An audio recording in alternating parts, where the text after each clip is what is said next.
I rise today in firm support of my SNAP amendment, which would protect older Americans, those aged 55 to 64, from being stripped of their access to food assistance under the so-called One Big Beautiful Bill. This amendment restores a critical exemption in the Supplemental Nutritional Assistance Program, also known as SNAP, for seniors, a group who are among the most food-hungry, food insecure, and least able to re-enter the workforce. Between 2025 and 2030, this amendment ensures that Americans over the age of 55 remain exempt from burdensome work requirements. Beginning in 2031, it preserves protections for those over the age of 50s. On briefly talking numbers, according to the USDA, in 2023, nearly 5 million adults over the age of 50 lived in food insecure households, people that are hungry. And of those, roughly 1.1 million were between the ages of 55 and 64. This very group, this amendment aims to protect. These are not idle people. Nearly 1 in 3 SNAP recipients over the age of 50 are either working or actively seeking work, according to the Center on Budget and Policy Priorities. Madam Chairwoman, a 60-year-old who loses their job is less than half as likely to find new full-time employment compared to a 30-year-old.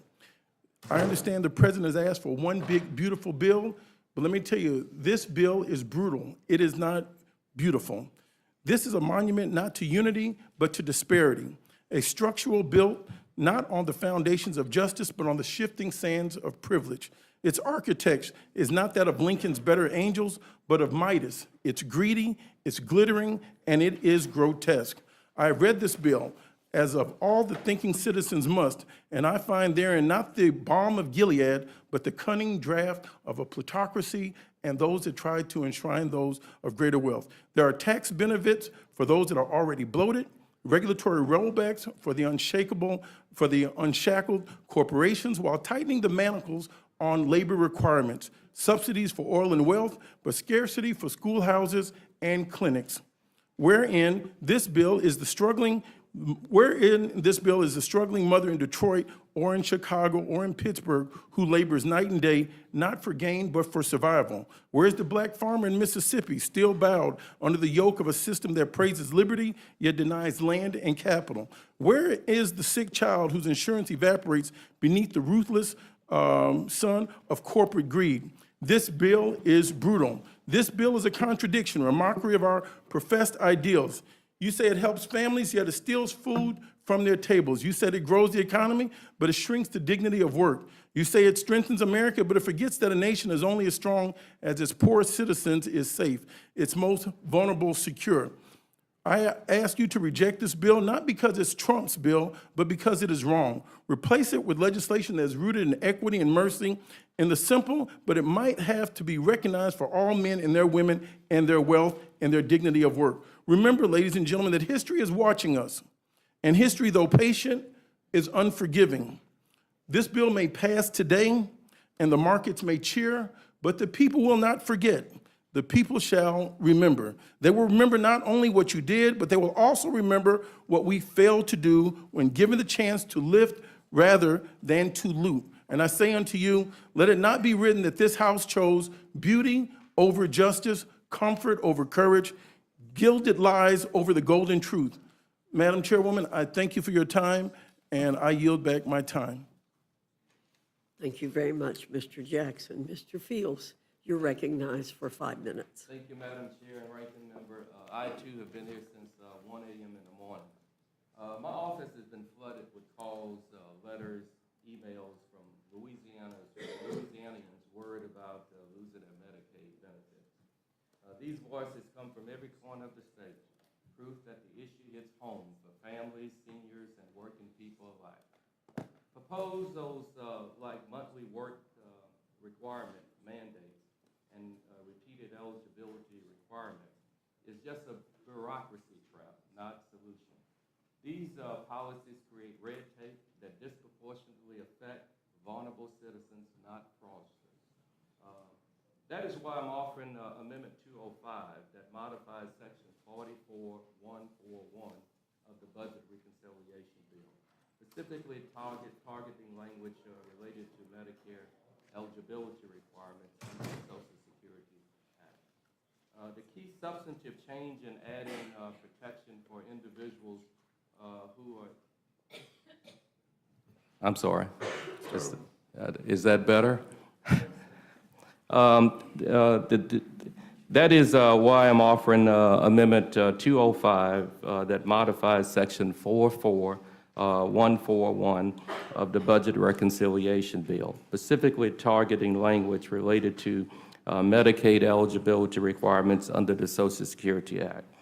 The key substantive change is adding protection for individuals who involuntarily lose their job, who have work hours, had their work hours reduced during the preceding 12-month period, and if longer, if states require it.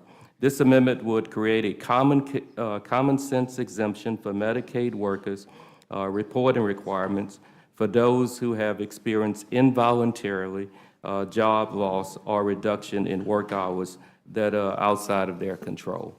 Most Medicaid recipients do work, but they still can't afford basic care. That's why Medicaid offers a path, health, and stability, not a free ride.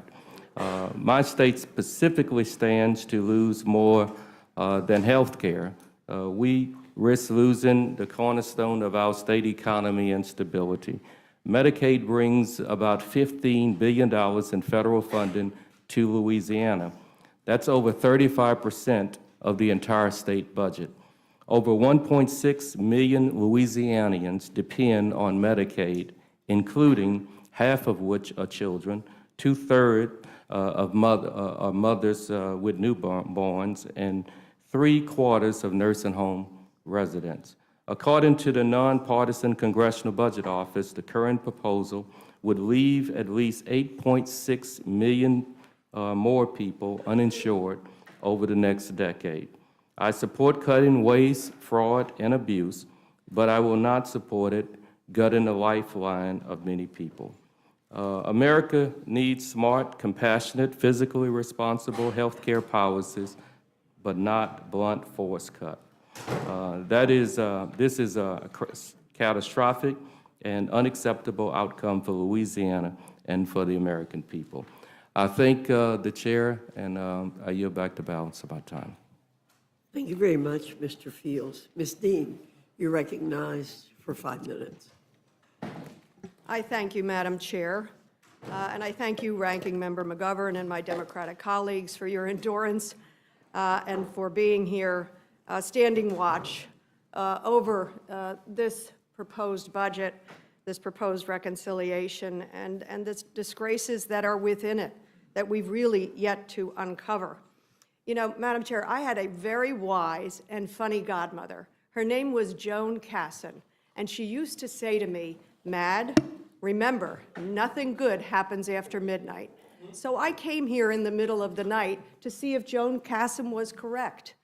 And I sat here for hours and hours in the dark of night as members struggled to even stay awake because you noticed this hearing in rules of one of the most important, big pieces of legislation, I won't call it beautiful, that we will vote on this year. One of the most important. And I am baffled that you called this important hearing on this important legislation that you all seem to, well, some of you seem to prize, for 1 o'clock in the morning. Joan Casson was right. Nothing good, nothing that you're proud of happens after midnight when you call such a hearing. A couple of things that I wanted to talk about, they are by way of amendment, but really they're just by way of my heart. There is an amendment that our colleague, Mr. Thompson, is offering, which will strike, this is, bear with me, this is a double negative, I hate double negatives.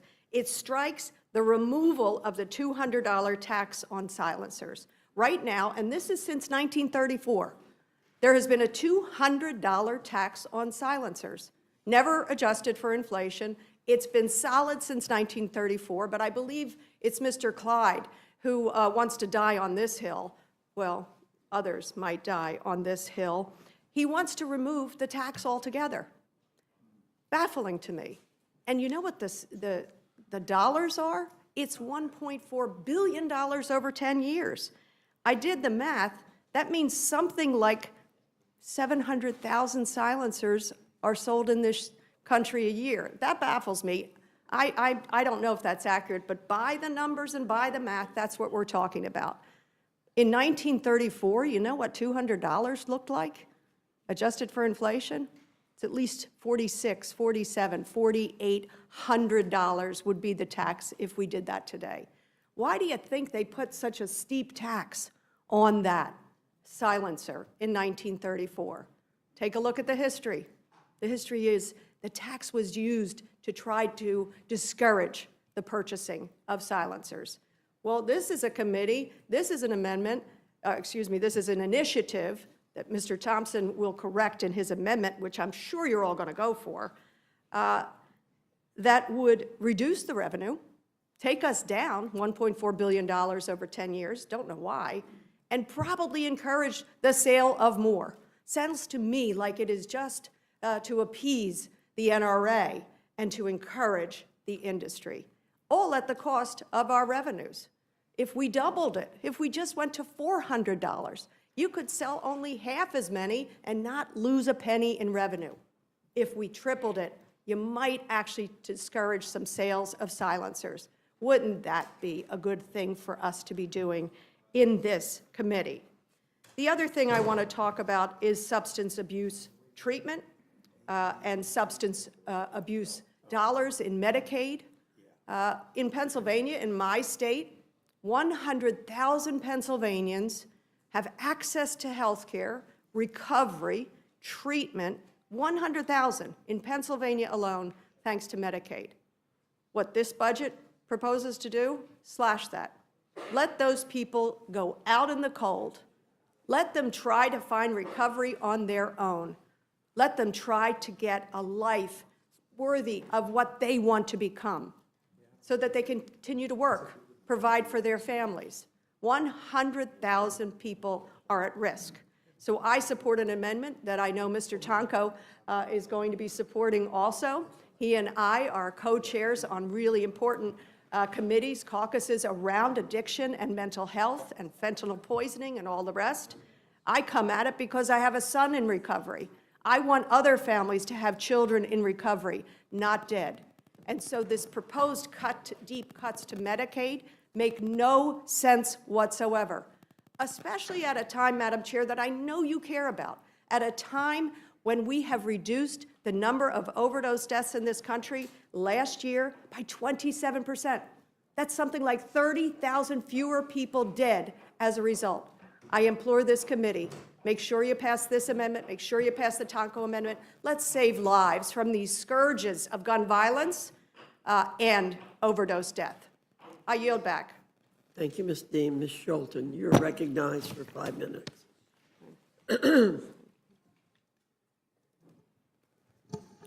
Thank you so much, Madam Chair, and to this committee for your tireless efforts here, and to the incredible staff for supporting you through the night. As my colleagues have said here, I am just baffled at the reason this committee would start a hearing at 1 o'clock in the morning to hear amendments and testimony on a bill that has such significant impact on the American people. We are responsible to the American people, and transparency is at the heart of what we do. Republicans are doing this because they know that this is bad. It's the same reason why when the president pulled Republicans to the White House when there were holdouts on the budget proposal, that he told them just to close their eyes and vote for it. Just close your eyes and get there. The same reason the Budget Committee called people back at 10 o'clock at night to do this work in the middle of the night. Well, I'm not closing my eyes. I'm paying attention to every single thing that is in here that is going to hurt hardworking Americans like those back home in West Michigan who I represent. I am paying attention. And I'm offering amendments that will help take us down a different path. I've offered several amendments here today that protect working families, our Great Lakes that I proudly represent, the largest freshwater resources in our entire country. But we only have time to focus on one. So I'm talking today about my amendment number 66 that makes the Enhanced Affordable Care Act subsidies permanent. These subsidies are one of the most effective tools we have to make health insurance affordable for hardworking families, middle-class Americans, and those who fall into the coverage gap just above traditional Medicaid eligibility. This amendment eliminates the previous income cap that cut off subsidy eligibility at 400% of the federal poverty line so that no family is forced to pay unaffordable premiums just because they make slightly too much. It also maintains a sliding scale cap on how much of a family's income they're expected to contribute to their premiums, ensuring no one pays more than 8.5% of their income for coverage, and in many cases, significantly less. What does that mean? That means that a family of four making $125,000 a year can still afford quality insurance without facing crushing monthly premiums. It means a self-employed contractor with variable income isn't penalized for working hard. And it means that millions of Americans who don't qualify for Medicaid but can't afford private insurance have access to care. Without this amendment, those enhanced subsidies are set to expire at the end of the year. If you're at home listening to this and you thought this was all about Medicaid, think again. Your premiums could go up significantly. When these premiums expire, over 4.2 million Americans are projected to lose their health care coverage. That's according to the nonpartisan Congressional Budget Office. Millions more will see their premiums double or even triple. We are staring down a cliff, and my amendment pulls us back from the edge. In my home state of Michigan, these subsidies have helped hundreds of thousands of people afford health coverage. That includes families with children, small business owners, those who are self-employed and part-time workers. If we let these subsidies lapse, people in every single one of our districts, red and blue, are going to feel the impact. We better be paying attention. At the same time, this budget plan slashes nearly $1 trillion from Medicaid. As we know, those proposals that threaten coverage for nearly 14 million Americans, including children, seniors, people with disabilities, and low-income families. While one side of the aisle is proposing taking health care away, I am working to keep it. This amendment offers a responsible, proven way to keep people covered. Let's not forget, these subsidies work. We've shown that they work. They've reduced the uninsured rate to a historic low. They have brought down premium costs. They've given people peace of mind in moments of crisis, whether facing a chronic illness, job loss, or pregnancy. Making these subsidies permanent is not only the responsible thing to do, it's the moral thing to do. It's pro-family, pro-worker, pro-stability, and it is a fraction of the economic cost and the human toll that we will pay if millions of people lose their coverage. We need to be asking ourselves, why? Why are we doing this? We have the resources to cover the healthcare coverage that we need if we will just tell the billionaires that they need to pay their fair share. This tax plan will allow the top 1% to get an additional $700 a day. Thank you, Ms. Schulten. Thank you. Mr. Mervan, you're recognized for 5 minutes. I want to thank Chairwoman Fox and also Ranking Member McGovern for allowing us to be here. I offer up an amendment that would require the Medicaid and CHIP Payment and Access Commission to produce a study on the effect of the Medicaid title on out-of-pocket costs for services to prevent and screen for and treat cancer. The amendment would require the study to focus on individuals eligible for Medicaid or CHIP under the eligibility rules in effect on April 1st, 2025, and the health outcomes for such individuals. As a local elected official for 15 years, I was elected to take care of the most vulnerable populations. Those that couldn't afford or have access to health care during that 15 years would come to my office. We had 142 caseworkers that would work with individuals that were the most vulnerable populations. That being said, this is in my wheelhouse, and it's worth being here through the middle of the night marathon to make sure we're fighting for access for healthcare for all individuals.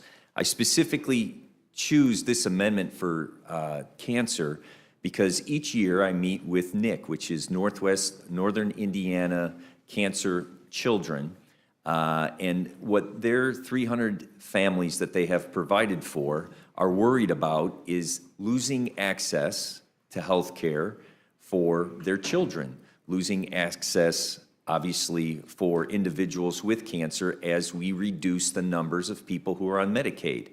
I also, as a local elected official, have a very unique position where part of the process was work requirements. Well, what happens when a family member has a illness that is going to cause death? People stop working to take care of that family member.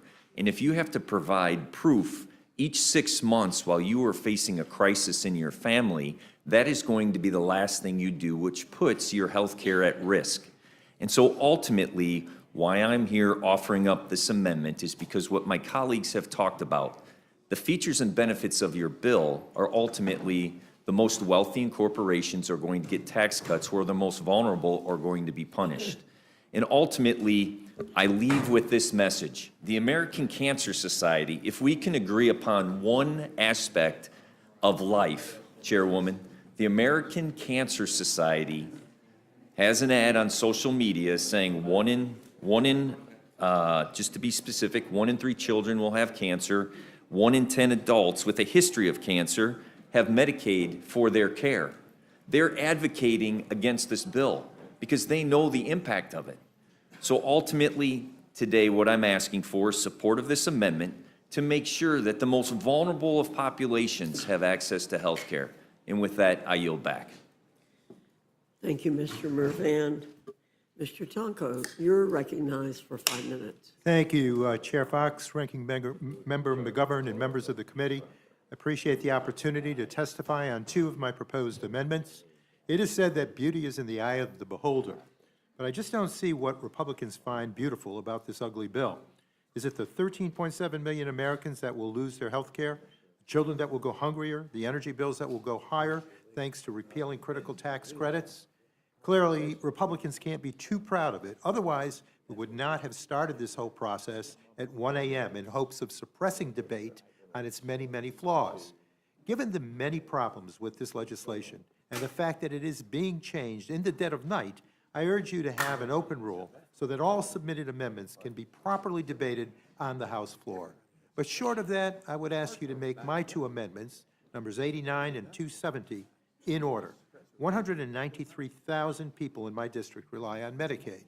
That's 25% of all residents, including 57,000 children and nearly 20,000 seniors. Every single one of them will be impacted by this heinous package. These are not just numbers on a page.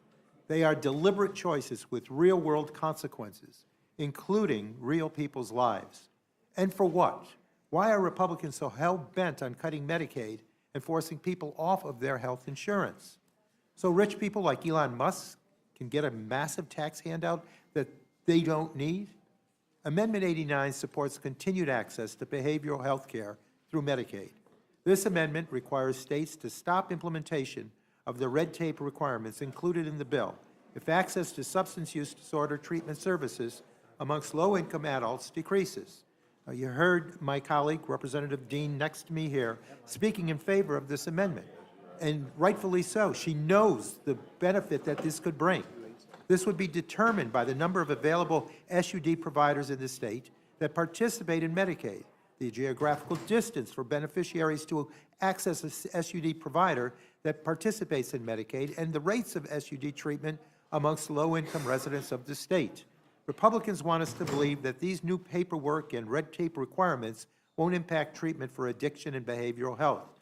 But Medicaid is the single largest payer for behavioral health services.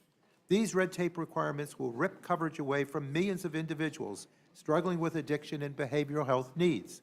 If these Medicaid cuts are put in place, states will be forced to take on more financial burden and may shift resources away from critical, life-saving services, including prevention, treatment, and recovery. Additionally, most Medicaid enrollees struggle with substance use disorder and find their way to treatment after getting on Medicaid, not before. If a diagnosis is required before providing someone with access to Medicaid, then how do the undiagnosed ever get care? Under the Republican plan, they won't get access to substance use disorder treatment. Care will be delayed or never happen, and lives will be lost. This is a common-sense amendment to ensure that Medicaid cuts won't prevent our loved ones living with substance use disorder from accessing the treatment they need. My second amendment, Amendment 270, would only allow the repeal of EPA's Greenhouse Gas Reduction Fund and rescission of its unobligated funds to take effect after GAO certifies that it will not increase costs on consumers. This program was designed to help Americans who are struggling with their energy bills by leveraging billions of private sector dollars to support projects that will lower costs and create good-paying jobs. To do this, EPA tapped into nonprofit coalitions of experienced community-based lenders. The potential benefits are massive. Recent analysis from the University of New Hampshire estimated that these investments will result in $52 billion worth of energy cost savings for consumers over the next 20 years. Despite these major benefits to everyday Americans, this bill would continue Republicans' ideological crusade against the program to help offset the cost of tax cuts for billionaires. Let's be clear, there has been absolutely no evidence of fraud or criminality by grant recipients. In court this week, attorneys for the administration admitted that we're not accusing anybody of fraud and there aren't any particular instance of waste and abuse. This bill doubles down on the Republicans' longstanding policy objective of undermining the program, having sought its repeal on numerous occasions. At the moment, only $19 million of the original $27 billion remains unobligated, which is intended to be used to administer and conduct oversight of the grants. If Republicans were genuinely concerned about the program's risks for fraud, waste, and abuse, they would not be rescinding these oversight dollars. Americans are struggling with the cost of living. Energy bills, despite President Trump's promises, are going up. It's outrageous that Republicans would target funding and reduce energy bills at this time. So let's make certain we go forward, support these amendments in order, and defeat this ugly bill. And with that, Madam Chair, I yield back. Thank you, Mr. Tonko. Mr. Mannion, you're recognized for 5 minutes. Thank you, Chairwoman. Thank you to the ranking member and members of the full committee. I appreciate the opportunity to testify today and offer Amendment 156 for your consideration. This amendment is simple. It says none of the changes in the health title should go into effect unless the Congressional Budget Office can confirm they won't raise out-of-pocket health care costs for working families. That's it. That's the whole thing. And to me, it's just basic accountability. I represent New York's 22nd Congressional District, a true 50-50 district, Republicans and Democrats living side by side, and right now I'm hearing the same thing from all of them. Fear. Fear that changes in this bill could jeopardize their ability to pay for their care. Fear that their kids or aging parents will lose the services they depend on. Let me tell you about Betsy, a mom who has a child on the autism spectrum and has Tourette's syndrome. He has significant needs, and through Medicaid, he's been able to access therapists, medical providers, and a communication device that gives him a voice. And that's not an exaggeration. His device is literally how he speaks to the world, and through these services, her son has built independence. He's learning to thrive, and as Betsy put it, this is how he lets the world know that he's a fighter and he deserves to live a full, meaningful, and enriched life.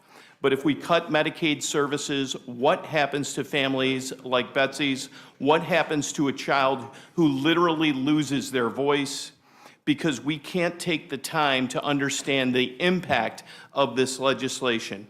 So this is a common sense amendment that ensures that we're not balancing the budgets on the backs of the families who can least afford it. In Central New York and the Mohawk Valley, we are common sense people. It's common sense to support this amendment. It's common sense to reject a $400 million gift from a state that sponsors organizations that carry out terrorism, potentially against our allies. It is common sense to investigate the creation of meme coins and stable coins to enrich those in positions of power and their families. I urge the committee to adopt this important amendment, and I yield back.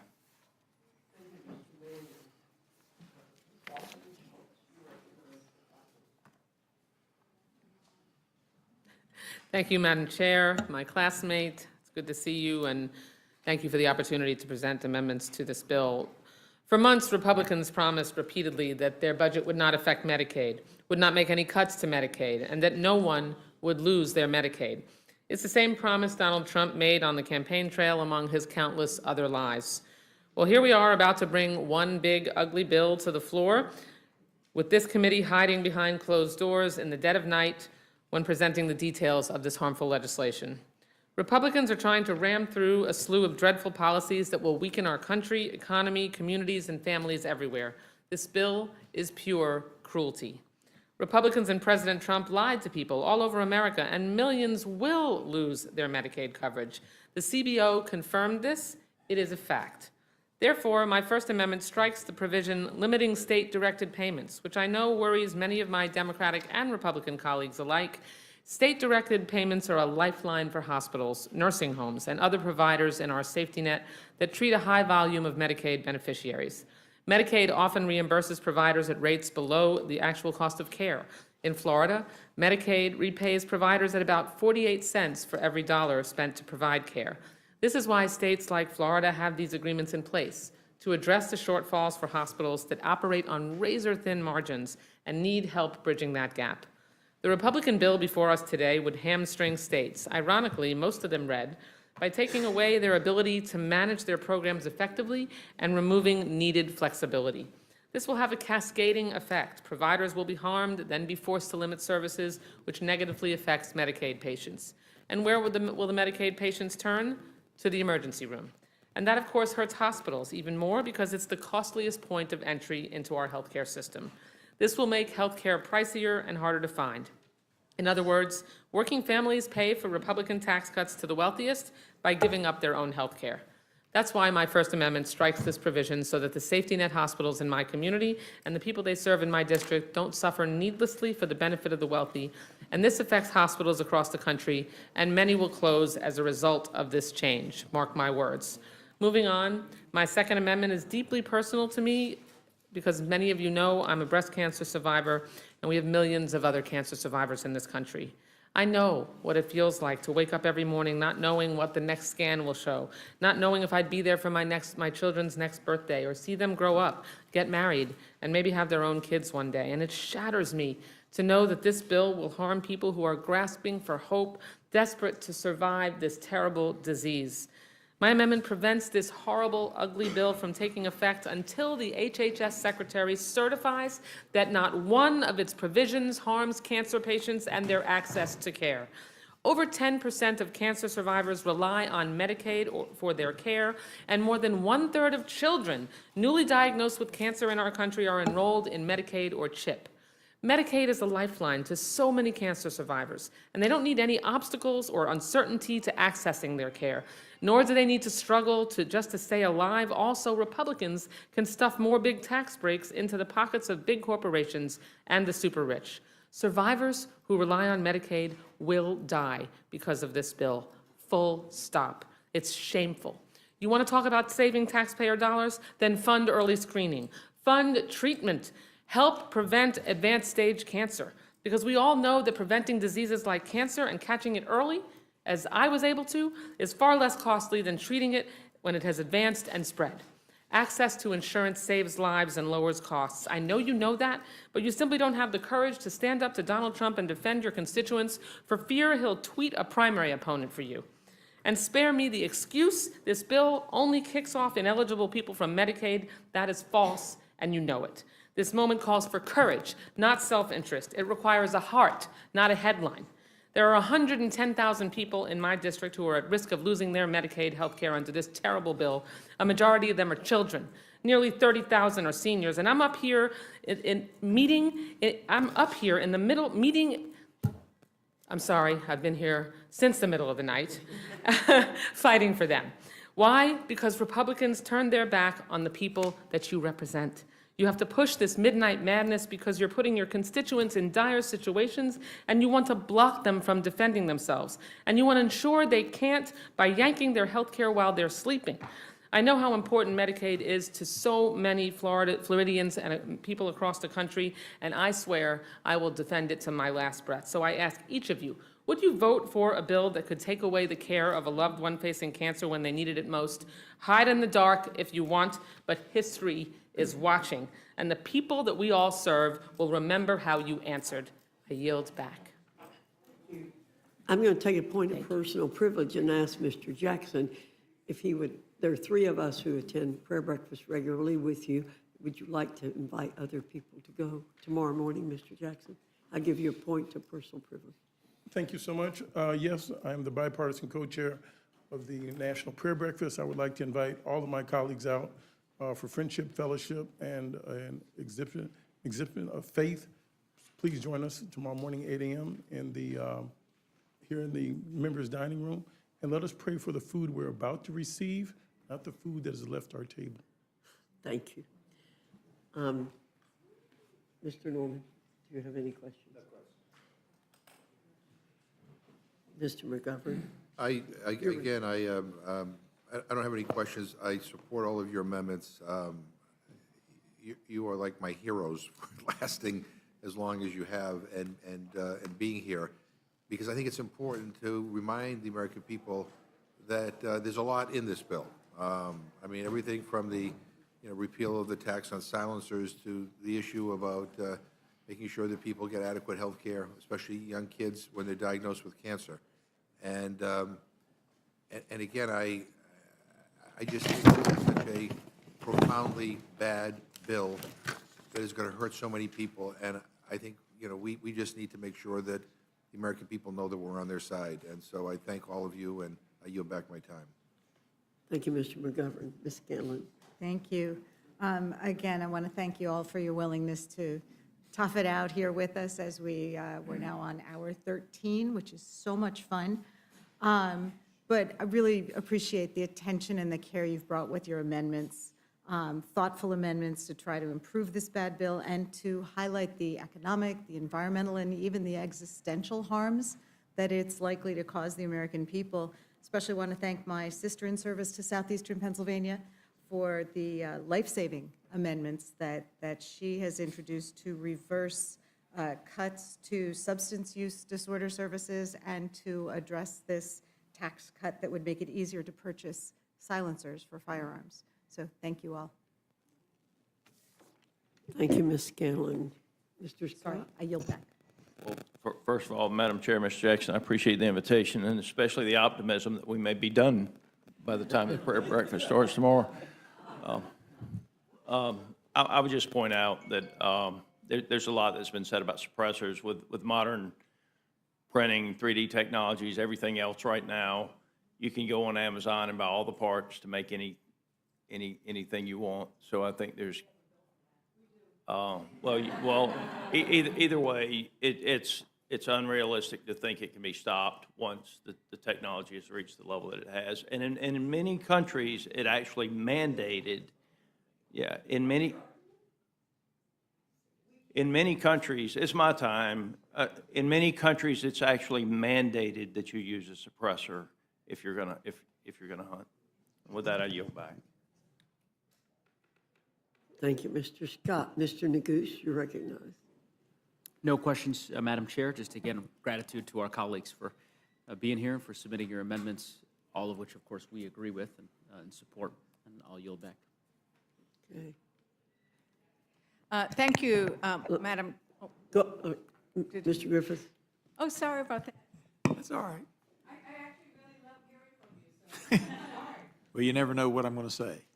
Today, I'm going to echo the chairwoman's comments and encourage everybody, whether it's this Thursday or any Thursday we're in session, to attend the bipartisan prayer breakfast. It really is a good group. But one thing that has not been mentioned yet is that for those of you like me who love to eat, one of the regulars provides breakfast every Thursday morning. So we have eggs and oatmeal and sausage and bacon and potatoes. It's good. It's a good it's a good time to get together and reflecting that we all have losses from time to time. Today, of course, the loss of Jerry Conley.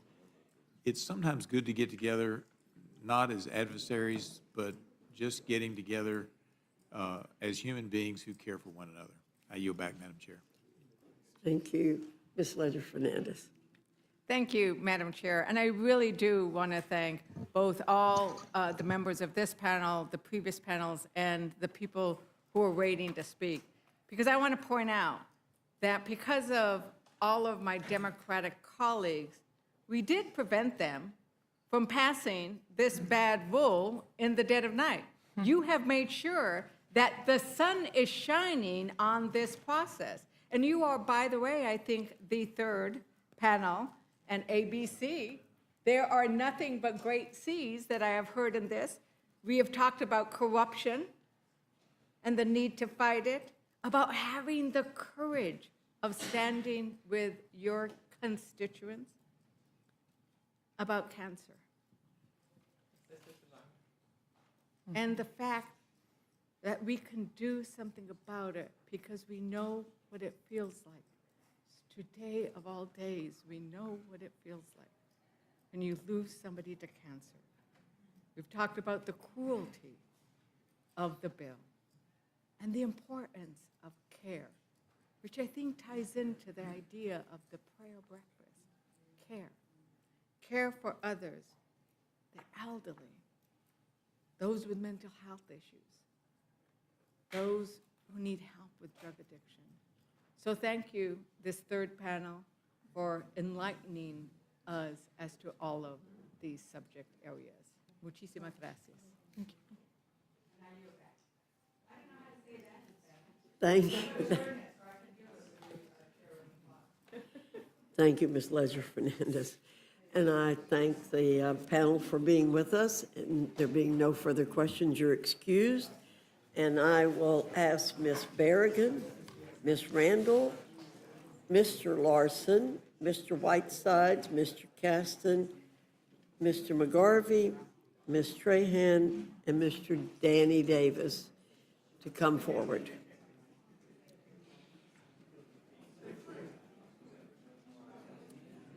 If some of you would go down before you click.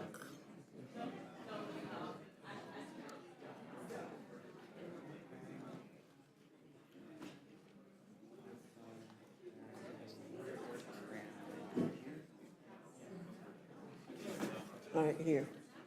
I know some, but I don't know more.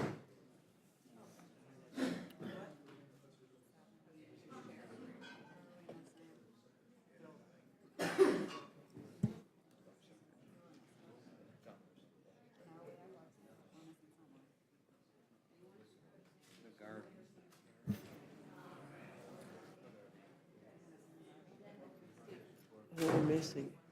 Let me see. McGarvey. Miss Budzinski. Miss Budzinski.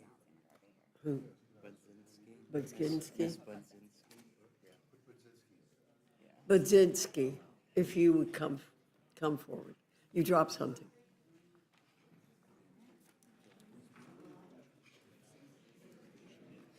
Thank you. Got it.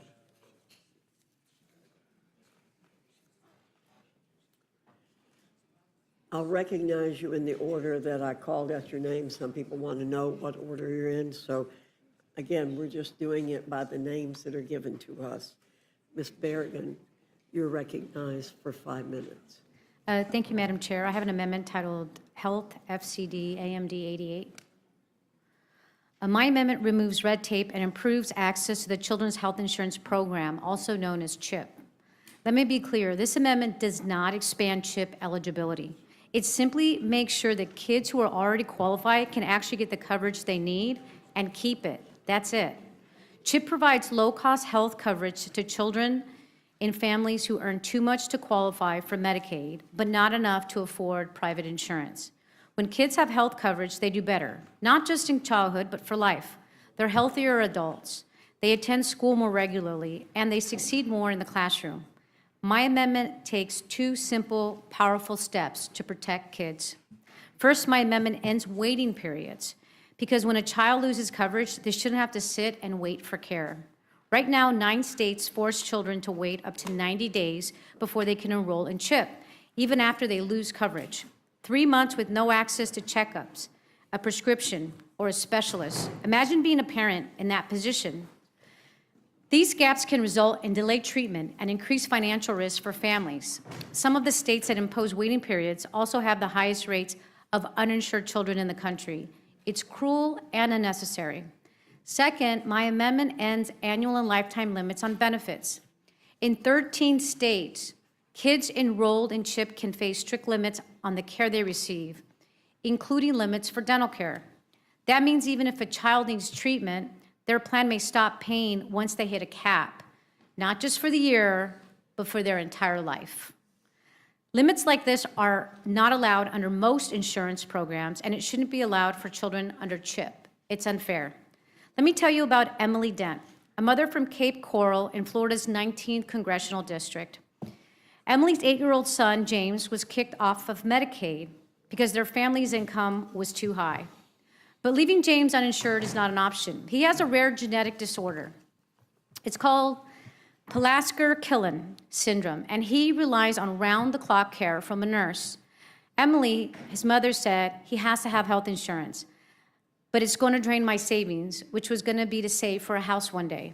For families like Emily's, higher health care costs would mean a breaking point. Why should she have to choose between children's health care and other essential needs like housing?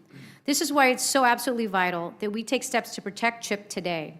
So there's an option for kids like James to have health care. CHIP and Medicaid work hand in hand together to cover kids from low and middle income families. Together, these programs cover nearly half of all children in the U.S. When Medicaid is cut, CHIP suffers too.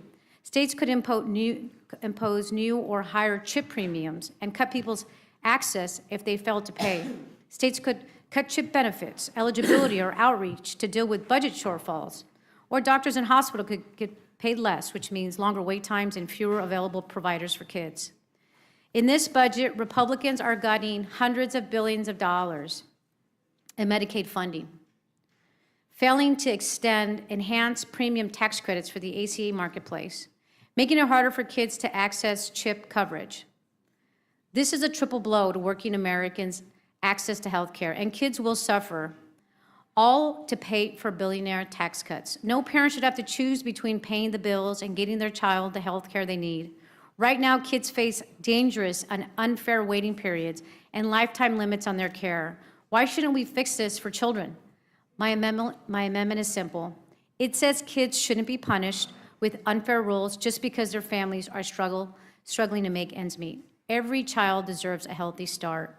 I urge this committee to adopt this amendment, not for politics, but for children who depend on us to do the right thing. I yield back. Thank you, Ms. Berrigan. Ms. Randall, you're recognized. Chairwoman Fox, Ranking Member McGovern, members of the Rules Committee, thank you for the opportunity to testify on the Republican budget scam. Well, it's deeply unfortunate, Madam Chair, that you chose to begin this hearing literally in the dead of night to try and hide from the American people. It's daytime now, and my Democratic colleagues and I remain here and continue shedding light on the harms of this big, bad bill that only benefits billionaires. An estimated 15 million Americans stand to lose their health care because of this deeply unpopular bill you're trying to jam through. My Republican colleagues are gutting Medicaid, which will destabilize hospital systems across the country, especially in rural communities like mine, but not only mine. Ms. Houchin, I understand a hospital in your district is projected to lose $2.5 million in revenue under this proposal. And Madam Chair, it's my understanding that in debate, and maybe I'm not sure about testimony, but I just want to ask for a point of clarification if members are allowed to refer to panelists, members of this committee by name.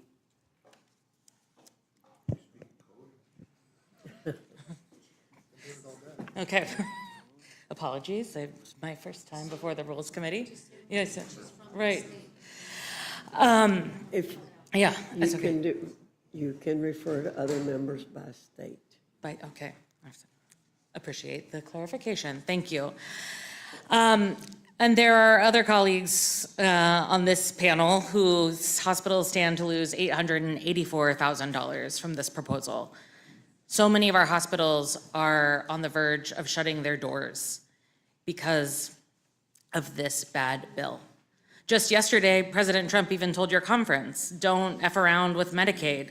He seems to know what members on this committee aren't willing to face up to. That so many families like mine depend on Medicaid, which is why I've filed an amendment to prevent provisions in this bill from going to effect if this administration makes any cuts to Medicare or Medicaid. Beverly from Tacoma called my office telling me that losing Medicaid will literally kill her as she has multiple surgeries she needs to have this year. Another constituent, Kelly, is worried that her daughter will be homeless if she loses Medicaid coverage. Evangeline wrote me saying, as someone with a husband who is 83 years old, a kidney cancer survivor, and living with dementia, the importance of maintaining these healthcare services cannot be overstated.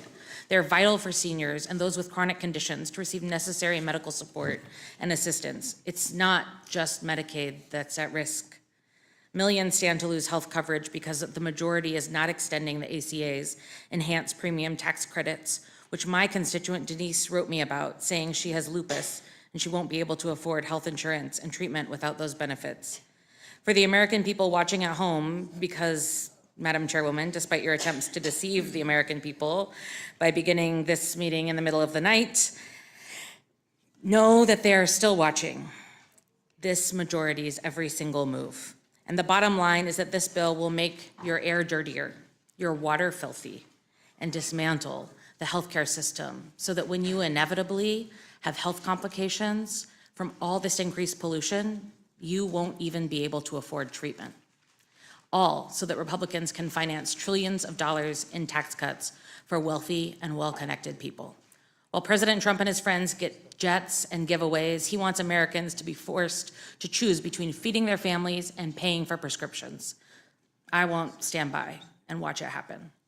I urge the members of this committee to follow the president's direction to protect and preserve Medicaid, stand up for healthcare access in the hospitals in your communities, and support my amendment.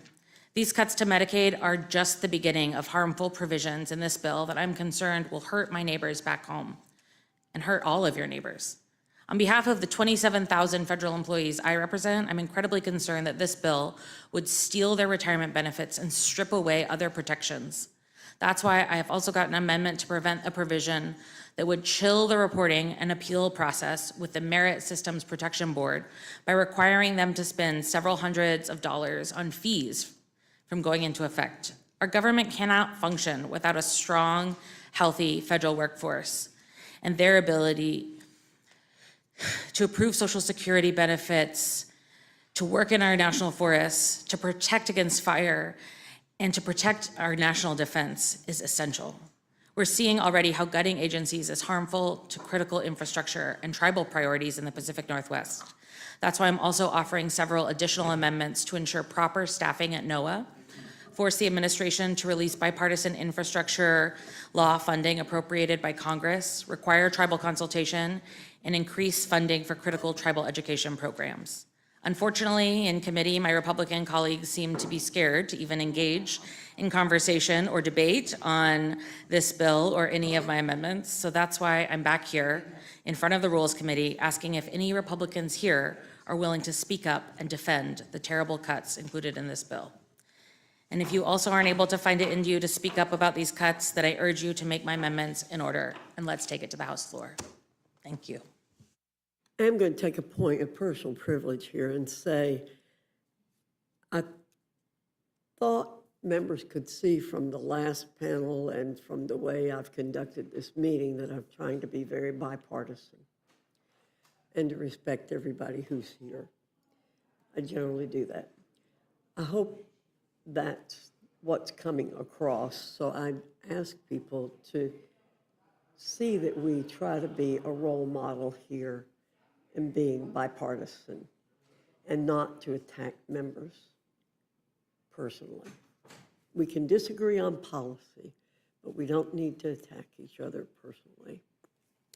Mr. Larson, you're recognized. Thank you, Madam Chair, and let me thank you for your perseverance, your patience, and your practical application of getting through this process. Let me also commend my colleagues on the Democratic side for their persistence in making the public fully aware that all legislation has consequences. I have an amendment that's focus is on economic development, it's on tax cuts, and just happens to be the nation's #1 anti-poverty program for the elderly and the nation's #1 anti-poverty program for children. And Congress has enacted to enhance this program in over 50 years. Richard Nixon was President of the United States the last time that Social Security was enhanced. And yet it's Social Security that at its heart demonstrates the genius of Franklin Delano Roosevelt and also the Congress to put in place a plan that would be the safety net for entrepreneurialism and capitalism. How?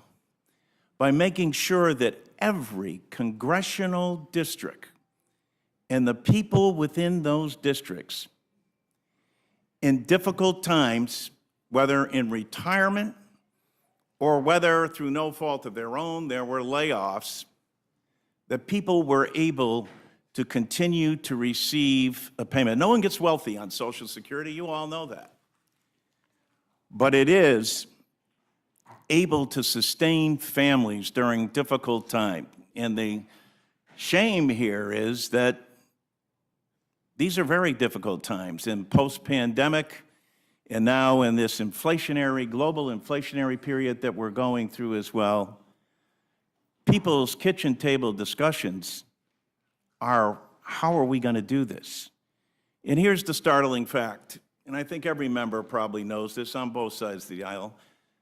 10,000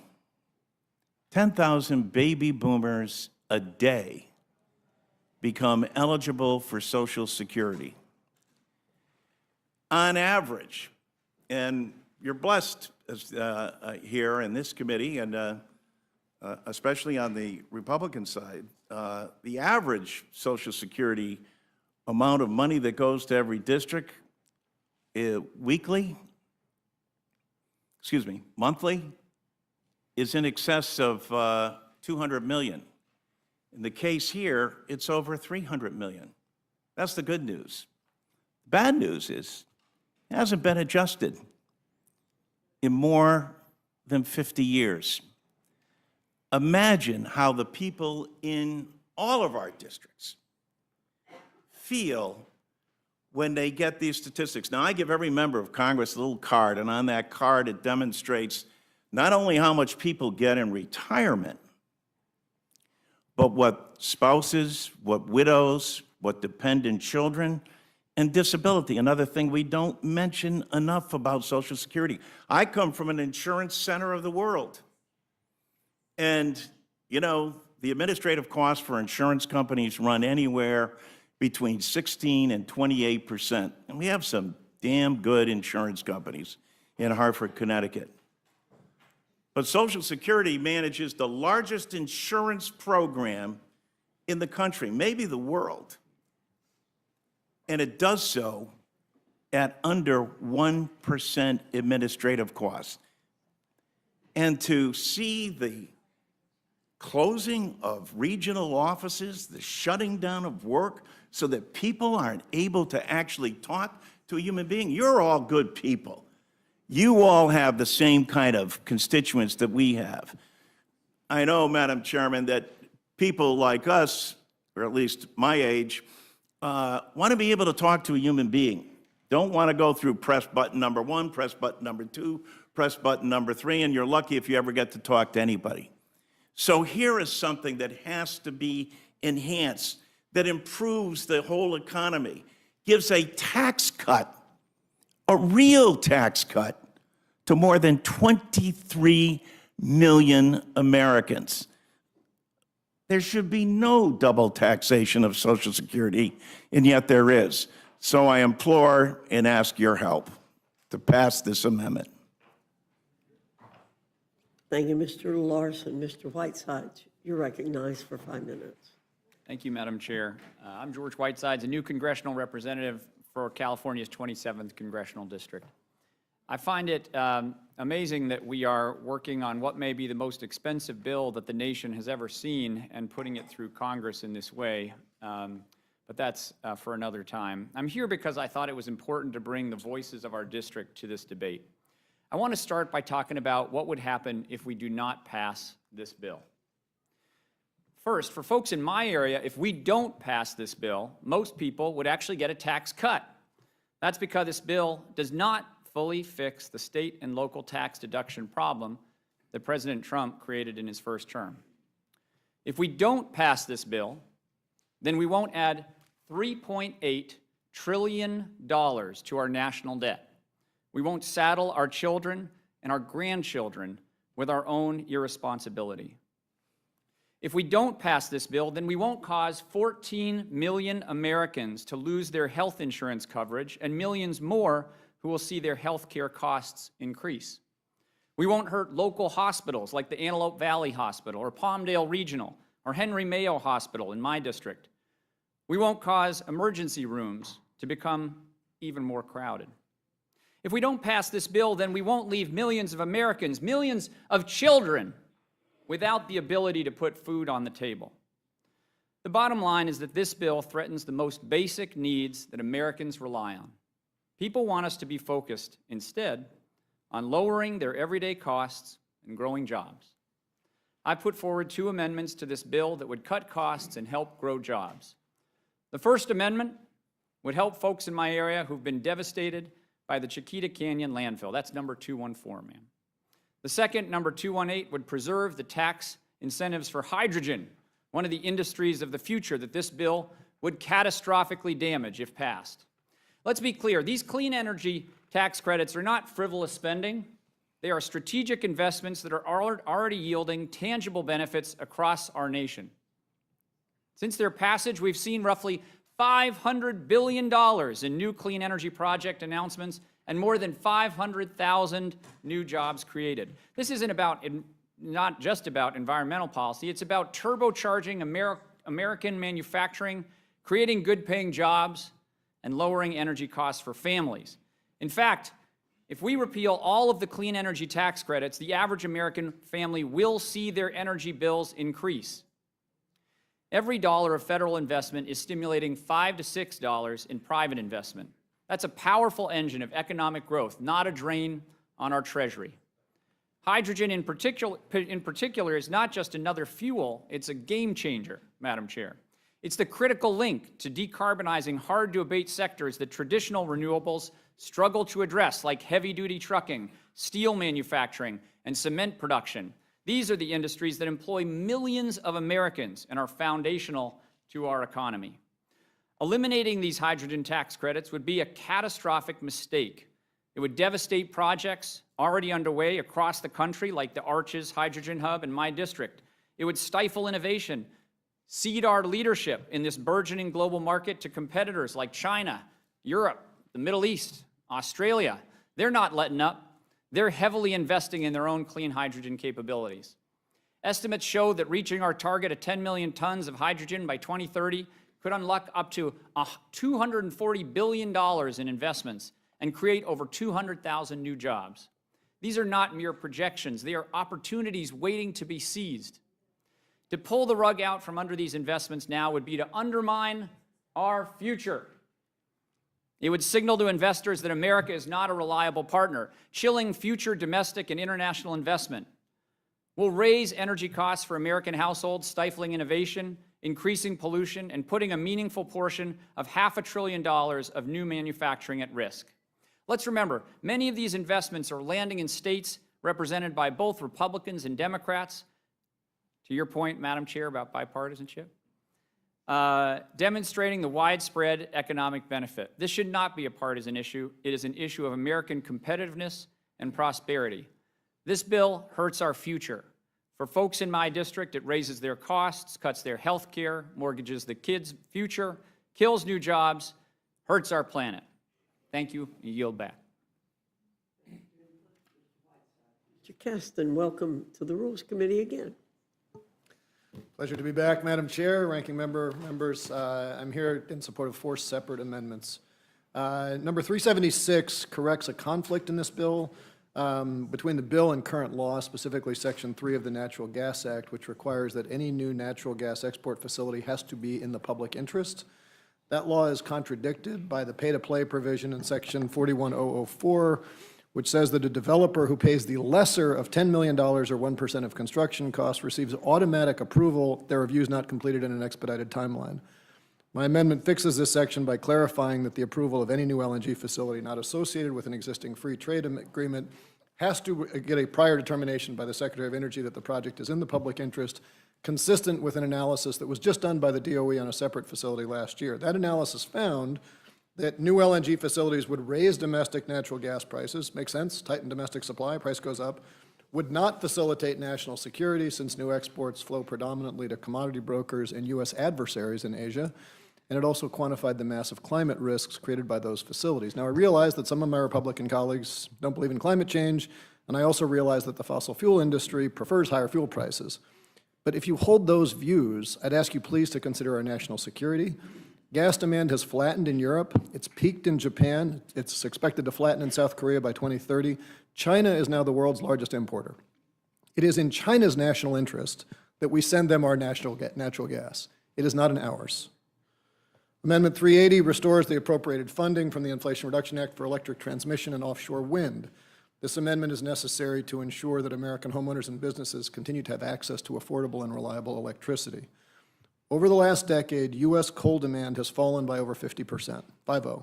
Oil demand is flat over the same time period. Natural gas is losing market share. That transition is the result of market forces because fossil-fired plants can't compete on the margin with plants that don't pay for fuel, and markets favor cheaper energy. Now, a company that's losing market share generally has 2 choices. They can change or they can go bankrupt. The fossil industry's taken a third path: persuade Congress to block construction of assets that would expose them to competition.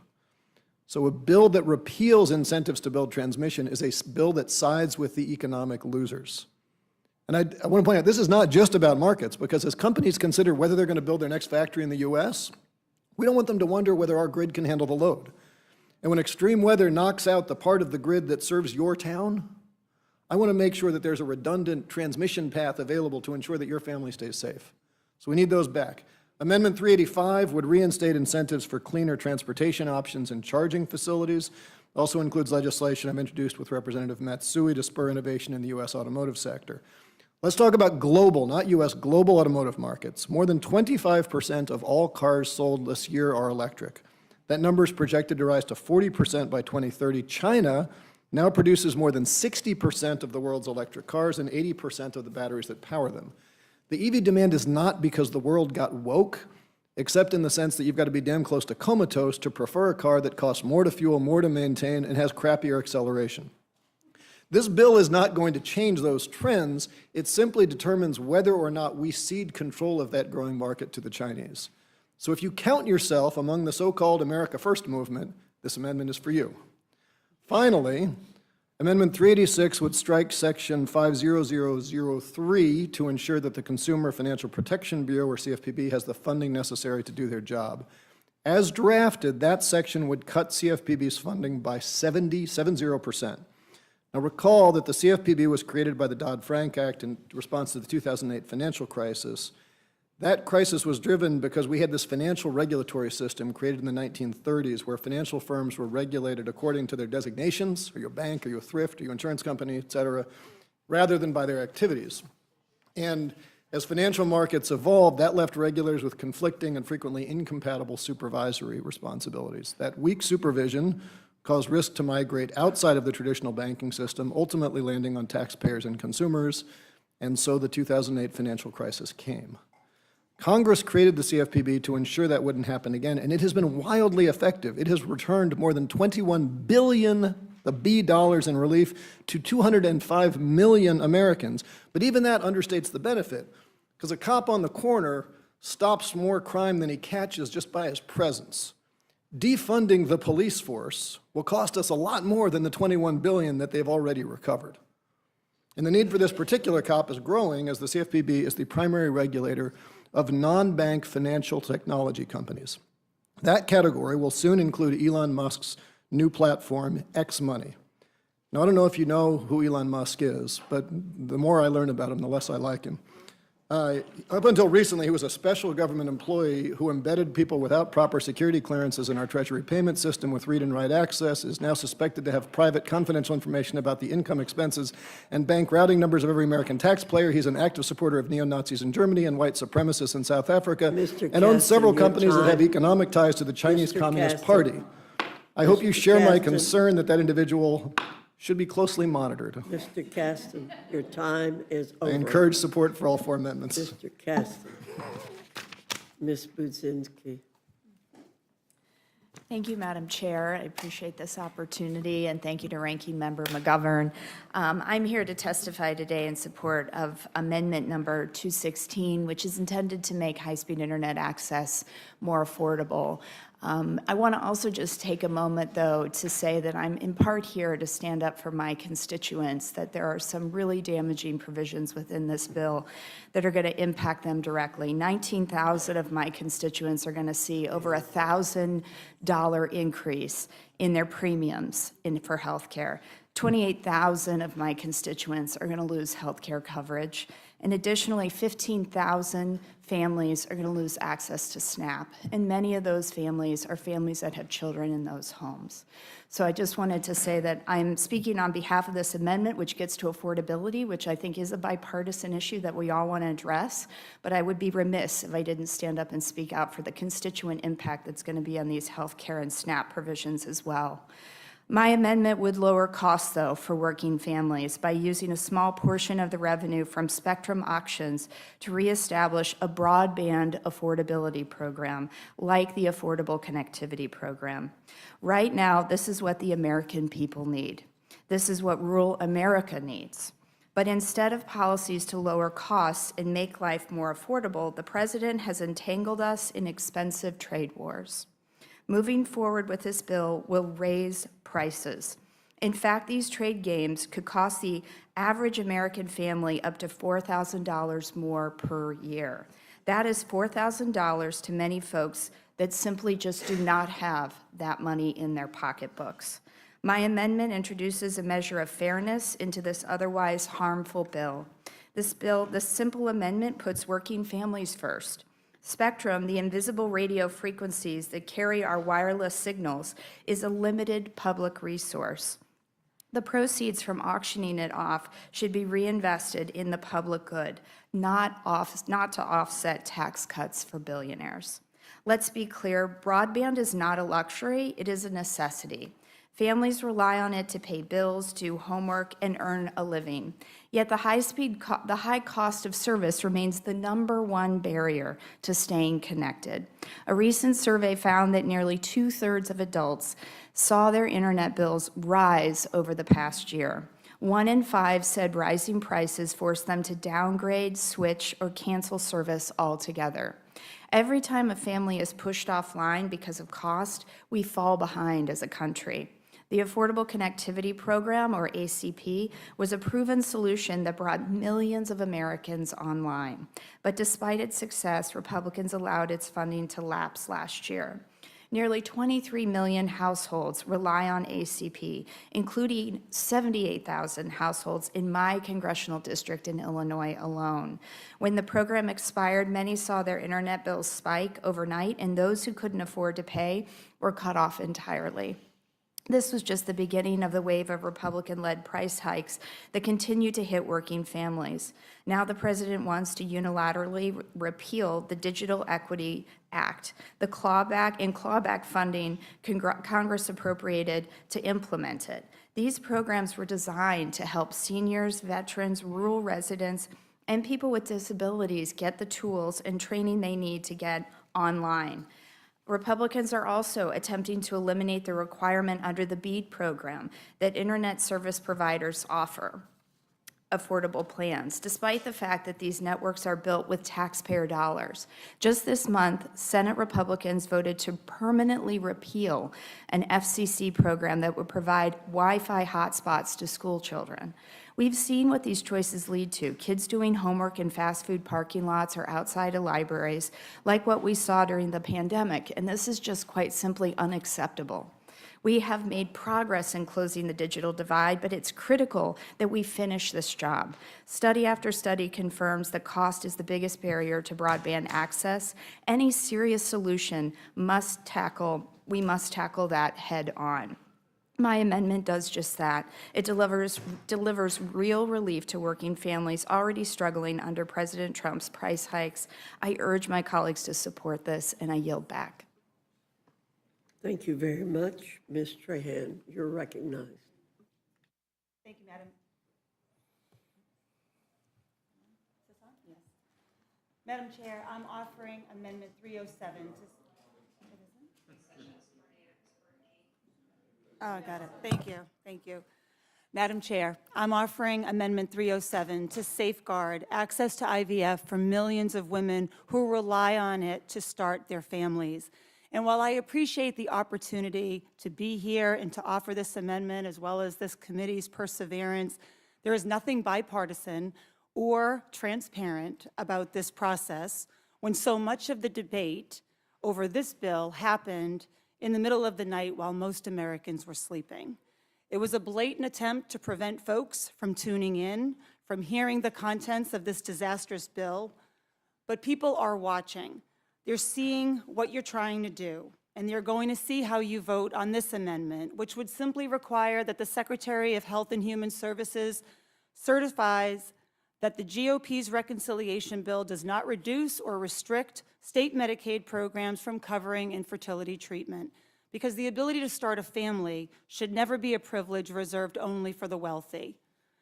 Like so many couples across the country, my husband and I turned to IVF to have our girls. I know the pain of hearing that pregnancy might not happen. I know the silent heartbreak, the financial strain, and yes, the overwhelming joy when, thanks to modern medicine, I was finally able to hold my children in my arms.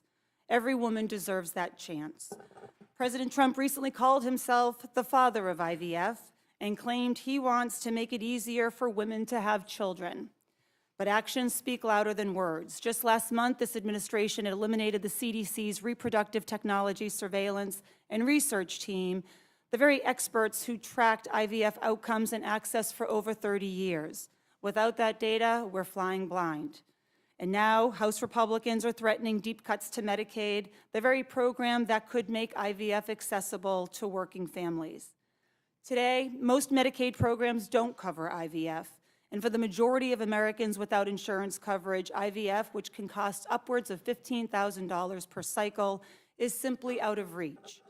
If Republicans succeed in cutting Medicaid even further, that dream won't just remain out of reach, it will disappear completely.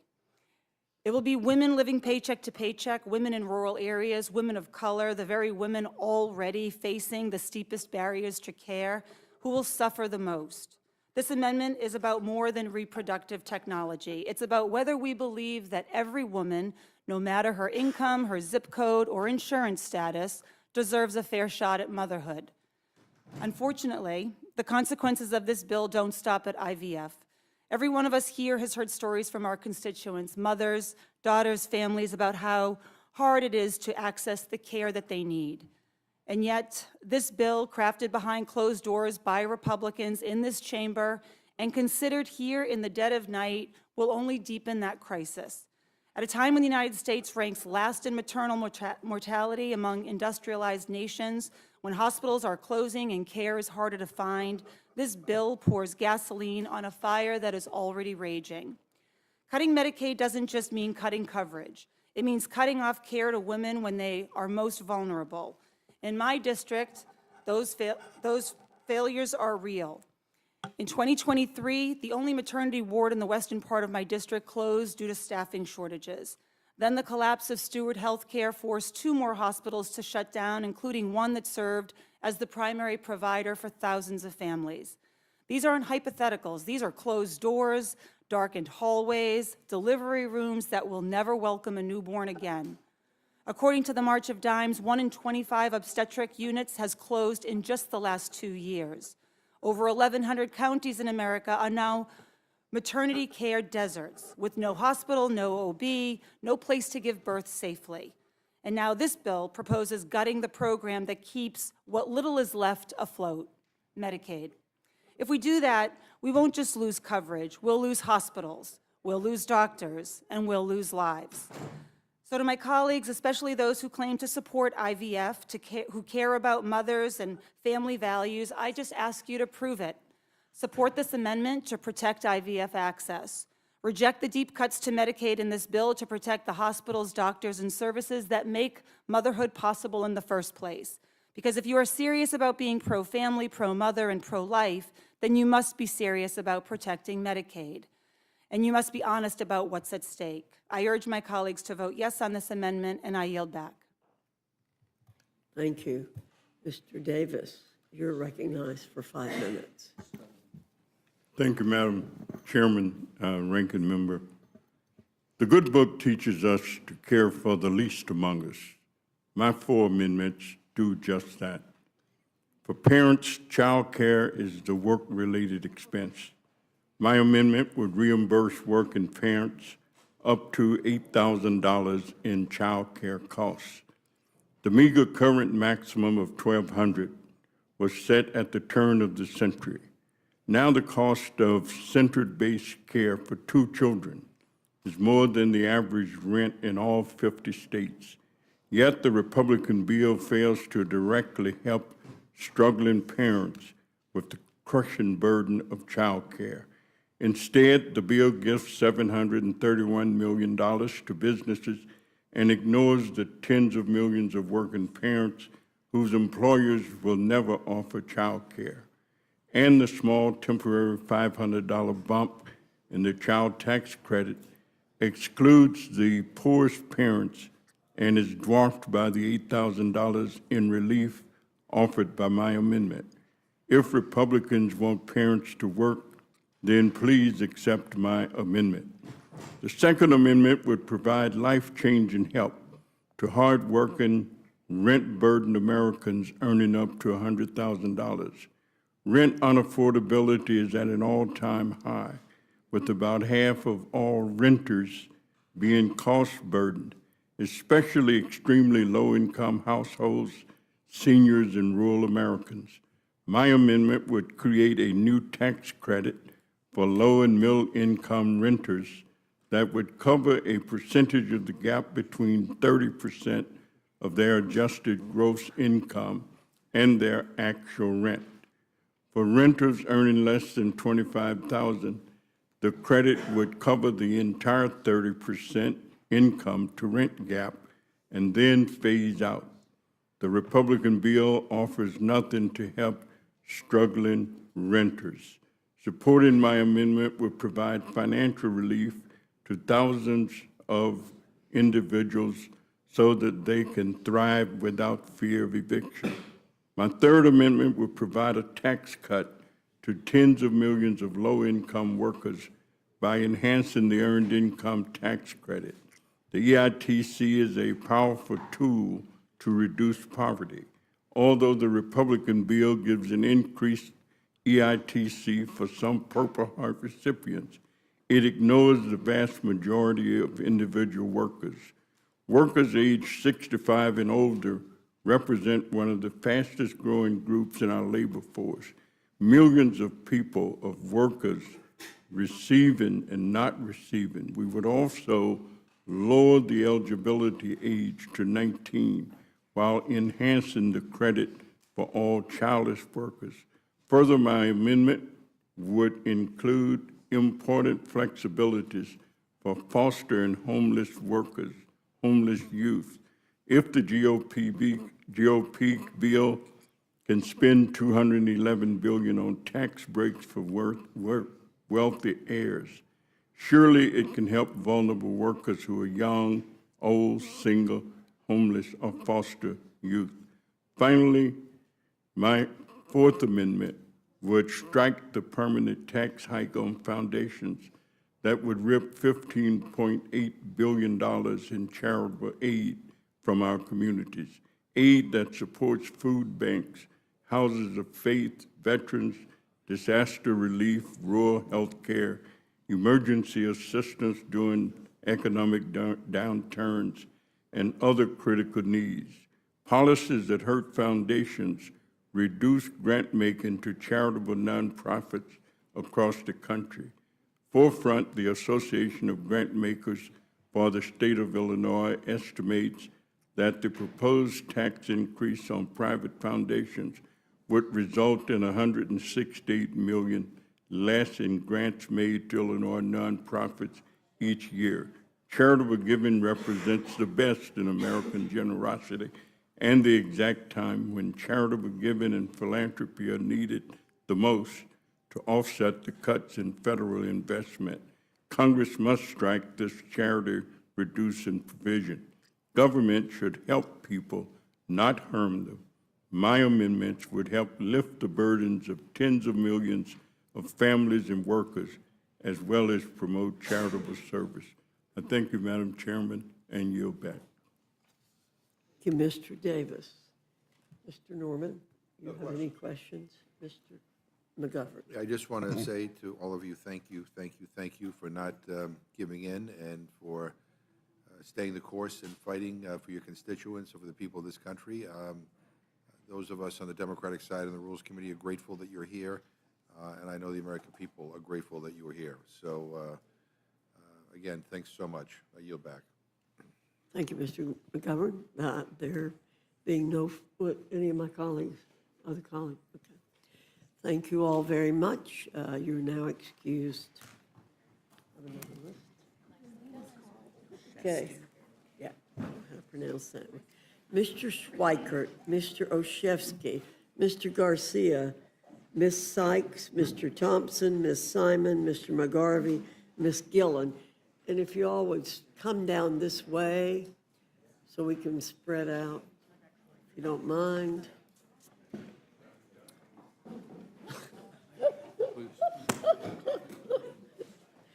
Would you mind moving that direction so people can get by? We can fill in. So we can fill up here.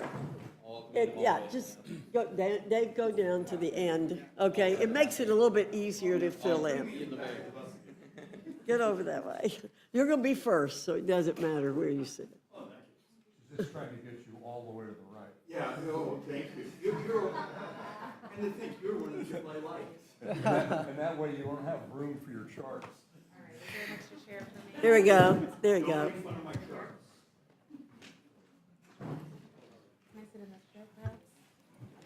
Do we have too many? Is there not another chair? Oh, Certainly, if you can get a chair in there. We got 9.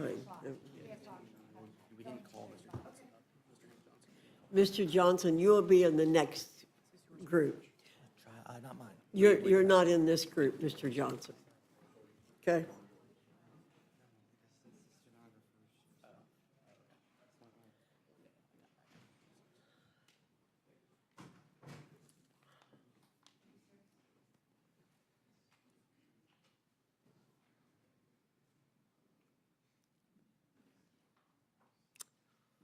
Okay, Mr. Schweikert, you are recognized for 5 minutes. Thank you, Madam Chairwoman, and to members of the committee.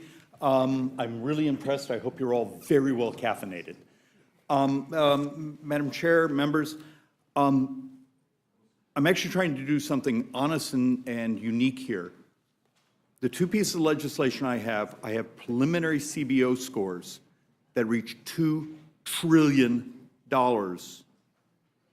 $2 trillion in offsets and savings over the next 10 years. They're both morally, economically, quite rational. They do good things. The problem is they take on big concerns that often scare the crap out of all of us, but they're the right thing. So let's do the first one. I can do it fairly quickly. For anyone that's been here for a while, you've been tracking the MedPAC reports for the last half a decade, basically making it very clear that we have a major problem in Medicare Advantage and its offsets. As you saw last night, there was another scandal that broke in the media and potentially another set of indictments and criminal activities coming. So what happens when those of us who want the incentives of a system that manages care but benefits by helping our brothers and sisters, particularly in the seniors with their earned benefits, be healthier, that the insurers who manage it make their profit by having the population be healthier and not by constantly scoring that population as sicker and those margins. And if, for those of you from the all the way back to the Obama years, let alone the Biden years, which that's what this one was written, they demonstrate that today Medicare Advantage is coming in at 120% of fee-for-service. The design was supposed to be at 95%. Just divide that by the money and then do it over the decade. That there is almost $1.5 trillion. We have introduced, oh, sorry, there goes when it happens you use binders. Piece of legislation has already been introduced, and we've turned it into an amendment for your consideration, Madam Chair, that would, over the decade, for a pilot program, but also become self-executing, realign the incentives in Medicare Advantage to actually fixate on helping populations be healthier than what is today scamming the system. There's about 20, 25 Democrats that a couple weeks ago wrote a letter basically demanding something similar to this model. There's those of us as Republicans have spent almost a year with healthcare economists. Speaker's credit, he let me hire a healthcare PhD for the Joint Economic Republicans. This isn't Republican or Democrat, it's good policy. And just that bill, our preliminary score is $1.84 trillion. If you want to do amazing things to help this country and do the right thing, there are these handful of policy opportunities that don't necessarily break down left and right. They're just great math, great delivery of services, and alignment of incentives. Madam Chair, the second bill is one that we've worked on for about a year. Matter of fact, the young woman sitting in the back who abandoned me was actually the primary author of this, and it's a talent-based immigration bill. Within it, we added the president's golden visas, some other things. This one, our preliminary score is $174 billion over 10, but in the second decade, it makes amazing differences because we do something insane in this country. We educate populations and then we send them to their home countries to compete with us. Why would we do that? If we know we have, the models here are saying we're going to have these sorts of GDP growth. Almost none of my economists can hit that GDP number without a major change in our demographics. And that demographics is, how do you fight with the rest of the world who's trying to steal our smart people? We need to enter in the game. And it turns out a STEM-based, talent-based immigration system is one of the most elegant ways for productivity, for new inventions, and also for tax receipts and GDP growth. Both of these are written more by economists than politicians. We wanted to get the alignment of the actual math together instead of some of the, forgive me, insane things I've heard people say behind the microphones here today, where it's the political wedge for the next campaign. How about for once we get the alignment of the economics and the math and do good things? And those are my pitch. I yield back. Thank you very much, Mr. Schweikert. Mr. Olszewski. Thank you, Madam Chair. Thank you to the committee member, Ranking Member McGovern. I appreciate the opportunity. Before I begin, I wanted to just address a comment earlier from the gentleman and our colleague from South Carolina. To be clear, the government is not my God. Jesus is my God. So just want to be clear that Democrats, we actually have faith too, and I'm proud to sort of wear that and share that with all of you. I also deeply believe in the value of work. And so you and hopefully your colleagues will love my amendment today because it's an indisputable fact. The more people that have access to health care, the better it is for everyone. It's better for families, it's better for communities, it's better for businesses. There are a lot of reasons to vote against the reconciliation bill before you.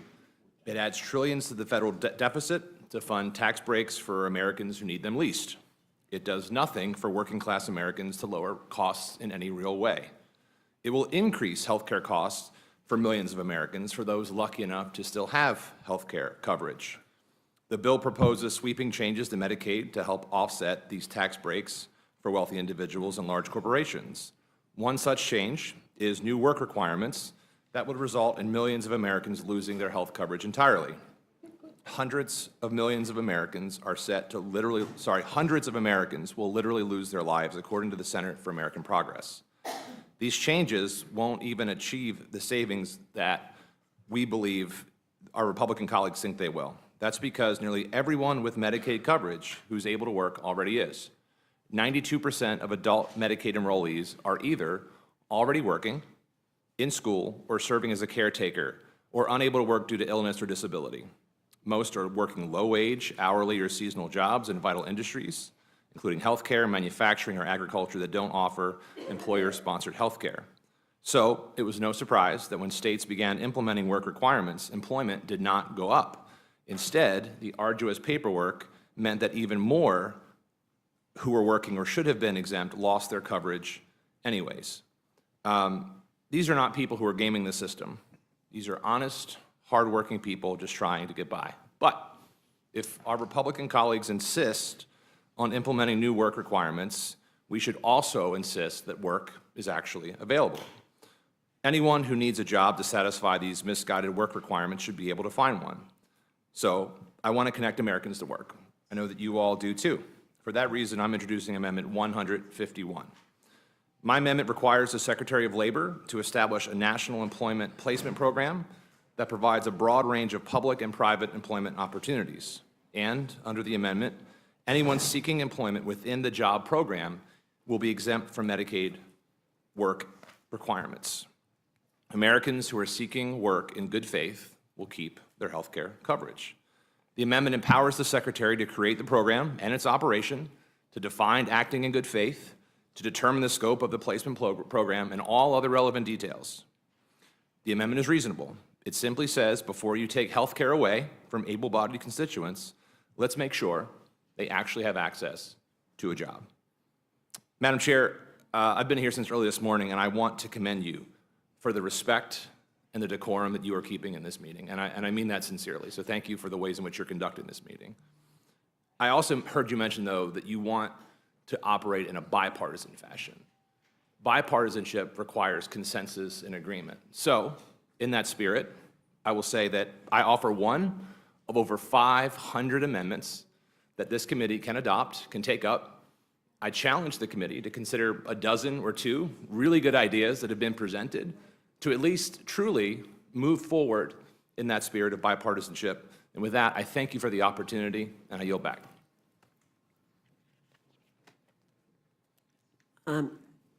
We did have bipartisan votes in the committee, so maybe you'd like to vote for the bill and make it bipartisan. Thank you. Let me see. Mr. Garcia. Madam Chair, thank you for this opportunity. I'm here to discuss the amendments that I submitted, numbers 112 and 420. Amendment 112 eliminates a provision that cancels unobligated funding from the Neighborhood Access and Equity Program. This amendment is not explicitly about the devastating Medicaid cuts that the majority is trying to move forward, kicking millions of Americans off their health care, nor is it about the billions of dollars in cuts to food assistance that families rely on to put food on the table. This amendment is about the way people move from point A to point B safely. It's about the glue that enables people in urban and rural districts alike to actually get their health care appointments or go to the store for groceries. And if the majority is set on imposing strict work requirements as a condition for receiving Medicaid and SNAP benefits, they should be supporting my amendment. Why? Because the NAE program helps people get to and from their jobs. NAE was created to support infrastructure projects that increase safety and transportation access. That transportation access is the lifeline that allows a grandmother who depends on a bus to get to her doctor's appointment. And that safety focus creates a complete streets approach that protects kids when they walk to school and cyclists when they commute to work. In fact, a city represented by one of my Republican colleagues in this room received NAE funding to build a pedestrian bridge over railroad tracks, accomplishing two goals. One, connecting two communities that were separated by said railroad tracks, and two, protecting pedestrians and cyclists moving between communities. The bill before you places billions of dollars for safety projects at risk nationwide. We should not be putting the safety of our constituents at risk to pay for tax cuts for the wealthy. And if you all really want people to fulfill work requirements as a condition for Medicaid and SNAP, the very least that you can do is ensure that people get to their jobs safely. I urge you to support Amendment 112. Next, I'd like to discuss Amendment 420. This amendment ensures that revenues from new registration fees on electric or hybrid vehicles are also spent on public transit. Since 1982, Congress has ensured that revenue increases for the Highway Trust Fund cover authorizations under the mass transit account in addition to the highway account. As written, all of the revenue will be deposited in the highway account, meaning transit will see its small share of the total further reduced. This moves us in the opposite direction of where we need to go. You all may think that this is only a big city problem, but maybe big city problems aren't your top concern. But defunding public transit is just as much a problem for rural America. In April, the Transportation Committee heard from the executive director of the Prairie Hill, South Dakota Transit Agency, not a big city. She testified that America's rural population is declining, but rural transit ridership increased 15.6% in 2007 to 2019. And who are the people relying on rural transit? Senior citizens who take their local bus to get to the grocery store, disabled veterans trying to get to the VA, and patients who rely on non-emergency medical transportation to get to their dialysis appointments. Amendment 420 simply directs the vehicle registration fees in the reconciliation bill to cover authorizations from both the highway account and mass transit account. I urge your support on Amendment 420. Thank you, Madam Chair, and thank you to the members of the committee for allowing me to testify. Thank you, Mr. Garcia. Ms. Sykes, you're recognized for 5 minutes. Thank you, Chairwoman Fox, to the ranking member, and to all the members of this committee. Thank you for allowing me to come and testify before you today. This is my first time in the Rules Committee, and hopefully next time it won't be as long of a committee, but you all are lovely, and it's been a pleasure getting to know you and hope I can acquaint myself with you further. I am honored and proud to represent Ohio's 13th Congressional District, and we are in Northeast Ohio. And I often call my district the birthplace of champions. We work hard, we're kind, we're creative. We have the Midwestern grit that people are so jealous of all over the country. And the people who I represent are worthy of my being up almost all the night in the morning to advocate on their behalf. The people in Ohio's 13th Congressional District are looking for opportunity. And that's exactly why I came to Congress. They want the opportunity to live. In Ohio, we have some of the highest infant mortality in the entire country. In Ohio, we have some of the highest maternal mortality in the entire country. And for Black women and for Black babies, deaths are even higher than their white counterparts. We were proud to expand Medicaid in the state of Ohio to make sure that we had healthy moms, because if you have healthy moms, you'll have healthy babies. But this current reconciliation bill will put that in jeopardy and make us lose all of the gains that we have, saving the lives of these gorgeous, beautiful infants and their mothers. We also, like many other parts of this country, have an issue with substance abuse and mental health treatment. And because of the Medicaid expansion and Medicaid itself, people are able to get the treatment that they need and want. People want to live, and I want to make sure we're giving them the opportunity. Furthermore, Madam Chair, our seniors rely on Medicaid, many of them as their primary way in which they get their long-term care. I don't think most people thought going into this election that the mandate was that their grandmothers would be kicked out of the nursing home. And so I am very concerned for this reconciliation bill, especially as if it were to pass. And unfortunately, as this bill continues to take access to care for my constituents, to counter this, I'm offering an amendment to strike the entire section addressing Medicaid from this bill that protects more than 201,000 people, including more than 83,000 children and nearly 18,000 seniors who would risk losing coverage in my district. Madam Chair, I heard one of the members of this panel, one of the Republican members, say that if you have your health, you're pretty rich.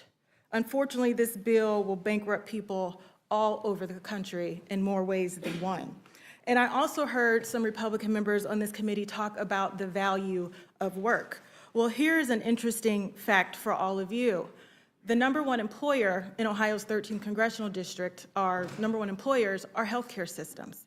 And I can guarantee you, if this bill were go forward, you would be putting people out of work. Let me say that again. You would be putting people out of work in Ohio's 13th congressional district. The nearly 30,000 people who work for our hospital systems, who rely upon the Medicaid program to reimburse hospitals for care, will be jeopardized. Their jobs and their livelihoods would be jeopardized. So not only is this a matter of decreased care in my community, you are going to put people out on the streets, impoverish them, and decimate our local community. That is the reason why I was willing to be up all night and stay here for hours to testify on my community, because we cannot afford this bill. Additionally, as it stands, this bill moves to defund Planned Parenthood, wiping out access to reproductive health care for at least 20,000 Ohioans. With my amendment, with one of my amendments, because I have 8 of them, this section of the bill would be removed, ensuring that Planned Parenthood can continue to provide health care access across the United States, including the clinic that is in my district in Akron, Ohio, which, by the way, is the most active clinic in the entire state of Ohio. This reconciliation bill, as it stands, does not improve the lives of people of Ohio's 13th district, or really anywhere in this country. And if the committee were to adopt my amendments, constituents in all of our districts would have more money in their pockets, greater access to health care, and more food on their tables. My third amendment is the Lower Your Taxes Act, which is a bill that I introduced early this year and 2 years ago, and would love it to be included in the reconciliation bill. This amendment would help families across the nation by making corporations pay their fair share and expanding the earned income tax credit and the child tax credit. Additionally, I am offering an amendment to include the earned income tax credit look back, which would allow all taxpayers to use their earned income from previous years for calculating the EITC. People have told us they cannot afford living in the United States, and putting more money in people's pockets in order for them to pay for gas and groceries and housing and health care. Madam Chair, I see that my time is coming to an end, and I want to continue to be respectful of your committee, so I won't offer the other 2. But thank you for giving me the opportunity to speak before this committee and advocate on behalf of my hometown. Thank you, Madam Chair, and I yield back. You may submit your statement for the record. Thank you very much. Mr. Thompson, you're recognized for 5 minutes. Thank you, Madam Chair, and all the members, Ranking Member McGovern, for being here all day, all night, all morning. And thanks to all of my colleagues who came to testify to ensure that our constituents would have an opportunity to have a little daylight shined on the debate regarding this terrible bill. A bill that adds to our national debt somewhere between $3.4 and $4.3 trillion, and that doesn't include the interest on that debt. Takes health care away from 13.7 million people, and it doesn't make them immune to being ill or injured, it just makes them uninsured. So this is going to add extra cost in the way of uncompensated care to our hospitals. 9 million people would lose food security, And all of this is to give a big tax cut to people who really don't need one in this environment. Madam Chair, I have a couple of amendments. My first amendment would strike the energy provision and restore the green energy tax credits. The American energy resurgence is at a crossroad, and my Republican colleagues seem eager to take the country down the wrong path. This reckless bill would gut America's clean energy production, raising the energy cost for millions of families and killing hundreds of thousands of good-paying manufacturing jobs. Repealing these clean energy credits would raise electric costs by more than $110 per year per household. That's to all of our constituents in red states and blue states. And despite what my Republican colleagues say, clean energy is the industry of the future. 93% of all new American energy supplied last year came from solar, wind, and battery storage. When we passed the clean energy credit, we deliberately paired supply and demand side incentives. By repealing some of these credits, you put at risk the entire supply chain at a time when the need for energy has never been greater. And just as energy demands dramatically increase with AI and crypto, my colleagues on the other side of the aisle are looking to decrease our nation's ability to meet this demand. Repealing these credits also cause economic pain to all American families. Whether my colleagues believe it or not, clean energy is the industry of the future, especially in Republican states and districts. Over 400,000 new clean energy jobs have been created since 2022. More than half are located in Republican districts. And this also disadvantages us at a time when China is trying to dominate the global clean energy supply chain. Shutting off the most impactful tool we have to combat this is absolutely reckless. I would urge all of my colleagues to support this. My second amendment deals with would strike the provision that the Republicans stuck in this bill to eliminate the $200 tax on silencers. At a time when Republicans are taking health care away from 3.7 million Americans, food assistance away from 9 million Americans, and child tax credits away from 4.5 million children, it's outrageous that they would spend $1.4 billion to make silencers cheaper. I'm disgusted that the congressional Republicans are spending $1.4 billion to make it harder for victims of mass shooters to know where their shots are coming from when they're trying to run for cover. And it's appalling that their actions will make it more dangerous for law enforcement when they respond to these mass shooters.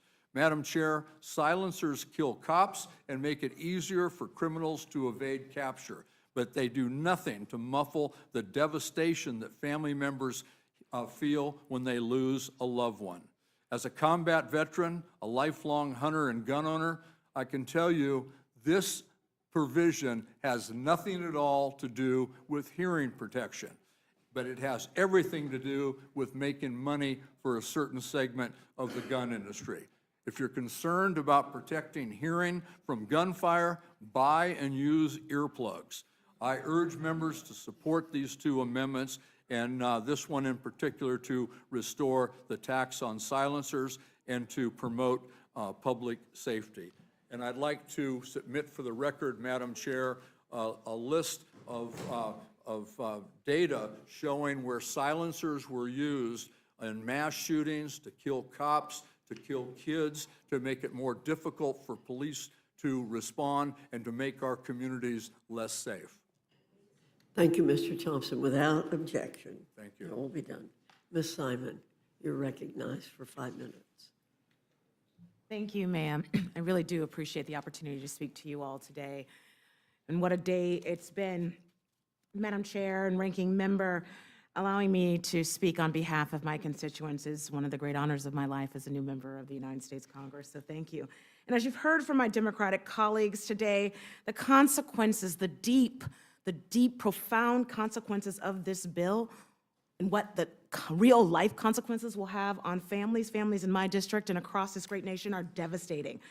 My amendments are about, one, protecting access to reproductive health care, and 2, protecting our social safety net and our federal workforce. 1, my amendment focusing on repro health, we all know that Medicaid ensures that millions of Americans, millions of working poor and low-income Americans have access to essential reproductive health care, including birth control, including prenatal care, including postpartum. My amendment would prohibit cuts to reproductive health services, including counseling, birth control, prenatal care, pregnancy, and of course, again, postpartum care. It would do so by requiring that the actuary of CMS certify that the majority's bill would not decrease access to or coverage to any of those things. Mercy, mercy. Don't touch women's reproductive health care. But there's no question in any of our minds on both sides of the aisle that this bill would do exactly that, attacking women. When we talk about the majorities pushing through the largest cuts to Medicaid in United States history, here's what it really means. It means Medicaid now covering 40% of all births in this great nation, including prenatal, including pregnancy care and postpartum. It means that millions of people in California, my district, and across this country will lose access to contraception, to family planning, and cervical cancer screenings. My God. Cutting Medicaid would mean rolling back progress. The Second Amendment that I presented and that was voted down shamefully by my Republican colleagues in the Oversight Committee, it was an amendment that would protect access to SNAP and support federal employee benefits. Simply put, this Second Amendment says that 1, if the Trump administration cuts SNAP, the budget by even $1, that the provisions in this bill that would cut federal employees' salaries, their pensions, labor protections would immediately expire. I know my time is about to expire, but I want to say one thing. Being a new member of Congress, what has hurt me the most is a woman who was a teen mom who took my daughter on the bus every single day to childcare, and I got support. I then, as a transit-dependent person, once a month took an hour-and-a-half bus to get $26 worth of food stamps, then would go to college, and then my day job, and then pick that baby up and come back again. That baby is an attorney. She passed the bar on the first time. How dare we cut benefits of hard-working Americans? I got to tell you a second thing that's really deeply on my heart. I learned that the child care workers in this here building who take care of the children of members of Congress make $30,000. You think they can pay for a 2-bedroom in Washington, D.C.? If you haven't been poor, don't legislate for the poor. Let's step up and protect Americans who are working with their full bodies, their full spirits. Instead, you are putting forth a bill that pathologizes the folks who need us most. Lastly, Madam Chair, I ask every Republican in the conference to walk with me after you vote this weekend. Get on a plane, come to the Children's Hospital in Oakland, and you tell the BMT nurses, you tell that mother who has a child with TMP in her nose that that child may in fact die. Come with me and walk with me and stand in line like I did when my husband died at the Social Security office begging for a $600 death benefit. Walk with me. You all have an opportunity to vote your conscience, your spirit. Vote for the people. Vote for the real people of this country that keep the tapestry moving, and I'll yield back.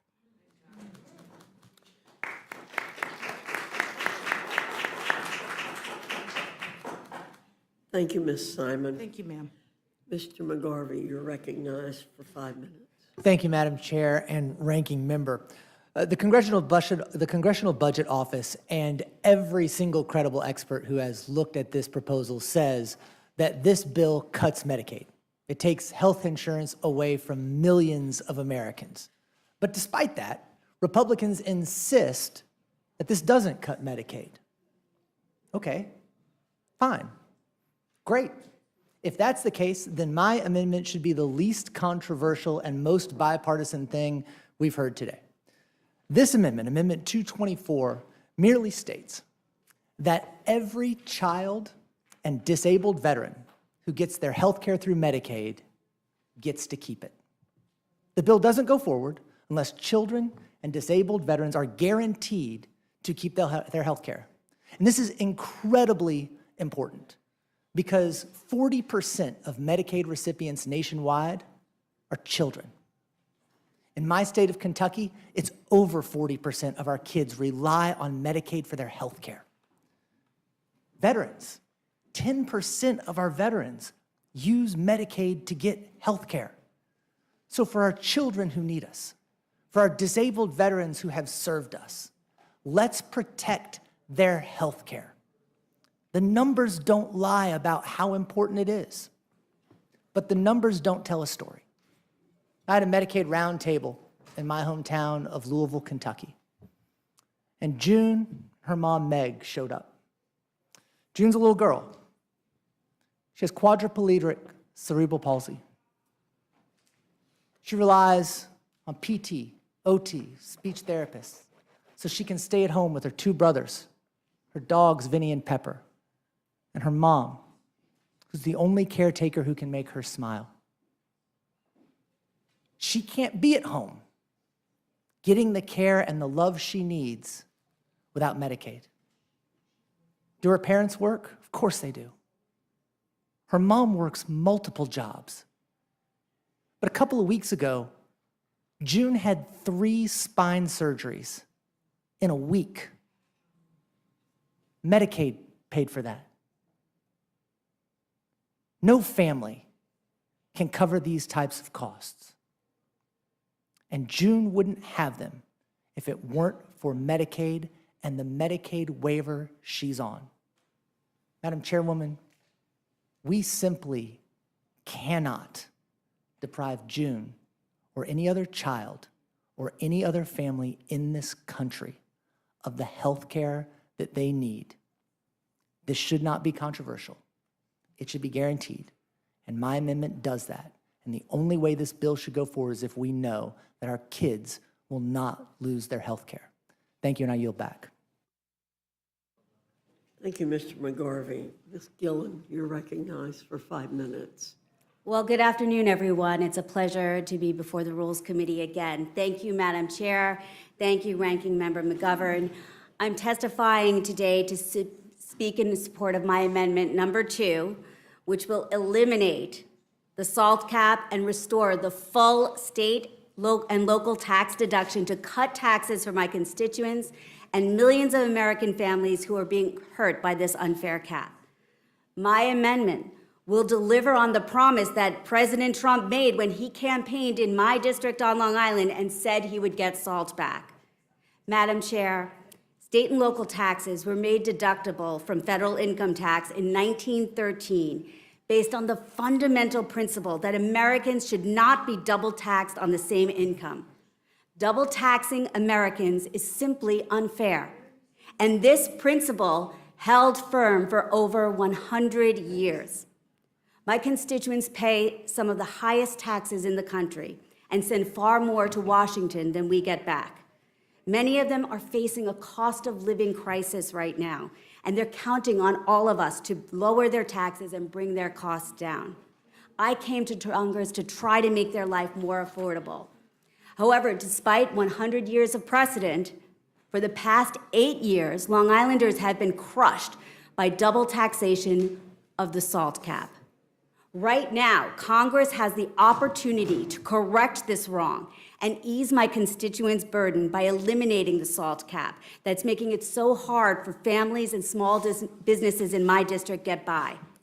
This is about fundamental fairness for high-cost states like New York, which again, give more to Washington than we get back. And let's just put an end to the inaccurate proposition that reinstating this full deduction of SALT is red states subsidizing New York, California, and other high-tax states. That is false. And in fact, the exact opposite is true. For every $1 that New Yorkers send to the federal government, we only get around 86 cents back on average, while the majority of other states get more back than they send to Washington. In 2017, the year that the SALT cap was instituted, New York sent $35.6 billion more to the federal government in taxes than it received back in federal spending. Restoring SALT helps adjust this imbalance and make sure that hardworking Americans on Long Island, in New York, and in other high-cost states are treated fairly. Long Island is one of the most expensive places to raise a family in the United States.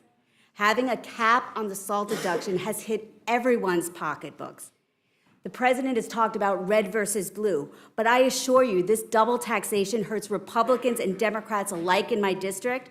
It hurts union members, it hurts teachers, it hurts firefighters, and it hurts police officers. I've heard from countless hardworking families and small business leaders in my district who've had to pay tens of thousands of dollars more in taxes, making their lives even more expensive. And Madam Chair, by way of example, I'd like to offer a letter into the record that was sent by a delegation to every member of the Long Island delegation from business leaders and economic development leaders in the district asking us to reinstate the full SALT deduction. Without objection. Since taking office, I have been fighting to fully restore this deduction by writing to leadership in the Senate and in the House, by testifying before the Ways and Means Committee. I joined the bipartisan SALT caucus. I even volunteered to go to Mar-a-Lago to talk to the president about how important it is for my constituents to get the full deduction back. And that is why I'm proud to lead this amendment to lower taxes for Long Islanders and others who are harmed by the SALT cap. My amendment has been co-sponsored by 16 of my colleagues from across the country, and today I ask the members of this committee to make my amendment in order and bring an up or down vote on eliminating the SALT cap and cutting taxes for Long Islanders and millions of other hardworking Americans to the floor. Thank you, and I yield back. Thank you very much. Mr. Norman, any questions? Congresswoman, thank you for your testimony. Now, to eliminate the SALT cap, you're talking about it's 10,000 now, take it off completely? That is what my amendment does. It strikes the cap altogether. How is that not a tax break for the rich? Congressman, in Long Just Island. real quick, I've got 5 minutes, just real quick. It's an easy answer. In my district, this cap impacts middle and working class I families. get that, but if you own 5, let's say, and I'm a real estate developer, if you have 5 houses, should I be able to deduct the local and state property tax on 5 houses? You should be able to deduct it for all the houses that you own. Okay. Okay. Ms. McGovern, now you said Medicaid for everybody ought to be guaranteed. Did I understand you right? My amendment is for children and disabled veterans only, Mr. Norman. Oh, just for disabled veterans? Okay. And children. Children and disabled veterans who are already on Medicaid should be able to keep their Medicaid. It's a guarantee that this plan doesn't kick them off. You would make sure that it's not done fraudulently, that something wasn't, there's a lot of fraud and abuse in the Medicaid system. Your President Biden admitted that. Was that not, if it's fraudulent, regardless of who it's for, are you for rooting that out? I think we should get rid of all waste, fraud, and abuse. My question to you is, are you in favor of kicking kids off their health care? That's all this amendment does, is prevent kids from getting kicked off their health care. If you are not in favor of this, you're in favor of kids losing their health care. It's got to be fraud. You got to get the waste, fraud, and abuse out, I think. How many kids like June who have quadriplegic cerebral palsy are fraudulently using Medicaid? We're talking about children and disabled veterans. The very picture you showed is the kind that you want to be helped. Congressman, did I understand you believe in the work requirements? I disagree with the work requirements. I'm simply saying, Congressman, if we're going to have them, we should make sure there are actually jobs available. Okay. And if people are seeking them in good faith, they should be able to keep their health care. And who should judge whether a job is available? My amendment fully authorizes the secretary. It's very flexible. It allows the secretary to promulgate all the regulations around this program to define good faith. But I think we should agree that if we're going to require a work requirement for health coverage, that we should at least make sure that we're encouraging people to actually seek that work. How would that actually, the secretary's got a lot of, I assume you're talking about Secretary of State or what secretary? Secretary of Health. Secretary of Health. How, would he have time to... Secretary of State definitely does not have time. He has too many jobs as it is, Congressman. Secretary of Health, how would he have time to go out and see it, determine if there's work available? How many people, where do you live? I live in the Baltimore suburbs. Okay. How do you logistically put that pressure on the Secretary of Health to find work, see if work is available? Walk me through real quickly how you do that. Well, first of all, I would restore all the firing that the Secretary did, so he actually has the staff to implement the program.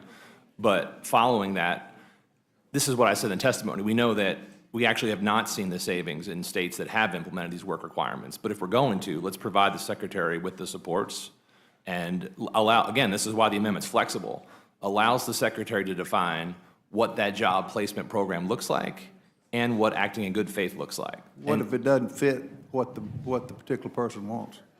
How does that work? That's why it's up to the Secretary. It gives full discretion to the Secretary to define what acting in good faith looks like. So if the Secretary says, you need to be looking for a job, you are not acting in good faith, that person would then not be eligible for health coverage because the program would define that. So, yeah. Well, I can see you believe that, but now we've all been up for kind of a long time.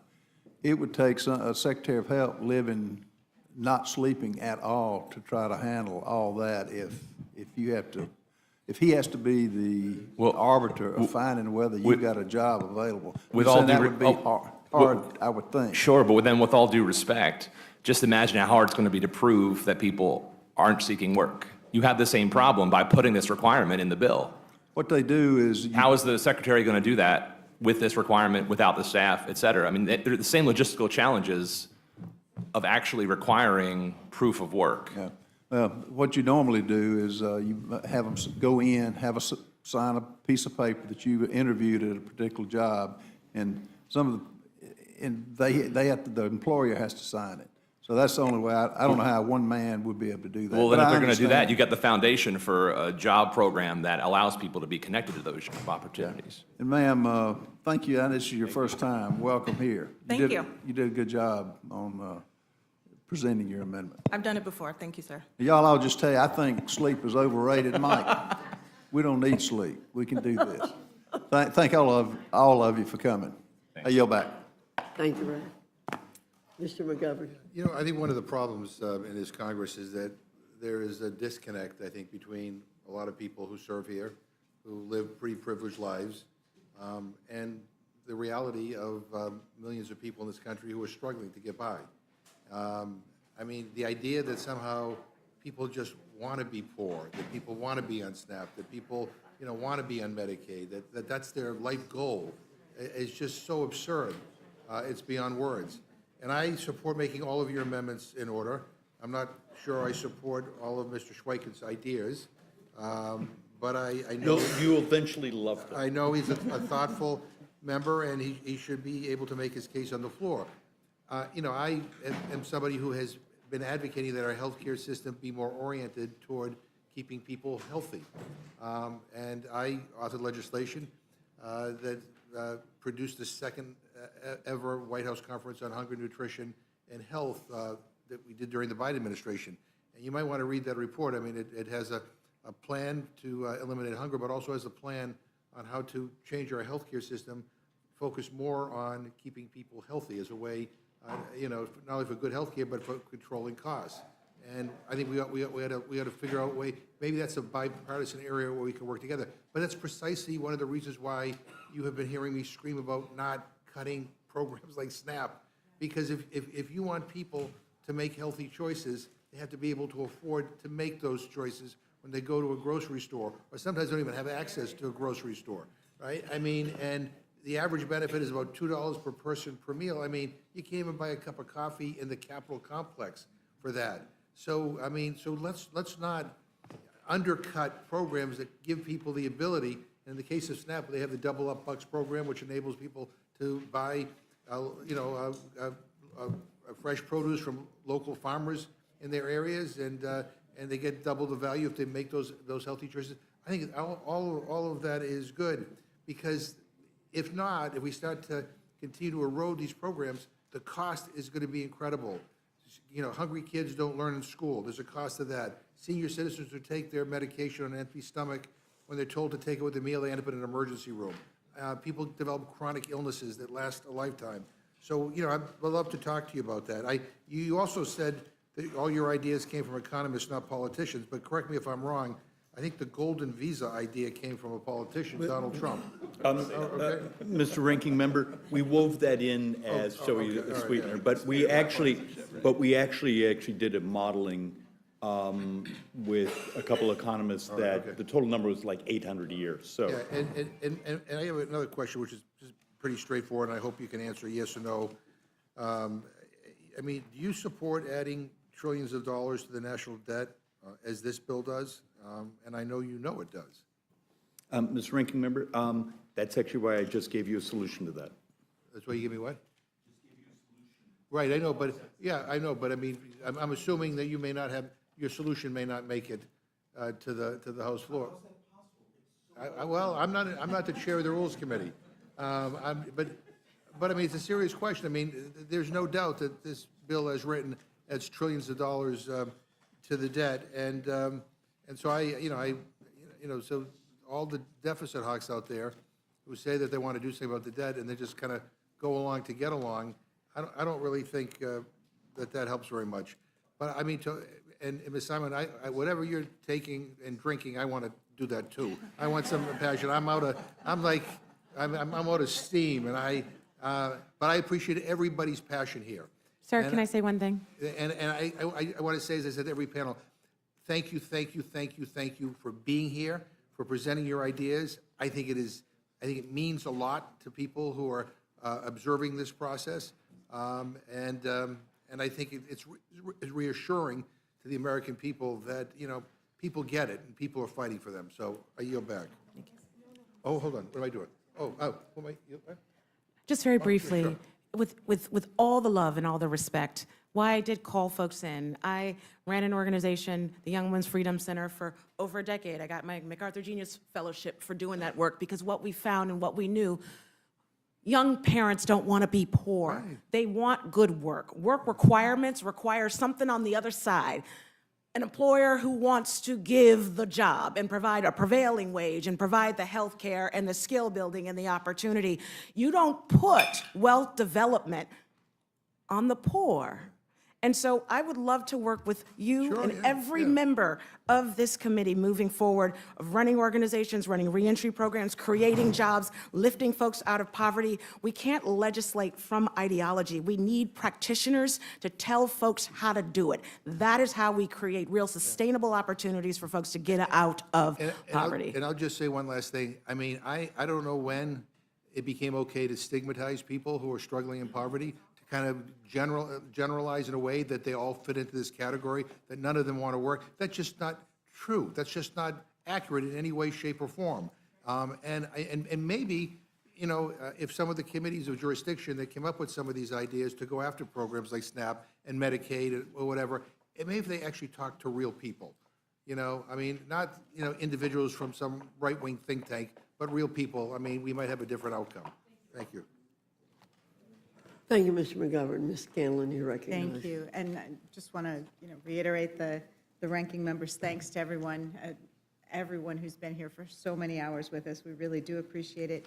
And particularly, I appreciate the emphasis in the amendments on controlling costs for people and recognizing what costs do to families, because we did last night after 5 o'clock, we got this letter from the CBO in which they estimated household resources and what would happen to household resources based on this bill. And what they found was that household resources would decrease for folks who are in the lowest tenth of income distribution, and they would increase for those in the highest tenth, because they're looking at both the tax cuts that are included in this bill and the cuts to benefits that families, particularly lower income families, rely upon. So there's a lovely graph that shows just how those cuts are going to impact household income if this bill were to become law. So thank you for your amendments to try to ameliorate some of the impact there, and I yield back.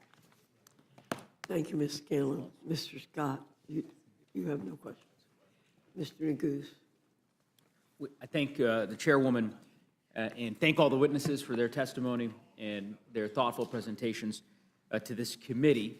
Without belaboring the point, as I proceed to belabor the point, I do want to ask my friend from Arizona a question. I don't know that there's a member of the House who has spent more time on the House floor bemoaning the deficit and our national debt than you, Mr. Schweikert. And I know that you have a special order hour every week. I've watched it from time to time. I may be one. So you're the one. I may be one of the few You're people the one. who's watched it, waiting for a moment like this one where I could finally pose this question to you, which is, I have to imagine that this is a painful exercise for you in light of the Committee for Responsible Federal Budget's real condemnation of this bill in terms of what it would do to the deficit. And to my friend, you know, you're one of the people I actually think very fondly of because you've asked some brilliant questions over the last couple of years when I've done floor speeches and how things work. But what I found around here is we do lots of complaining and very little intellectual capital. And so I started almost a year ago on part of this project. And the idea is I just showed up in front of you with slightly over $2 trillion in savings, offsets, however you want to, and they're not particularly partisan. They're actually great economics and alignment of incentives. So, you know, besides someone just to be myself clear, I mean, the ranking member, I think, I don't want to speak for him, I think he indicated that we would be happy to consider that amendment, and it's the chairwoman that you have to convince, not us. It's a closed rule, so. Look, part of my battle is, and many of us are, when you end up in the majority or vice versa, you go through this, is the body doesn't really like complexity anymore, or maybe it ever did. And we have really complex problems. Understand, the movement in interest rates today, if you look at them, just even over since the beginning of the year to now, it's $2 trillion over the 10. Yeah. Just the movement in interest rates that we've seen recently is the debt we're talking about here. And I don't think we understand how to, so. You're making a real compelling argument against this bill. I mean, No, this actually, I agree with you. Actually, you have the flip side. If we don't do some of the extensions and particularly the accelerated depreciations for research and development, those things, we can't, you know, we have a demographic crisis. Why not just do those? Actually, tax cuts for individuals. I mean, this is what the Committee for Responsible Federal Budget has said, right? They've Very much, essentially said that but if- even that has, there's three, that's about another 600 billion. So even that's 3.6 trillion dollars, just those two things in cost. You still have to find offsets, even with those. Sure. My argument to you is, Madam Chair and members, and maybe even some members on my side, give this fair read, because it would be the one moment we could also communicate to those bond markets that are functionally now running our country that we're doing something to offset policy. If I can't change the policy, maybe I can find a way to pay for it.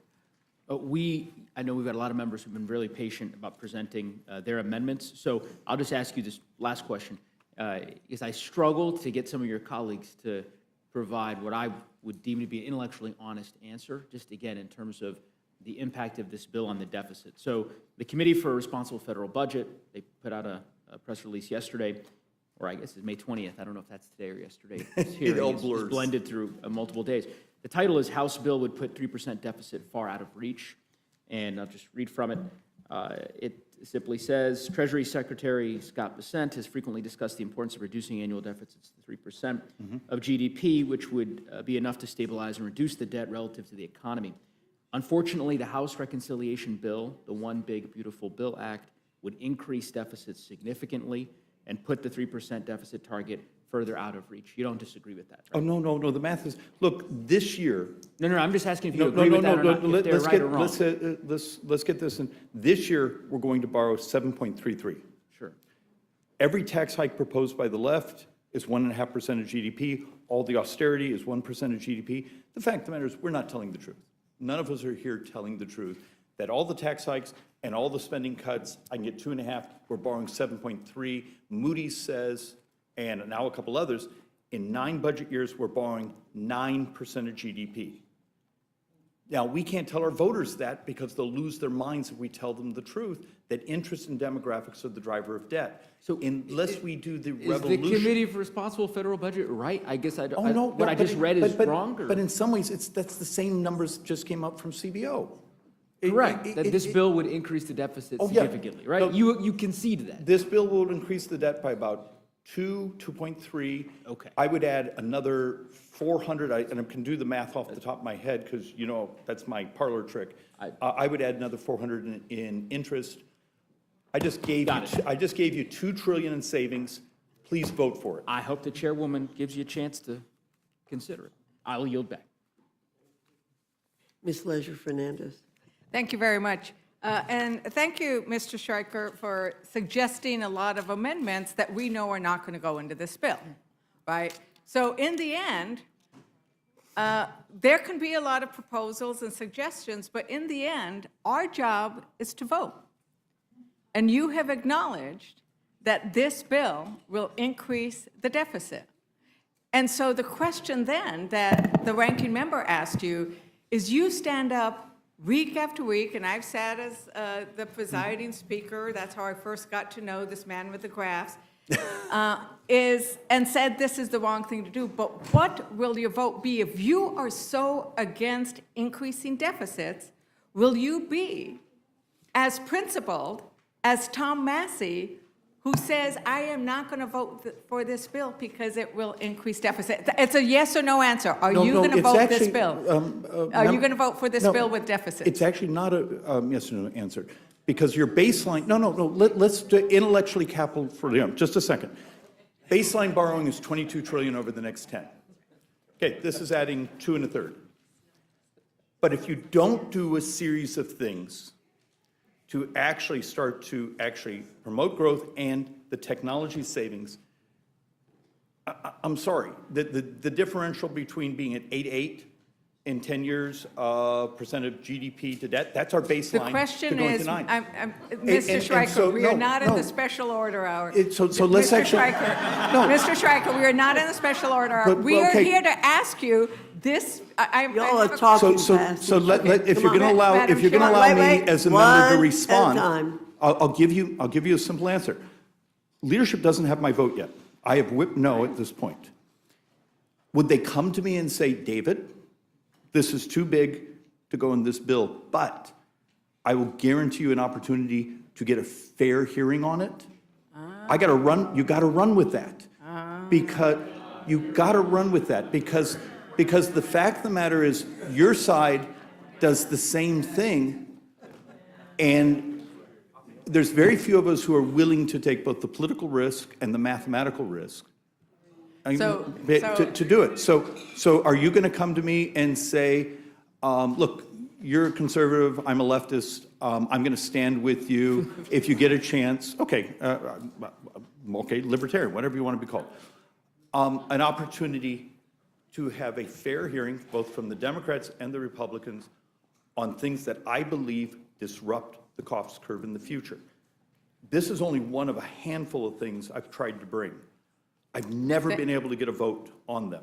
Could I get a guarantee of the vote in the future? So, you might be able to buy my vote on this bill if I knew our side doesn't buy votes. We don't accept. Really? We do not accept. Really? Do you want to see 400 million? Do you want to see the amendments you all did during the Inflation Reduction Act? Mr. Stryker, I have not asked you a question. Mr. Stryker, I have not Ma'am, asked you. I would almost like to take her words down for a bold lie. It is. I'm reclaiming my time. It is a simple question, and we did not get a simple answer. And that's the thing, is this, I have not asked a question. This is the issue, the question was whether or not somebody would take the political courage to vote no when there is a deficit, and that is what they stand for. And I need to acknowledge the gentleman from Kentucky. Because the gentleman from Kentucky, you're a colleague of Tom Massey. And so I know you have conversations. I often have conversations with Mr. Massey. And he really is, this is a line for him. And he's willing to have the courage of that conviction. And I want to thank you for bringing up the story of June. And I want to thank everybody on this panel for bringing the stories of what does it look like in Ohio, the idea that if there is not work, how do you punish people? And we are likely headed into a recession. We've had the first quarter of negative growth. And it is absolutely true that our job is to create the opportunities and the possibility for people to realize their potential and to not starve them while they are trying to get an education or take care of their children, and to not penalize them depending on where they live, in what state they live. And to focus on the stories that all of you have brought to us today. And while there might not have been very many Republicans on the dais, you look at the Democrats, well, we have to go out to get a little break because we've been here since 1 o'clock in the morning. I can tell you that the American people are listening. And so this panel, like the panel before it, the panel before that, the panel before that, and the many more, they're going to come because I'm looking at this audience. And these are representatives who know that their job isn't about charts. Their job is about bringing to the American people the stories of how this bill is going to hurt their constituents. And then you know what they're all going to do? Is they're going to have the courage to vote their conscience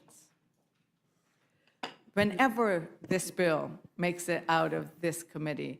And so thank you very much. And Madam Chair, I want to tell you that I did say I would learn how to say devuelvo la palabra in Spanish. So muchísimas gracias for the time, and I am yielding back. Devuelvo la palabra. Thank you, Ms. Leisure Fernandez. There are, I believe, no other questions for the panel. Therefore, you're excused. On the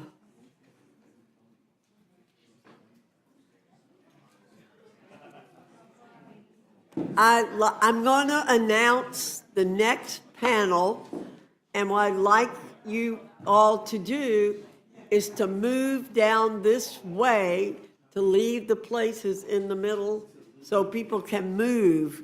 So, Ms. Castor, Mr. Levin, Ms. Sewell, Ms. Titus, Ms. Delbeni, Mr. Espaillat, Mr. Amo, and Ms. Susie Lee from Nevada. So come on down.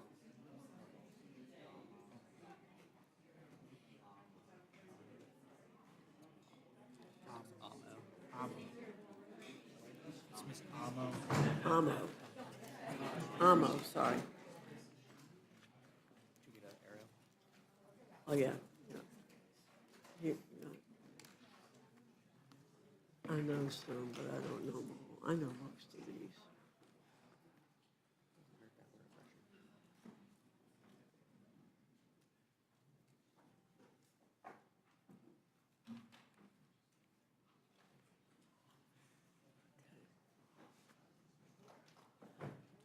So I'm going to call on you in the order in which I called your name to come up to the table. So, Ms. Castor, you're recognized for 5 minutes. Well, thank you, Madam Chair. Thank you to the Rules Committee and your professional staff for the opportunity to give voice to my neighbors back home across the Tampa Bay area. If you ask my neighbors right now what they care about, it's affordability. It's the affordability squeeze. Many of them are rebuilding their lives, their homes after the devastation of Hurricanes Helene and Milton. They're trying to figure out what the highest import taxes and tariffs in 100 years mean on their rebuilding efforts. And now they're confronted with this billionaire boondoggle that is going to impact the affordability of their health coverage, their electric bills. It's really harsh news to them to hear that the Republican budget bill is going to rip away coverage to 13.7 million Americans. and that it's going to increase electric bills, it's going to restrict nutritional assistance, food, healthy food for kids and older neighbors, in order to provide a major tax cut to billionaires who simply do not need it.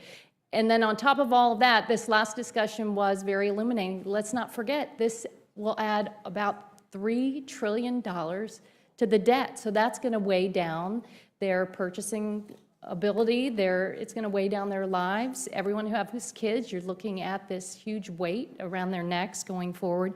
And this bill is one that's going to hit Floridians particularly hard, because we have the most neighbors who use the Affordable Care Act for affordable health care coverage. So when you rip away that little bit of help to pay for their co-payments and their premiums under this bill, that means that they could lose coverage, or they're going to be paying a whole lot more.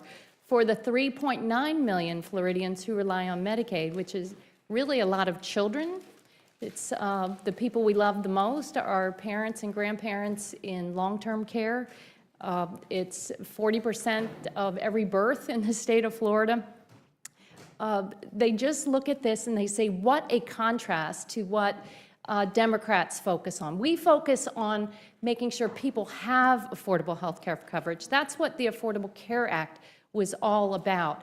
Outlawing discrimination against pre-existing conditions, allowing young people to stay on their parents' plan to age 26, lowering the cost of prescription drugs, restraining the cost growth in health care.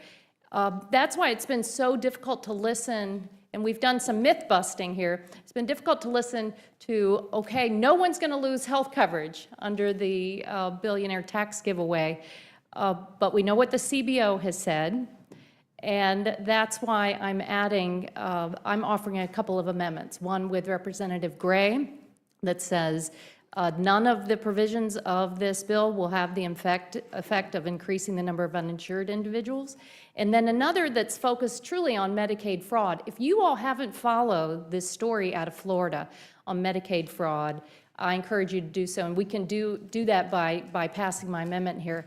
There was a settlement for overpayment, overbilling of drugs by Florida's largest Medicaid provider.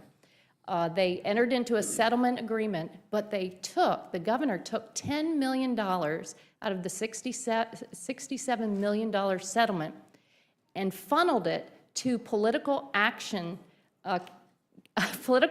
committees to oppose constitutional amendments on the ballot last year that were totally unrelated. It was actually on cannabis. So it took the Medicaid dollars, funneled it through nonprofits, and then to political campaigns. So this has been a bipartisan investigation in the Florida legislature. And while there's been so much discussion here that there's so much fraud and waste and abuse in Medicaid, it's time to really go after some of the fraudsters in Medicaid. And I think this can be a bipartisan effort to tackle it. But, you know, back to the affordability, and the fact is, what I'm hearing from folks, it's not just from neighbors, it's from all of our hardworking providers. Most doctors groups are opposed to the billionaire tax giveaway, nurses organizations, and I wanted to read just a few for the record that have come to my attention. This is a letter from leading health advocates. Okay, I'm going to offer this for the record and maybe hope that a few of my colleagues will ask about these when we get to Q&A.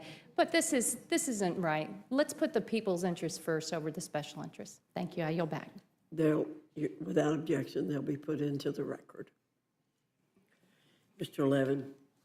Madam Chair, thank you. My colleagues have made many powerful arguments against this bill today, and I'm here for a very simple reason. That's to offer what I believe is a reasonable bipartisan amendment focused on a shared goal, protecting the American people from higher energy costs. This amendment would ensure that key provisions in this bill, particularly those that eliminate support for clean energy and roll back environmental protections, cannot take effect unless the Energy Information Administration confirms that they will not increase monthly household utility bills. That's it. If the policies in this bill are truly going to reduce costs, then this amendment simply adds a common sense verification step to confirm it, nothing more. But Independent analysis already indicates this bill would raise energy costs for American families by at least 7%. That's an average of more than $110 per year per household at a time when nearly 80 million Americans are struggling to pay their utility bills. We shouldn't be adding to that burden. Now, some of my colleagues have asked, look, if clean energy is so affordable, why does it still need tax credits? It's a good question, and the answer is this. Clean energy is already the cheapest source of power in many markets, but the transition still requires upfront investment. We need to build transmission lines, upgrade the grid, and scale American manufacturing. The credits help unlock those investments and deliver long-term savings to consumers. At the same time, fossil fuels continue to benefit from long-standing subsidies and infrastructure that's been built and paid for over decades. Without tax credits, we're not creating a level playing field. We're favoring the status quo at the expense of innovation and competition. These investments are not only saving families money in the long run, they're creating jobs, and not just in any one part of the country. The clean energy economy is growing in red districts and blue districts alike. Solar plants, battery storage facilities, wind farms, electric vehicle factories, grid modernization projects. These are putting people to work in rural areas, in small towns, in manufacturing hubs, and communities that have seen jobs vanish in past decades. From Georgia to Michigan, North Carolina to California, clean energy is rebuilding America's industrial base and restoring pride and prosperity, including in places that have been overlooked for far too long. If we eliminate the tools that are making this growth possible, we don't just risk raising prices, we risk losing momentum on job creation, competitiveness, and true energy independence. This bill also contains provisions that raise fees on renewables, will make it easier and cheaper for fossil fuel developers to access public lands. It weakens permitting protections, and it undercuts the economic foundation for one of the fastest growing sectors in our economy, all while shifting costs back to American families. Regardless of how you feel about clean energy or climate change, I hope we can agree on this. If we're going to pass legislation that affects energy markets, we have a responsibility to ensure it doesn't drive up costs for the people we represent. That's what this amendment does. It doesn't block the bill. It doesn't impose ideology. It simply says, let's get the facts first. Let's verify the real-world impact before we make irreversible changes.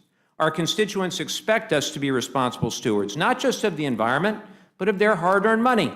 Let's show that we can work together to protect them from higher utility bills and preserve the job growth we're finally seeing across this country. I urge my colleagues to support this amendment and to stand up for families, for fairness, and for the future.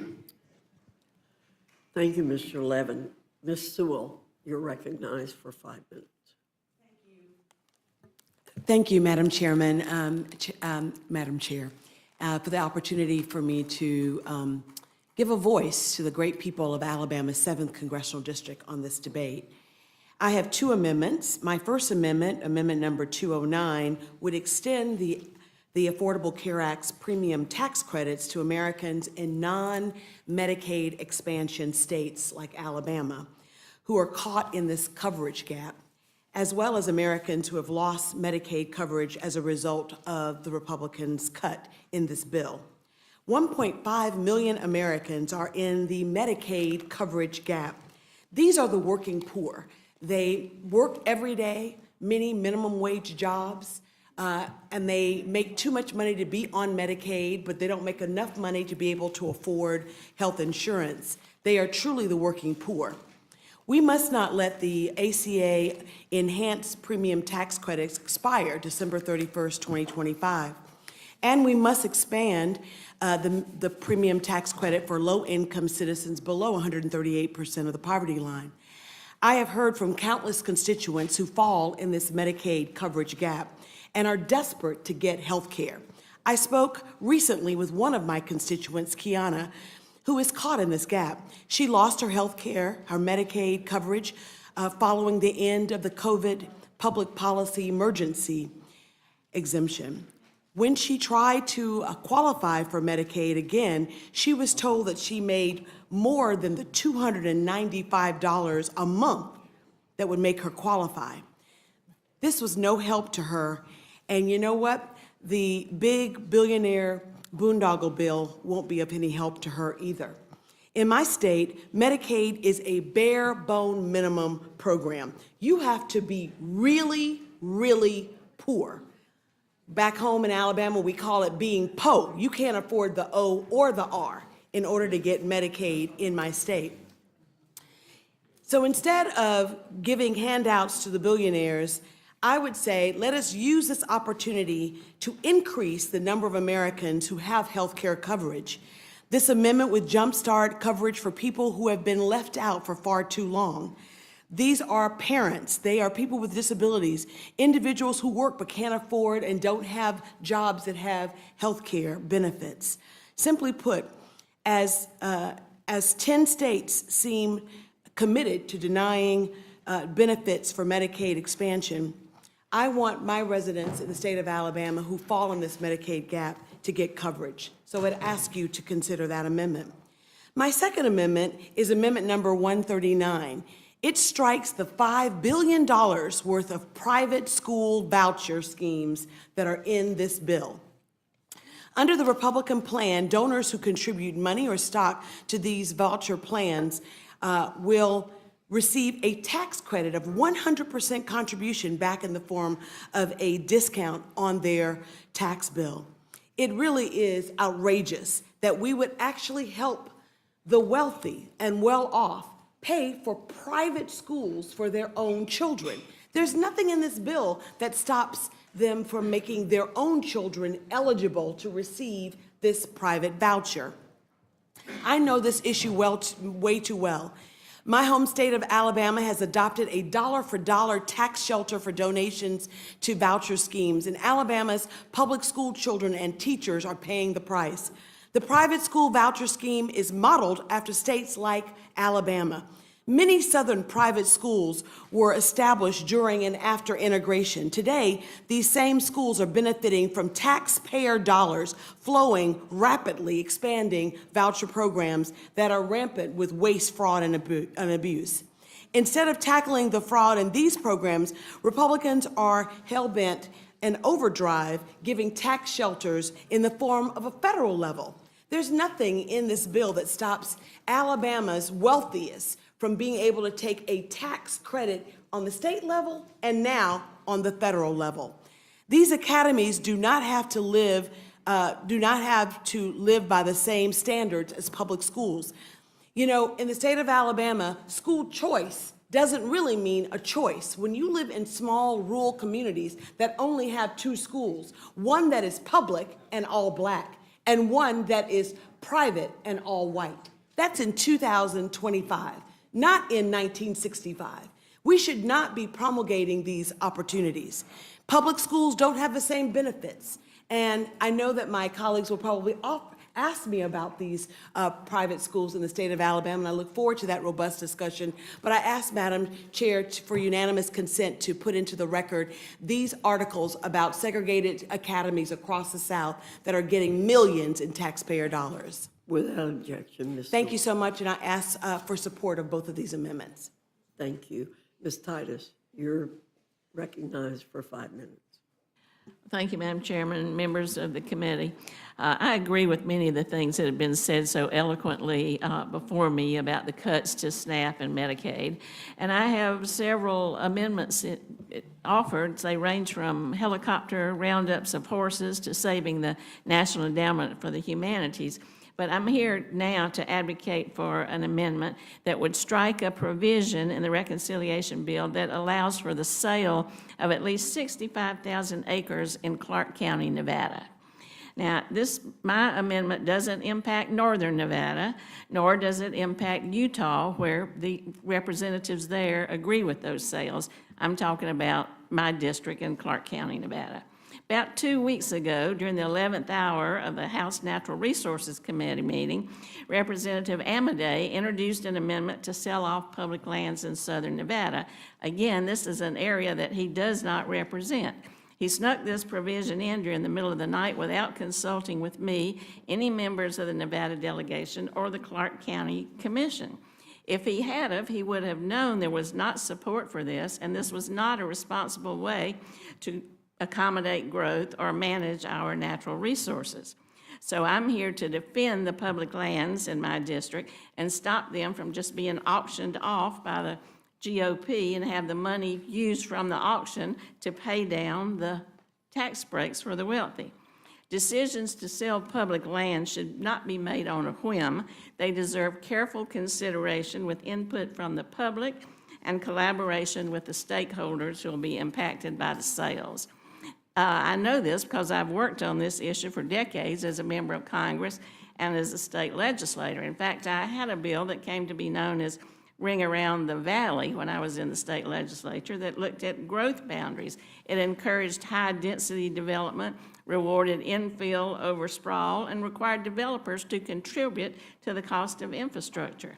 Well, that didn't become law. It was kind of called Ring Around the Neck or Ring Around the Collar by some of the opponents. Had a picture of me with a noose on the cover of a magazine, but nonetheless, it started the conversation, and some of those things over time have been adopted. Representative Amadei's amendment was an irresponsible departure from that and will just roll back our attempts to kind of balance smart growth with conservation. His proposal includes no offsets for land conservation, and in fact, it appears that it overlaps a Viquame, a national monument that we just got created. Nor is it a silver bullet for addressing housing needs in Nevada. It does nothing to address the other factors that contribute to housing problems besides land costs. This includes supply chain issues, the Trump tariffs, a shrinking construction workforce, and lack of tax incentives to build affordable housing.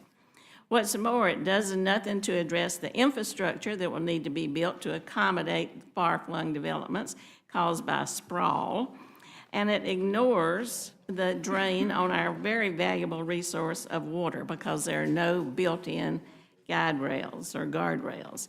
In fact, just this month, a report from the USDA's Natural Resources Conservation Service showed just how serious our lack of water is, both in Lake Powell and Lake Metis at 33% capacity, down 920,000 acre-feet, which equates to enough water to service 1.8 million homes.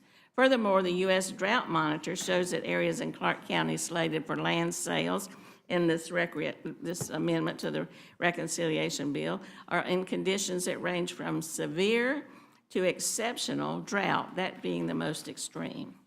Nor does it take into account the new guidelines, the soon-to-be determined post-2026 operating guidelines for the Colorado River, and that has potential to shape our water allocation. If we're going to develop more land, we certainly need to take in that reality. Finally, nearly $1 billion in estimated revenue from the sale of this land in southern Nevada would go directly under this amendment to the U.S. Treasury, not come back to the state to be used for outdoor recreation, preserving critical ecosystems, or wildfire protection. So the public lands of Nevada will not be sold to benefit southern Nevada, nor will they be put up for sale by someone who represents southern Nevada. So for all these reasons, I would ask you to take this into consideration and let the people of southern Nevada have a say in what happens to their public treasures. I yield back. Thank you, Ms. Titus. Ms. Del Bene, you're recognized. Thank you, Madam Chair and Ranking Member McGovern. I'm offering an amendment that is a proven solution to grow the middle class and significantly slash childhood poverty. Families across the country are struggling to make ends meet, and addressing the high cost of living is the #1 concern for Americans. My amendment would restore the largest ever middle-class tax cut by increasing the child tax credit and making it fully refundable. The current child tax credit leaves out 1 in 3 kids because they live in families that don't make enough money to access the full benefit. The Republican bill will leave out 17 million American children who are in families that don't earn enough to receive the full child tax credit. This Republican billionaire bailout bill would give the ultra-wealthy millions of dollars in tax breaks, while a two-parent family working full-time, earning minimum wage, wouldn't qualify for the full child tax credit. Republicans claim to be pro-family, but they are knowingly leaving out the parents and children, the families that are struggling the most to make ends meet. I recently met a mom from Washington who has 4 adoptive kids. One of her children has a severe developmental disability and requires constant care. She worked multiple jobs so she could provide for her children. In 2021, she began receiving monthly child tax credit checks under the Democrats' American Rescue Plan. These payments allowed her to bring in extra help to care for her special needs child so she could also spend more time with her other children and do things like taking them sledding in the winter. She told me that she finally felt like she had room to breathe with the extra money that helped support her family. That's what families really want, the stability and certainty that they can not only just get by, but also get ahead. Since the child tax credit payments ended in 2021, she's had to pick up more work to make ends meet again, meaning she spends less time with her kids. This budget bill shows where people really stand and shows where Republicans really stand, and it's not with hardworking Americans. If they did, they'd be giving tax cuts to the middle class, not the wealthy and the well-connected. They'd be expanding programs like the child tax credit so that parents who are working full-time but still struggling to make ends meet can get the full benefit. I urge my colleagues to support that amendment. I also have a second amendment that will reassert Congress's authority over trade, which is based on my legislation, the Prevent Tariff Abuse Act. President Trump has been waging a trade war around the world since he took office. This includes our close allies and economic partners like Canada, Mexico, and the European Union. These tariffs are increasing costs for small businesses and raising the price of goods that families rely on every day, like groceries and household products. The president has callously said he could care less if prices go up because of his tariffs. Trump is openly telling Americans that they'll have to live with less and pay more under his economy, and for no reason. It's abundantly clear that there's not a plan or ultimate goal for what he wants to accomplish with these tariffs. He imposes tariffs one day, then removes or delays them the next, and this chaos is damaging to our economy and making America a difficult place to do business. If someone comes to the White House or Mar-a-Lago to bend the knee, maybe they'll get a special deal, and that reeks of corruption. The justification the president used to enact these tariffs was the International Emergency Economic Powers Act, or IEPA. For example, Trump imposed tariffs on Canada under the guise of a national emergency over fentanyl. But in reality, significantly, orders of magnitude more fentanyl goes into Canada from the United States than comes the other way around. Sweeping tariffs should not be put in place at the whim of a president. There should be a vote in Congress. We used to have bipartisan support that we needed to assert our congressional constitutional authority over trade. And we had that bipartisan support when President Biden was in office, but suddenly Republicans are silent. If a Democrat was in the White House today, would you let them raise taxes on your constituents by thousands of dollars a year without a vote in Congress? I offer this amendment to give everyone the opportunity to make it clear that any president must come to Congress for a vote before he can put in place sweeping tariffs. We are a co-equal branch of government, and it's our job to stand up for our communities, not blindly follow the executive branch. I urge my colleagues to support this amendment as well, and thank you, Madam Chair. I yield back. Thank you, Ms. Delbene. Mr. Espaillat. Thank you, Madam Chair, Ranking Member. Madam Chair, this debate about Medicaid cuts is really a debate about life and death.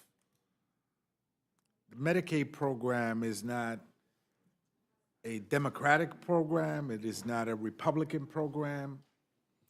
It is an important program for constituents in red districts and blue districts. And I have 488,000 people in my district that are Medicaid recipients. And I'm sure that many members across the aisle, perhaps including yourself, have many constituents that rely on the Medicaid program. So this is ultimately a debate about life and death. And I feel that this bill does not live up to the promises that the majority has made to the American people. For months and weeks, we've heard how Medicaid would not be touched. Americans were told that this bill would also reduce the deficit and restore the middle class. Instead, the bill will allow for millions in tax cuts to the very wealthy and increase by $2.3 trillion the national debt. Americans were told that the Medicaid program was safe and cuts are occurring. Instead, we see provisions that would cause nearly 14 million Americans to lose their health care, and millions more will have to pay higher premiums and co-pays. Adding ineffective work requirements and lowering the federal matching rate for Medicaid in states are just some of the provisions that will result in millions of Americans losing their health coverage. Again, this is a debate about life and death. The loss of coverage would have a rippling effect on health care. Federally qualified health centers and safety net hospitals rely heavily on Medicaid reimbursement to provide high-quality care. In my home district, New York's 13th district, 72 federally funded health centers rely on federal investment to serve close to 1 million patients. Clinics like the Borinquen Health Center in Harlem, the Morris Heights Medical Center in the Bronx, and the Ryan Health Center in Washington Heights in Manhattan are essential to the medical ecosystem of that district. These clinics are much more than just health centers. They provide primary care. They provide preventive health care to kids with asthma, adults with diabetes.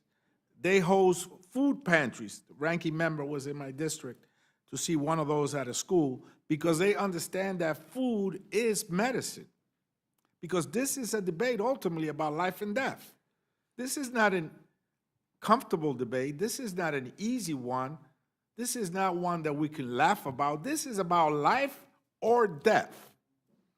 Without a strong Medicaid program, these health facilities will be forced to limit their services that they offer. They lay off staff and they will even have to close.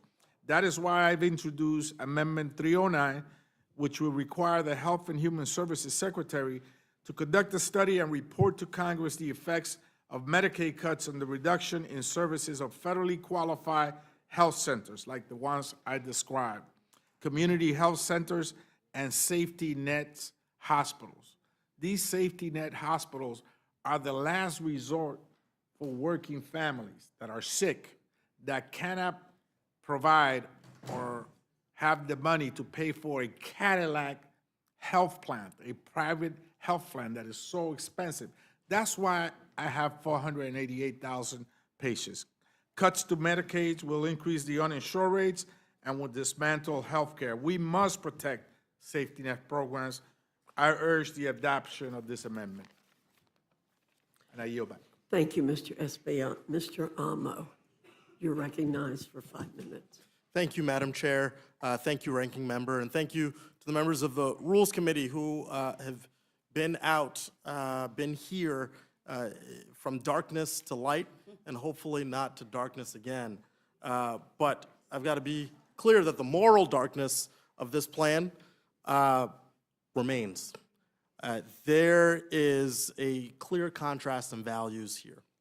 And budgets are, as we know, are a statement of values, and my Republican colleagues have been showing through their force the stature of their values, and I don't find them to be high in this moment. As Americans slept and as they awoke, they are experiencing a reality where there's a strategy, an attempt, a plan to take away health care from more than 3.7 million Americans, school meals for 18.3 million children, food assistance for about 11 million hungry people, and access to higher education for 4 million aspirants. In my home state of Rhode Island alone, 28,000 people would lose health coverage by 2034. Over 12,000 students would lose some or all of their Pell Grant funding, and 21,000 Rhode Islanders would lose some or all of their food assistance. These are people's lives. This is their health. This is their future. And I'll say it again, that budgets are a statement of values, and this tells tens of thousands, hundreds of thousands of Rhode Islanders that they don't matter, and that is not true. These cuts are made all the more egregious by the fact that they are being used to finance a tax scheme that gives out handouts to the richest Americans. As written, this disastrous reconciliation bill would give the richest Americans an extra $82,000 just to begin, going up for more and more and more, yachts and fancy cars and trips to exotic places, while people on the other end suffer. It, meanwhile, would also hike the lowest earning Americans' tax rate by 19%. It's a moral inversion, a reverse Robin Hood scheme to steal from the poor and give to the rich. We saw the numbers from CBO, seeing household resources for the bottom 10% go down by 4%. For the top 10%, go up by 2%. And those might seem like small numbers, but the scale of the increase for the top is just immoral. And that's why I introduced Amendment 355, which would raise the top tax rate back to 39.6%. And conveniently, this is something that President Trump said himself, right? Broken clock is right twice a day. And I think we know that we have a revenue problem. We know that this is something we will have to deal with. And we know the wealthy not only can, but they should pay more. We just have to have courage. And I encourage support for this amendment from my colleagues on both sides of the aisle. And this amendment, of course, won't solve everything. We know that this Republican bill still strips health care from over 13 million Americans and puts 1 in 4 SNAP recipients at risk of losing benefits. It remains a betrayal. Raise the rate, it still doesn't solve for that. But it makes it slightly less fiscally irresponsible. Moody's cited our revenue challenges, specifically in their downgrade. Now, on to another amendment, because the devil's really in the details here. And beauty is truly in the eye of the beholder when it comes to this legislation, and I had to pay real close attention to this one to see how ugly this portion is. It's why I'm proud to co-lead Congressman Mike Thompson's Amendment 374, which would repeal the provision that eliminates the $200 tax on silencers. Silencers make mass shootings worse, more deadly. They make it harder for victims and law enforcement to locate the source of the shooting. What is beautiful about that? Making them cheaper. Not only does this provision make silencers more accessible, it would cost $1.4 billion. Here we are stealing, seeing a theft from Republicans of health care so that we can eliminate silencers? It's illogical, and I can think of better uses for $1.4 billion. Let's focus on caring for the sick and feeding the hungry and not making silencers cheaper. It's not fiscally responsible that you would do all of this while adding trillions to the national debt. And because of policies like these, we will face challenges.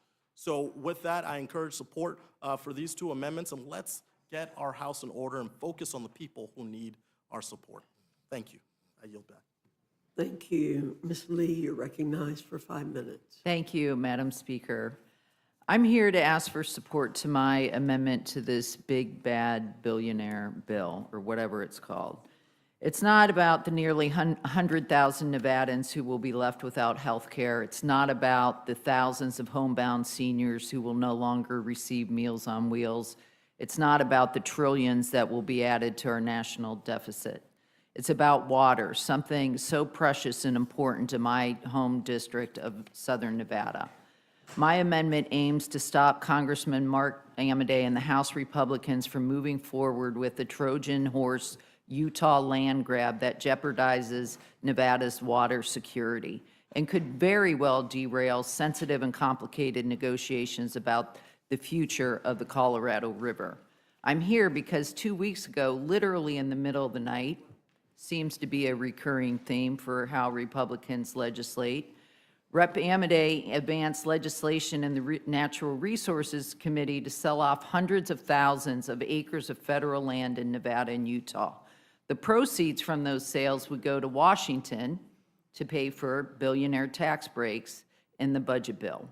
Mr. Amodei claims that this sell-off is necessary to lower the cost of housing. I've always supported releasing more federal land for housing in Nevada. In fact, I've introduced and passed bipartisan legislation to do exactly that. But my first problem is that this proposal really isn't about housing. The Amodei proposal doesn't require that land sold in Nevada be used for housing. In fact, there is very little information on how exactly this land would be used, which leads me to my second issue with the proposal.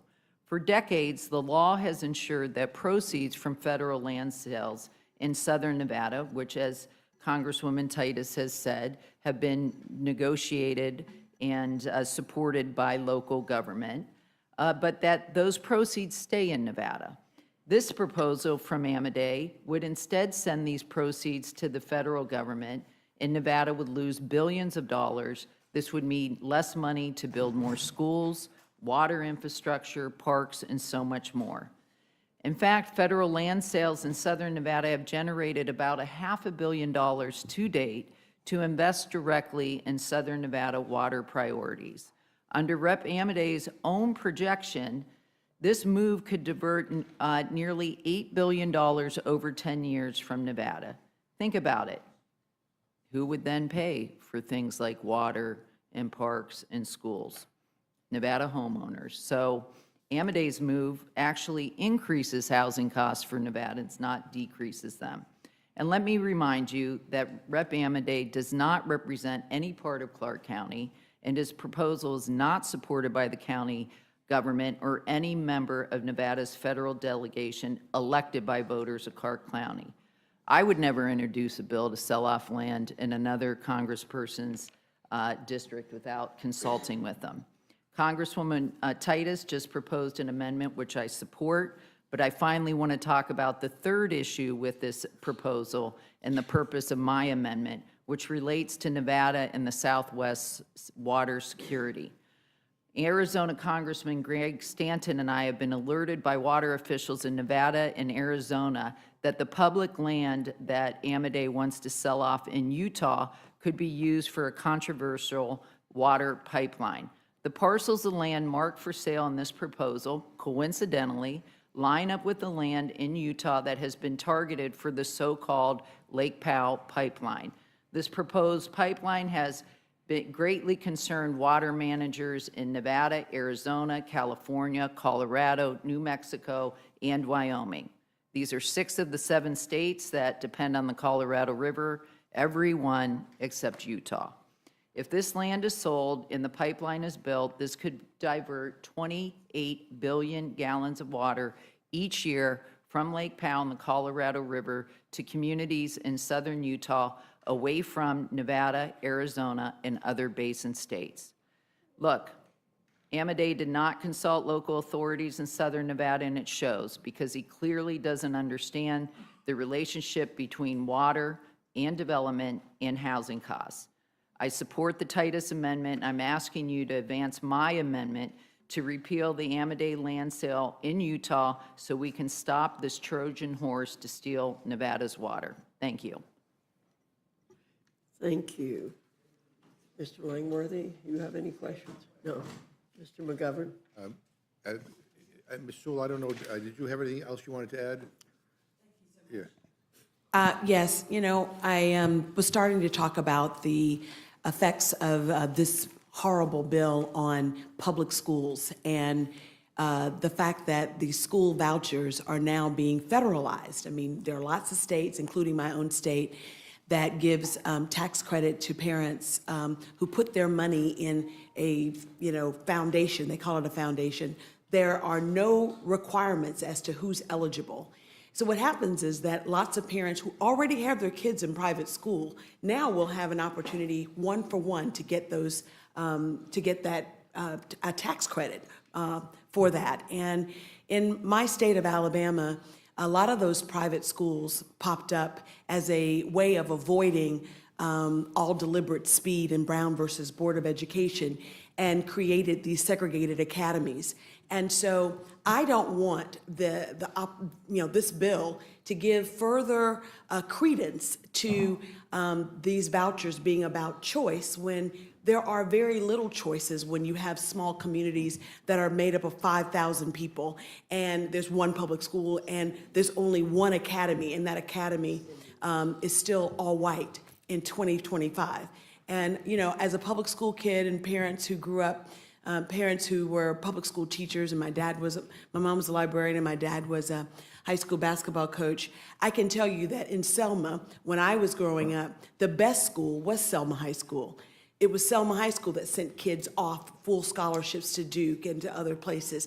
It wasn't the private academy that was private but didn't have a full array of sports or debate team or any of that. And I don't want to, as a member of Congress, promote these vouchers, which are, and this bill gives $5 billion, set aside of $5 billion for these private school vouchers. So thank you so much for giving me the opportunity to talk about it. And I know that these private schools don't have to take the disabled or special ed kids. They have very different standards. Yeah, so thank you for that. And to everybody on the panel, thank you for your amendment. Thank you for waiting around. Thank you for, again, your passion and your commitment to trying to make this bill better. I support them all, and I am just so grateful that you are here. I yield back. Thank you. Ms. Sewell, you just said something, though, that I have to correct, because in this bill with the vouchers, if a student does have an IEP, that has to be honored if the student goes into a school with a scholarship. So you are mistaken, I have to say, for the schools. That is a part of that piece of legislation. So they do have to take students who have IEPs. If they're in the public schools and they have IEPs and they transfer. Well, I can just tell you that in Alabama state, because they're going to Okay. get both. And I understand what you're saying, but clearly, because schools are mostly controlled by the states. But in this legislation, there is a provision on that. It may not be true in Alabama, but it is true in this legislation. Okay. Thank you, Ms. Scanlon. You're Yeah. recognized. Thank you. I would just add, however, that the way that would be enforced would be through the Department of Education's Office of Civil Rights, which has just been gutted by the Trump administration. So That's a very good point. thank you. I did that work for a long time. Mr. Levin, I think you mentioned that the bill would raise energy costs for families. Is that right? Can you give me that figure? Yep, by 7%, about $110 a year. Okay, so if the energy costs for the family are going to go up by $107 per year and their tax break is going to be $265 per year, we've already eliminated half of that. And then if they're going to have problems with their health care costs because we've cut Medicaid and we're eliminating the ACA credits, you begin to see how the budget office has determined that the prices for average families are going to go up. Well, this is a lousy deal. So if you're making, the statistics I saw is if you're making under $51,000 a year, you're going to wind up with $700 in increase taxes, tax burden per year. And if you make over $4.3 million, your taxes are going to go down by an average of $389,000. So the rich get richer, and that's what these folks want to do. Okay. And Ms. Castor, you were talking, one of your amendments deals with having HHS investigate the potential for Medicaid fraud. Isn't that something that inspectors general would do for HHS under ordinary times when we had an inspector general? That's correct. And in fact, just today, the Senate Homeland Security and Government Affairs Committee issued a major report on the the impact of Trump's firing of all of the inspectors general, the folks who, these are the cops on the beat that root out waste, fraud, and abuse. You're right, if we don't have the cops on the beat, if we don't fund them through our appropriations, that's money lost to the taxpayer. Right, and in the past, I think the Inspector General has found Medicaid fraud in Florida to the tune of $1.something billion with the Columbia Hospital System. That is correct. Unfortunately, Florida is a magnet for a lot of the fraudsters. We have a lot of older neighbors, a lot of retirees that are often subjected to this. But I mean, it knows no bounds. So why don't we instead of creating this false narrative that there's a hardworking person with a child with a complex condition trying to rip off Medicaid, it's often these large-scale schemes by different insurance providers or managed care providers, and that's where the focus should be. Well, and that was the presumption that I wanted to push back against, this idea that you have individuals who are out there committing fraud against Medicaid when in fact the big dollars that do from time to time get wasted, get defrauded, tend to be from large-scale providers, and that's the kind of thing that we do need these inspectors to root out. Thank you all for being here. Thank you for everyone who's still waiting in the wings. We'll continue the rules rave as we head into our 16th hour. So thank you. I yield back. Thank you, Ms. Scanlon. Mr. Nagush, you're recognized. Thank you, Madam Chair. Thank you to our colleagues for your testimony, for your patience, for being here on behalf of your constituencies. I want to talk a bit with my colleagues from the West, with Ms. Titus and Ms. Lee, about what I think to be one of the most insidious provisions of this bill, which was this midnight public lands sale. And both of you articulated well what makes this provision so problematic, so repugnant, something that I actually thought Republican leadership would have already removed.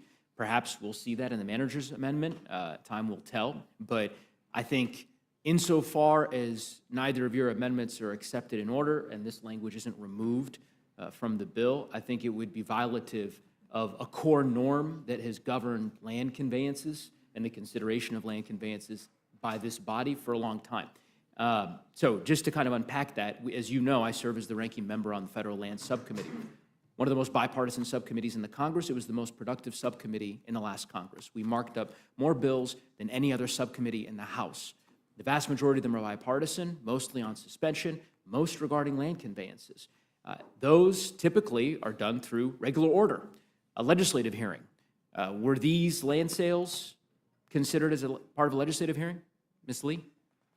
No, they were not. In fact, the amendment was literally unusually dropped right before it was heard, rather than at the beginning of the markup hearing. That's precisely right. Ms. Titus, were they considered in a markup prior to being included in this bill? No, they weren't, and furthermore, that we were not informed about them in advance. As you well know, any kind of public land decisions go through a long process. Stakeholders come, you have public hearings, local elected officials weigh in, BLM plays a role. None of that happened. This was just dropped all of a sudden, and to add insult to injury, it is in a district that Mr. Amedee does not represent. It's in my district. And it goes against all of the SNPLMA provisions that have been in place for years, where the money from land sales in Nevada returns to Nevada to be used to save Lake Tahoe, to do bicycle trails, energy conservation, firefighting, even some goes to education. None of that was considered. Yeah, it, as I said, violates every norm in the book. No legislative hearing, no legislative markup, introduced at the dead of night without any consultation with the colleagues who actually represent the areas in question. It's opposed by the local counties, opposed by the congressional representation, opposed by the U.S. senators who represent the state in question. And I just have to say to my colleagues, and it gives me I don't enjoy saying it, majorities come, majorities go. And my colleagues will have reaped what they sow insofar as this measure is included. And I made that case to Chairman Tiffany on the Public Lands Subcommittee. just to give you a sense of what this looks like so that we just kind of understand what the future holds. I haven't had the privilege of visiting Mr. Langworthy's district. I hope one day, maybe I'll get an invitation, but just so he's aware, I would hope that he makes the case to Mr. Tonko and Mr. Morelli and the neighboring districts that are adjacent to his, let's say Chautauqua County, for example, because if Mr. Morelli comes to the Public Lands Subcommittee, if we're in the majority 18 months from now and says, you know what, I think I'd like to pursue a wilderness designation in Chautauqua County. I don't represent Chautauqua County. Nicholas Langworthy represents Chautauqua County, but I know the county is against this measure, but that's okay. I think we should proceed. There'll be no legislative hearing. There'll be no legislative markup. There'll be no consideration of how your constituents feel. If we applied the principle that you're applying today, that land measure would be on the floor for full consideration by the body without a moment's care for your position on it. And so I am again in awe that we haven't been able to convince my colleagues that this is not a precedent that they want to establish. I suppose we'll see what happens on the floor. Last point I'll make, Ms. Lee pointed this out. I was unaware when this was introduced about the water diversion project. I mean, this is part of the reason I suspect why they introduced it in the dead of night in the land sale, because it would be disastrous for the state of Arizona. And I don't know how any of my colleagues from Arizona on the Republican or Democratic side are going to justify a vote against protecting their water sources. It makes no sense to me how they're going to rationalize that.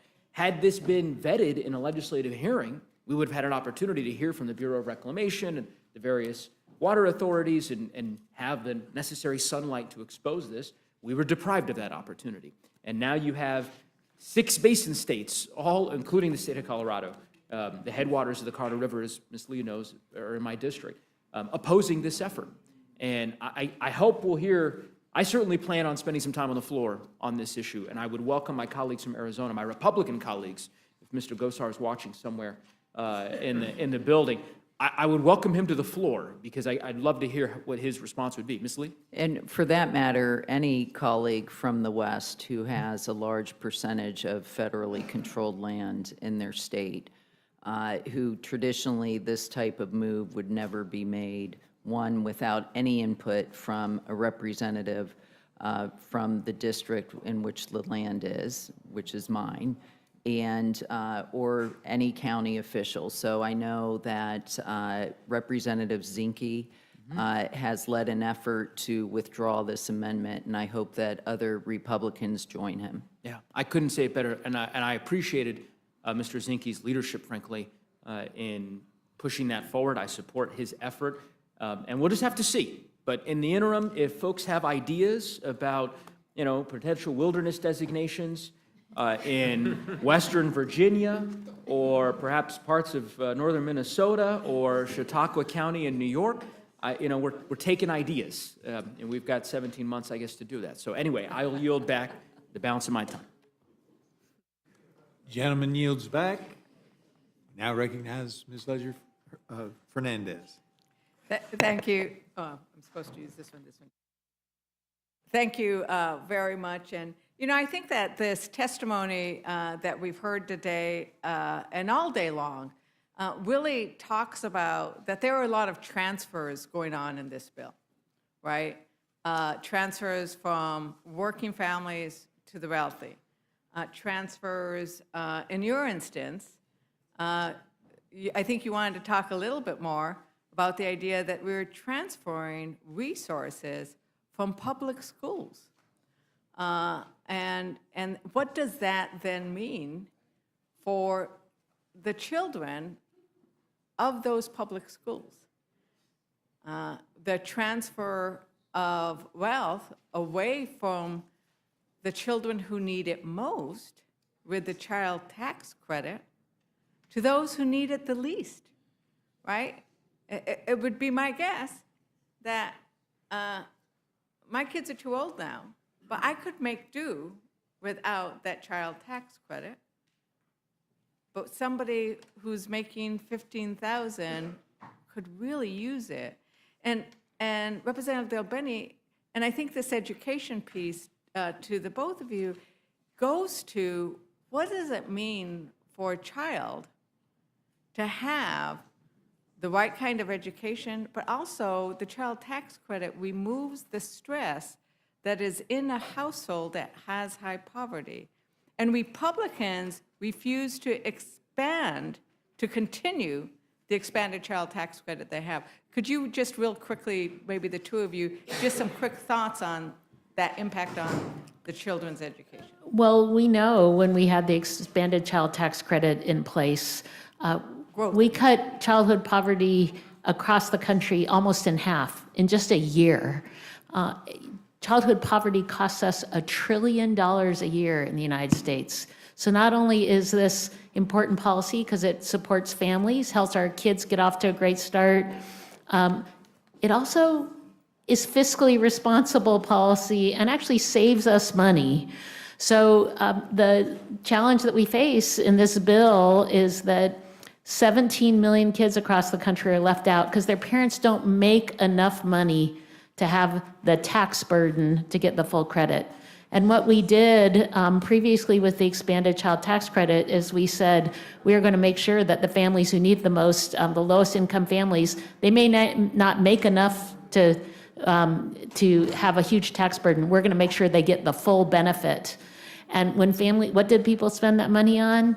On housing, on food, on school supplies, making sure their kids were doing okay. It's an incredible investment, but those 17 million kids across our country who are in the most need, they won't receive the full benefit in the way this bill is written. We can fix that. We've done it before. And we need to trust families to make those decisions. And we know it worked. What's fascinating is that Republicans sort of, they want to say no regulations, but boy, do they regulate families. I don't know if you want to have, you said you wanted to add something more, so that's why I think I wanted to make sure we gave everybody I just a chance. really wanted to, I think that this is a further, we're further degrading public education. I mean, education is a great equalizer. It gives people opportunities. It can level the playing field. And when you take away and siphon public dollars that should go to public schools and you're giving tax credit for private schools, I think we're sending the wrong message. And I can tell you that Head Start gives people a head start.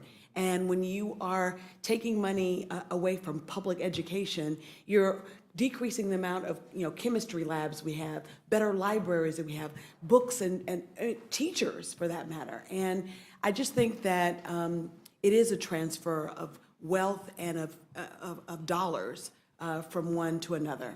And it's sort of like Robin Hood. You're taking from the least of these and giving it to the most of these.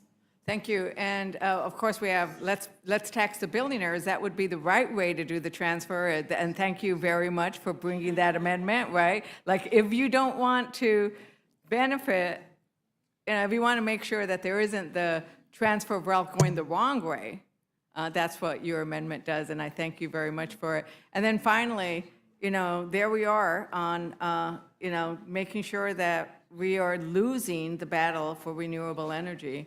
And thank you for championing those. And then finally, the respect that we should have for due process for our immigrant population and to say, let's stop demonizing our immigrants because they pick the food. Somebody was saying, well, it's the farmers who do the food, who produce the food. You cannot, demonize the farmers earlier today. But actually, who's the one who's actually picking that food and, helping care for our elders, helping care for our children, all of that.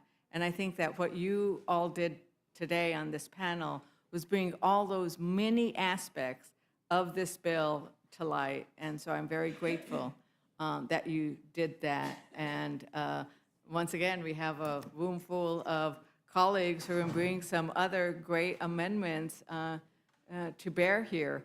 And so with that, I yield back.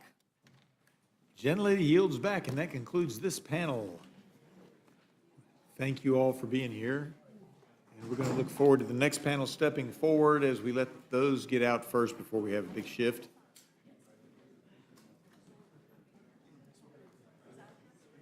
Starting on this end, so that we have everybody in order. Ms. Lofgren, Ms. Houlihan, Ms. Underwood, Mr. Swazi, Ms. Rivas, Mr. Goldman, Mr. Moskowitz, and Ms. Morrison. Moskowitz? Yeah, Moskowitz. Here we go. You know, we had Comer this morning. We had Comer this morning. He was terrible. Yeah, he was here. He was here. Weren't you? Oh, no, you weren't here earlier. I didn't actually, I missed his. What? Your chair number 3.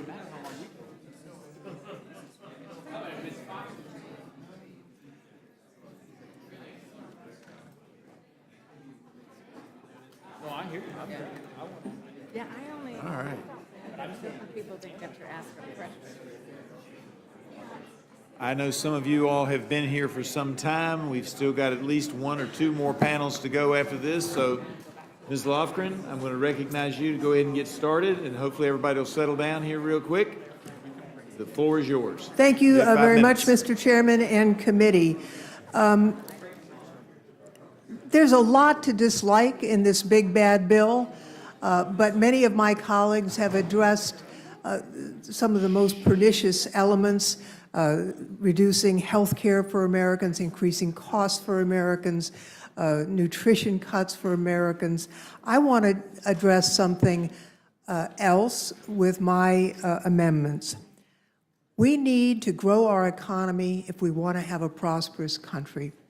And key to that is to make sure that our science enterprise is not destroyed.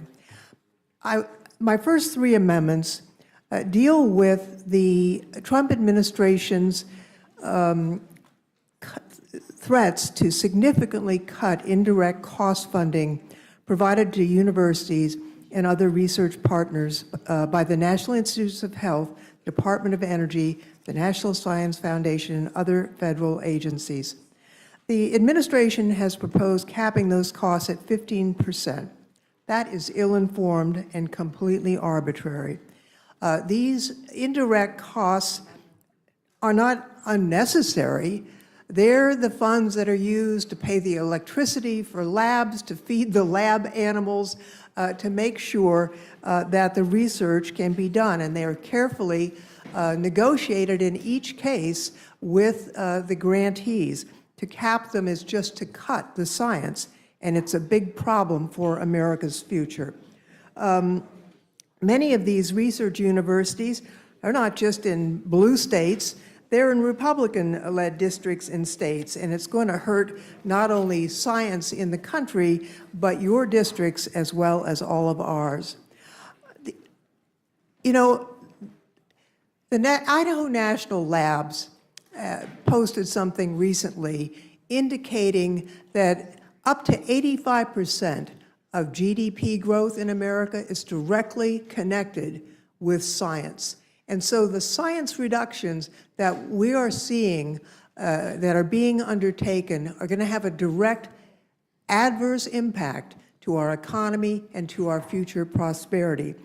I have an amendment dealing with broadening participation in the science area. The current administration has severely cut science agencies' work on broadening participation. In some cases, they've ignored or defied explicit congressional direction in law, and I will add that that direction was always adopted on a bipartisan basis in the Science Committee. We've known for a long time that there are parts of the American population that is lagging behind in science participation, including people in rural communities, women. You know, we can't afford to write off any zip code in the United States. If we don't address this disparity, we're going to lose our competition with China, which has more than 4 times the population of America. So if we don't include all Americans, we lose to China. This amendment addresses the short-sighted actions by the Trump administration. Finally, I have 2 amendments that deal with agriculture, the Specialty Crop Block Grants Program and the Specialty Crop Research Initiative. While the skinny farm bill has some provisions I would support in a vacuum, I have serious concerns that the bill does not do enough to ensure the competitiveness of our agricultural industry, given the context of what the Trump administration is doing to the ag industry. As the chaos of the Trump administration and DOJ's senseless cuts continue across the USDA, we're already seeing a brain drain as highly trained staff with extremely specialized expertise leave or are fired. At this year's joint session, I invited a Salinas scientist, a PhD-level scientist, U.S. Air Force veteran, who had been fired despite receiving a recent positive performance review. His situation represented one of the many mindless firings by Trump and Musk that undermines the country's science and innovation prowess. You know, diminishing agricultural research capacity in my district, America's Salad Bowl, is unwise. Monterey County agriculture pumps more than $1.3 million into the local economy each hour of every day. USDA scientists like my guest conduct important research and development projects that boost American innovation and help keep food on our tables. The U.S. will no longer be the envy of the world if the administration keeps firing smart, capable public servants advancing America's best interests. Yet, this reconciliation package pretends that these cuts aren't happening, and I'm here to say that they are. My amendments would undo them and promote economic growth and prosperity, and I see my time is up, so I yield back, Mr. Chairman. I thank the gentlelady. Now recognize the gentlelady from Pennsylvania, Ms. Houlihan, for her 5 minutes.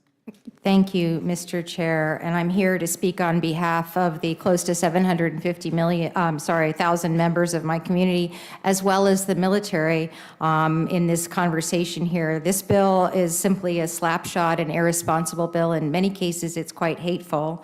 In fact, just a few hours ago, one of my Republican colleagues described it to me as a hot mess. So I believe that we are in a place where we need to figure out if there's any sort of amendments that we can be doing that are common sense and that might hopefully prevent some of the harmful and destructive fates from befalling the American people. So I have a few amendments that I'd like to introduce, and each of them prevents this bill, if it moves forward, maybe helps to hurt fewer people less, whether they're veterans or students or the middle class Americans, and anyone who might be worried about national security. And I would argue that everyone should be worried about national security. The first of my amendments is that none of these funds will be available if this bill increases taxes or the cost of living expenses for those making $400,000 or less. I'm going to say I shamefully stole this from a fellow Pennsylvanian who offered this exact amendment during the IRA. And so it feels as though what's good for the goose is good for the gander, and it feels like that this should be a really good opportunity to add this amendment, and no one should disagree with that. While Republicans claim to care about lowering grocery prices and the cost of living, the reality is that both have gone up under President Trump's leadership. My community learned that the hard way the last time Republicans jammed forward their tax bill, and in my community particularly, it actually raised taxes for many of our families and provided giveaways to many of the wealthiest and to many large corporations as well. So the next thing that I will offer is this big, beautiful bill is a second amendment, which is one that I actually offered during the Armed Services markup. And this amendment was offered first and named the delay of effective date of this bill until Pete Hegseth is no longer the Secretary of Defense. Right? If you've watched me over the past 6 years in Congress, you know that I am passionate about national security, and you know that I've worked really hard to provide our warfighters with everything that this nation can provide and our armed forces needs to face the threats of today and of our future wars, which is why I cannot and we should not, in good faith, effectively give a blank check to the Department of Defense for $150 billion additional dollars of investment with somebody like Secretary Hegseth at the helm. He has proven himself to be incompetent, to be reckless, to be willful, and frankly, to be paranoid as well. And he cannot and absolutely should not be trusted with the responsibility of these, our most precious resources, our soldiers, our sailors, our airmen, our Marines, and our the Air Space Force Guardians, thank you, the fun uniforms. So until such time as Secretary Hegseth is no longer serving as our Secretary of Defense and no longer threatening our national security and that of this world, the authorization of $150 billion will not be unlocked and this bill will not be in effect. And finally, none of these funds may be used to dismantle the VA or benefits, including those of Coatesville VA. At a time when President Trump and the administration has been implementing sweeping and super chaotic structural changes at our Department of Veterans Affairs, we must ask ourselves who is indeed bearing the responsibility of this instability. The answer, unfortunately, is sometimes that the men and women who have worn the uniform of the United States, many of whom we will observe this Memorial Day weekend, those who have faced combat and endured, in some cases, lifelong injuries and sacrificed not just their time, but often their peace of mind, their health, their families, their well-being, and their lives, those are the people who deserve the stability, the transparency, and the unwavering support, not a system in disarray and an administration that have used them as line items in a budget. Which is why this amendment will ensure that none of the funds will be used to dismantle VA facilities, veteran services, or benefits, including those at my Coatesville VA Medical Center. And finally, none of the funds authorized under this act may be expended until such time as all funding that has been allocated amongst the rescue plan, the American Rescue Plan's elementary and secondary school emergency relief, or ESSER, has been allocated. Specifically in my community, the Reading, Pennsylvania School District, $51,363,310 that were appropriated and allocated by this Congress were clawed back by this administration, forcing our STEM building, our high school STEM building, in one of the nation's poorest areas to no longer be able to be built. So until such time as those funds are re-released, those appropriately, legally, constitutionally appropriated funds are re-released, this bill will not be enacted. With that, those are the several opportunities that I think for improving this bill. I urge this committee to make these amendments in order, please. I urge this committee to take stock of what American people are really actually telling us, and I yield back the balance of my time. Thank you, Chairman. Gentlelady yields back. Now recognize the gentlelady from Illinois, Ms. Underwood. Thank you. Thank you.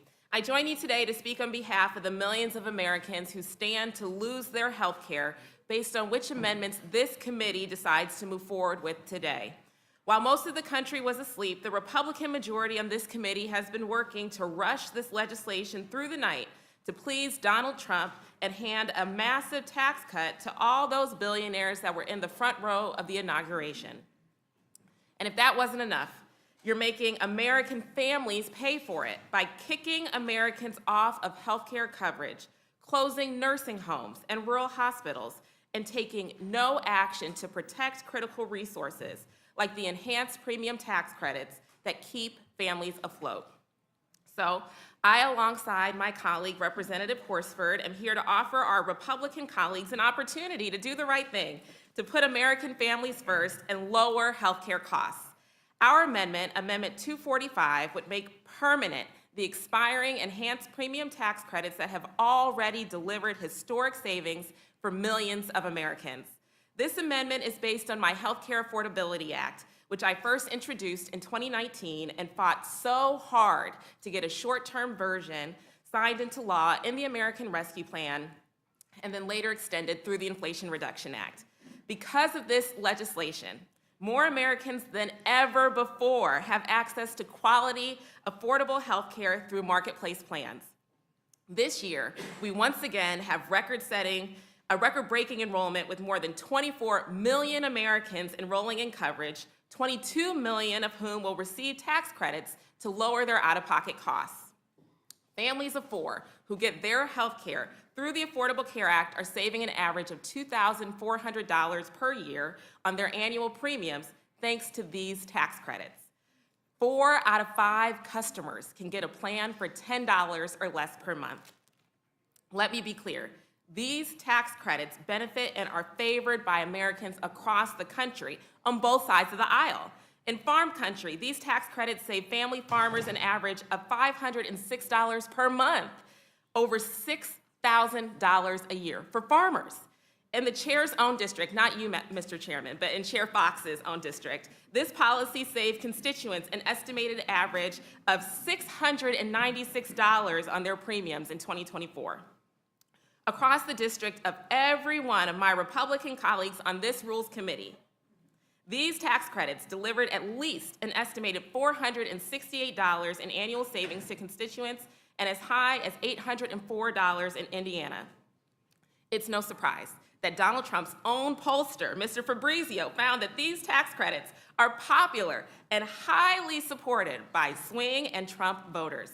And they're supported by a broad range of providers, healthcare systems, and patient advocates too.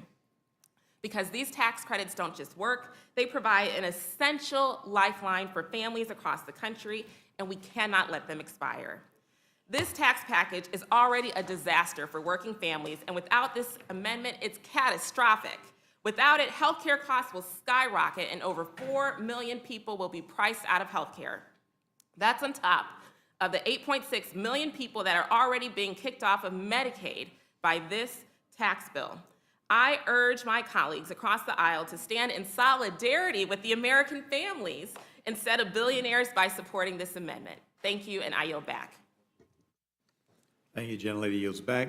Now recognize the gentleman from New York, Mr. Swazi, for 5 minutes. Thank you, Mr. Acting Chairman and Ranking Member and all of my colleagues. I know you've had a very long night, and we appreciate you taking the time to listen to our important concerns. I'm going to talk to you about the state and local tax deduction, also known as SALT. Under the current law, the SALT deduction has been capped at $10,000. And under the existing reconciliation bill, it's been raised to $30,000. We haven't seen the manager's amendment yet. We're talking about all the different negotiations that are going on. But we believe that's very inadequate, or I believe it's very inadequate. And in fact, 6 of my Republican colleagues have come out and said it's insulting to only raise it to $30,000. And they said they will not vote for this bill at that level. So I know there's a lot of negotiations going on. But I want everybody to understand the basics of the state and local tax deduction. Before 1913, the only time we had an income tax was during the Civil War. Lincoln had put it in place, was declared unconstitutional. That was changed in 1913. We said we're going to create a federal income tax. And the governors and the mayors of the different states and cities throughout the country said, we don't want a federal income tax because we have to take care of our schools, and we have to pay our police officers, and we have to pick up the garbage and take care of the roads, and we need to tax at the local level. And we want the federal government to continue to raise your revenues from tariffs and from customs and things like that. And the federal government said, no, don't worry about it. We're going to create a state and local tax deduction so that you will not be taxed at the federal level on the taxes you've already paid at the state and local level. And that was a covenant between the states and the federal government for over 100 years until 2017, when the majority party at the time, the same majority party as now, and the president put a cap on the state and local tax deduction at $10,000. Now that's really was a body blow to a lot of different states, not just my state of New York, but also other states like New Jersey and California and Connecticut and Illinois and Massachusetts and Maryland and Michigan and Minnesota and Oregon and Pennsylvania and Virginia and Hawaii. These states were hurt dramatically because when we set up our government in the United States of America, we wanted our states and cities to be laboratories of democracy where they could experiment with what's the best way to run their governments. And then the federal government would not tax people on an expense that they were mandated to pay at the local level. So our taxes are higher in New York State, for example, and some other high tax states, because we've decided we want to insure our children. We have the lowest rate of uninsured children in the United States of America in New York State. We have the lowest rate of uninsured adults. We have subways and mass transit. We pay our teachers and our firefighters and our police officers good wages and give them good benefits. And that experiment worked. In fact, we've been a very productive state, so much so that we've contributed much more to the federal government in federal income taxes than we actually get back in services from the federal government. We are net donors to the federal government. In fact, most of the states hardest hit by the state and local tax deduction cap are donors to the federal government, where most of the states not affected that have low taxes are net takers from the federal government, with the exception of Texas. So it's just patently unfair that we broke this covenant, this idea of federalism, with a long arm of the federal government reached into our local municipalities and said, we don't like the way you're taxing your people. We don't like what you're doing. We don't think you should pay your teachers. We don't think you should pay your police officers. We don't think you should pay your firefighters. We don't think that you should insure your children. In fact, the highest rate of uninsured children in the country are in Florida and Texas, low-tax states. They chose not to do that. Now, right now, they're booming.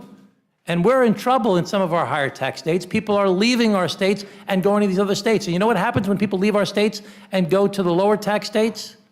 The people that are left behind, the middle class and the lower income people, are left holding the bag. And their taxes are either going to go up or their services are going to be cut, and neither one of those is acceptable. So as a matter of basic fairness, I'm asking that this amendment be adopted by the Rules Committee that increases the state and local tax deduction cap to $80,000. Nobody wants to pay the full restoration. I understand that. As a compromise, I'm suggesting that we increase the state and local deduction cap to $80,000. And let's pay for that. Let's not add to the deficit as this current bill does, which is creating some of the biggest deficits in the history of the United States of America. Let's pay for it by raising the top rate for the highest income earners in America from 37 back to 39.6. It's only fair. It's only fair that these donor states that take care of their residents, that do the best job that they can in their laboratory of democracy, are not penalized for doing what they see as being the right thing to do. That was a covenant between the federal government and the states and local governments for over 100 years. With that, I yield back, and I thank you for your time and attention. Gentleman yields back. Now recognize Ms. Rivas of California. Thank you, Mr. Chair and Ranking Member. I want to start by thanking Ranking Member Pallone for providing me with the opportunity to lead this important amendment on a subject that is quickly becoming part of our everyday lives, artificial intelligence, or AI. From healthcare to housing to banking, AI is playing a critical role in all areas of our lives. AI is evolving every day, which is why it demands swift attention and continuous action to keep Americans safe. State legislatures from across the country have enacted their own laws, including legislation that limits bias in the housing, healthcare, and financial sectors, as well as actions that protect the health and safety of users from harmful AI systems.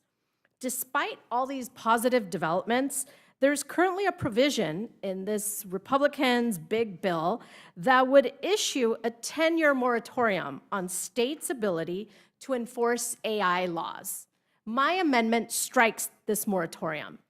This 10-year ban would remove states' ability to establish or enforce state laws that help keep up with the technological evolutions of AI, as well as push back on deliberate designs that could harm Americans. Under this ban, state and local governments won't be able to enforce current, new, or updated regulations around AI use in the workplace, in procurement, guidelines, or in eliminating biases, even regulations that only impact their specific locality. As a former state legislator, I believe we can and should learn from the states and champion solutions that protect Americans, especially workers and children, from harmful AI systems and not put unnecessary stoppages on their progress. Regardless of where you are on AI policy, enacting this moratorium is bad practice. AI has shown tremendous potential to improve and enhance our lives, but if we do not take immediate action to address the threats it poses on consumers as they arise today, we will not be prepared to address the threats that could arise over the next 10 years as a result. I'd like to submit a letter for the record. This letter to Speaker Johnson was signed by over 100 organizations, such as Unidos US, the National Immigration Law Center, National Women's Law Center, and SEIU, in opposition to this provision that's tucked into this bill. In their letter to the Speaker, the organizations state that as we have seen during other periods of rapid technological advancement, like the Industrial Revolution, the creation of the automobile, protecting people from being harmed by new technologies, including holding companies accountable when they cause harm, will spur innovation and the adoption of new technologies. The Republican moratorium on AI will block new innovation from occurring. AI policy touches every aspect of American lives now, and most certainly will over in the next 10 years. Thank you for considering my amendment. I urge its adoption, and I look forward to answering any questions. And what was the date on the letter? May 19, 2025. And without objection, so ordered. All right, now recognize Mr. Goldman of New York. Thank you, Mr. Chairman. I'm here to introduce two amendments, but I want to say just a couple things about the broader bill before I get to them. And most of what I'm about to say is really directed at blatantly false statements that many of my Republican colleagues have said, are saying, and likely will say about this bill. First, this bill slashes Medicaid, cuts Medicaid. More than 8 million Americans will lose their health care because of this bill. You can sugarcoat it all you want with eligibility and work requirements and any waste, fraud, and abuse, but the reality is that that's dressing up a pig, and it is cutting Medicaid. Second, the bill increases taxes for the poorest Americans and dramatically reduces taxes for the wealthiest. If you make less than $51,000 a year, your taxes will go up $700. If you make more than $4.3 million a year, which is the top 0.1% of Americans, your taxes will go down by nearly $400,000. That is reducing taxes for the wealthy and increasing taxes for the poor. Third, this bill repeals tax credits for American energy production that has resulted in hundreds of thousands of jobs created in this country and hundreds of billions of dollars of investment in American manufacturing. The vast majority of both of those are in red districts. These credits also reduce energy prices and increase our energy independence, two things that the America First gang endlessly talk about. And yet, this bill cuts all of that progress. And finally, you will hear my Republican colleagues say that cuts to essential government programs are needed to reduce an exploding deficit. That's nonsense. This bill increases the deficit by at least $3 trillion, so much so that Moody's became the last of the three major ratings agencies to downgrade U.S. debt. Now, this deficit increase will increase annual interest payments on our debt to 9% of total GDP in 10 years. 9%. That is just unsustainable. And yet it is the Republicans who are jamming this through. Now, my amendments address two separate things. One is a very simple amendment that I was shocked did not receive unanimous support in the Judiciary Committee, Amendment 258. It simply says that no federal funding can be used to deport American citizens. Remarkably, every Republican in the Judiciary Committee voted against it, and I hope this committee does not. My second amendment, Amendment 135, addresses what is truly a cruel and cynical attempt to make America hungry again. This bill does not trim SNAP around the edges. It does not cut waste, fraud, and abuse. It cuts SNAP to its core, to the tune of approximately $250 billion, which may sound like an abstract number, but there are human lives at stake. There are children who will go hungry. There are seniors who have to choose between prescription drugs and food. There are working parents who rely on that few $100s a month to put food on their table.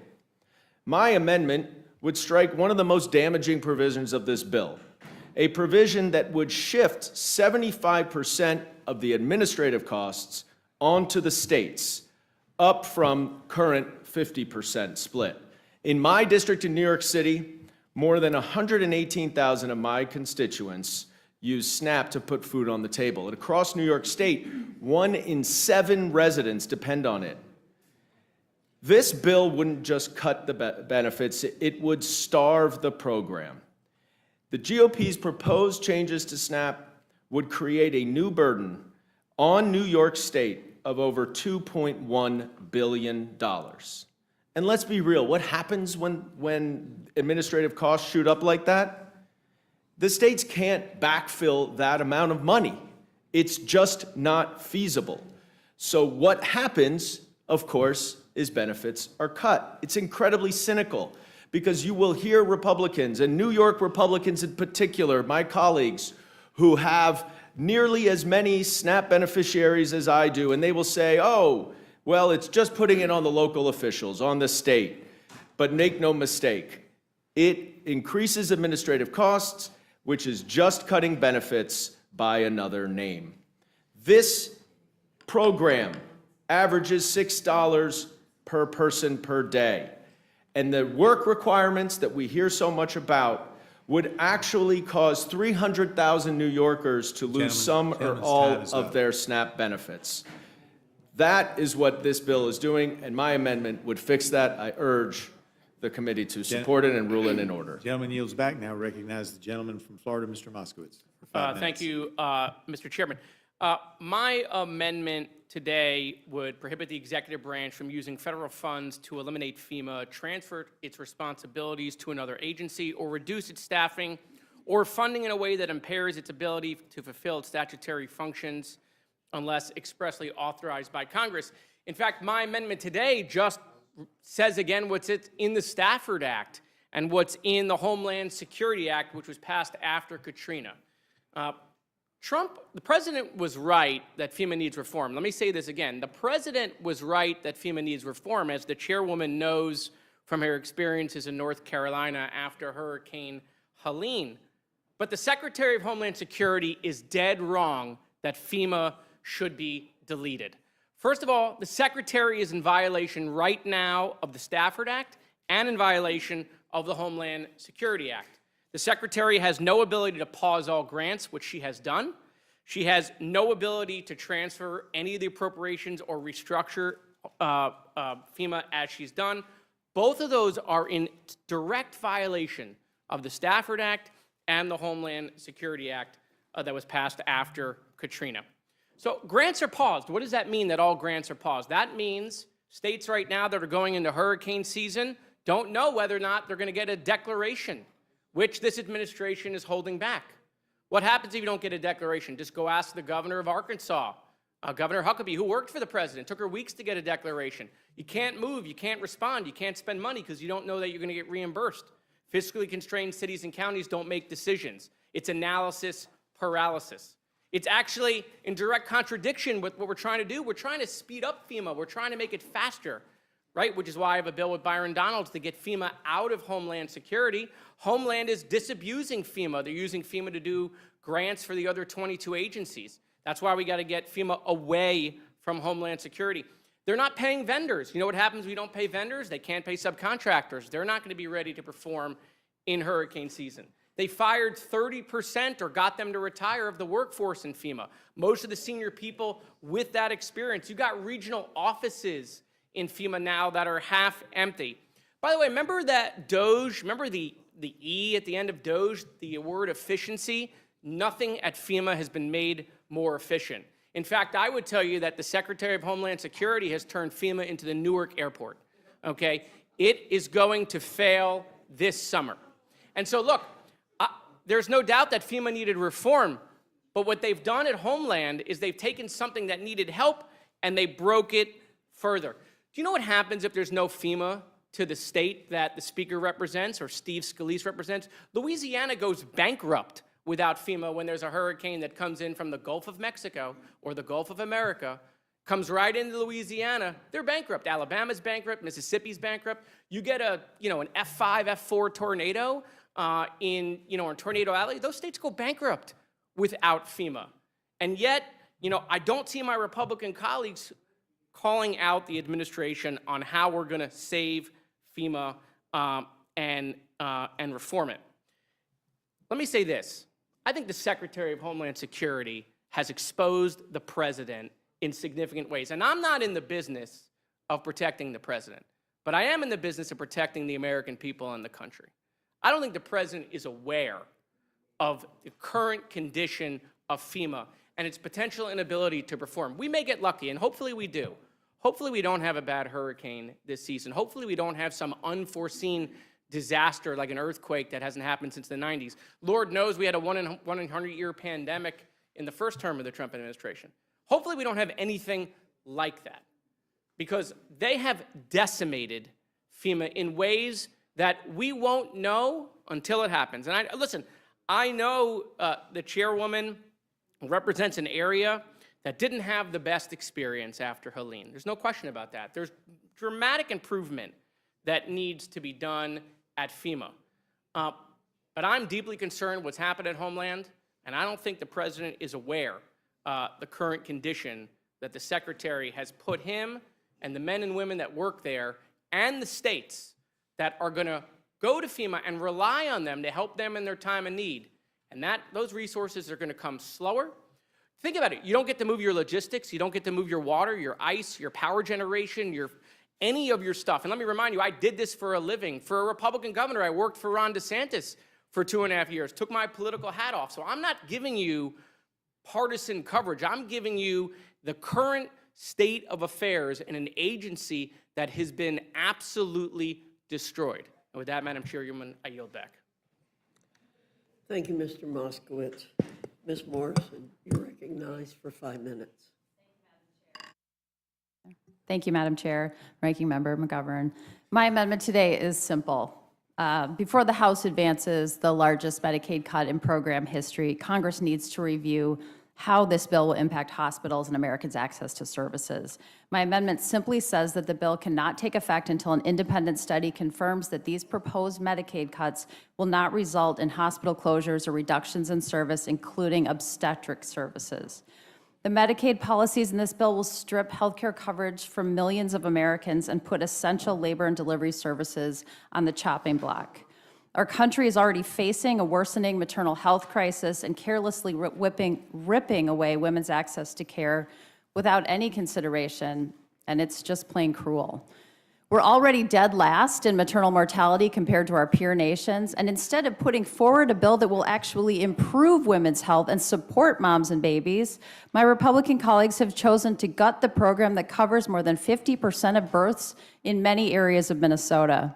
Having cared for women and their babies for over 20 years as an OBGYN, I am appalled by how callously members of this chamber have turned their backs on their constituents. In my home state of Minnesota, 1.4 million Minnesotans get health care coverage through Medicaid, and millions more depend on the hospitals and providers who have been unequivocally clear that the Medicaid cuts in this bill will decimate their ability to provide care. Unequivocally clear that the cuts will force them to reduce services or shut down entirely. And the reality is, if hospitals are unable to keep their lights on and deliver care, we will all pay the price. People will not be able to access care. People will have more medical debt and they will be less healthy. People will suffer. People will die.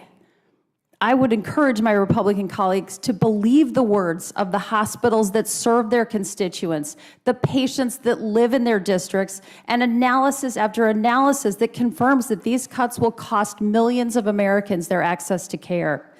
So my Republican colleagues who hold majority rule of this chamber, let's be very clear here. You can stop this right now. You can stop the hospital closures. You can stop the cuts to services. You can stop 14 million Americans from losing access to health insurance. You can stop the worsening of the maternal health care crisis and rural hospital crisis. You have the power. You can stop this.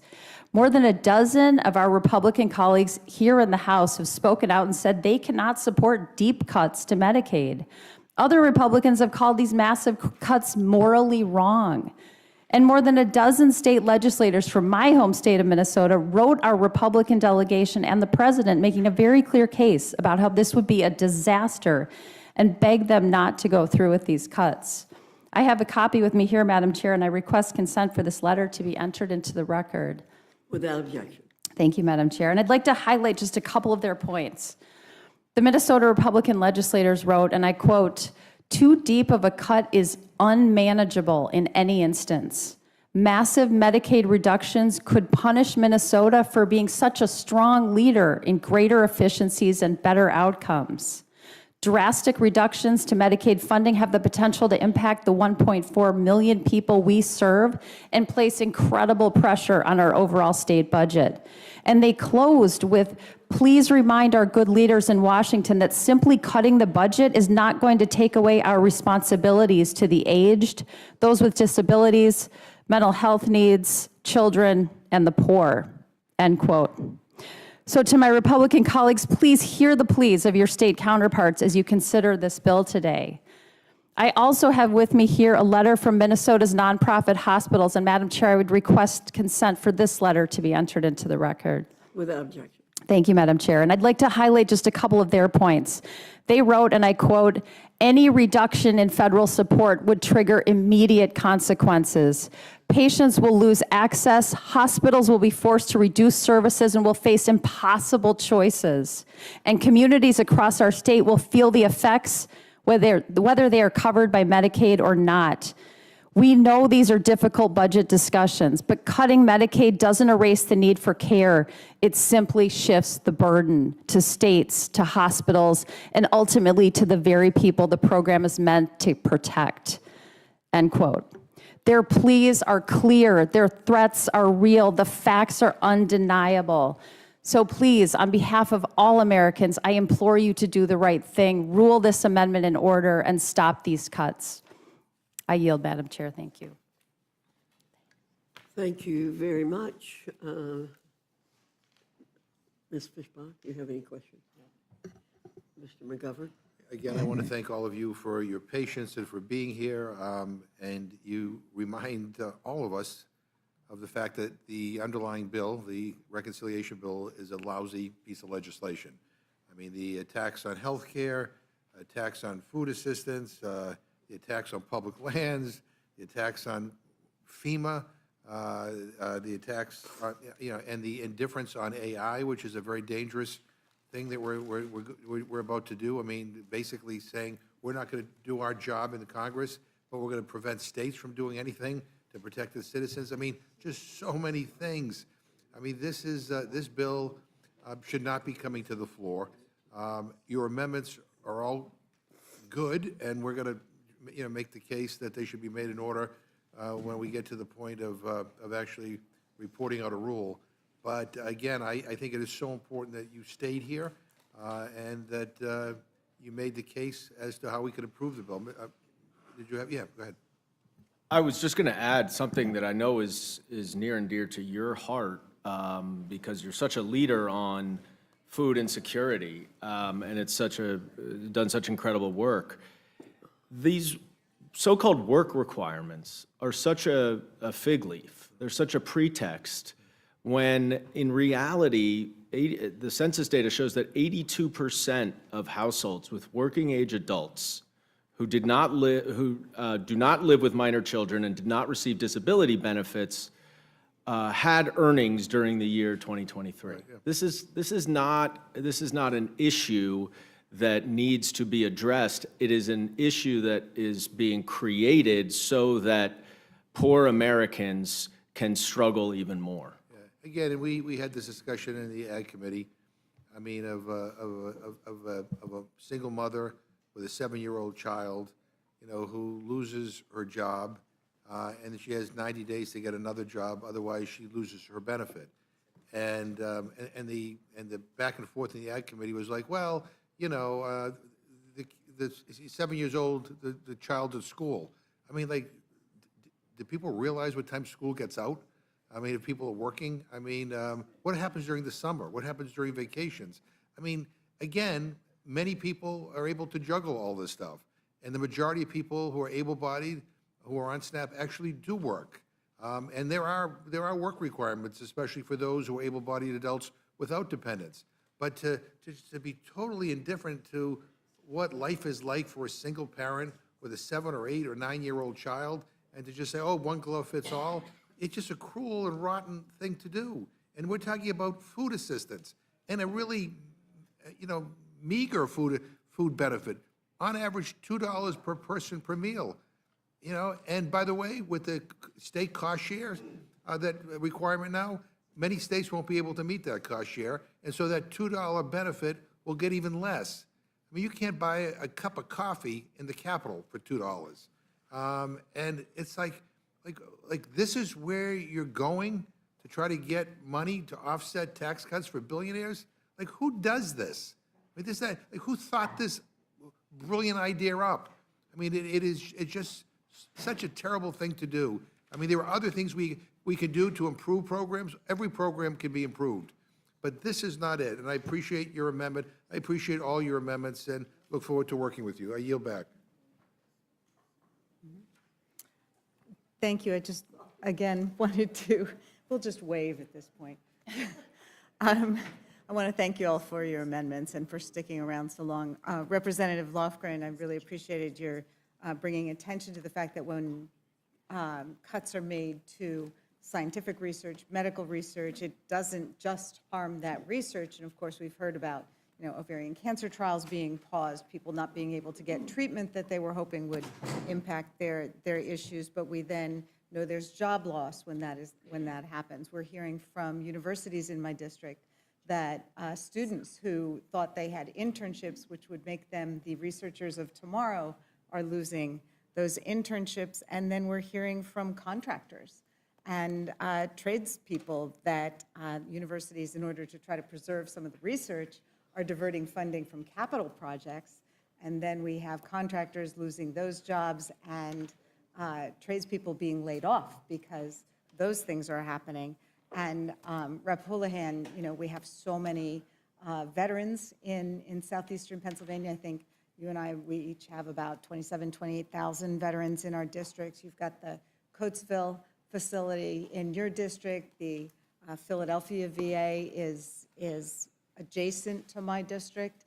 And of course, we've just tried to expand the benefits available to our veterans through the PACT Act. And at the same time that we're trying to expand those benefits and make sure that people actually get the treatment that they are entitled to, that they've earned through their service, we're seeing these funding cuts and the pulling back. So thank you for amendments bringing attention to all of that and everything that people have put forward. Excuse me, losing my voice. I yield back. Could I just address the science issue briefly? Because we've seen reductions in physics, in mathematics, in chemistry, in computer science, and what we've seen all across the United States is universities reducing the number of doctoral students that they are admitting because they cannot see how to pay for the research. So what's happening? Europe, Canada, and yes, China are recruiting the scientists that we are losing. So we are going to pay a big economic price for a long time for what's already happened. So let's stop the digging and try and recover, because this is going to hit our economy in a way that is really terrible, terrible impact. And I thank you for well, and you do bring up another point, which is that these foreign students coming to the U.S., when we are making them feel unwelcome, they often pay full freight. Correct. Which is really, really helpful to our universities, and all of a sudden, that's an income source that well, they the don't number have. of F1 student applications has completely crashed. Yeah. And so, yeah, we're losing money because they subsidize the American students. And then we're also losing, almost 50% of the Nobel Prize winners who are Americans in the sciences were Americans by choice, Americans born someplace else. Those people are not going to be here in our future. So it's a talent drain and a financial drain. Thank you. I yield back. Thanks, Ms. Scanlon. Do my colleagues on my side have any questions? Okay. Well, thank you all very much. Seeing no one else having questions, the panel is excused. Thank you very much for coming. If the next panel we could do, I hope you did this, start down here and move up. Ms. Ansari, Ms. Johnson, Ms. Hayes, Mr. Kassar, Ms. Williams, Mr. Cisneros, Mr. Curson, and Mr. Takano.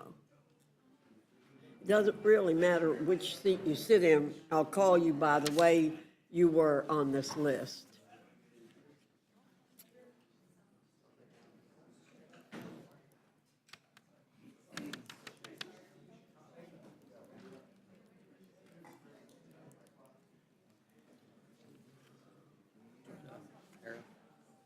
Yeah, mark them.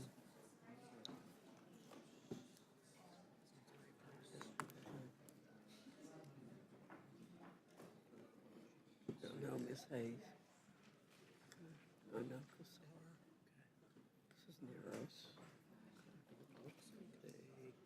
Miss Ansari, you're recognized for 5 minutes. Thank you, Chairwoman Fox and Ranking Member McGovern, for allowing me the opportunity to join today's hearing. First, let me start by saying that the fact that we have been here since the literal middle of the night at a committee markup that will determine the federal government's budget, something that affects every single American, is absurd. But I'm proud of the showing of Democrats in this room, of colleagues who have been here for decades, alongside some colleagues who, like me, have been here for just a couple of months. We hail from different parts of the country, different backgrounds, different ideas on policy, but we stand united against this bill and the process by which it is moving through this committee.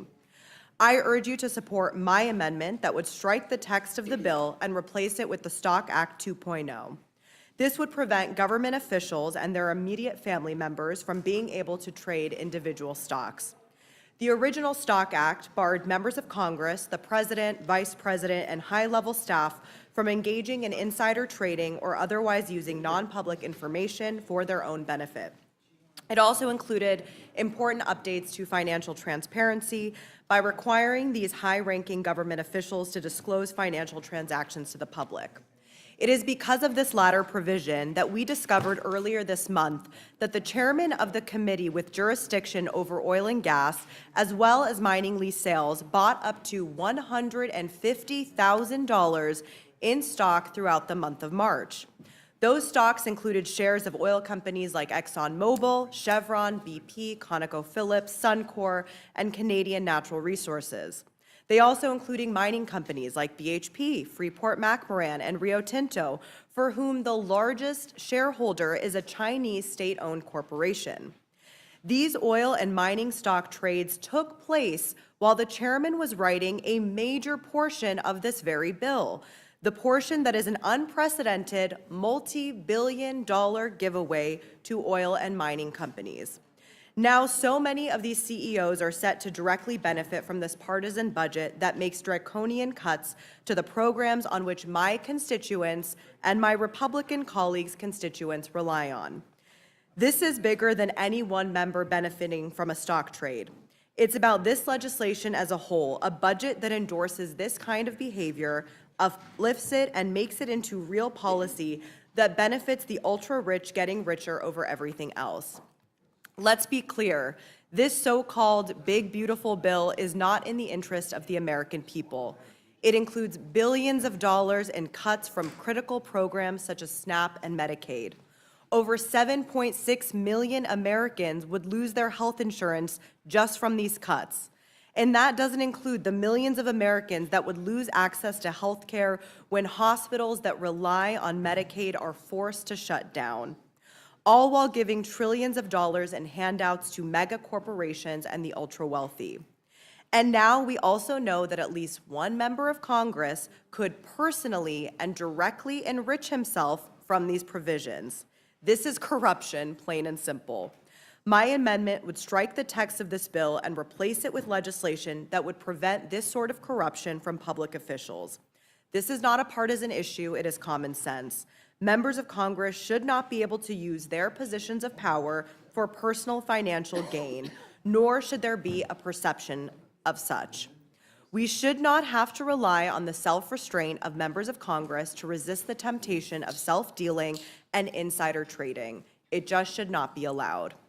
Even Speaker Mike Johnson voiced his support for banning stock trading for members of Congress last week, stating that members of Congress should not, quote, have any appearance of impropriety, end quote.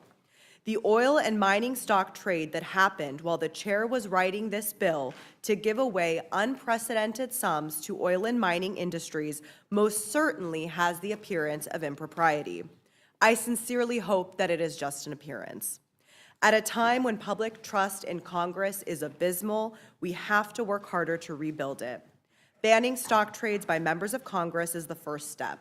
It's the lowest hanging fruit. There is absolutely no reason why Republicans on this committee should oppose this amendment. I urge the committee to make my amendments in order. Thank you.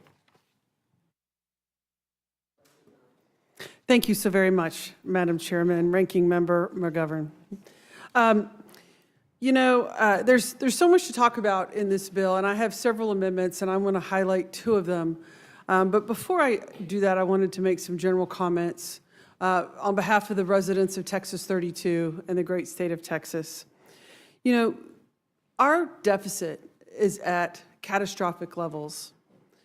We've had multiple committee hearings in this building that suggest we're going to be facing some very impending financial crisis. Our federal credit rating was just reduced. And this bill and the Republicans in this building are voting to add $4 trillion to the deficit in the most irresponsible way possible, on the backs of hungry children, on the backs of young mothers and families and the poor in this country to keep them from getting health care, on the backs of children and kids who want to get an education in cybersecurity, on the backs of safety of our aviation and our airports, on the backs of FEMA and states for disaster preparedness, on the backs of law enforcement officers who are being routinely terminated, on the backs of woeful areas across this government for lack of prudent and proper investment to the health and safety and the prosperity of this country. And we're being put in a dire financial strait so that the President of the United States can reward a few of his friends with extra money in their bank account that they don't need, that they can't spend. And the Republicans in this Congress have abdicated all the values that they have campaigned on for decades in homage to this one man. And it is a travesty to this government and to the American people that this is happening. Democrats have been protesting this viciously all through the day in the weeks preceding this to have the American people wake up and say, this is harming you. This bill will hurt the American people. I have an amendment for the Affordable Care Act tax credit. Millions of people get their health care in this country because of the Affordable Care Act. Texas is one of the leading states of it. Our state and our health care system is going to be devastated. And this is a bill that is supposed to give tax cuts. But yet we are removing one of the most critical tax cuts that the American people rely on. It makes absolutely no sense. How can we tout the greatest tax cut bill to the American people at the same time we are cutting one of the most important tax cuts that benefits the vast majority of the American people? And I really would like to urge this committee to restore the tax cuts of the Affordable Care Act. Millions and millions of people in the state of Texas and across this land desperately rely on that to get the desperate needs of healthcare. Small businesses, our new entrepreneurs, the young people who don't work for big corporations with vast amounts of employees to have diversity of risk. They rely on the Affordable Care Act. And health insurance is already one of the leading expenses of a family in this country, and it is prohibitively expensive. And this initiative, the Affordable Care Act, and these tax credits make it possible. The other amendment I would like to address for this committee is to restore funding to FEMA. I sit on the Homeland Security Committee. I've heard so much testimony about the urgent need and the critical role that FEMA plays as the backstop for states and American families when nature and the disaster strike out of the blue without ability to prepare. It's the safety net that is so critically relied on by so many. our country will be at an peril on our national security, on our preparedness, if we don't have FEMA to come in and put the pieces back together. To just today, horrible tornadoes ripped through Alabama. I mean, no state is free from natural disaster. And Texas is certainly one of the states that has had to rely on FEMA the most. Hurricane Harvey decimated our Gulf Coast. Tornadoes decimate North Texas. We're the 6th largest economy in the world, the state of Texas. And without FEMA, we will be so burdened in putting our country back together that the federal government will also be harmed. I appreciate the consideration for this committee, and I strongly encourage you to adopt my amendments and make them in order. And with that, I yield back. Thank you. Thank you, Ms. Johnson. Ms. Hayes, you're recognized. Thank you. Hungry kids don't learn. This issue has always been important to me. Unless and until you've come into your classroom on a Monday morning and seen a kid with their head down, knowing that they haven't had a decent meal since they left, you can't understand. Unless and until you find yourself automatically packing a second piece of fruit in your lunch because you expect that one of your students is going to ask you for it, you can't understand. It changes you. It does something to you. When I came to Congress, I knew I would work to help address food insecurity. But my Republican colleagues here in this bill seek to exacerbate it. Hunger is a policy choice, and today we're considering legislation that makes the choice to take food away from people, from children. The reconciliation bill we are considering here today is the largest ever cut to the Supplemental Nutrition Assistance Program. Approximately $313 billion will be taken away from the most vulnerable in our country: hungry children, families, veterans, and seniors. Republicans are pushing a legislative package that guts SNAP, the most efficient and effective anti-poverty program in this nation. The cost-sharing provisions in this legislation are going to shift the financial burden to states, forcing the states to cut benefits, eligibility, or both in order to reduce costs. States have always been responsible for hiring staff and administering the benefits they receive through the federal government and paying an equal share with the federal government. Under this bill, a workforce already facing shortages would have more responsibility to address paperwork errors with fewer funds. This bill does nothing to support workforce development or the administrative support that will come as a result of these changes. In my state of Connecticut, the Department of Social Services estimates that this would cost an additional $177 million per year. But based on the FY23 error rates, the state of New York, which would be forced to pay $1.8 billion, Texas, $1.074 billion, Georgia, $82 million, and North Carolina, $584 million in additional costs to administer these programs. Additionally, this legislation would prevent the Secretary of Agriculture from reevaluating the Thrifty Food Plan, which is used to determine benefit eligibility amounts. This bill also expands work requirements for older adults up to age 65 and for parents in households with children age 7 or older, which means that 4 million children between the ages of 7 and 17 who live in households that receive SNAP would be at risk of losing some type of food assistance. While expanding these requirements, this legislation does nothing, once again, to fund workforce development programs or increase access to child care for these families. I would also note that when children lose their SNAP benefits, they automatically lose their CEP, which is the community eligibility provision that allows them to get free and reduced lunch at school. So not only is food being taken away from children at home, it is being taken away from them at school. My amendment is simple. It prevents any cuts to SNAP that would reduce benefits for the 42 million Americans who rely on the program for food assistance.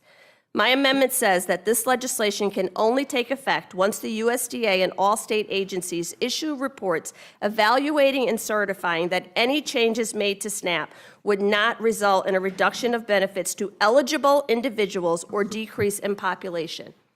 SNAP serves 16 million children, 8 million seniors, and 4 million people with disabilities.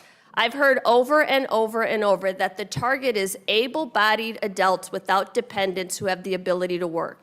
If that is true, and that is the only group you are targeting, then it should be simple to make sure that we are protecting children and families and seniors and those with disabilities from being cut off of these programs. I can't understand why my Republican colleagues would not vote for that. Based on your testimony and everything that you've said in regards to SNAP, these aren't the people you're going after anyway. So we should all work together to ensure that we protect them. I've heard members from the other side of the aisle say that their intention is not to cut benefits. This amendment is your chance to go on the record and do just that. While I question the intent here and where we are going, I understand with fidelity the outcome and who will be affected. In the wealthiest nation in the world, we have the ability to feed children. We don't have a drought, we don't have a famine, we don't have a war. We have policies that intend to take food out of the mouths of children. With that, I yield back. Thank you, Ms. Thank you, Ms. Hayes. Mr. Qassar, you're recognized for 5 minutes. Good afternoon. So in this terrible Republican budget bill, we're talking about saving money by cutting waste, fraud, and abuse. But then when we actually look at the bill about who's taking a cut, well, of course, we are cutting taxes for billionaires, but the people who are taking a cut is a person with a disability who will lose their health care because we say, well, you've got a disability, but it's not quite bad enough, or you didn't fill out this piece of paper. Or we're cutting the $6 a day in food assistance to a child because now you're 8 years old, not 7 years old, so you don't need it anymore. You kidding me? When folks think about waste, fraud, and abuse, we aren't talking about these Americans. If you want to see waste, tens of billions of dollars get milked by big pharma every year off of the taxpayer in the Medicare Advantage program. We could be getting tens of billions of dollars from them. Or if you want to talk about fraud, we could be talking about the billionaires who hide their money in offshore accounts that we should be going after. Or if you want to talk about abuse, this bill that's supposed to be saving money has $25 billion in it for Trump's Golden Dome project. That recently was reported, the person most likely to get that money is Elon Musk. So while he's in the White House playing with the president, this bill is sending potentially $25 billion to Elon Musk. When we talk about waste, fraud, and abuse, we should be looking at those folks with lots of power who are milking the taxpayers, not the biggest Medicare cut in American history or the biggest Medicaid cut in American history. So come on, y'all. So one of the amendments I've proposed is pretty simple. Let's say if a federal court finds that Elon Musk abused his power to be able to route money to himself, then we could save ourselves billions of dollars by automatically canceling out these billionaire tax cuts and the billions of dollars in contracts that Elon Musk has. If nobody on this panel thinks that Elon Musk hasn't been abusing his power, then we could just put this amendment in order and take it to a vote. If Elon Musk is found to have abused his power, we can save ourselves a whole bunch of money. And as if that isn't enough of the heart of the hypocrisy here, the Republican Party that campaigned on saving people money, one, is talking about saving billionaires money with their tax cut, and two, in this bill, they're going to jack up the premiums on health care for the people that rely on the marketplace for their health care. And so I will hand the mic over, yield my time to any of my Republican colleagues that want to address the amount of money that their tax-paying citizens are going to have to pay in increased premiums for their health care. If anybody wants to mention, we have the numbers, everybody here has the numbers, how much your constituents are going to have to pay more every year in health care because of this bill. I don't know the numbers for my district. It's going to be a 50% increase, over $400 in my district. And that's actually not even close to how much in many of the Republican districts there's going to be an increase. I would yield the mic. I think we're 78% in my district. 78% in Mr. McGovern's district.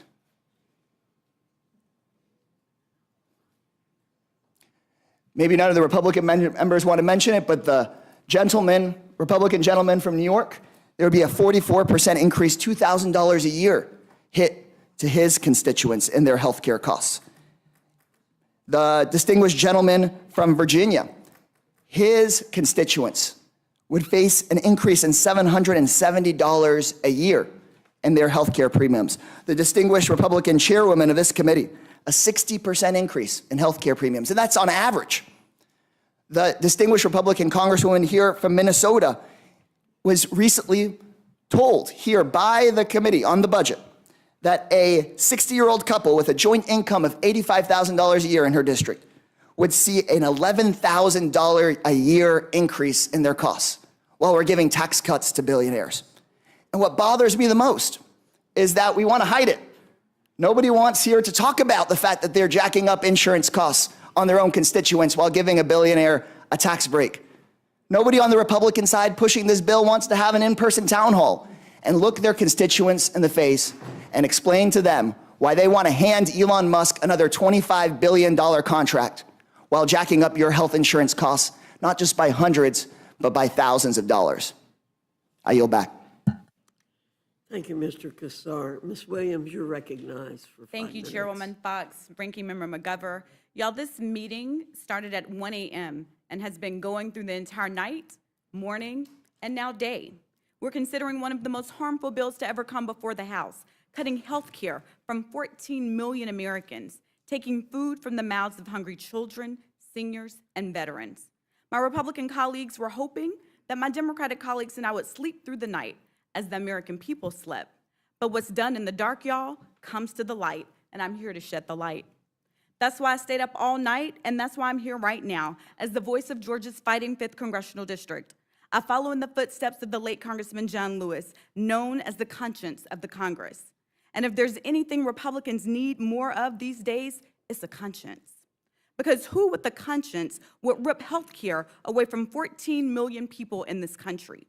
Who with a conscience would make the largest cut in history to food benefits for children, seniors, veterans, and people with disabilities? Who with a conscience would add $5 trillion to the deficit with nothing to show for it but billionaire tax cuts? No one with a conscience would do any of that, but that's exactly what this Republican so-called one big beautiful bill would do.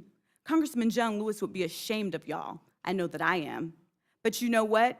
He'd be proud of his Democratic colleagues for making the good trouble by unleashing that on behalf of the American people.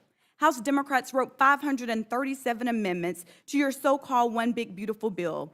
Just because Republicans aren't willing to change their bill to actually help the American people, it definitely won't stop us from offering these amendments because we know that it doesn't have to be this way.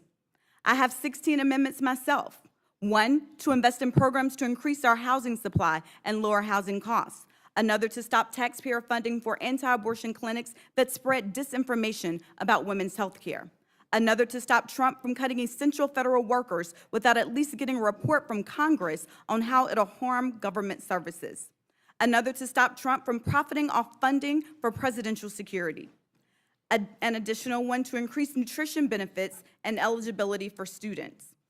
Another, to require reports on how the policies in this bill affect low-income individuals and racial inequities. Another, to stop January 6th insurrectionists from getting a settlement from the federal government for their crimes.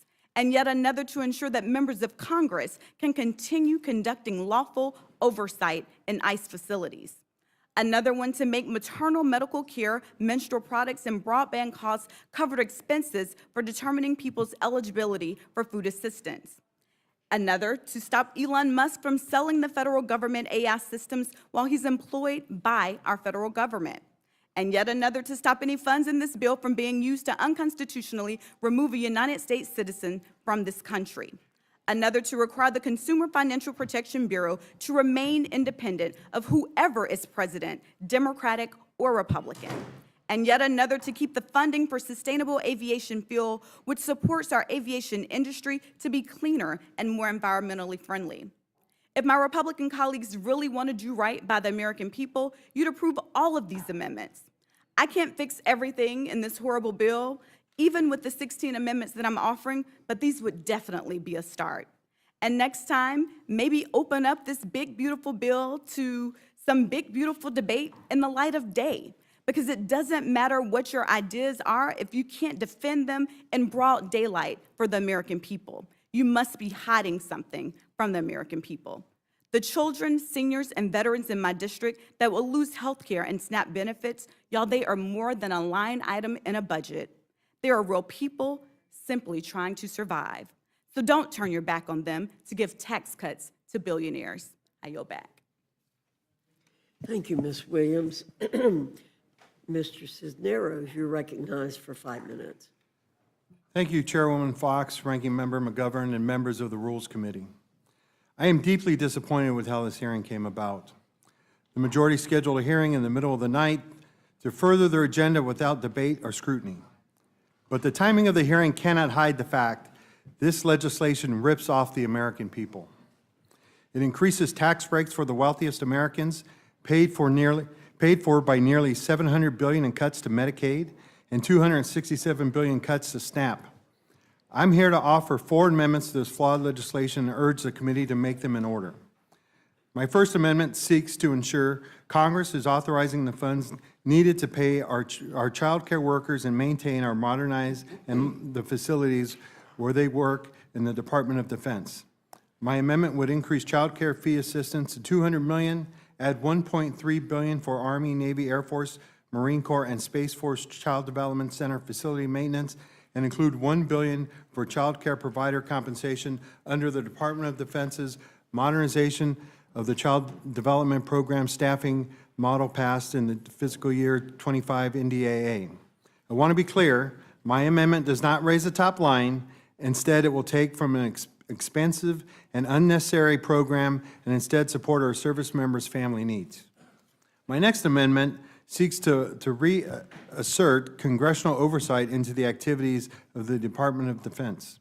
My amendment allows the department to access the first $100 billion of the bill's funding, but before the department can use the last $50 billion, it simply requires the department to answer some elementary oversight questions about DOGE and the Department of Defense. I support better efficiency and program management at the Pentagon, as I know many of my colleagues do. I've been proud to support numerous efforts to that effect, and I look forward to working with my colleagues in a bipartisan way in the future, but that's not what this bill is. Our responsibility is to conduct oversight, and so far, our questions to the department have yielded insubstantial or non-existent answers, and the administration seems unable to explain the role of DOGE in the Department of Defense. I know the DoD is capable of giving thoughtful responses. I have sat in the witness seat before and have answered questions, and I've been required to reply to congressional inquiries, which I gladly did because that was my responsibility. At the very least, we should understand what this unauthorized department is doing to one of the departments that we are supposed to be overseeing in Congress. My third amendment seeks to expand eligibility for the employer-provide child care tax credit. This amendment would define small business concern in accordance with the Small Business Act for the purpose of the employer-provided child care tax credit. This would help small businesses attract and retain employees that are working parents. My final amendment seeks to revise the short title of the bill to the One Big Billionaire Bailout Act. Raising a child, owning a small business, having access to affordable and quality health care in this economy, it's becoming more difficult with the rising cost of living. Again, this bill, instead of helping hardworking Americans nationwide, gives a government handout to billionaires and the wealthiest Americans at the expense of everyone else. The name matters because it tells the truth of what this fine print hides. I am happy to tell the American people who this bill really serves, because it is not them. Again, I urge you to make these amendments in order. Thank you, and I'm happy to take any of your questions. Thank you, Mr. Cisneros. Mr. Chicano, I'll go to you next. Well, thank you, Madam Chair. Let's begin with the obvious. This bill, the so-called budget reconciliation package, is not even finished. Republican leadership is asking members to vote on a moving target with text still changing and details still unclear. Even Republican members don't know what's in it, but they're being told to rush this to the floor before the holiday weekend so they can hand Donald Trump a political win. Trump has made his demand clear. Unite behind what is possibly the most budget-busting piece of legislation in modern U.S. history. And now, Republicans are stuck between their talking point of deficit reduction and their obligation to do whatever Donald Trump tells them to do. Last night, the Congressional Budget Office released its score. It found that this bill would increase the deficit by $2.3 trillion over the next decade. Let me say that again, $2.3 trillion. That would trigger automatic cuts to Medicare and other vital programs unless Congress steps in. And who benefits? According to the CBO, the richest 10% of Americans would see their incomes go up, while the poorest 10% would see theirs go down. So yes, this bill deserves a name, and I would call it One Big Billionaire Payout.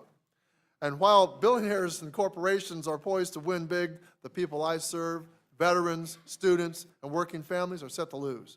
I'm offering 10 amendments to stop the worst of this damage. First, I've introduced an amendment to exempt disabled veterans from new Medicaid work requirements.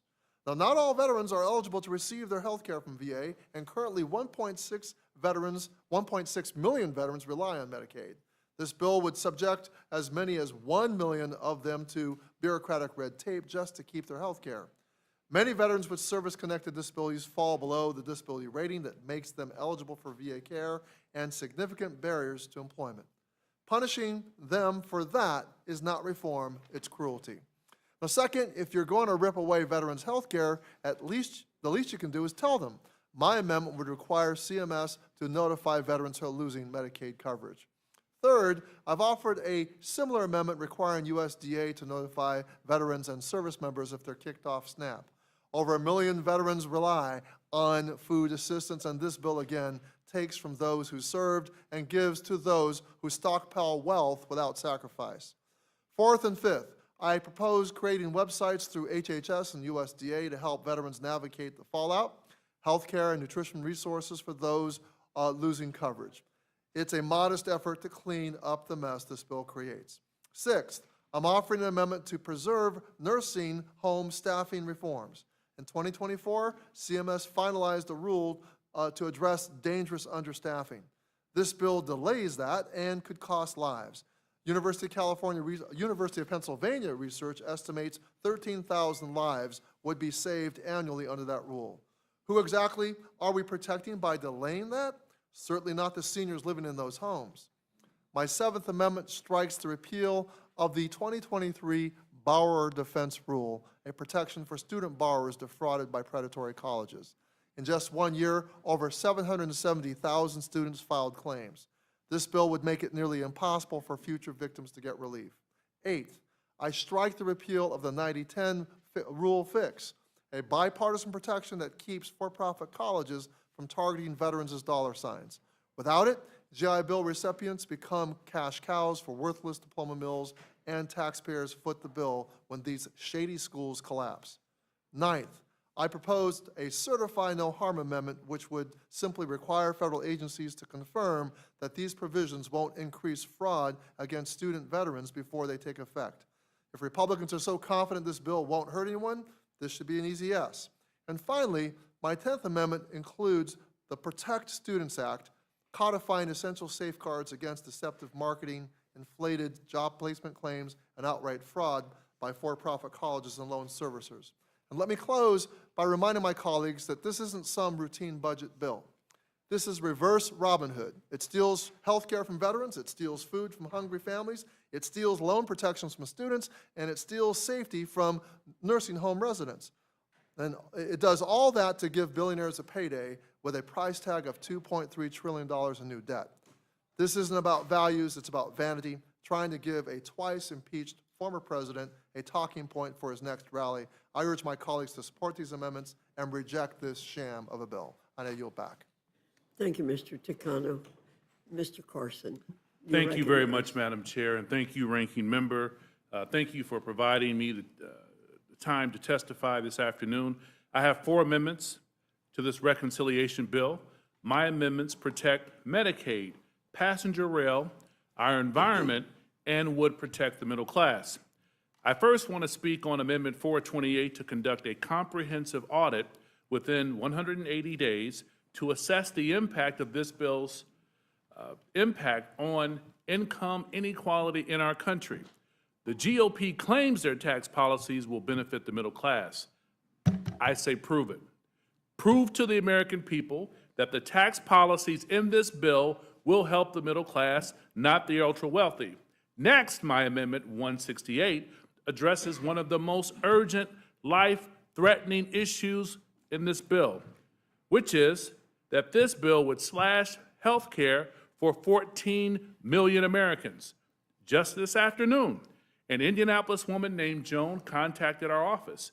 She is about to turn 65, she's disabled, and she receives Medicaid to survive. She told me, at 65 years old, I have nowhere else to go, and I don't want to lose my home, and I don't want to lose my health care. Yesterday evening, I spoke on the House floor about 3 women from my district in Indy, Erica, Bethany, and Carol Ann, who rely on SNAP and Medicaid to survive. These are just 3 of the thousands of people who have reached out to us in the past few weeks. We receive messages from folks every day who are afraid for themselves, but they're also terrified for their children, other people's children, their family members, other people's family members. That's because Indianapolis is a community that cares about one another. We look out for one another.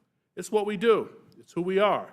I've always been proud of my hometown, but I'm even more proud of hearing the groundswell of support, especially over the last week, from those in Indianapolis who have overwhelmingly told me we must help our neighbors and we must protect Medicaid. I'm here today to fight for the people of Indianapolis who deserve a government that stands with them, not billionaires. This past week, our country has watched members of Congress debate essentially who deserves to live and who deserves to die in our country. For 14 million Americans, health care and Medicaid cuts aren't a political discussion. They are a matter of life and death. 14 million Americans would lose health care under this current bill. That includes newborns, children, seniors, and postpartum mothers, the most vulnerable among us. We've also watched Republican members of Congress deny that this bill will slash Medicaid, even though a nonpartisan analysis found that the Republican budget simply would not be possible without cutting Medicaid and essential health care. And yet, many of my colleagues still deny that this budget will drastically cut essential health care. So, my message to my colleagues is, prove it. If you insist your bill will not hurt Medicaid, if you insist this bill will not snatch health care out of the hands of 14 million men, women, and children, prove it by simply passing my amendment. My amendment would ensure none of the provisions of this bill will take effect if there is an increase in mortality rates due to reduced access to health care services as a result of this bill. If Republicans truly believe this bill is not taking money away from Medicaid to give tax breaks to billionaires, then they should have no problem passing this amendment. If Republicans believe that at a minimum, we should make sure this bill does not cause Americans to die, then they shouldn't have a problem passing my amendment. I would like to close my remarks, Madam Chair and Ranking Member, by reminding us again of Joan, Erica, Bethany, and Carol Ann in the great Hoosier State. I implore you to remember their humanity. 14 million people who stand to lose their health care are relying on us to do the right thing. Protect Medicaid, protect health care, protect our children. I yield back, Madam Chair. Thank you, Mr. Carson. Does anyone on my side wish to ask any questions? Mr. Scott, Mr. Griffith? Okay. Mr. McGovern, you're recognized. Yeah, no, again, I want to thank everybody here for being in the fight. There's too much at stake. I mean, you highlighted many of the concerns that have been echoed over and over again today. I mean, Johanna Hayes and I were on the Ag Committee when they marked up the Ag section of this reconciliation bill, and it was maddening. And not just because of the impact of the cuts on children, on vulnerable people, on senior citizens, on veterans, on people with disabilities, but this kind of indifference, like it's no big deal. And it is a big deal. It is a big deal. If you can't put food on the table for your kids, that's a huge deal. That's every parent's worst nightmare. You know, if you're a senior citizen, not being able to afford your medication and your food, that's a big deal. And, you know, a lot of the issues that were raised by this panel, you know, point to the fact that it seems that the people who are going to suffer the most are the most vulnerable, and the people who are well off and well connected and have the most are going to get even more. And so, again, I thank you for staying. Some of you have been here like since 1 o'clock in the morning. Some I've seen you in the hallways at 2 o'clock in the morning, and you know, and so you've been around. And but I really do think it's important that people speak up. And Ms. Hayes. I just want to say that, thank you for that, but as many of you know, I spent my career as a classroom teacher, and when you're on the other side of these processes and you're in a building with children and not really understanding how these policy decisions are being made, everything from protecting them from gun violence to mental health and wraparound services to something as basic as food. You know, understanding that federal law prohibited the lunch lady from even giving students a sandwich at the end of the day, and instead she had to throw it away. It is heartbreaking. So then to get here and be faced with the realization that there are people who understand what these policies do and still support them. These are not oversights. These are not loopholes. These are policy choices and intentional decisions that are being made. Right now, we are debating legislation once again. I mean, I saw it in the debt ceiling negotiations, in the CR, in every budget every year, and now in reconciliation, where we move from hypotheticals to reduce food benefits that directly impact children. And it's something that I will never understand for as long as I am in this body. I will also never stop fighting for those kids, because I understand that they deserve a chance.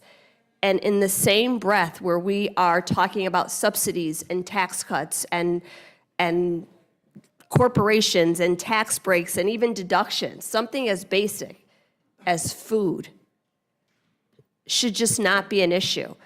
And the idea of, I've heard many people just keep throwing out waste and fraud and abuse. If that was truly the concern, we would be supporting SNAP administrators and making sure that we had highly qualified staff to process these applications. If that was truly the concern, we would be investing in workforce development to put people back to work. Because I can tell you, no one wants to be poor. And $6 per person per day is not a come up. And if we're really interested in fraud, waste, and abuse, I don't know why we don't look at the Department of Defense, which can't seem to pass an audit, but that we're giving No, them, we've increased their budget. Yeah, we're increasing their budget. But this is a fight worth having, and I'm glad you're all in the fight. With that, I yield back. Thank you, Mr. McGovern. Ms. Scanlon. Yeah, I appreciate Mr. Carson's amendment, which really tries to get at what the underlying principles are in this bill, and is this tax policy really going to help people? And as we've been locked in our little room here for the last however long, 2 hours ago, I've got an article from CNBC. Dow slides more than 800 points as spiking Treasury yields and deficit fears spur a sell-off. And there's multiple articles out there now talking about the fact that this bill moving through with its deficit increases, although they're being used to justify all these cuts to essential services, but the fact that this is going to explode the deficit is causing another stock market dip and causing Treasury bonds, something I never thought I'd spend a lot of time talking about, to spike. You know, it's just, it undercuts the whole argument for this bill. So thank you for thinking about that. I yield back. Thank you, Ms. Scanlon. Mr. Neguse. Thank you. Ms. Leisure Fernandez. Thank you. And thank you very much. I mean, I think a lot of what we have been talking about today is what is fair, right? What is right for the American people, how we build back trust up, and how what we're seeing in this bill is this big transfer, this favoritism to the wealthy, this prioritizing them over the hungry kids in the classroom, over the families who need that assistance with the health care premiums, the Affordable Care Act. Americans love the Affordable Care Act, right? And one of the ways, Representative Ansari, when you suggest we do the Stock Act, you're essentially saying, let's put trust back in the system. Is that right? I mean, what is the impetus for that? Yeah, I mean, we know that about 87% of Americans, both Democrats, independents, and Republicans, believe that members of Congress should not be trading stocks. And when I discovered during the natural resources markup that the chairman of that committee, for the first time in the 10 years that he's been in Congress, decided to suddenly trade hundreds of thousands of dollars worth of oil and gas stocks, I was genuinely shell-shocked. But the concept was let's put trust back in the system. And I see we have one of the sponsors who might be joining us on another one of our panels. But I think that that's this concept of who is benefiting and how do we actually say this is what government can do and this is how we put trust back in the system is really playing throughout all of the testimony, whether it's from veterans, healthcare, hunger, or just let's make sure that Americans trust us. And so thank you for taking the time to make sure that Americans know what we're doing here. Because I can tell you, well, that's going, well, the stock market is terrified of what they are doing here. Americans are watching what we are doing here, and they are so appreciative. And I know we're all getting lots of calls and texts and outreach because they're watching. They are watching, and the senators are watching. I went to go get some food, and the senators are watching what we're doing in rules. Who knew? So thank you, Representative Can I just say, Ranking Member Fernandez, Tucano. that we could save money if we did not repeal the 90-10 rule, $1.6 billion. It's going to cost us to put veterans more at risk to be preyed upon by for-profit colleges. And I would say to my friend Johanna Hayes, I'd like to put that $1.6 billion that we would save if we did not repeal 90-10, that would protect our veterans, to put it toward feeding those kids in your classroom. Yeah, that's what all this is about, is who do we prioritize, right? Let's feed the kids. Thank you, Madam Chairwoman. I yield back. Thank you, Ms. Leisure Fernandez. There being no further questions, the panel is dismissed.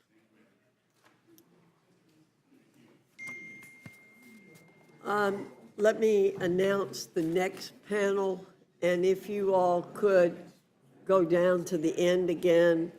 Mr. Ruiz, Dr. Adams, Ms. Matsui, Ms. Brown, Mr. Liccardo, Mr. Correa, Ms. Sanchez, Mr. Menendez.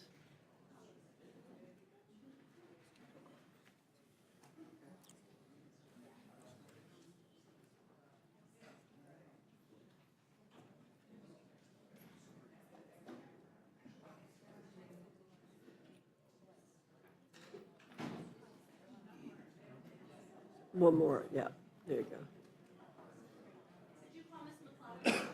I did. No.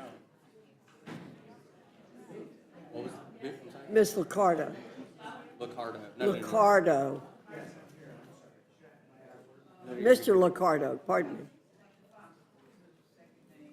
It doesn't matter. I'll call you this morning. It's okay.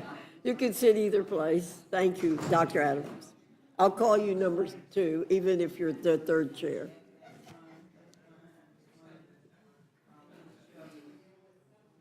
Ms. Matsui just moved a little faster.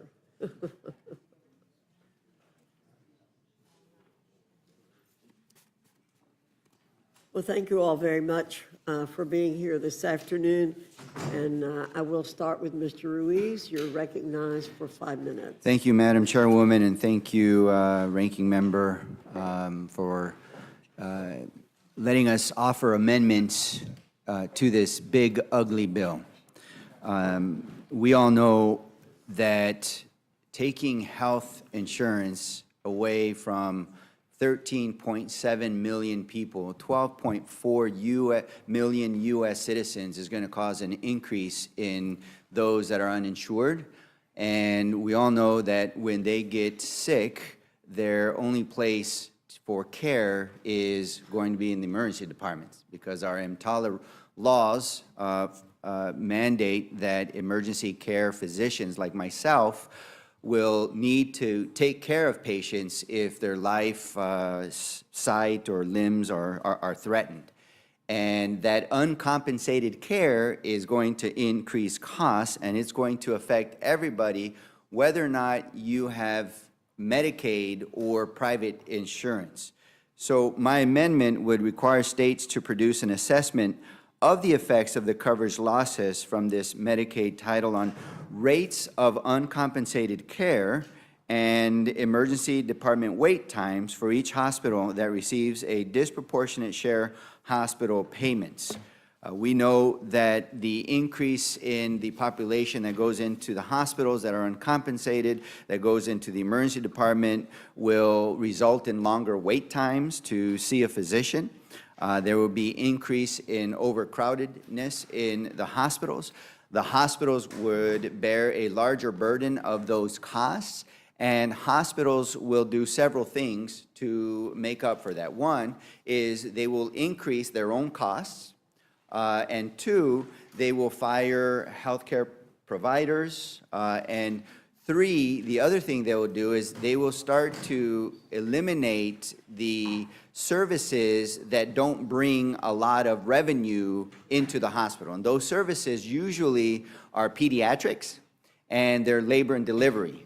So children will be affected, maternity care, women, pregnant ladies who are also covered in Medicaid will be affected because those services won't exist in the hospital. And the final thing that they would do, and there's evidence from this, the Inland Empire Health Plan that manages 90% of Medicaid patients in Riverside County and San Bernardino County in California, recently sent me a letter saying that co-signed by 8 hospital CEOs, saying that if there are significant Medicaid cuts, they would be forced to close. So think about this.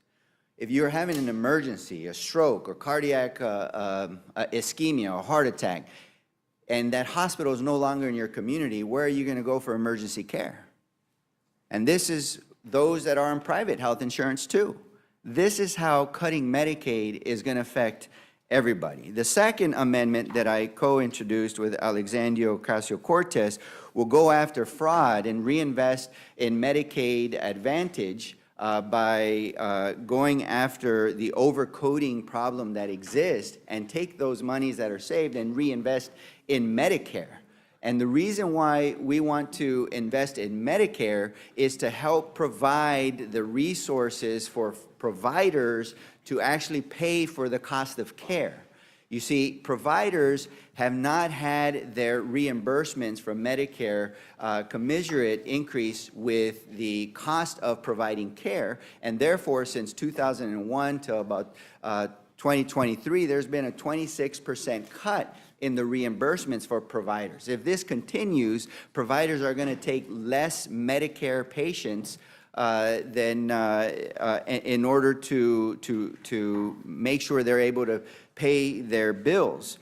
And so I know that this bill has a quasi-small, pitiful, so-called doc fix, where it's only 75% of the Medicare Economic Index, or the inflation rate, and then a few years after that, 10% each year.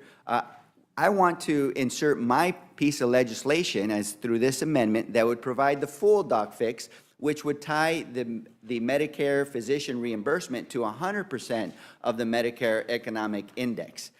Doing so will help protect Medicare for providers and seniors and strengthen the program so that more seniors can have access to that. So if you're really about cutting fraud or cutting waste, and you're really about increasing access, then you would be allowing this amendment to be germane and included into the overall big, ugly bill. And with that, I yield back.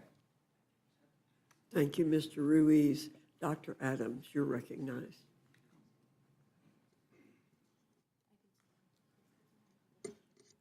Thank you, Madam Chair, and thank you to the ranking member for the opportunity to speak this evening.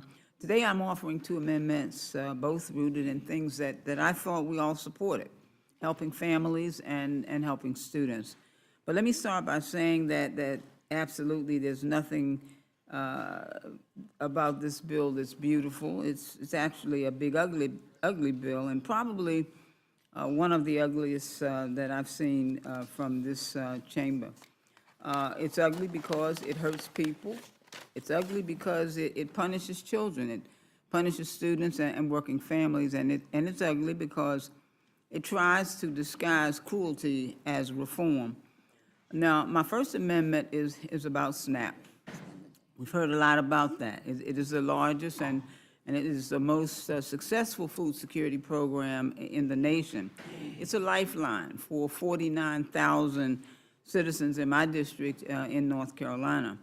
My SNAP amendment would prevent parents and caregivers of children as young as 7 from losing food assistance if they can't afford child care during the summer months to avoid the existing punitive time limited work requirement of 90 days. And that's important because, you know, when you think about children and their eating, oftentimes the only meal they get is at school.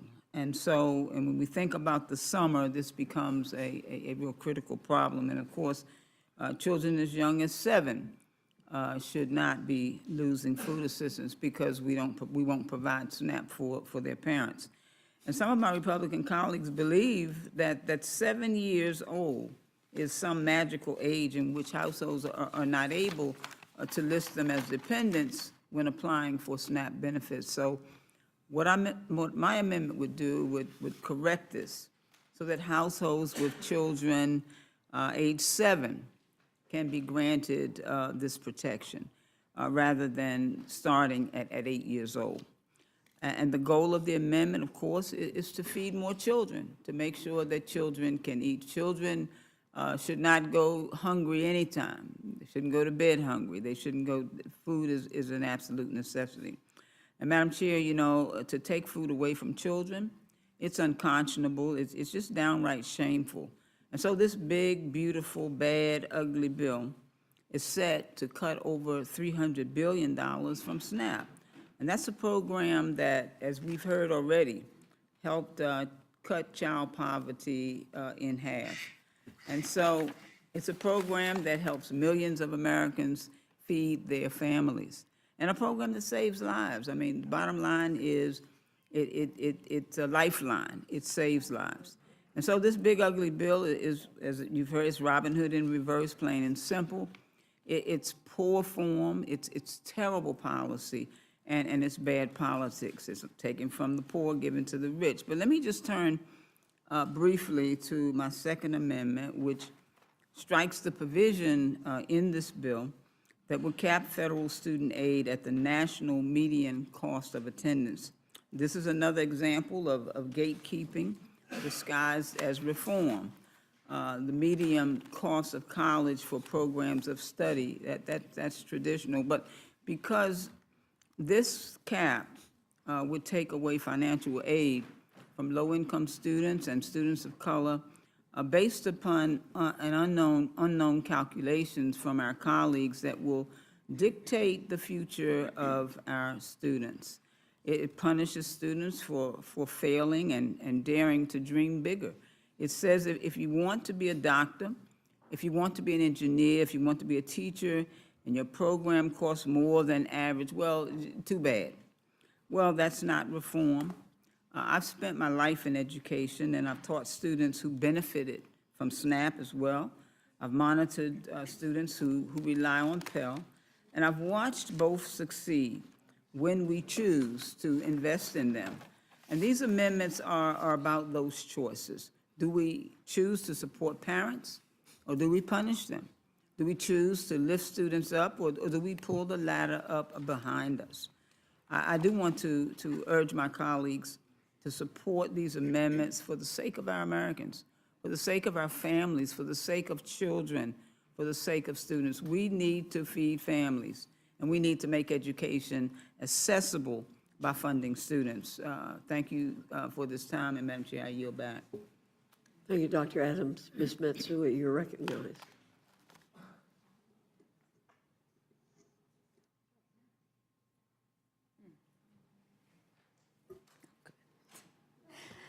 Madam Chair and Ranking Member McGovern, I have 2 amendments on this rule. I'd like to offer these 2 amendments. My first amendment is simple. It protects Medicaid eligibility for pregnant people, children, parents of dependent children, and people with disabilities. Republicans keep insisting that their bill won't harm vulnerable Americans, that it won't touch people who really need Medicaid. But that's simply not true. That's not true. They said they should have no problem supporting. Then they should have no problem supporting my amendment. These are the very groups the Republicans claim they want to protect. But if they're serious, they should support it. But I doubt they will, because the only way to claim $800 billion in savings is to keep people like Christine, who is a single mom in my district, and millions of others off their coverage. Let's take a second to think about what this means in a person's life, not just as a line item on a spreadsheet. Christine is a single mom doing everything she can to support her 2 kids. She has been interviewing for jobs but has struggled to land full-time work. In the meantime, Medicaid is how she keeps her family healthy. Because of Medicaid, her children get regular checkups. Her son even recently got braces. That's what Medicaid means to this family, and not a number on a chart, but a healthier future. This bill is filled with red tape and impossible bureaucratic hurdles. It would throw families off of Medicaid and rip away life-saving care, not just from parents, but from children whose health care is tied to their parents. Of the more than 13 million people who will lose their care under this bill, 4.7 million would be because of the red tape requirements in this bill. That would undoubtedly include parents. It will undoubtedly include children, and it will undoubtedly include people with disabilities. So if Republicans are serious about protecting the people they claim to care about, they should support my amendment. And just as this bill undermines health care, it is also weakening our digital security. My second amendment addresses a critical threat, cybersecurity failures that put Americans at risk. It would require cabinet-level officials to receive basic cybersecurity training before auctioning off critical spectrum. That includes following rules about secure communication, rules this administration has routinely ignored. Cyber attacks like Salt Typhoon just show how vulnerable we are, yet instead of strengthening our cyber defenses, the Trump administration is gutting them and turning a blind eye to basic security protocols. We cannot allow sensitive data, health records, or public safety systems to be compromised because this administration refuses to take cybersecurity seriously. So let's be clear. Both of my amendments protect American families. One defends their health care, the other defends their digital safety. If my Republican colleagues truly care about protecting families, they would vote yes on both. I yield the balance of my time. Thank you very much, Ms. Matsui. Ms. Brown, you're recognized. Thank you, Madam Chair, for the opportunity to speak on this amendment. My amendment would strike an especially harsh provision in this bill that is rooted in cruelty, not policy. This simple, straightforward amendment would strike the work requirement provision in this big, bad, ugly bill that lowers the age of what we call a dependent child from 18 to 7. from 18 years old to 7 years old. So I'm abundantly clear, we're saying that 8, 9, and 10-year-olds are no longer considered dependent children. Where did this come from? Why is this necessary? Since when is a first grader not a dependent child? Preventing families with children as young as 7 from losing food assistance, that is what we're debating here. This isn't about waste, fraud, or abuse, and we all know it. It's the excuse, not the reason. So I'd like to invite the Republicans on this panel to explain to me, to my colleagues, and to the American people, how exactly does taking food away from struggling families with young children make this country safer, stronger, more secure, healthier, or even great again? Because the Republicans on the Agriculture Committee couldn't answer that question. And maybe that's because they didn't even bother to speak up when asked. Well, my guess is you can't answer that question either, because the answer doesn't exist. There is no national security strategy that says that hungry families are a path to stability in this country. There is no economic model that says that kids going to bed with empty bellies will suddenly lead us to prosperity.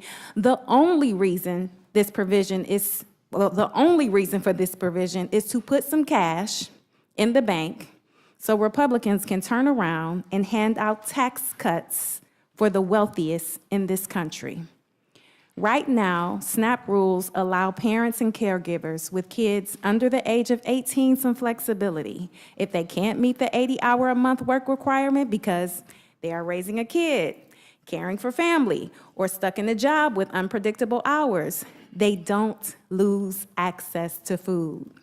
This bill changes that. It pulls away basic benefits from the moment a child turns 7. 7. That is a cold, calculated cut that targets struggling families. This provision alone would make this bill reckless, but combined with the sweeping cuts to family services my Democratic colleagues have been highlighting all day and all night, it's not just irresponsible, it's cruel. This bill doesn't serve working Americans, it punishes them. If you don't own a yacht or fly on a private jet, this bill makes your life harder, not easier. It makes your life worse, not better. And it gives you a shove down, not a hand up. This is a backwards, out of touch policy that ignores the real lives of working families. These provisions ignore the daily struggles parents face as they juggle low-wage jobs, childcare gaps, and unpredictable schedules just to keep food on the table. It doesn't encourage stability or self-sufficiency. It punishes poverty. And it sends a dangerous message. If you are struggling, you are on your own. I hope you will support my amendment, and perhaps more importantly, I hope you find it in you to really take the negative impact of this entire bill into consideration and vote no. And with that, Madam Chair, I yield back. Thank you, Ms. Brown. Mr. Liccardo, you're recognized for 5 minutes. Thank you.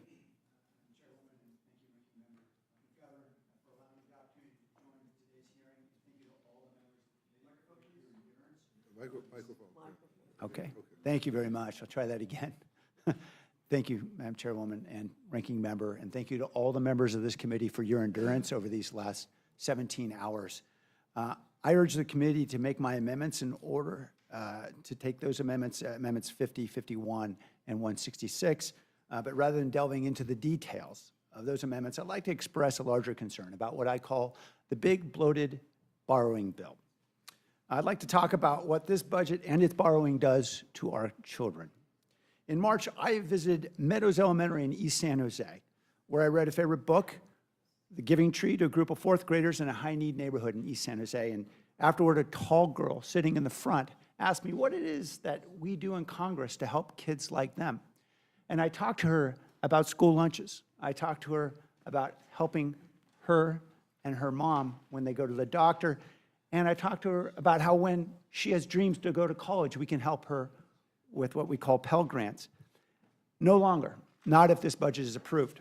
You've heard from my colleagues over the last 17 hours about what this proposed budget will do for our children. Yesterday, the Urban Institute issued a report revealing that the reconciliation bill could cause up to 18.3 million children to lose their access to free school meals.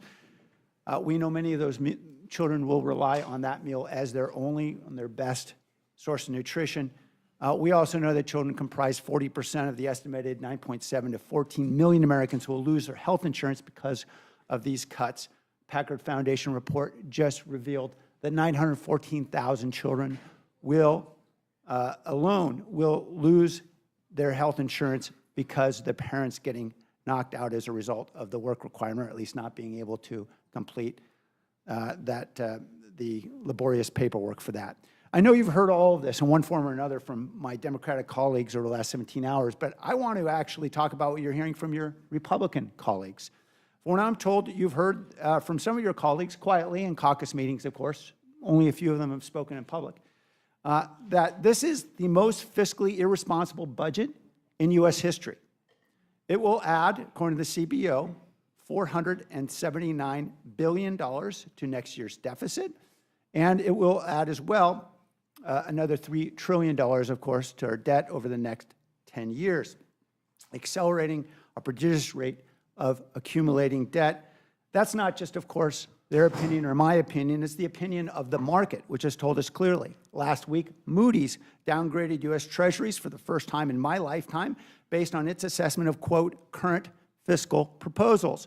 Tomorrow's Wall Street Journal is already online if you'd like to check it out. The lead story in the markets, a weak auction for 20-year bonds, exacerbated worries about rising deficits, and I'm quoting, in Washington, and drove sharp declines for stocks and bonds, sending the Dow Jones down more than 800 points and the 30-year Treasury bond yield to its highest level in 2 years. This fiscal irresponsibility will bring a parade of horribles, to be sure, but among them will be the fact that it's going to cost more for Americans to invest and borrow, because as we continue to squeeze out private sector borrowing, we will see those rates rise. In this case, both Democratic and Republican critics of this bill are correct. Two things can be true. We can be bipartisan about this. This is a colossally awful budget. And we should be bipartisan about supporting our children as well, because our kids are neither Republican nor Democratic. They need all of us to get it right for them. So let me attempt to bring these two threads together in one bipartisan message. This budget will hurt our children, because not only are you cutting spending of our money for them, but you are spending their money for us. In other words, you're stealing our children's future, and there's one reason why you're inflicting so much pain, and one reason only, and that is because Donald Trump has painted himself and all of you into a corner with a promise for a $5 trillion tax cut that you don't know how to pay for, and you cannot cut enough to pay for. But the billionaires will do very well. On the other hand, history will never forgive us, collectively, and our children shouldn't either. Thank you. I yield my time. Gentleman yields back, and now recognize the gentleman from California, Mr. Correa. Mr. Chairman, Ranking Member, the hour is late. You should get the Marco Polo Award, not for distance, but rather for stamina.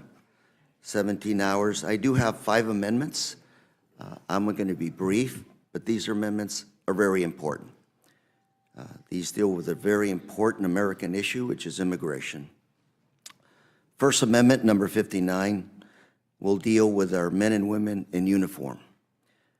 Less than 1% of Americans serve in our armed forces. Imagine a situation where a soldier stationed overseas, all of a sudden he gets a phone call that his spouse has been arrested by ICE and deported because he or she is undocumented. That is not the way we want to treat our soldiers, our men and women in uniform. They make enough sacrifices, but to have their spouses deported is unconscionable and un-American. My amendment would simply say that the Secretary of Homeland Security may not use any funds under this subtitle to remove an alien who is a spouse of a member of the armed forces on active duty. This is an important issue. I hope this committee will look upon it as an important issue for men and women in uniform. Mr. Chairman and Ranking Member, my second amendment, number 61, deals with immigration as well. Question is, why would ICE agents go to schools, elementary schools, to enforce ICE laws to deport individuals? Why would you want to terrorize children? My amendment simply says, none of the funds made available by this title may be used to conduct an immigration enforcement action at an elementary school. Why in God's name would ICE show up to an elementary school to threaten to deport children? Mr. Chairman and Ranking Member, my third amendment, number 64, deals with those men and women who defend our country, Homeland Security officers at our borders, at our ports of entry. And what we ask is you respect their collective bargaining rights. My amendment says none of the funds made available by this title may be used to undermine or cancel any collective bargaining agreements covering an employee of the Department of Homeland Security. And again here, Mr. Chairman and Ranking Member, we have individuals that sometimes work 16-hour shifts because they're so short in terms of personnel. They deserve to be represented by a collective bargaining contract.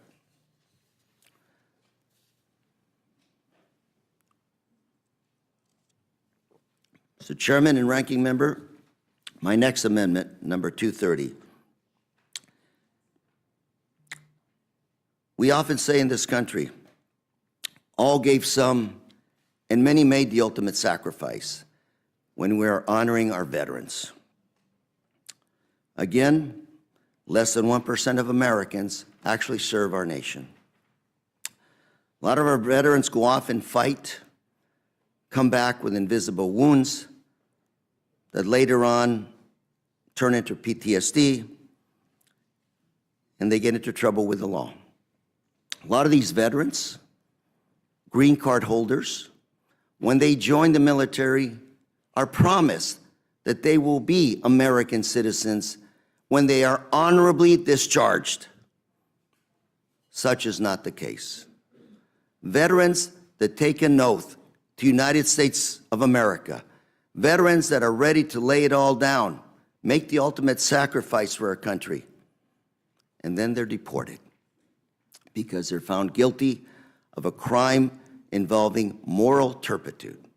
Mr. Chairman, my bill simply says none of the funds made available by this subtitle may be used to remove from the United States a veteran who was honorably discharged unless an immigration judge has determined after weighing all equities that that individual should be removed.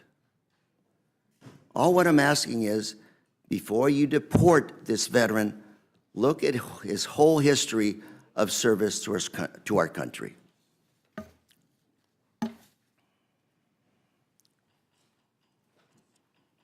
And finally, Mr. Chairman and Ranking Member, my final amendment, I should say, essentially says that no amount of money in this subtitle should be used or can be used to deport or remove an individual to a country other than the country of that individual's nationality or last habitual residence, unless a removal order to that country is issued by immigration judge. The gentleman's time is up.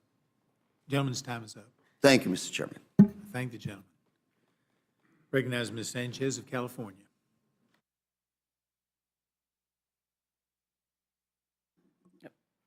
I want to begin by thanking the Rules Committee for the opportunity to offer amendments to this fluid, false, and frankly offensive bill.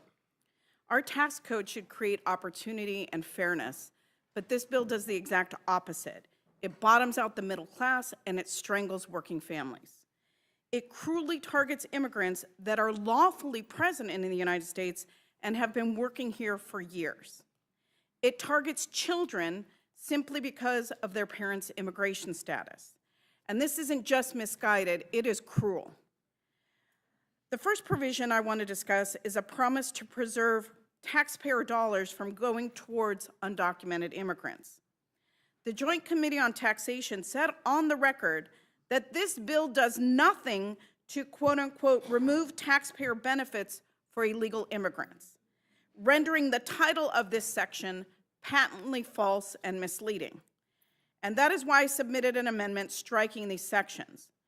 Undocumented immigrants are already ineligible for coverage under the Affordable Care Act and Medicare. What Republicans are actually doing is taking away health coverage from legally present individuals who pay taxes and work in the country legally. There's already a 5-year bar before a legally present non-citizen can purchase marketplace coverage. Purchase marketplace coverage, not given coverage. The reality is that immigrants are actually subsidizing these premium tax credits and other federal programs like Medicare for US-born people. They are paying more into the system than they are actually utilizing in health coverage due to their higher uninsured rate and lower health utilization rate. And this bill just worsens that disparity. If we don't strike these sections, we are only going to see more uncompensated care, more preventable deaths, and more contagious disease, and increases in everyone's healthcare premiums, as Dr. Ruiz said earlier. These are legally present asylum seekers, refugees, humanitarian parolees, temporary protected status holders, and dreamers, recipients who have been in the country for decades and who will no longer have health care coverage under this bill.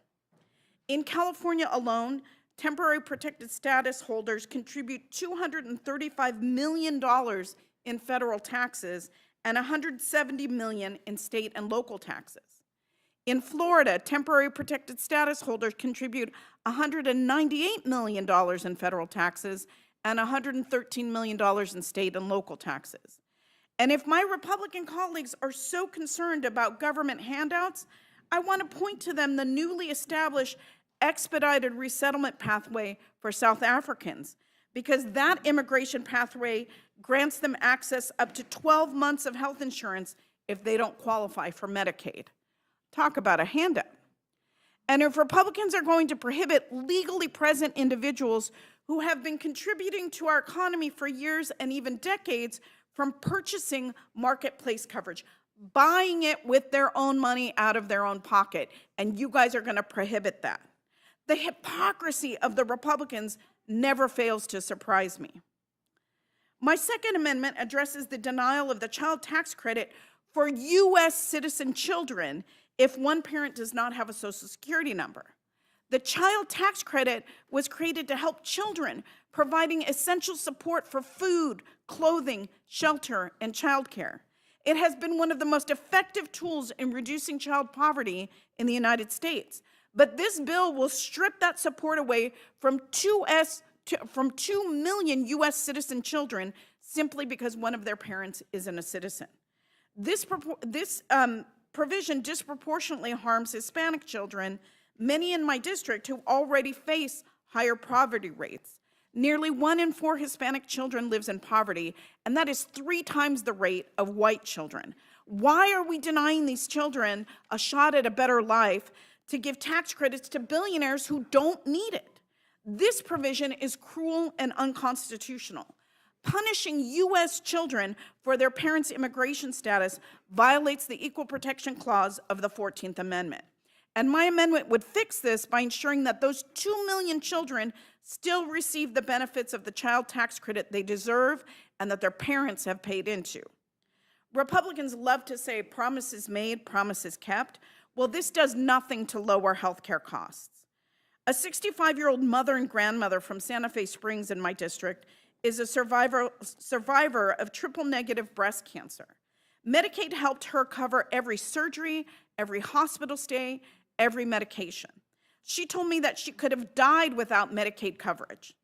And to add insult to injury, this bill literally gives a tax cut of $255,000 for the top 0.1%. That is unconscionable, and I urge the committee to adopt my amendments, and I yield back. Gentlelady yields back. Now recognize the gentleman from New Jersey, Mr. Menendez. Thank you, Chairwoman Fox, Ranking Member McGovern, and members of the Rules Committee for the opportunity to testify about my important amendments to a Republican bill that would harm far too many Americans. I'm offering two amendments today. The first is number 201, and the second is number 306. Amendment number 201 would strike Section 44201 from this bill. Section 44201 would make permanent the Trump administration's de facto ACA repeal that would make healthcare more expensive and less accessible for so many of our constituents. Since the ACA's passage in 2010, Republicans have attempted over 70 times to repeal or weaken the bill, including efforts to weaken common sense protections against discrimination of those with pre-existing conditions like asthma or diabetes. And now we are seeing yet another attempt by Republicans to weaken the ACA and create barriers to care for hardworking individuals and their families. On March 10th, the Trump administration issued the so-called Marketplace Integrity and Affordability Proposed Rule. Ironically, this rule would make health care less affordable and less accessible by raising premiums, cutting financial assistance, and creating new bureaucratic paperwork requirements. If this rule takes effect, hardworking Americans across the country will face significant premium hikes, nearly $3 billion over the next several years, and greater barriers when they try to enroll on November 1st. But it's not just premiums that go up. Out-of-pocket costs will rise by 15%, with higher deductibles, higher copays, and more people delaying or skipping care simply because of cost. On top of that, the rule lowers coverage standards, letting insurers offer weaker plans that cover less care, meaning even with flat premiums, patients pay more out of pocket. So this is not just my opinion. An internal analysis from the first Trump administration warned that these changes will cause coverage losses, premium spikes, and significant market disruption. The administration has also admitted that under this rule, 2 million individuals will lose health care coverage in 2026. This rule is a direct attack on the people that the ACA was designed to protect. It targets working families, low-income individuals, and people with chronic conditions. This rule isn't about integrity, it's about exclusion. So no, we shouldn't codify this harmful rule into law. We should stop it. I urge my colleagues to support this amendment. The second amendment I'd like to discuss today would strike the section of this bill that repeals and rescinds grant funding for reducing air pollution at schools. And I have to repeat this fact. My second amendment would strike the section of this bill, this Republican bill, that repeals and rescinds grant funding for reducing air pollution at schools. At schools. We have an administration that claims to be promoting an agenda that will make our nation and families healthier. As a father and a legislator, there is nothing more important to me than protecting our nation's children. But the bill we are marking up today does the opposite. When parents send their kids to school, the last thing that they should worry about is the air in their children's classrooms. We know that indoor air pollutants pose serious health risks to children, and air pollution can affect educational outcomes. According to data from Centers for Disease Control and Prevention, whose funding the Trump administration has proposed cutting in half, in a classroom of 30 children, 3 are likely to have asthma. One study found a decline in children's test scores for every increase in particulate matter in their school's air, and air quality at schools tends to be worse indoors than it is outside. So what did Democrats do? We created tools to address this challenge. The IRA authorized a grant program that provides essential funding and technical assistance to improve air quality at schools. It seems straightforward to me, even at this hour, why we need this program. Yet Republicans voted against authorizing it 3 years ago. And every Republican on the Energy and Commerce Committee voted against my amendment in our markup last week. Meanwhile, they are cutting Medicaid for nearly 14 million people, and as I mentioned earlier, dismantling critical agencies that are charged with protecting public health. So I'd like my colleagues on the other side of the aisle to explain to me and the American people, how does this bill make our children healthier? How, in cutting these programs, will our children breathe cleaner air? How does making children sick support American families? This issue should be common sense. It should be bipartisan. It should be easy to vote yes on my amendment that preserves this vital program. I appreciate you, and I yield back. Gentleman yields back. That oh, got to do questions. Sorry, getting ahead of myself. Mr. McGovern. Eating a Swedish fish when you, I did that on purpose. I know, yeah. It's going to cost more with tariffs to have the Swedish fish. But I just want to say to everybody, thank you for being here. Thank you for your patience. I support all your amendments. I'm proud of all of you for coming to this committee and presenting the amendments you did, because I think they represent our values. And as I said at the beginning of this hearing, the underlying bill doesn't represent my values, doesn't represent our values. And so whatever we can do to help advance your amendments, we will do. But thank you very much. I yield back. Gentleman yields back. Ms. Scanlon? Yes, I echo the ranking member's remarks, and I wanted to particularly thank Representative Sanchez for bringing forward that amendment that is just so despicable in clawing back benefits from children based on who their parents are. It's un-American. That's all I can say. It also violates the Constitution. But that Details. doesn't seem to bother certain Yeah. members Yeah, of Congress. well, I appreciate the amendment. Thank you. I yield back. Gentlelady yields back. Now recognize Ms. Ledger Fernandez. Thank you very much. And, you know, I noted, Representative Ricardo, that you kind of said something that we are all hearing, right? We keep hearing from Republicans that they don't like this bill. They whisper it to us. They complain about it. But they are so terrified of Trump that they are not having the courage to actually vote no. But we'll see. We'll see. But, you know, with regards to the amendments proposed with regards to immigration, I just wanted to seek unanimous consent to enter into the record an article in Defense One, and Defense One, as you know, is a highly regarded military publication, titled "Immigrants Show Greater Willingness to Join the Military, Study Shows." Without objection, so ordered.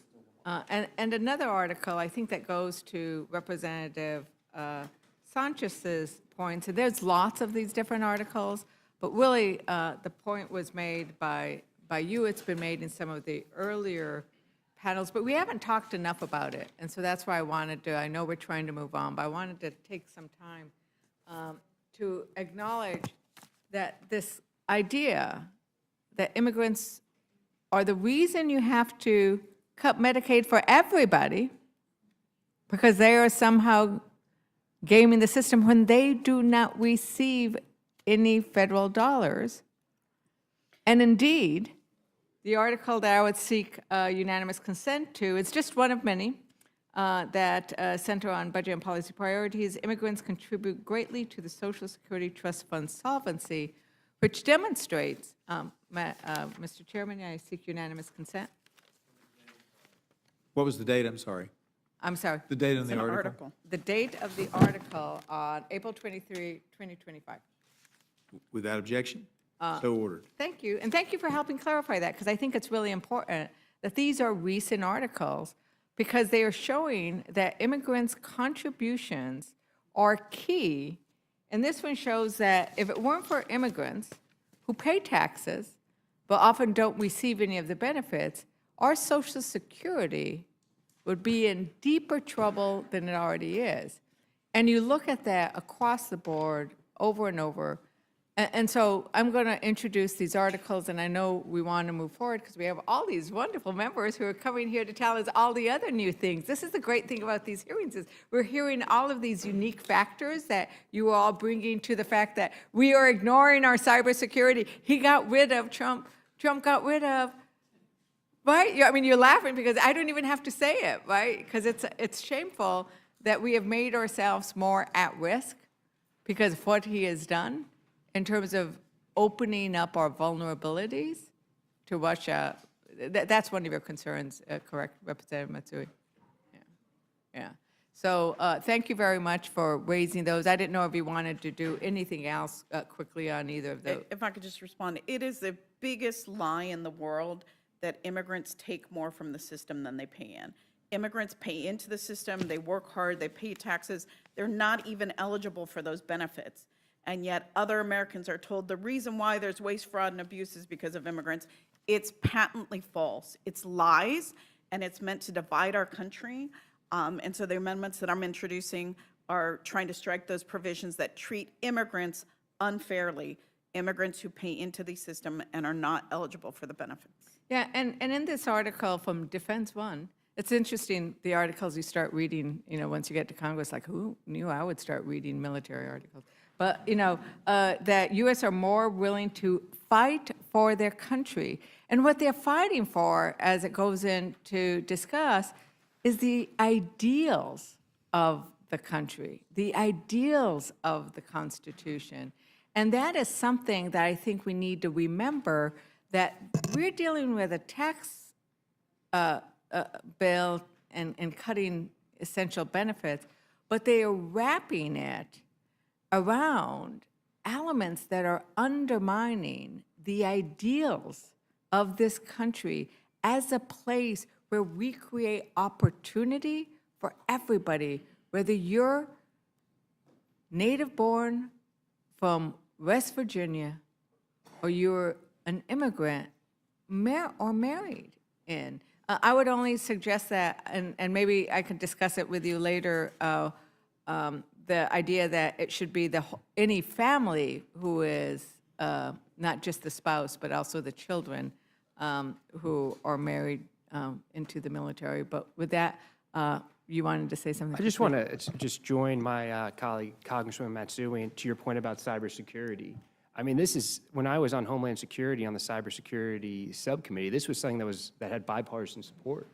And this is something that we should all be in agreement on. Yeah. We're watching an administration dismantle CISA and our cybersecurity workforce at a time that we need to be growing it. And instead of having a strong federal response to all the attacks that we're seeing both in private and public sector to our critical infrastructure, we're saying that the states and municipalities have to handle it when they don't have the resources to. And so I appreciate Congresswoman Matsui's leadership on this issue and her amendment, because it is something that should have bipartisan support, because it has historically had bipartisan support, because it's an issue of national security. And the fact that we can't agree on this amendment, that everyone in the administration, especially when you're enabling people from DOJ to have access to some of the most sensitive personal data of all Americans, right, from red and blue states across the country, whether it's HUD or the VA or the IRS, we should have some level of cybersecurity awareness and training for those individuals. So I thank the Congresswoman for her leadership on this issue, and it should be something that should have bipartisan support, and I thank you for raising it as well. Thank you very much. And once again, we aren't hearing any Republicans complain about any of the kind of transgressions that would have normally had an outcry, a bipartisan outcry. But with that, Mr. Chairman, I yield back. Gentlelady yields back. Now recognize Mr. Scott. Thank you, Mr. Chairman. And there are legitimate differences of opinion on different issues. Many of my friends are Democrats. I travel with them overseas. We have different ideas about how to solve the same problem. So there are legitimate questions, differences about how we would handle the issues. But I can tell you, as someone who's in the rooms where there are no telephones, where we're dealing with the cybersecurity related issues, there's no breakdown on the cybersecurity right now. There's just not. So we can have our debates and our differences of opinion, but I can tell you this, the administration is committed on cybersecurity, just as I believe the previous administration was committed on cybersecurity. And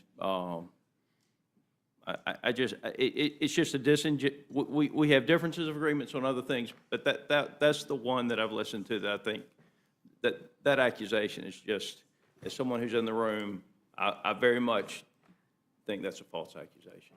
Can I comment on Mr. that? Chair, I yield the remainder of my time. I'm not interested in a debate on it. Gentleman has yielded back, and I understand we can do this, but I'm looking at possibly 2 more panels before we finish, and so happy for y'all to have a conversation and discussion and disagreement, but this panel is concluded. Thank you. I note this response will be noted. Thank you.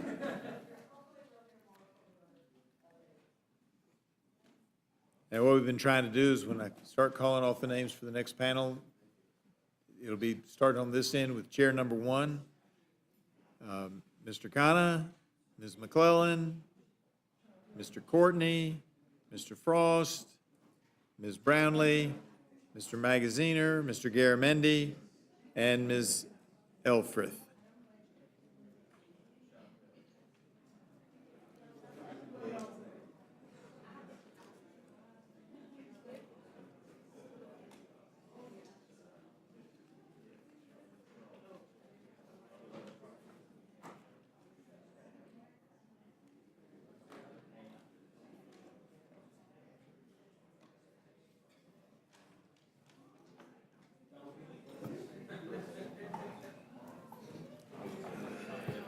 All right, I know it's still a little busy, but if we can go ahead and get started. Mr. Khanna of California, are you ready? I am.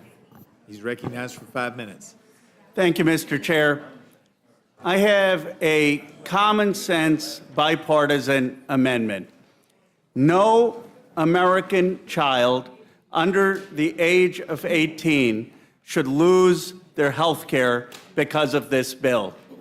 As you know, 42% of America's children rely on Medicaid. The chairman of the Energy and Commerce Committee said, no one is going to lose their health care. No kids are going to lose their health care. President Trump keeps saying it's all about waste, fraud, and abuse. We're just going after waste, fraud, and abuse. Representative Crenshaw says no kids are going to lose their health insurance.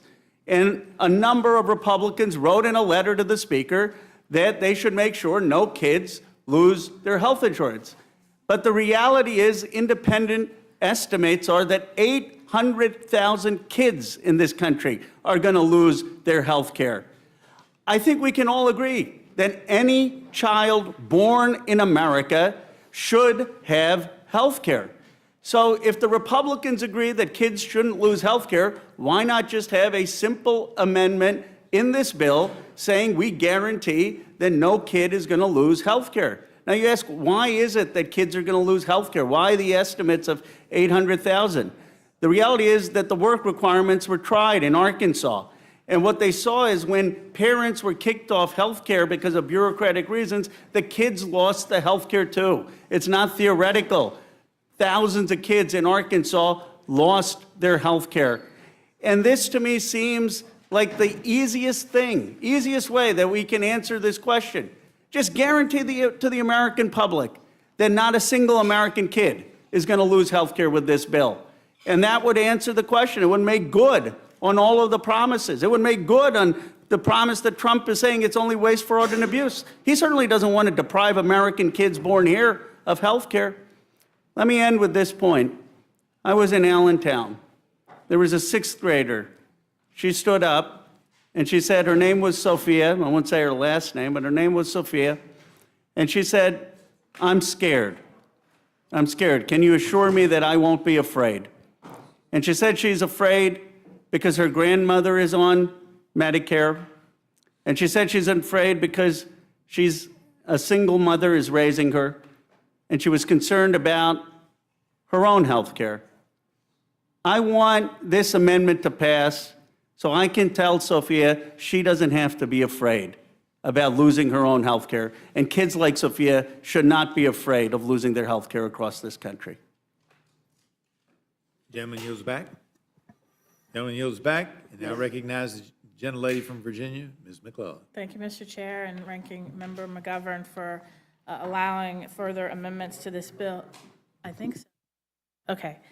My amendment would ensure that the proceeds of any spectrum licensing, allocation, or auction won't line the pockets of the president, a special government official, any other government official, or their families.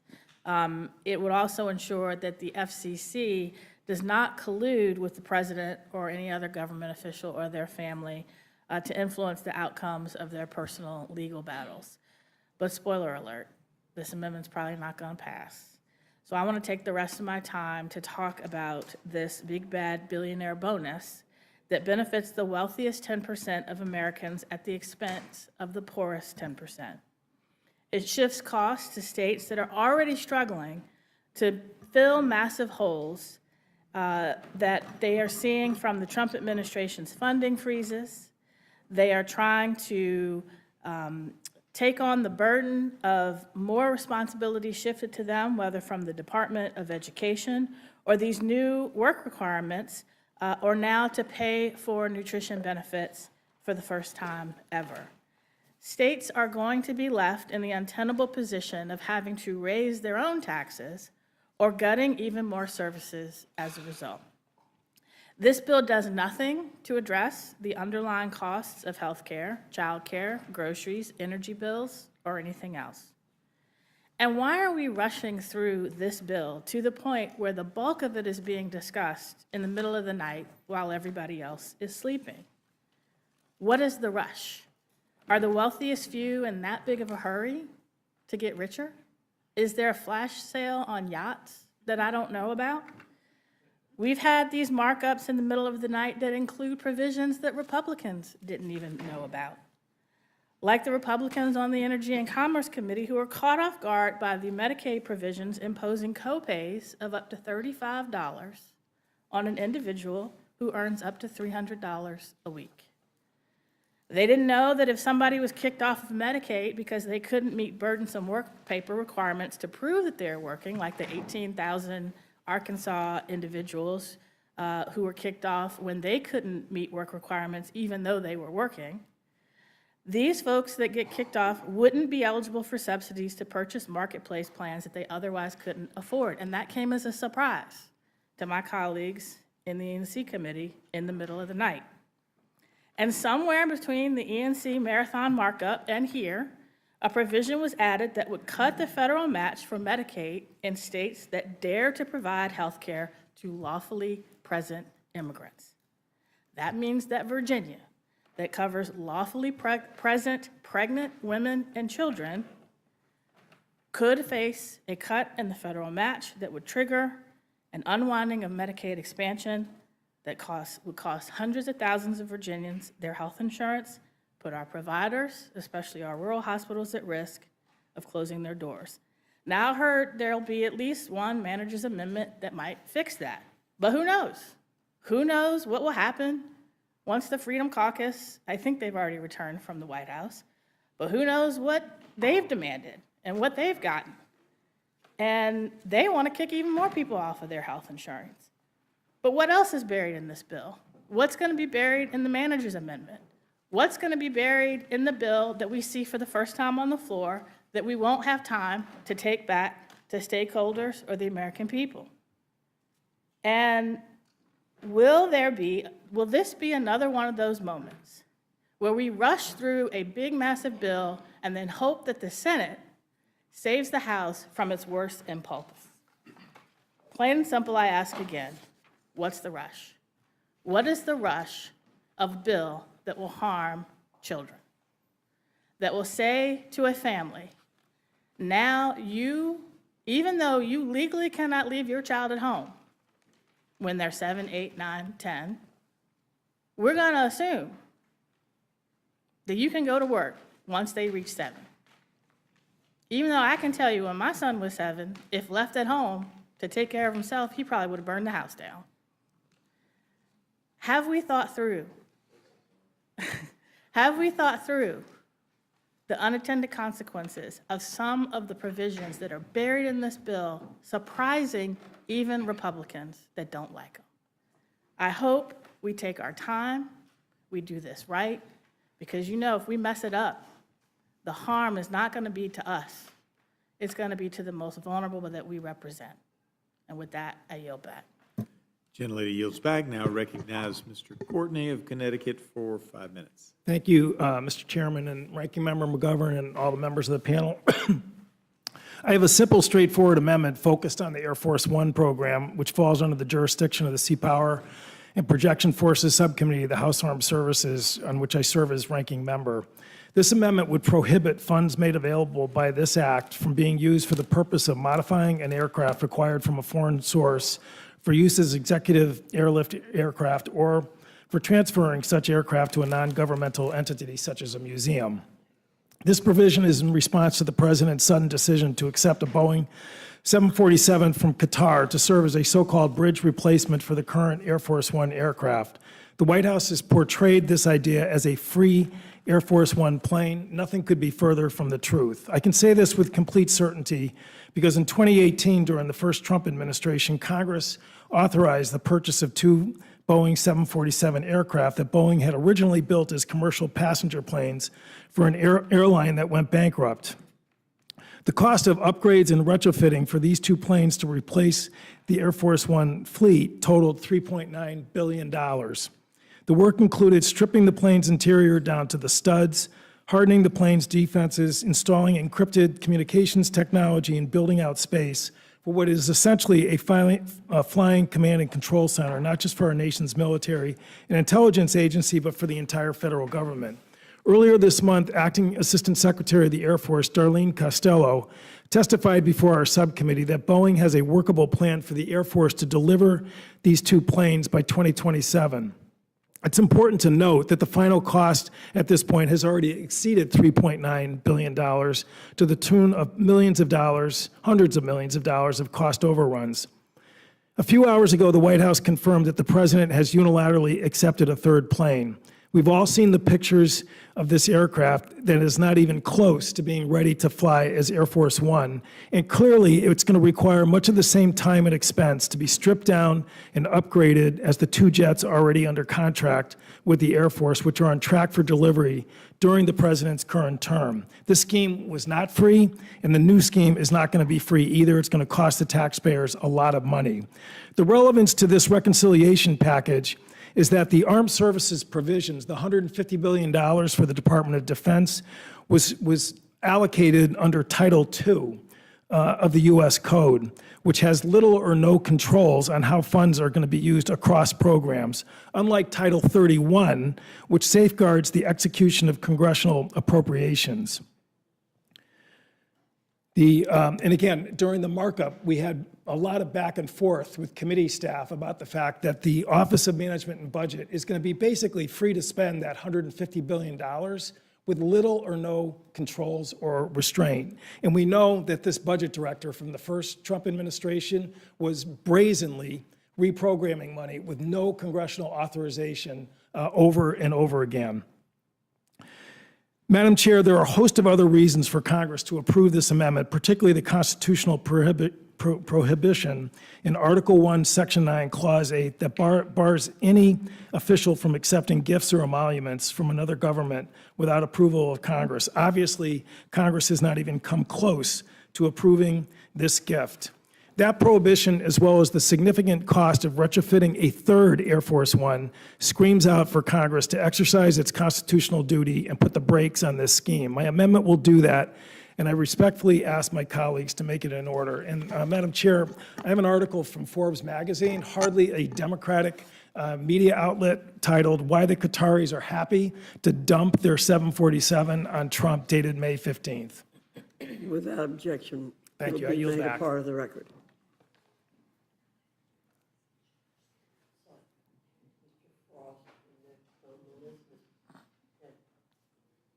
Okay, I'm just going by the list given to me, so but if you want to go in order yourself, you're fine. That's fine. Okay. Thank you, Madam Chair, Ranking Member McGovern, and members of the committee. Thank you for spending nearly 20 hours at this hard work. I greatly appreciate it. I'm sure everybody on this panel does, discussing many of the very concerning cuts and policy implications of this bill, staring down policies that will result in as many as 14 million people losing their health insurance and food assistance, the elimination of IRA provisions aimed at lowering energy costs, adding trillions of dollars to the deficit, which we only just found out a few hours ago from CBO, which will trigger $500 billion in Medicare cuts, all to pay for tax breaks for the wealthiest Americans and corporations. I'm here to request the committee accept the following two amendments aimed at protecting our national security, Amendment 102 and 108. First, Amendment 102 is a common sense provision recommended by the DoD itself to protect our national security and ensure military readiness when considering coastal leases for sale. The bill before us proposes a fire sale on public lands and waters to the lowest bidders for the purpose of more drilling, and yet offers no guarantee that any of those resources will benefit Americans or lower energy costs.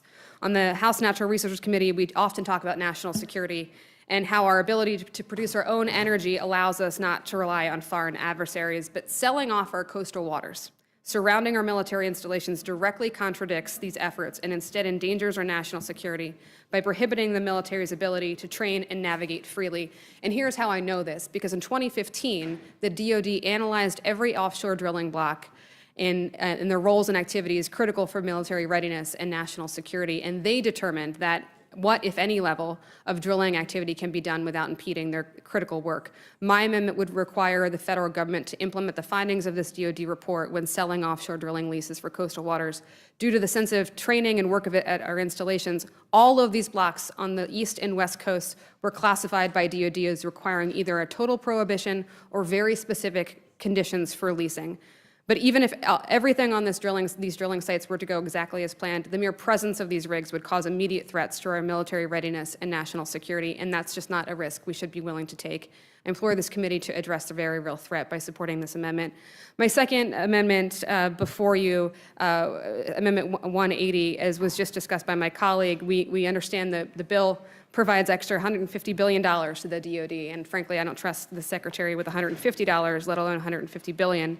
But my second amendment, preservation of historical items, is very simple. It prohibits the DoD from spending any of these funds until a panel of experts reviews all artifacts and documents flagged for destruction and censorship. Earlier this year, the DoD, under the direction of Secretary Hegseth, began removing books, images, and stories of historical events and heroes from our military academies. The department removed these items as part of a crusade against what they consider promoting, quote, divisive concepts. Yet protecting the history and accurately telling the stories of our nation is critical to our national security. It's concerning that under Secretary Hegseth's guidance, the DoD has removed images and stories often by mistake. We all read the headlines of articles and images highlighting the accomplishments of the Navajo code talkers who fought in the Pacific Island campaign that were removed. Pictures of the Enola Gay, the plane that dropped the atomic bomb in Japan, were removed because of the word gay. At the U.S. Naval Academy in my own district, we've seen nearly 400 books from their libraries removed that explored themes of gender, race, and diversity. Maya Angelou's I Know Why the Caged Bird Sings was removed, yet Hitler's Mein Kampf and Mussolini's The Doctrine of Fascism remain. We are spending precious time, energy, and resources on erasing the history of our great nation instead of preparing for the next conflict or taking seriously the handling of sensitive national security information. A military that looks like our country and receives an education that teaches the accurate history of this nation is critical to our ability to influence strong democratic principles abroad. If our service members don't learn from history, they are doomed to repeat the mistakes of the past. I urge support for both of these amendments and yield back the balance of my time. Thank you, Ms. Elfreth. Mr. Frost, you're recognized for 5 minutes. Thank you so much for the opportunity to testify. I got here at 1 a.m., and when I pulled up, I was surprised to see a crowd of about 150, maybe 175 people right outside the Capitol steps protesting this bill and protesting cuts to Medicaid, protesting cuts to food assistance. And I started walking around and speaking with people, and I found folks who were here from all across the nation, of all different ages, all different ethnicities, races, religions. I met Democrats, I met Republicans, I met independents, I met people who aren't registered to vote. And the word I heard from people the most especially, started to rain. We stayed out there talking to people. The word I heard the most was betrayal. And people felt betrayed. And a lot of these folks had already planned this trip to DC for a long time. They didn't even know that this vote would go on. But when they found out that the Republican majority would be hosting a key hearing on this budget, which the budget shows the morals of a nation and the character of a nation, and they heard it was happening at 1 a.m. in the middle of the night, these people in the middle of their vacation, their advocacy trips on other things and all this, decided to come out in the rain with their families to say, we don't want to be betrayed. We want our health care. We want the nutritional assistance. We want a budget that reflects the values of this country. And we don't want a bill that will facilitate the single largest transfer of wealth from the working poor and the working class to the ultra wealthy in the history of our nation. It's dark and twisted that many Republican politicians want to take away health care, make food more expensive, restrict the child tax credit, all to enrich billionaires and mega corporations. If this bill passes, kids will go hungry. If this bill passes, people will die. And I heard this directly from people that were out there protesting, talking about the impacts that these cuts to Medicaid would have on their lives and their children. I also know this bill's unpopular because I've been traveling this country, going to Republican districts and speaking with constituents who have a Republican representative who refuses to host the town hall. I was actually in Michigan because in Representative John James' districts, one of his constituents shared, quote, "My daughter's a young woman who was born with cerebral palsy, mild cognitive impairments, and autism. She depends on Medicaid services for her health, safety, and well-being. She's unable to work or take care of herself. Without Medicaid, she is totally at risk. Cutting Medicaid to give tax cuts to wealthy billionaires is not only cruel and unethical, but it puts vulnerable people like my daughter at risk of severe mental and physical health problems." I'm in this hearing to offer support for Democratic amendments that would reverse the damage of this horrible bill that's a scam, and I personally have two amendments that I would like you to consider. One of them, the first prevents the Committee on Oversight and Government Reform portion of this bill from taking effect if Donald Trump violates a Supreme Court order. The rule of law is fundamental to any functioning country, and the only thing that can guarantee people's safety and security. Without the rule of law, there's chaos, corruption, anarchy. And the president loves to talk about the rule of law, but then he goes on to completely ignore and defy Supreme Court orders that are telling him to do stuff. If any working person at home were to ignore a judge, what would happen to them? No politician is above the law, including Donald Trump. Our democracy and our rights are hanging literally by a thread, in part because Trump has lost over and over again in court because his illegal acts are prohibited by federal judges and by law. And these have been decisions coming from federal judges appointed by both Democrats and Republicans. My other amendment overturns a portion of the bill that eliminates a tax on silencers that has existed since 1934. Republicans want to make it cheaper and easier for the next mass shooter to carry out their plans and kill innocent people. Silencers make it harder for law enforcement to quickly and effectively respond to active shooter situations, since it makes it more difficult to recognize the sound of gunfire and locate the source of the gunshots. This bill is a giveaway to billionaire donors and apparently also wants to continue to enrich gun manufacturers who want to make even more money and profit even more off of the death of our children and our people. I yield back. Thank you, Mr. Frost. Mr. Magaziner. Thank you, Madam Chair. I am here tonight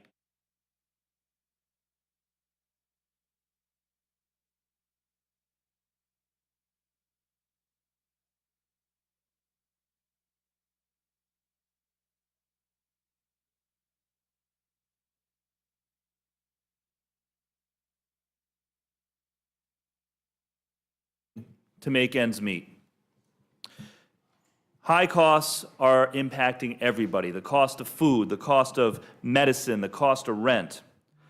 The people I speak to in Rhode Island every day feel like they're working harder and harder, but they cannot afford to keep up. And recently, the Trump administration made it even worse with these reckless tariffs that are making everything even more expensive. But you know who's not struggling? The billionaires, the people at the very top, are doing quite well for themselves. Yet, this Republican tax bill will make it even worse. Under this plan, and listen to this, this is from the nonpartisan CBO. Under this bill, people who make more than $5 million a year will get an extra $100,000 plus on their income every year. But a middle-class household, if your family makes $70,000, $80,000, $90,000 a year, you will see on average $45 a year. So we're giving millionaires over $100,000 a year more money. The middle class gets $45 on average. How is that fair? And if you are a family that's trying to work your way into the middle class, you're making $30,000, $40,000, according to the CBO, you will lose more than $1,000 a year once the cuts to Medicaid and SNAP are factored in. So this Republican tax bill is literally taking thousands of dollars per family from working people and transferring it to the super rich. My first amendment will reverse this. Under my amendment, families who earn less than $500,000 a year, the majority of Americans, most Americans, will get a tax break. We would lower your tax bracket 2%. If you're at 22%, we make it 20. If you're at 12%, we make it 10. And we would pay for it by adopting Donald Trump's suggestion to put a new tax bracket for people making more than $2.5 million a year at the 39.6% tax level. This is a matter of basic fairness. Let's ask the people making millions of dollars a year to pay their fair share so that the middle class can get a tax break. And I find it very interesting that my Republican colleagues can't summon the courage to stand up to Donald Trump on almost anything. When Donald Trump says, oh no, I really won the 2020 election, we should overturn the election results, over 100 of our Republican colleagues said, yes, sir, we'll try to overturn the election for you. When he enacted these massive tariffs, which are a huge tax on the middle class, our Republican colleagues were either silent or submissive.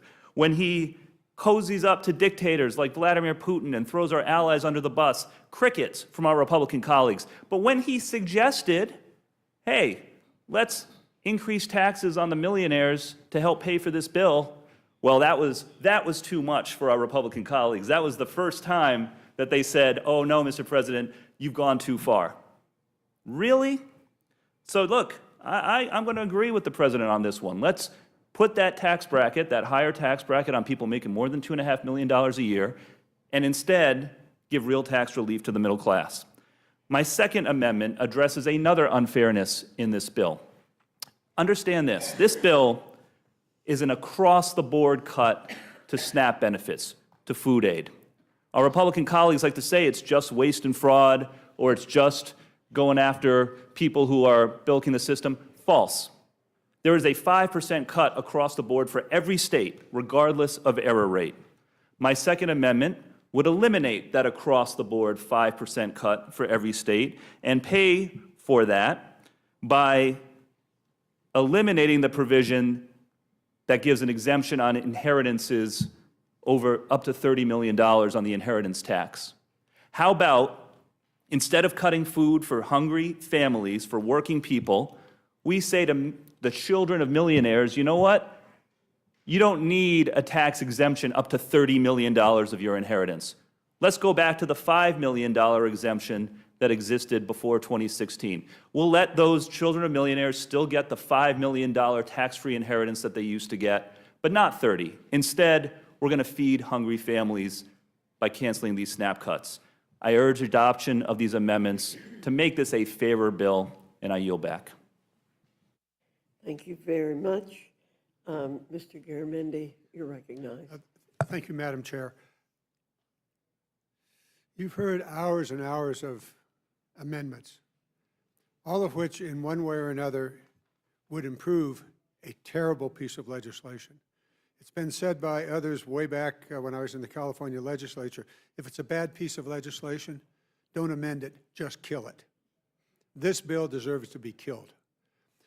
You are operating under the direction of President Trump, and in that process, you are conducting the biggest theft in U.S. history. This budget reconciliation bill is the largest transfer of wealth from the country's most vulnerable people to its richest people, at a time when Trump's tariffs are already causing prices to rise. House Republicans are making the lives of millions of Americans even more difficult by passing a bill that rips health care from nearly 14 million Americans who rely on Medicaid, including over 300,000 in my own district. And I dare say in each and every one of your districts, whether you're a Democrat or Republican, the numbers are similar. This bill, and therefore you are stealing food from the tables at the schools. Over 18 million children will not have school lunch programs and other food available to them in their schools. Why? So that you can finance $150 billion for the Pentagon's new slush fund. Mr. Courtney already has given you the details on how that would work because of the way in which you are structuring the use of that $150 billion. We know that the Pentagon is already wasting money on very dangerous projects. Why are they allowed? Why are we using the Pentagon to deport aliens, the deportation flights? The Sentinel intercontinental ballistic missile, $150 billion minimal, and another $20 billion for a new nuclear bomb to be used there. Don't need it for 15 to 20 years. The Minuteman III can serve that purpose. How about another boondoggle? A Golden Dome? Hello? Does anybody know anything about missile defense systems? You want to talk about the $30 billion we've already spent on the missile defense system that doesn't work? It was canceled 2 years ago, and so we're going to start anew. Now we'll have a Golden Dome. Oh boy. Now this bill does not pay for itself. Where are the deficit hawks? They used to be across this entire room. All of you used to be deficit hawks. Somewhere between $3.5 trillion to $5 trillion will be added to the national debt as a result of this legislation. Hello, deficit hawks, where did you go? What happened to you? You frightened of Trump? Is that it? Franklin D. Roosevelt once said, "The test of our progress is not whether we add more to the abundance of those who have much. It is whether we provide enough for those who have too little." This piece of legislation goes exactly the other direction. It adds to the wealth of those who have much, and it literally and actually takes away from those who have little. The Congressional Budget Office yesterday confirmed that the bill will raise the incomes, will increase the wealth, the incomes for the wealthiest 10% of Americans, while simultaneously cutting the incomes for the poorest 10%. What in the world are you doing? Why would you do such a thing? Why would you increase the wealth of those who already have much while simultaneously taking away from those who have too little?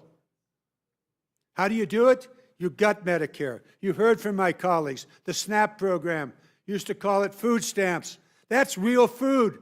And there are already real regulations on what those SNAP programs can be used for. Head Start. It goes on, and it is a disgrace. It is a disgrace. And let's recognize what it is you are doing. The facts, people are struggling, already struggling. You pass this legislation and the struggle will be worse for those who are in the bottom of our economic system. The fact that so many Republicans have voted actively to harm your own constituents just to curry the favor of Donald Trump, it is shameful. There's no other word to describe it. How could you possibly face yourself when you look in the mirror and recognize what you're actually doing to Americans, millions of Americans. It is a disgrace. The Democrats are doing everything we can to stop this disgraceful piece of legislation. I'm proud to stand with my Democratic colleagues. I'm proud that they are taking their time and your time. And I do have amendments, but I won't have the time to offer them. They're in the record. Yeah, you're long past your time, John. Julia, I'll let you get by with a little too much. Ms. Brownley. Yeah, thank you, Madam Chair and Ranking Member McGovern. Before addressing my amendment, I wanted to really echo all of the arguments made by my colleagues in strong opposition to this big, bad billionaire bill. This bill serves as a Trojan horse to jam through hundreds of billions of dollars in Medicaid cuts that will devastate 265,000 Ventura County residents in my district and 14 million Californians who depend on Medicaid to access their health care. These cuts will harm children, disabled adults, low-income seniors, and they will result in hospital closures across our country. And there are many other egregious sections of this bill that will have devastating impacts to the American people for many, many years. My amendment today would redirect $1 billion from this bill to fund climate monitoring, weather forecasting, and disaster preparedness programs at NOAA. I would challenge my Republican colleagues to find constituents in their districts who want to lose access to accurate weather monitoring, particularly as we head into the busiest time for severe storm predictions like tornadoes and hurricanes. Just this past weekend, deadly tornadoes tore through states from Kansas to Kentucky. The same weekend when reports came out that for the first time in the past 50 years, local National Weather Service offices would no longer have the capacity to monitor weather around the clock in parts of the country due to reckless DOGE cuts. I have got a map right here that shows the places in the United States that no longer have access to 24/7 weather monitoring. This is not some partisan talking point. It's a matter of life and death. Programs like the National Weather Service are what we promise to the American people in exchange for their hard-earned dollars, not tax cuts to the wealthiest 1%, while the president tanks our economy to help his billionaire friends scam the system and profit off the American public. The mindless destruction of America's critical government programs only makes our country weaker. It makes it less safe and less prosperous. It's just plain irresponsible, and it cannot stand. I'm offering this amendment as a necessary course correction to invest back into communities and to our public safety. The forecasts NOAA produces are critical across almost all sectors of America's economy, from safe air travel, managing our water supplies, supporting the outdoor recreation industry, to seasonal forecasts that help farmers decide when to plant and when to harvest their crops. And perhaps most importantly, NOAA uses these forecasts to issue all the tornado, hurricane, flood, and extreme wildfire condition warnings during extreme weather events. Extreme weather events that are only going to get worse. The growers in my district certainly know this. They are the ones on the front line responding to the climate impacts that cause shifting production seasons, the reduction of available water, and creates more intense and frequent natural disasters. The Republicans' proposals will exacerbate the climate crisis while taking away funding for vulnerable communities to prepare for natural disasters. In the face of this Trump tax scam that threatens our clean air, safe water, public health, and economic prosperity, I am proposing we instead invest in programs that will keep our communities safer and ready to respond to extreme weather. With that, Madam Chair, I urge this committee to adopt my amendment, and I yield back. Thank you very much. I thank our witnesses for being here, our panel for being here. Anybody else? Does anyone on our side of the aisle wish to ask a question? No. Mr. McGovern, you're recognized. Again, I just thank this panel. I appreciate you being here, and I know some of you were here at 1 in the morning. I remember seeing you, and I would just want to again say what I've said to previous panels. Thanks for sticking it out. I think it matters. I think people are paying attention. I think it's important that we're fighting back, especially against a bill that we find so egregious. And so we will support the amendments. We will have your back. But I want to say thank you. And Madam Chair, before I yield back, I don't know whether you have any updates on schedule. I've been trying to read news reports as to whether or not Republicans have come to an agreement on a manager's amendment, and I don't know if you have or not, and whether we might be, what you anticipate the schedule for the evening to be. I believe we do have an agreement on the manager's amendment, but I'm not exactly sure of the schedule because I have not been able to. Okay. I came in, we're trading places, so all right. I will give you an update. But is your expectation that rules will reconvene tonight? Yes, sir. And if that's the case, is it your expectation that a bill will be on the floor tonight? Yes, sir. Okay, well, I mean, we started at 1 in the morning, we'll finish at 2 in the morning, but okay, all right. But I thank the gentlelady, and I yield back. Ms. Scanlon. Yes, thank you. I did more than a wave this time. We've all got it at this point. Mr. Courtney, I appreciate your amendment with respect to this Qatari royal family plane that the president is trying to accept. In the Judiciary Committee, we have focused on the fact that it's a pretty clear violation of the Foreign Emoluments Clause. But I appreciate the fact that you're bringing up that it's actually a huge waste of taxpayer dollars. Can you just talk about that for a minute? There probably is no worse way to build an Air Force One than to take a plane that's already been fitted out and then have to strip it down and then just sort of create all the special characteristics of Air Force One. And we know this because that's what we've done with the 2 planes that are in process. And by the way, it looked like they'll be delivered while President Trump is still president, so there's no need for a bridge plane. He's going to get his planes in 2027.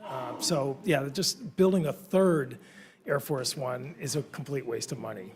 Right. It seems offensive to our armed forces who are responsible for maintaining the plane. Obviously, it has all the indicia of something unseemly. And then, of course, there's the national security concerns as well. So I appreciate you're raising the wastefulness and the abuse of the taxpayer dollars there. Rep. McClellan, I know you were testifying about your bill, and I was wondering if there were implications with respect to burden on the states. So, I was a state appropriator. I was in the state legislature when we expanded Medicaid. And, states can't print money, and they have to have a balanced budget. And this bill shifts a lot of costs to the state for nutrition programs, for some Medicaid spending. But you got to look at that in a broader context. So first, let me talk about the work requirements. States have had the ability to impose work requirements for 7 years. Only 2 have done it. One I already talked about. Georgia spent more money on the administrative costs than it did on the cost of health care.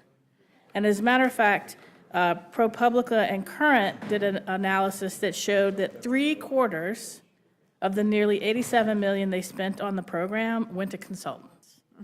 That's why states haven't done it, because the administrative cost to set it up and run it is high.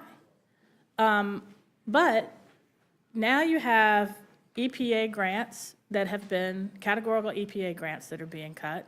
So the states have to worry about how are we going to deal with clean air and clean water. Take a state like Virginia that has the second highest number of federal workers. Analysis has already shown our unemployment rate has gone up. Our GDP is expected to slow. We are seeing the economic impacts of what the administration has already done. So they're now worried. Virginia doesn't have a surplus. It's not going to have a surplus because now we're going to have all these other costs coming down from the federal government. Oh, by the way, this bill handcuffs the state's ability to increase the provider tax. And while you're doing all of that, you're handcuffing the state's ability to regulate in any way AI, which is a whole nother conversation, but I just wanted to throw that in there. The party that says, well, let's just give everything back to the states is giving the states a massive hole in their budget and handcuffing their ability to fill it, and they're going to do one of two things. They're either going to raise their taxes or they're going to significantly cut not just Medicaid services, but education, environmental protection, transportation, infrastructure, and public safety. This bill and the actions of the Trump administration already are blowing massive holes in state budgets that somebody's got to pay, and it's going to be through increased state and local taxes. Thank you for that. I'm hearing similar concerns from our Pennsylvania state legislators, especially as there's money that's been appropriated and contracts that have been awarded and suddenly they've been canceled by DOJ or the White House or Office of Management or Budget or whoever it is that's impounding money illegally. So people already have projects underway and all of a sudden the rug's being pulled out from under them. And then we're seeing these additional issues where all of a sudden there's going to be this huge cost shift. It's a real bait and switch or kicking the can down the road, whatever. I think it's a giant sucking sound. Yeah, okay.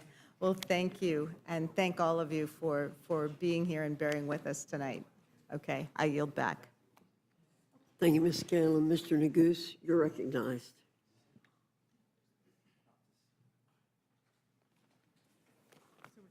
Sorry, a lot of paperwork over here, Madam Chair. Great idea. It's been a long day. I have no questions. Thank you all for your testimony and your amendments, and of course, I support the amendments. I just want to follow up on a point that the ranking member mentioned. We've been here now for 19 hours, I guess, close to 24 hours straight. Started at 1 a.m., and as the ranking member said, it sounds like we may very well end at 1 a.m. or 2 a.m. with a vote in the dead of night on the floor on a 1,000-page bill that would have dramatic negative consequences for the American people. But I don't know that I could say it any better than one of your colleagues, Madam Chair, and that's Representative Massey, who posted on social media just a little while ago, I'll quote, "Major provisions of the big, beautiful bill are still being negotiated and written, yet we are being told we will all vote on it today. Shouldn't we take more than a few hours to read a bill this big and this consequential?" Now, what's interesting is a commentator responded to that tweet and said, wasn't that a promise, too, that y'all would get 48 hours to read new bills before voting? And Mr. Massey's response, yes, it is in our rules that we will have 72 hours to read every bill, yet it's been circumvented this week by a manager's amendment, which substantially changes the bill, but should only contain technical clarifications. And a rule called same-day rule has also been suspended, which of course we know was done yesterday. Here's the point. We've seen this movie before. We, I suppose, will wait here with bated breath for the manager's amendment to be submitted to this committee. I suspect that that manager's amendment is not going to have technical corrections and changes to the rule print, but instead will be fundamental changes to this bill. And we, House Democrats, and ultimately the American public, will be compelled to reckon with and try to discern what those changes are and the impact the changes will have on our constituents in the dead of night. And so I would encourage the majority to reconsider, and I would hope we weren't able to convince the Speaker to hold this hearing at a regular hour, the way that all the other markups were. We failed in that effort. Perhaps we'd be more successful in persuading the Speaker to put the bill on the floor in the morning so that the American people can actually have a chance to listen to the debate that unfolds on the House floor. With that, I'll yield back the balance of my time. Thank you. Ms. Leisure Fernandez, you're recognized. Thank you. And once again, I think we heard from this panel a range of ideas that only through showing up and testifying and actually speaking, we had very little Republican participation. Because, you know, as we noticed this morning, they don't even want to read out loud their own bill. They are so ashamed of what is in the bill that they refuse to read out loud their bill. But what you all have done is come to us with provisions so that we cannot have the kind of corruption from Qatar that we are seeing, so that we can protect states' rights and states' budgets and some kind of respect for the relationship they have and the obligation the federal government has. And oh my God, the silencer thing, thank you so very much for bringing that up today. And yes, there are ways of addressing the deficit and actually protecting the middle class that we could get to, but they don't really want to get to because, as you have pointed out, it's all about the wealthy. Everything they do is about the wealthy. There's all kinds of other stuff. And do they have their heads on the sand or what? Like, not in the sand, they were like ignoring the danger around us for money, right? So the risks that they are imposing on the American people is just astounding. And, you know, we came in at night. I don't know if there was a moon or there wasn't a moon, and then there was a sun or maybe not a sun, and now there's maybe not a moon or not a moon. But what it is definitely, even the Republicans are in the dark because, as we can see from these tweets, they haven't seen any final language. They think this is in there. They think that's not there. And I heard that maybe they all want to go to some meeting and they all have to leave to go do something better than stand up for their constituents. So that's why we're watching this, because they all have Memorial Day plans. Really, it's disgusting what they're doing. With that, I yield back. Thank you, Ms. Leisure Fernandez. I thank the panel for being here. We have, I believe, one more panel, and so I tell you you're excused.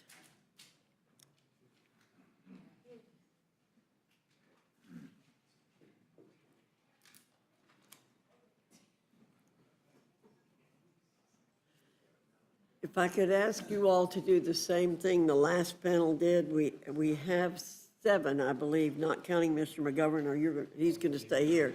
So if you'll go down, Mr. Bynum, Miss Bynum, excuse me, Mr. Johnson, Ms. Poe, Mr. Landsman, Mr. Byer, Mr. Bishop. Somewhere in that order.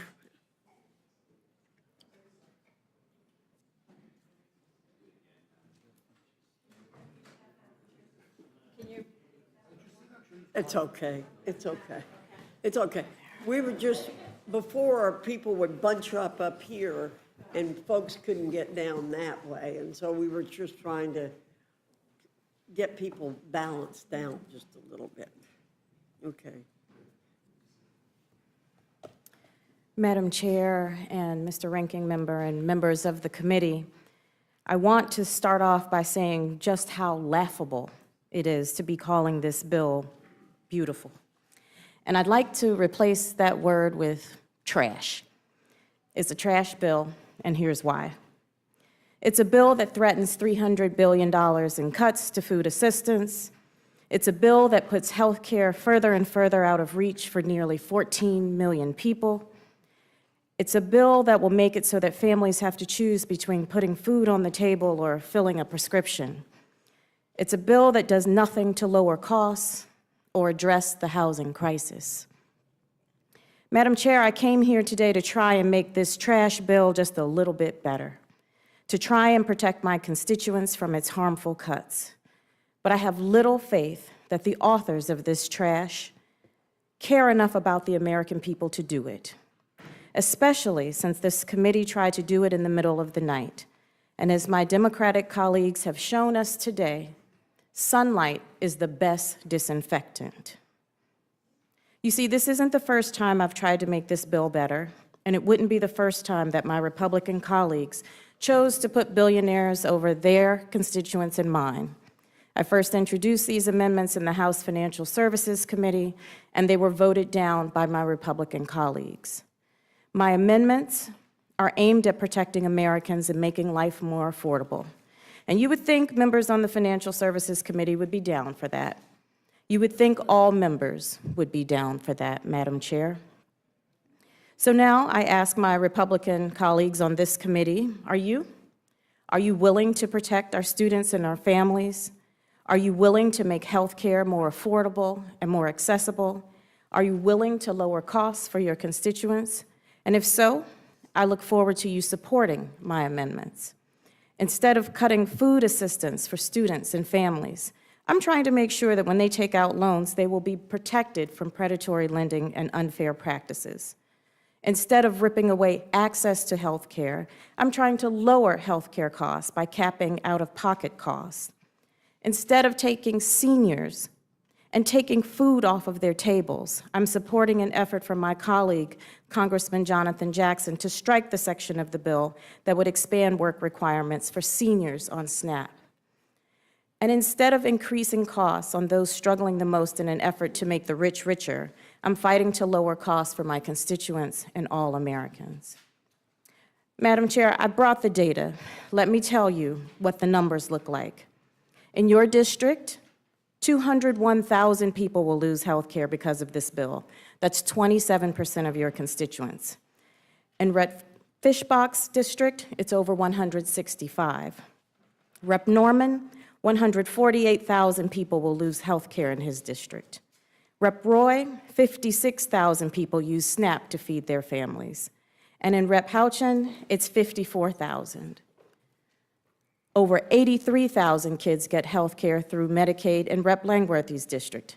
And Rep. Scott is 124,000 kids. In Rep. Jacks, it's 88,000 kids. And in Rep. Griffiths, it's nearly 107,000.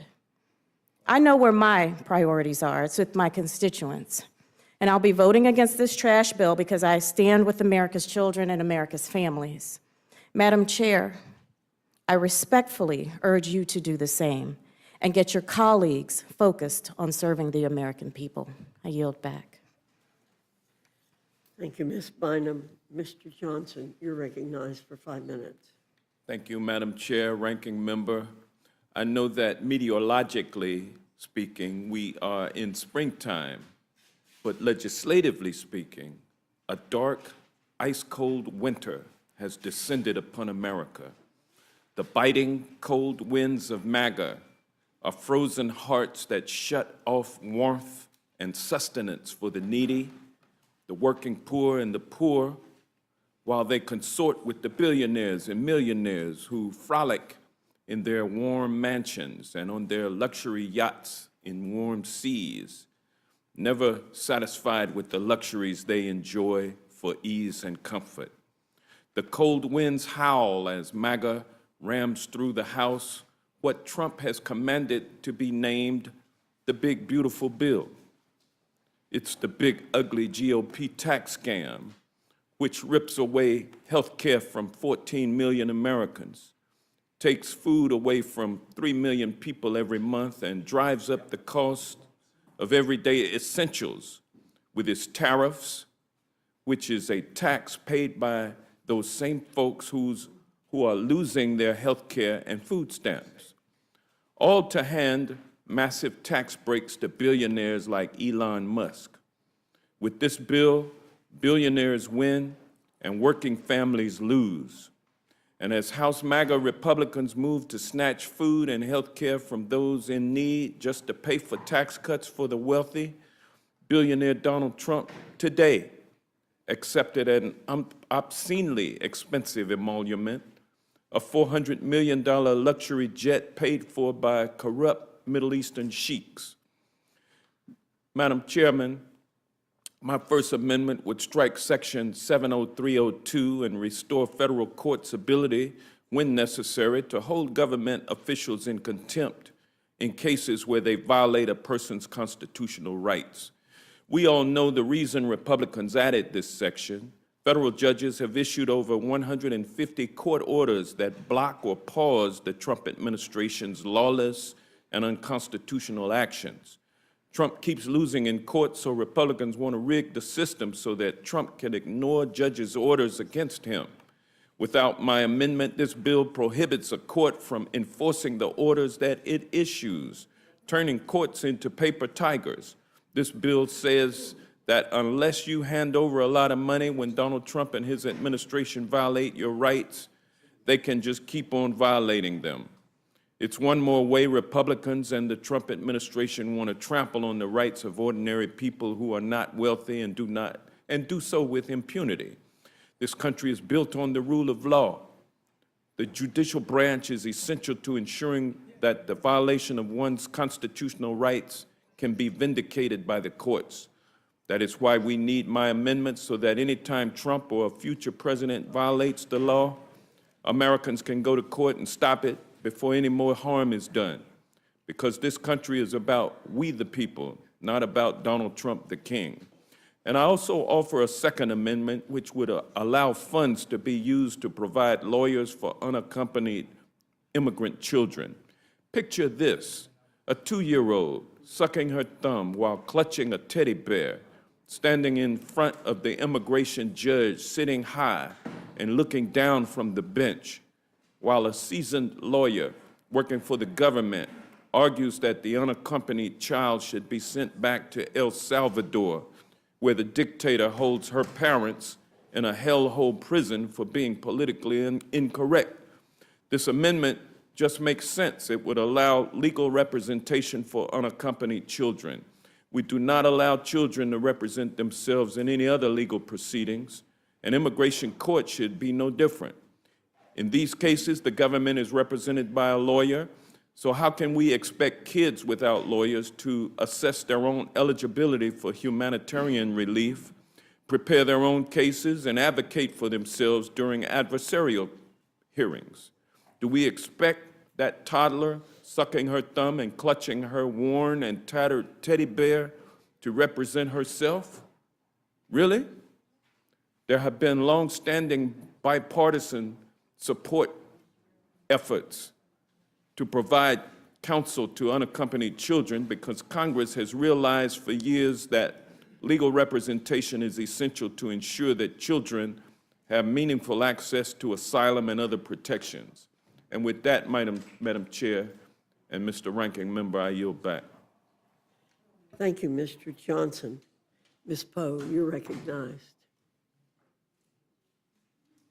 Thank you, Madam Chair and Ranking Member McGovern. I want to thank all my colleagues who have spoken over the past 19 hours, providing amendments to improve this big, bad, ugly bill. I come before you today to discuss my deep concerns with the legislation the committee is considering today and the amendments I have offered try to improve it. This bill is heavily skewed to give huge tax breaks to the wealthiest 1/10 of the 1% of Americans. Any tax cuts that Congress provide should favor the middle class and all other hardworking Americans, and this bill does not do that at all. This bill will cause New Jersey families to go hungry. Around 83,000 people in my district, the 9th district, including children, working parents, seniors, and veterans, buy food with SNAP. The SNAP cuts here will mean thousands of our neighbors won't be able to feed their families. The price tag in this bill is enormous, costing taxpayers $4 trillion. But instead of lowering costs and supporting families, it will make their day-to-day lives harder. This legislation includes massive cuts to Medicaid, which covers more than 1.7 million New Jerseyans, including over 1/3 of all children in the state. This bill could lead to 1 in 5 New Jerseyans on Medicaid losing their coverage.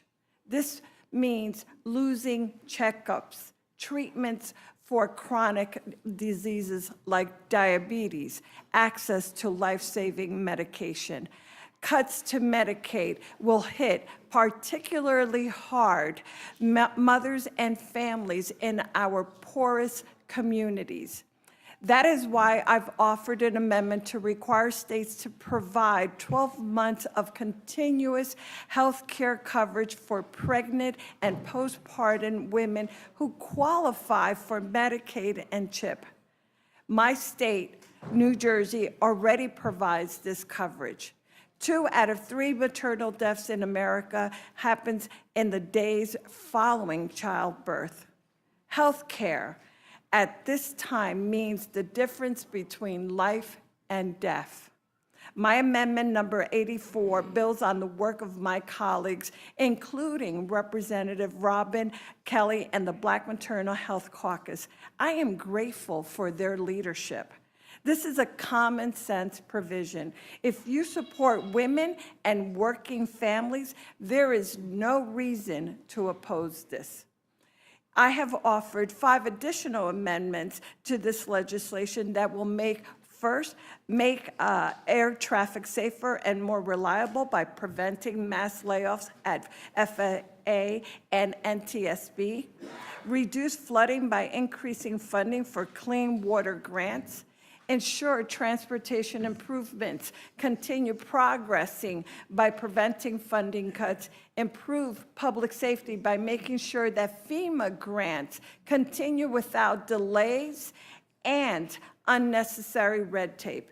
And finally, provide funding for transit and other infrastructure improvements to prepare for the World Cup in my district next year.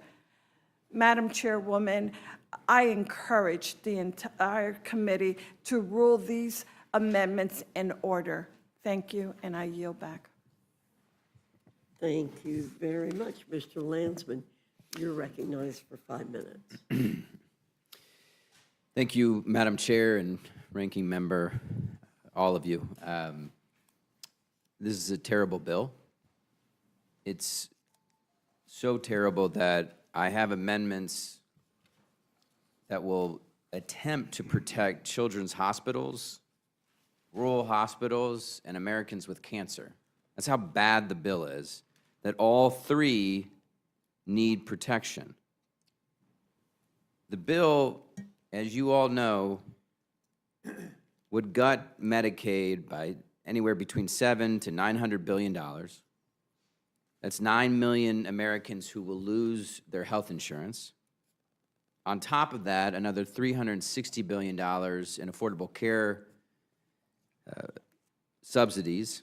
That's another 5 million Americans who will lose their health care. Anywhere between $230 to $300 billion in food assistance. Millions and millions of Americans, mostly children, will lose food. And it adds trillions to our deficit, all to pay for tax cuts that overwhelmingly support the wealthiest people in this country and big corporations. When you rip health care away from millions of Americans, it means that some people will die. Kill the bill, not Americans. My first amendment prohibits Medicaid provider taxes from being capped in any state where those caps would harm a children's hospital. I have in my district the second best children's hospital in the country. I don't want it to be negatively affected at all. 50% of its revenue comes from Medicaid. If this bill passes, it will demonstrably harm our children's hospital and the children and families they serve. The Second Amendment prohibits Medicaid provider taxes from being capped in states where rural hospitals will be negatively affected. I have in my district hospitals that serve rural communities. They will be decimated. And my third amendment inserts that in no case may a deduction, cost sharing, or similar charge be imposed under the state plan with respect to cancer care services. As you know, there is a new fee for low-income families.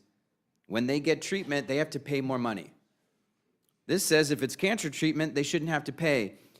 The fact that these amendments are being put forward suggests that this is a terrible bill. And there's a better way. We all want and will support tax relief for working people, middle-class families, farmers, small businesses.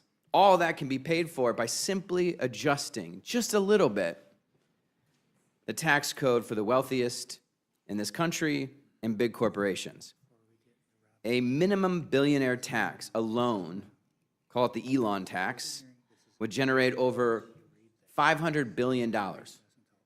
Adjusting the corporate tax rate just a little bit, $1.3 trillion. You can do all of the tax relief for everyone that needs it without touching anyone's health care, messing with food, or touching the deficit.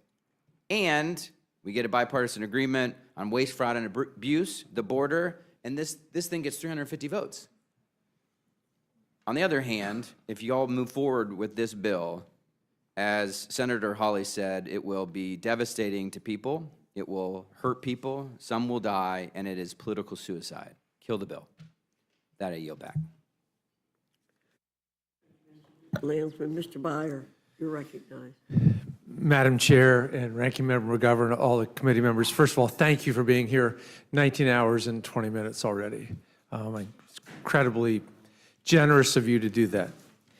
Madam Chair, I'm testifying on 4 energy amendments, which really are classically Republican amendments that I think any of my friends, Republican colleagues on Ways and Means could be introducing, because this bill is not just catastrophic for the future livability planet, but it's catastrophic for energy dominance, for economic growth, and for the stated Republican energy agenda.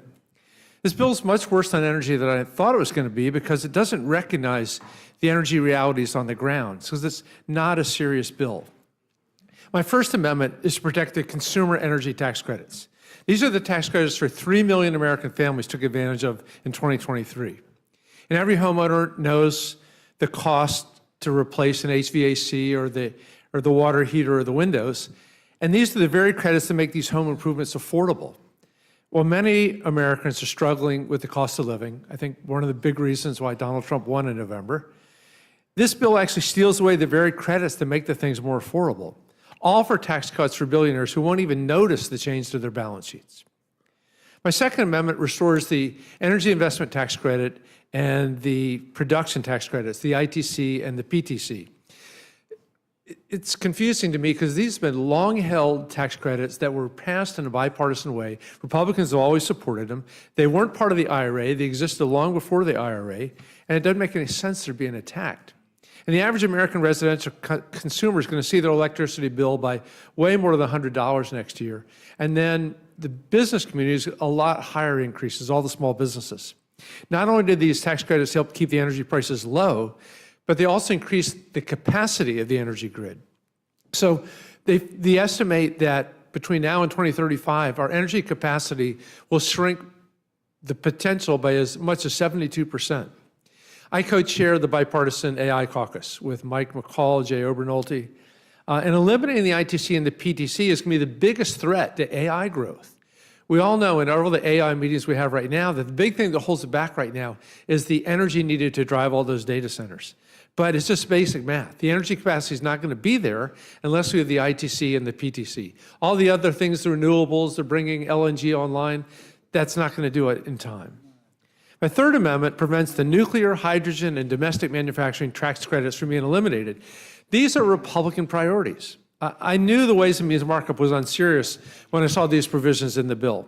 Why are Republicans trying to kill nuclear fission? I thought we were trying to bring SMRs back. Why are they trying to kill the very promising fusion industry?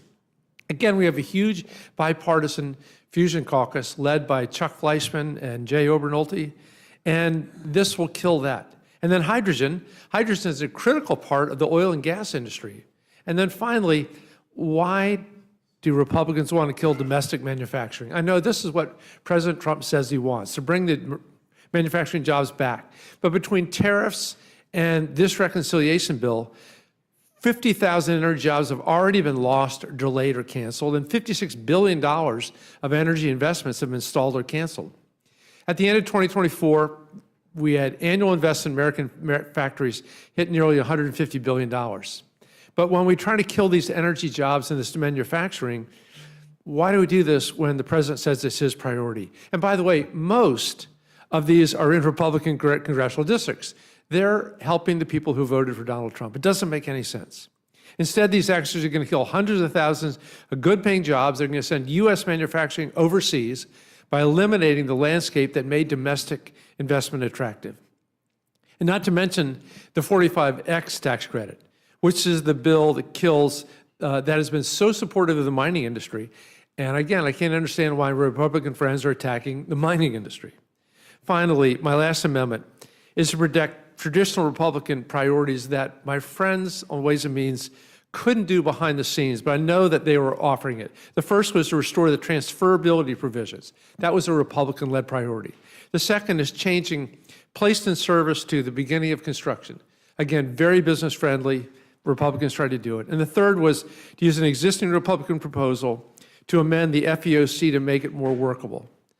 All told, this bill is a disaster for energy dominance, which I understand the president said is his priority. The GOP is ripping away these energy credits from American families and stifling economic growth while blowing a $5 trillion hole in the budget, all to give it tax cuts for billionaires. It hurts most American families, especially those who voted for Donald Trump. And I encourage the Rules Committee to make these 4 amendments in order, and I yield back.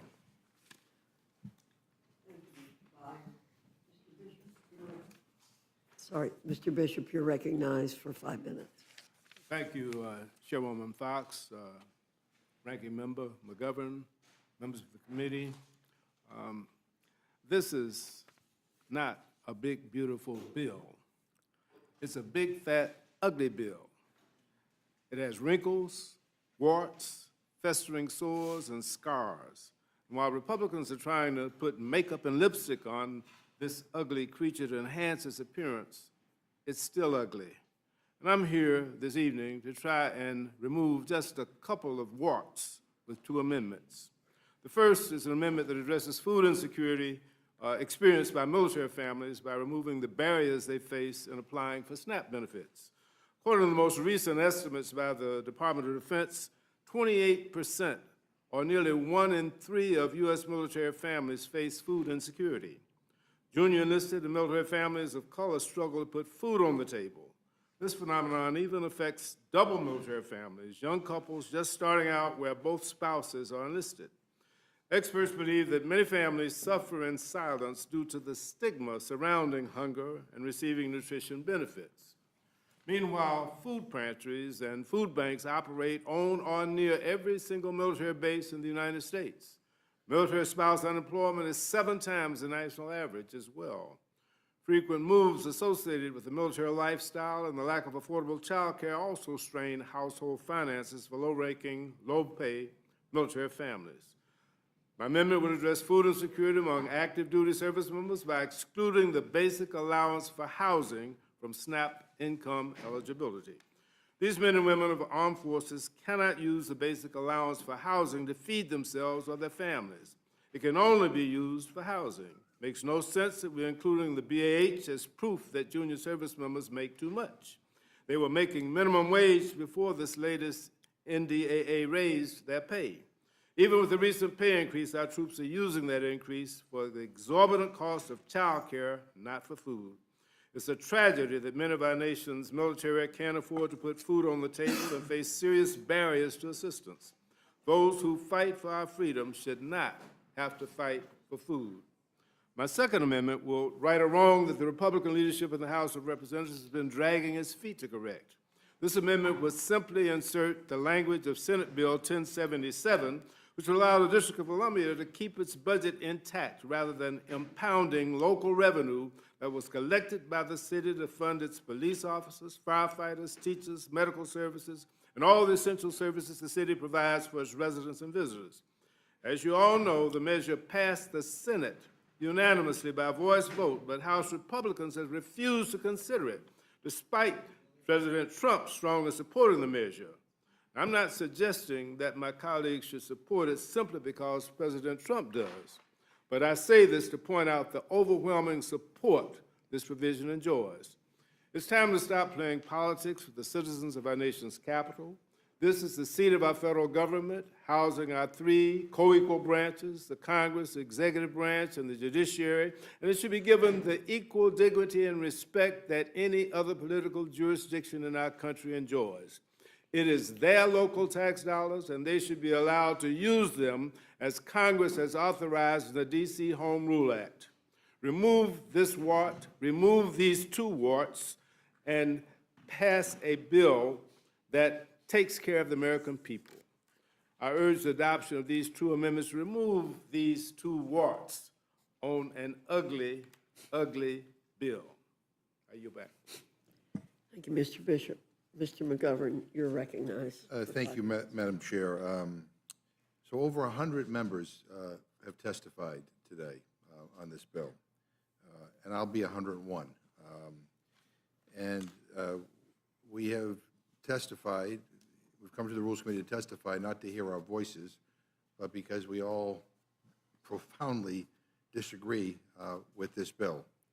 And Madam Chair, my amendment would restore NIH grant funding that has been already appropriated, including funding that has already been awarded.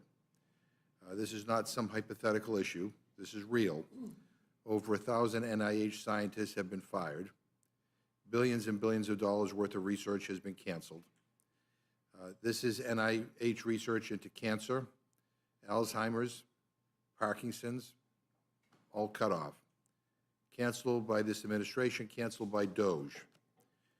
And there are active medical research projects, including clinical trials, that cannot stop without people dying. And that is what we're talking about here. There are people out there who have no treatment options if NIH funding abruptly stops. Nothing. This is life or death for those people. Literally life or death. I mean, what are they supposed to do?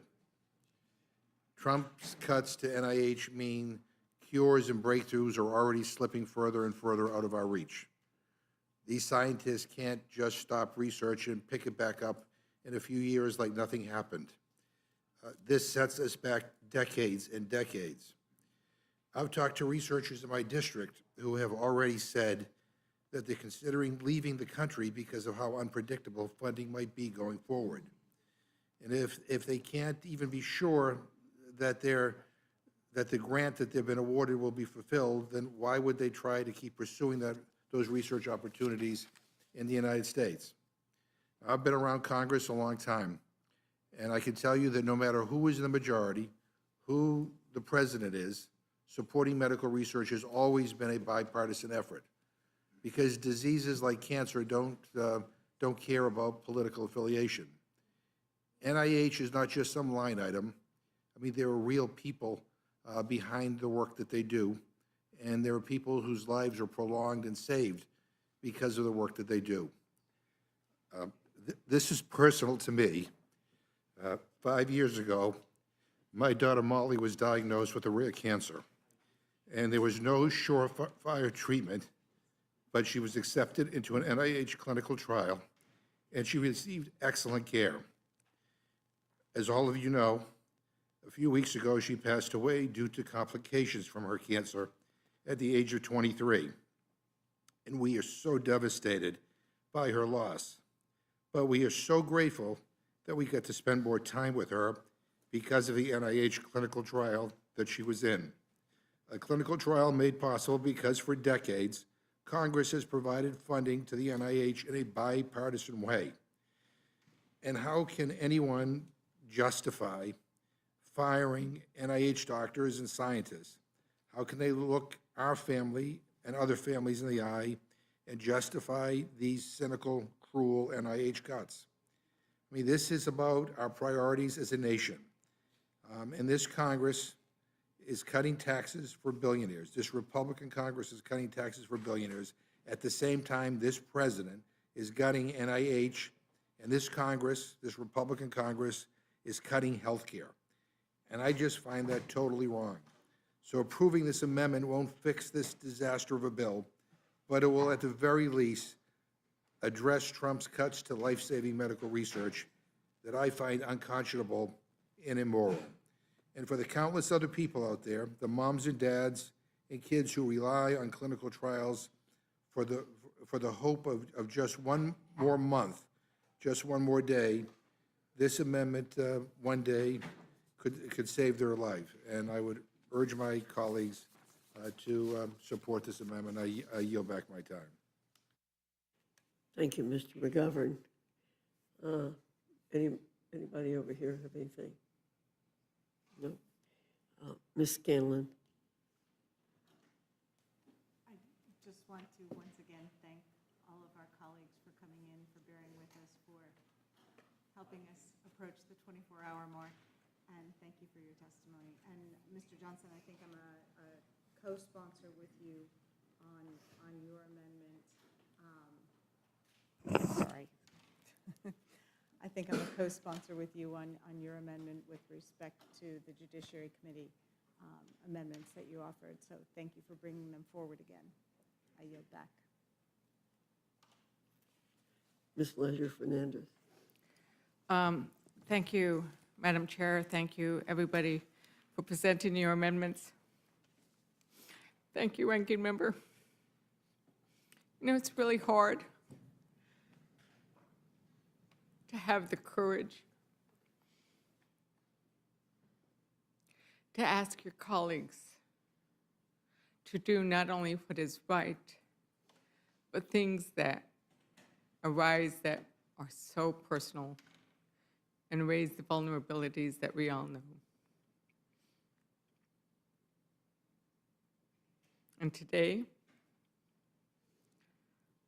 we felt the need for this amendment, and we've all felt it in our lives. And the Republicans have felt it in theirs. And they know this is right to support something like this.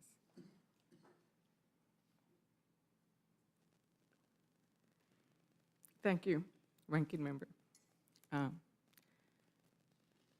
And I yield back. Thank you, Ms. Leisure Fernandez. Well, I'm going to make a couple of comments.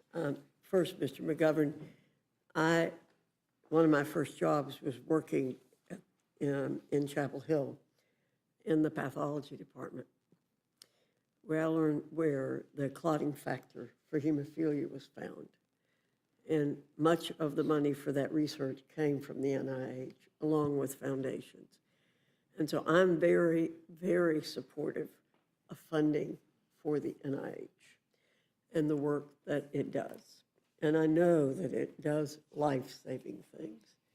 And I'm very glad that the work there extended Molly's time with you. I think that's very important. However, I am concerned about what has been said about this bill and what it's going to do, the extreme comments that have been made about it, and how I believe that it is scaring people out there in the country unnecessarily. The words I've heard, particularly today, are cut, rip, gut, kill, cruel, stealing food, losing coverage, jammed through, biggest transfer of wealth from vulnerable to wealthy people, irresponsible. That's not the way we ought to be talking about this bill. And I want to remind you of some words that were used in 2017 by our colleagues, and I think it's important. Words used about the Tax Cut and Jobs Act. Then House Minority Leader Nancy Pelosi infamously predicted Armageddon for America. Former Clinton Treasury Secretary Larry Summers described pro-growth forecasts as tooth fairies and predicted a long recession. He was joined by discredited New York Times columnist Paul Krugman, who guaranteed a global recession with no end in sight. They were wrong. Instead, we got one of the greatest economic expansions in history. In the 2 years immediately after the passage of the TCJA, wages increased 4.9%, the fastest 2-year growth in real wages in 20 years. The Washington Post gave Speaker Pelosi 2 Pinocchios for falsely claiming that 86 million middle-class families will see a tax increase. I can go on and on about the comments that were made then that did not come true. I really wish we could have been a little more temperate about this, because even people in my district that I know very well were scared very much about this bill. And I don't think the bill is going to do the dire things that we have heard. So I think there's been a concentrated effort to mislead people about what's happening here. And I'm going to ask my colleagues to work with us. I believe this bill will pass in fashion close to what it is now, but we'll continue to work on it, and we'll continue to work together throughout this entire session to make sure that if there are things that have gone wrong in here, that we make sure we don't have the cataclysms and the Armageddon that has been described here, which really, really trouble me, because they help divide our country more and more. And we don't need that. We don't need to divide ourselves, and we don't need to divide the country any more than it already is. So with that, I yield back my time.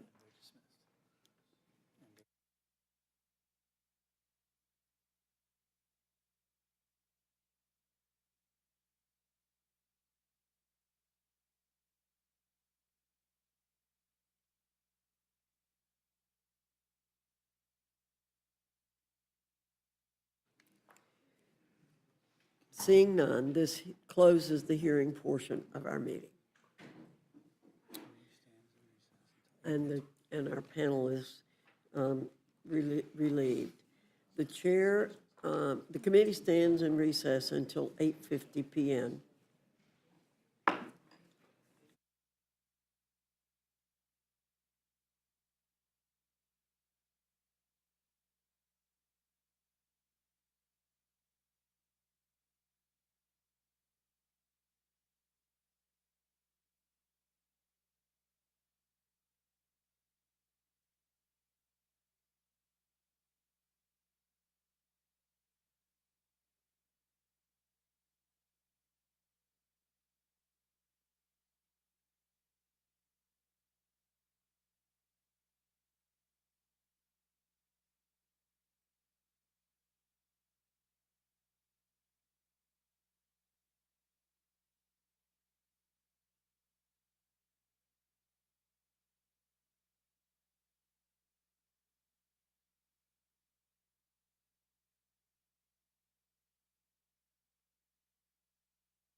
before Memorial Day. We could do this bill tomorrow or the next day. We could do it when we come back from Memorial Day. So, you know, we should recess and give everyone the time needed to understand these changes. This is a big deal. This is consequential. And that we're moving forward with major changes, and we're just supposed to take, you know, your word for it that, oh, it's no big deal. So, you know what, I move that we adjourn, because we ought to take the time to be able to do this. Point of order. Motion to adjourn has been made. It's not debatable. No comments after that can be allowed. Madam Chair. Say that again. The gentleman made a motion to adjourn and then wanted to explain it, but you can't debate a motion to adjourn. So once the motion's made, all discussion ends. Yes. All right, stop The debate every which clerk- way you can, I get it, okay. Yeah. The question Well, is that's the rule, I going get back to Parliament. I get it, yeah, I get it. The question is on the motion to adjourn. All those in favor say aye. Aye. All those opposed, no. No. In the opinion of the chair, the noes have it. Can I ask for a roll call, or am I going to be silenced on that? You may ask for a roll I ask for a call. roll call. This The clerk atrocious will- process. The clerk will call the roll. Mrs. Fishbach? No. Ms. Fishbach, no. Mr. Norman? Mr. Roy? Mrs. Houchin? Mrs. Houchin, no. Mr. Langworthy? No. Mr. Langworthy, no. Mr. Scott? No. Mr. Scott, no. Mr. Griffith? No. Mr. Griffith, no. Mr. Jack? No. Mr. Jack, no. Mr. McGovern? Aye. Mr. McGovern, aye. Ms. Scanlon?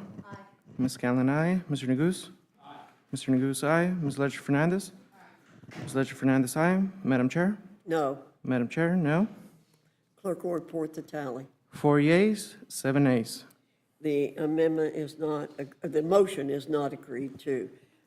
Is there further Yes. discussion or amendment? Madam Chairwoman, I have an amendment to the rule. I move the committee make an order amendment number 378 offered by myself, which requires NIH to restore all awarded, unspent, but obligated appropriated NIH grant funding.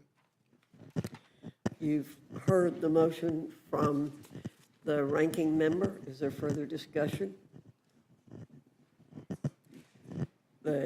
All those in favor say aye. Aye. All those opposed say no. No. In the opinion of the chair, the noes I ask have for a it. roll call. The gentleman asked for a roll call. The clerk will call the roll. Mrs. Fishbach? No. Ms. Fishbach, no. Mr. Norman? Mr. Roy? Mrs. Houchin? No. Ms. Houchin, no.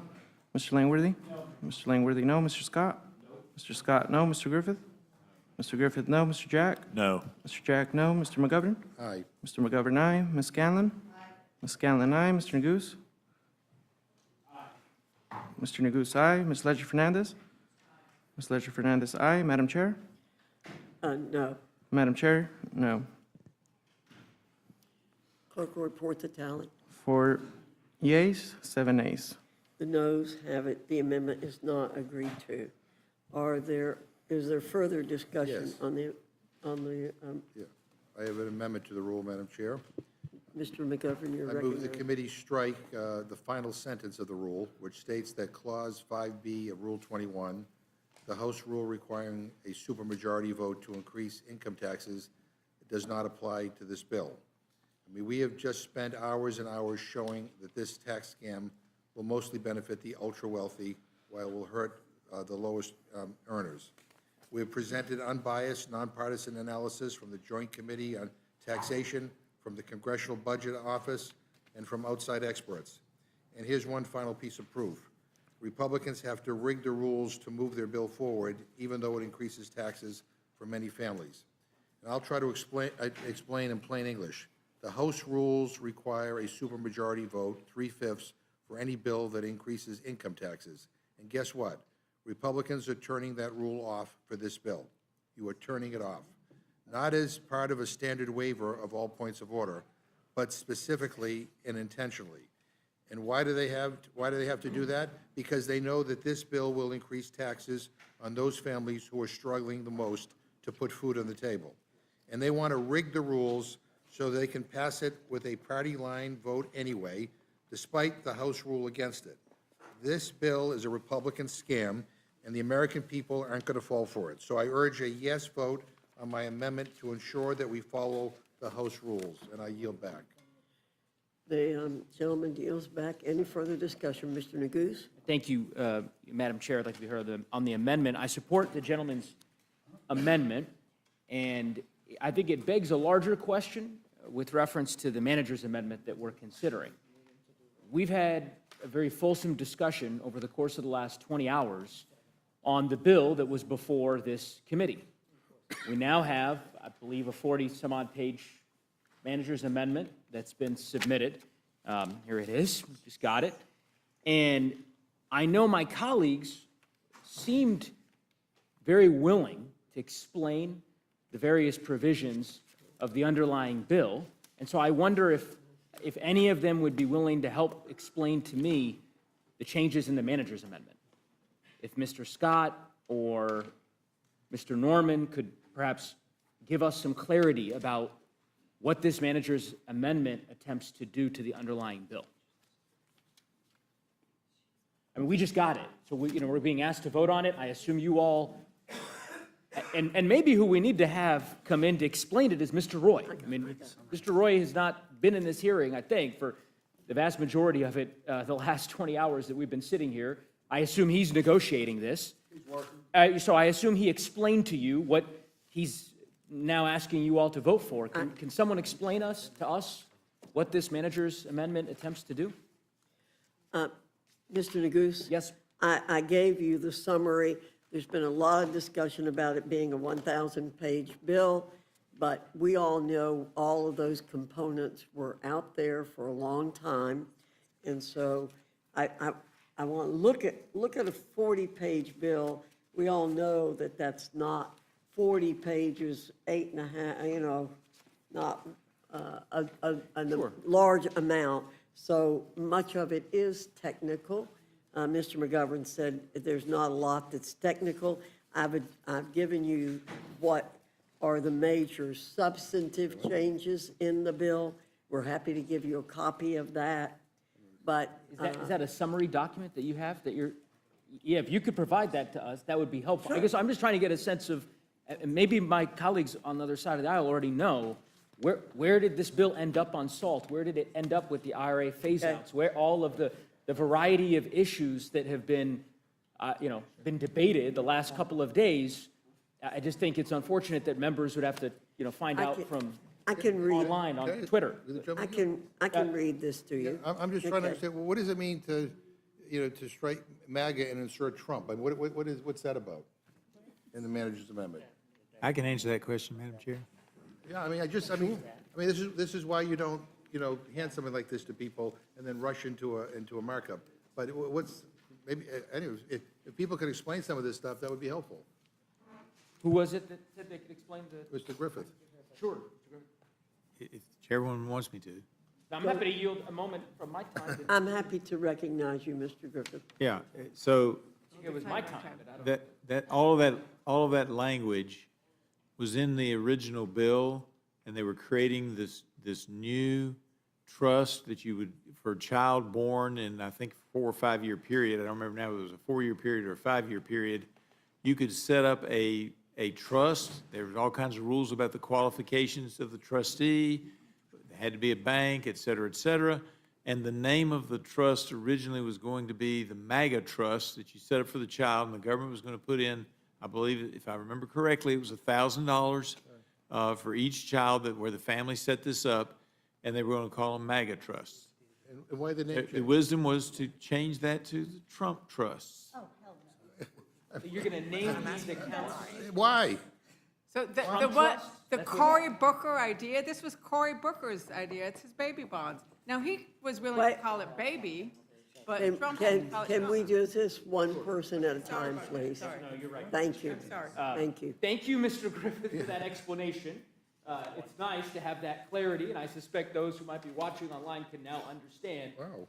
So to put a finer point on it, the MAGA baby bonds are now going to be named the Trump baby bonds. That's what Republicans have spent the better part of the last 24 hours negotiating at the White House. Apparently, the president got his way, and these new savings accounts will be named in his honor. It's for all the talk of my colleagues, not treating him like a king. It sure seems like you are attempting to do so. I've never heard of you all would be screaming bloody murder if we named savings accounts after Barack Obama, the new trust accounts for your children and your grandchildren, Obama accounts. Well, I would do love to think- see the reaction. But anyway, I will. I'm happy to yield back the balance of my time, and others want to be heard on the amendment. So thank you, Madam Chair. Okay, Ms. Scanlon. Yeah, just with respect to that, instead of the MAGA trust or the Trump trust, why don't we call it the Trump diaper savings? It could be TDS, because I think the only way you end up with a stupid name like this is if you have TDS. So let's call it the Trump diaper savings.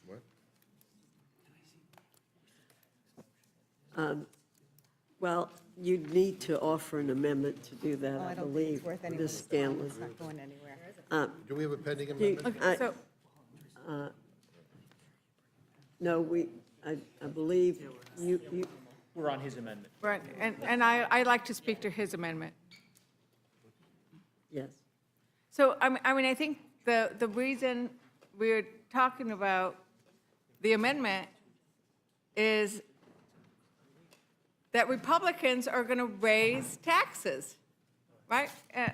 Mr. McGovern? Mr. Right. McGovern made an amendment Yeah. to take out the last line. Right, and the the reason bill. that needs to be taken out is because the requirement, if I am Right. correct, I am going to read this. They are taking out consideration of retroactive tax rate increase. It shall not be in order to consider a bill, joint resolution, et cetera, carrying a retroactive federal income tax rate increase. The only reason you need to get rid of that section is because you're having a tax rate buried somewhere in here. So there is a tax rate increase. That's what you are doing. So not only are you, I mean, you need to think about that. And the problem is you don't know what's in this, but this is snuck in here. And your Republican colleagues should know that. Representative McGovern, I mean, So they're making it easier to raise taxes on struggling families. exactly. Yeah, I mean, that's what this is. So that's what we're voting on. Otherwise, why would you waive it? Why would you have to waive it? Yeah. I believe the explanation is that it's very precautionary because of the name of the trust. Oh, it's precautionary. Because of the name of the trust. The trust is a tax increase? So We're talking- clearly, we're talking there's about some two kind of different tax increase in this No, bill. we're talking about two different things right No, now. no, no. You're talking about the MAGA Trump thing. I'm going back to that, we have a pending amendment. No, that's what we're talking about. Why do we have that line in there? While you have to approve a tax increase, you're approving a tax increase because you're increasing somebody's taxes for the Trump baby bonds? I mean, this is getting even more confusing. It is, your explanations It get us all has- more Madam worried. Chairman. Excuse me. There is a better explanation, and that is because we are continuing the tax cuts that were in the TCJA, it is being done as a cautionary measure to make sure that there is nothing seen in here that But, Madam Chair- implicate a tax increase. Yeah, but Madam Chair, if you are describing those Madam as Chair. tax cuts, you would not need a authorization for a tax rate increase. This is about increasing your taxes. So you are authorizing the increase of taxes without the required vote in the rules. I think we've been very clear that we do not intend to increase taxes in this bill. Mr. Madam Norman. Chairman, So, I'm pretty sure that, we've been sitting up, I haven't waived here my for time. we've been sitting up here for however many hours, 20 hours. We're not going, there's Mr. Norman. nothing Hold that on would a minute, Mr. convince Norman. Mr. Norman, that I have- either Would you one, yield to Mr. Norman? He hasn't asked me There's- yet. Thank you. there's nothing that He still we can hasn't say. asked me. I mean, Mr. Norman, right? If you'd asked me, I would probably yield to you, but Sounds like I have the time. Would you so- yield? I would, Mr. Norman. Thank Thank you you. very much. I don't think there's any question that whatever we say to explain anything is going to make my good friends from the other side of the aisle vote for anything that we put forward. So what I would ask is we call for the question, and let's move through this. Thank you for yielding, and that's my request. I yield back, Ms. Hondeling. Generally yield? I would, of course, yield, Mr. Again, the House rules requires a supermajority vote, 3/5, for any bill that increases income taxes. And you are turning that rule off for this bill. Not as a part of a standard waiver of all points of order, but specifically and intentionally. And the only reason why you would do that is because you know that this bill will increase taxes on those families who are struggling the most to put food on the table. And so that is this amendment. I think we ought to have a vote on it. And again, none of the explanations have cleared anything up. So I think we ought to have a vote on it. Right, and just to be clear, what you are voting on is that you want to keep a provision that allows you to increase taxes without the required three-fifths vote. You all decided you didn't want to raise taxes willy-nilly, but that is what the amendment is. And I am supportive of the amendment because we shouldn't be raising taxes when people don't even know what they're doing. But this bill does raise taxes. Thank you very much, and I yield back. And thank you. And I believe that we will be proven right again as we were in 2017. So I have no problems voting against Mr. McGovern's amendment because once this bill is all out there and it is passed, there will be no tax increases in it. And our friends can continue to speculate, but they won't be there. But just in case, you're going to waive this rule. So I'd like a vote on it. Yes, sir. Okay. Mr. Scott, do you wish to say something? Or can we vote on Mr. McGovern's motion? Okay. Mr. McGovern? Madam Mr. Chair. McGovern has moved to take out the last line in the rule, which says, Clause 5B of Rule 21 shall not apply to the bill or amendment thereto. Absolutely. You got it right. Absolutely. Okay, so all in favor of Mr. McGovern's motion, say aye. Aye. All those opposed say no. No. In the opinion of the chair, the noes have it, and Mr. McGovern Ask for a roll call. asks for a roll call. The clerk will call the roll. Mrs. Fishbach? No. Mrs. Fishbach, no. Mr. Norman? No. Mr. Norman, no. Mr. Roy? Mrs. Houchin? Mrs. Houchin, no. Mr. Langworthy? Mr. Langworthy, no. Mr. Scott? Mr. Scott, no. Mr. Griffith? Mr. Griffith, no. Mr. Jack? No. Mr. Jack, no. Mr. McGovern? Aye. Mr. McGovern, aye. Ms. Scanlon? Aye. Ms. Scanlon, aye. Mr. Neguse? Aye. Mr. Neguse, aye. Ms. Ledger Fernandez? Aye. Ms. Ledger Fernandez, aye. Madam Chair? No, Madam Chair, no. no. The clerk will report the tally. 4 yeas, 8 nays. The amendment is not agreed to. Madam Chair, I have another amendment to the rule. I move the committee make an order amendment number 233 offered by Democratic leader Jeffries, which strikes all provisions that would cause millions of Americans to lose health care and food assistance. Leader Jeffries testified passionately before this committee about the devastating effect that this bill would have on American families. And out of respect for his position as the leader of the Democratic caucus and for the millions of Americans who will be hurt by this bill, Republicans should allow Leader Jeffries to offer his amendment on the floor for an up or down vote. And I urge a yes vote on my amendment, and I yield back. Thank you, Mr. McGovern. Is there any further discussion on Mr. McGovern's amendment for including Mr. Jeffries' amendment? Hearing none, the question is on the motion from Mr. McGovern. All those in favor say aye. Aye. All those opposed say no. No. In the opinion of the chair, the noes have it. The amendment's not I ask agreed for a to. roll call. Mr. McGovern requests a roll call. The clerk will call the roll. Mrs. Fishbach? No. Mrs. Fishbach, no. Mr. Norman? No. Mr. Norman, no. Mr. Roy? Mrs. Houchin? Mrs. Houchin, no. Mr. Langworthy? No. Mr. Langworthy, no. Mr. Scott? No. Mr. Scott, no. Mr. Griffith? No. Mr. Griffith, no. Mr. Jack? No. Mr. Jack, no. Mr. McGovern? Aye. Mr. McGovern, aye. Ms. Scanlon? Aye. Ms. Scanlon, aye. Mr. Neguse? Aye. Mr. Neguse, aye. Ms. Ledger Fernandez? Aye. Ms. Ledger Fernandez, aye. Madam Chair? No. Madam Chair, no. The clerk will report the tally. 4 yeas, 8 nays. The amendment is not agreed to.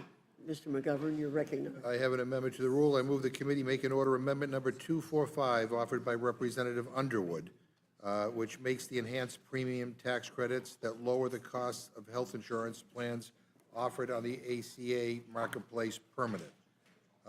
This amendment is simple. It will prevent millions of working Americans from losing their health care coverage and keep health care costs from skyrocketing.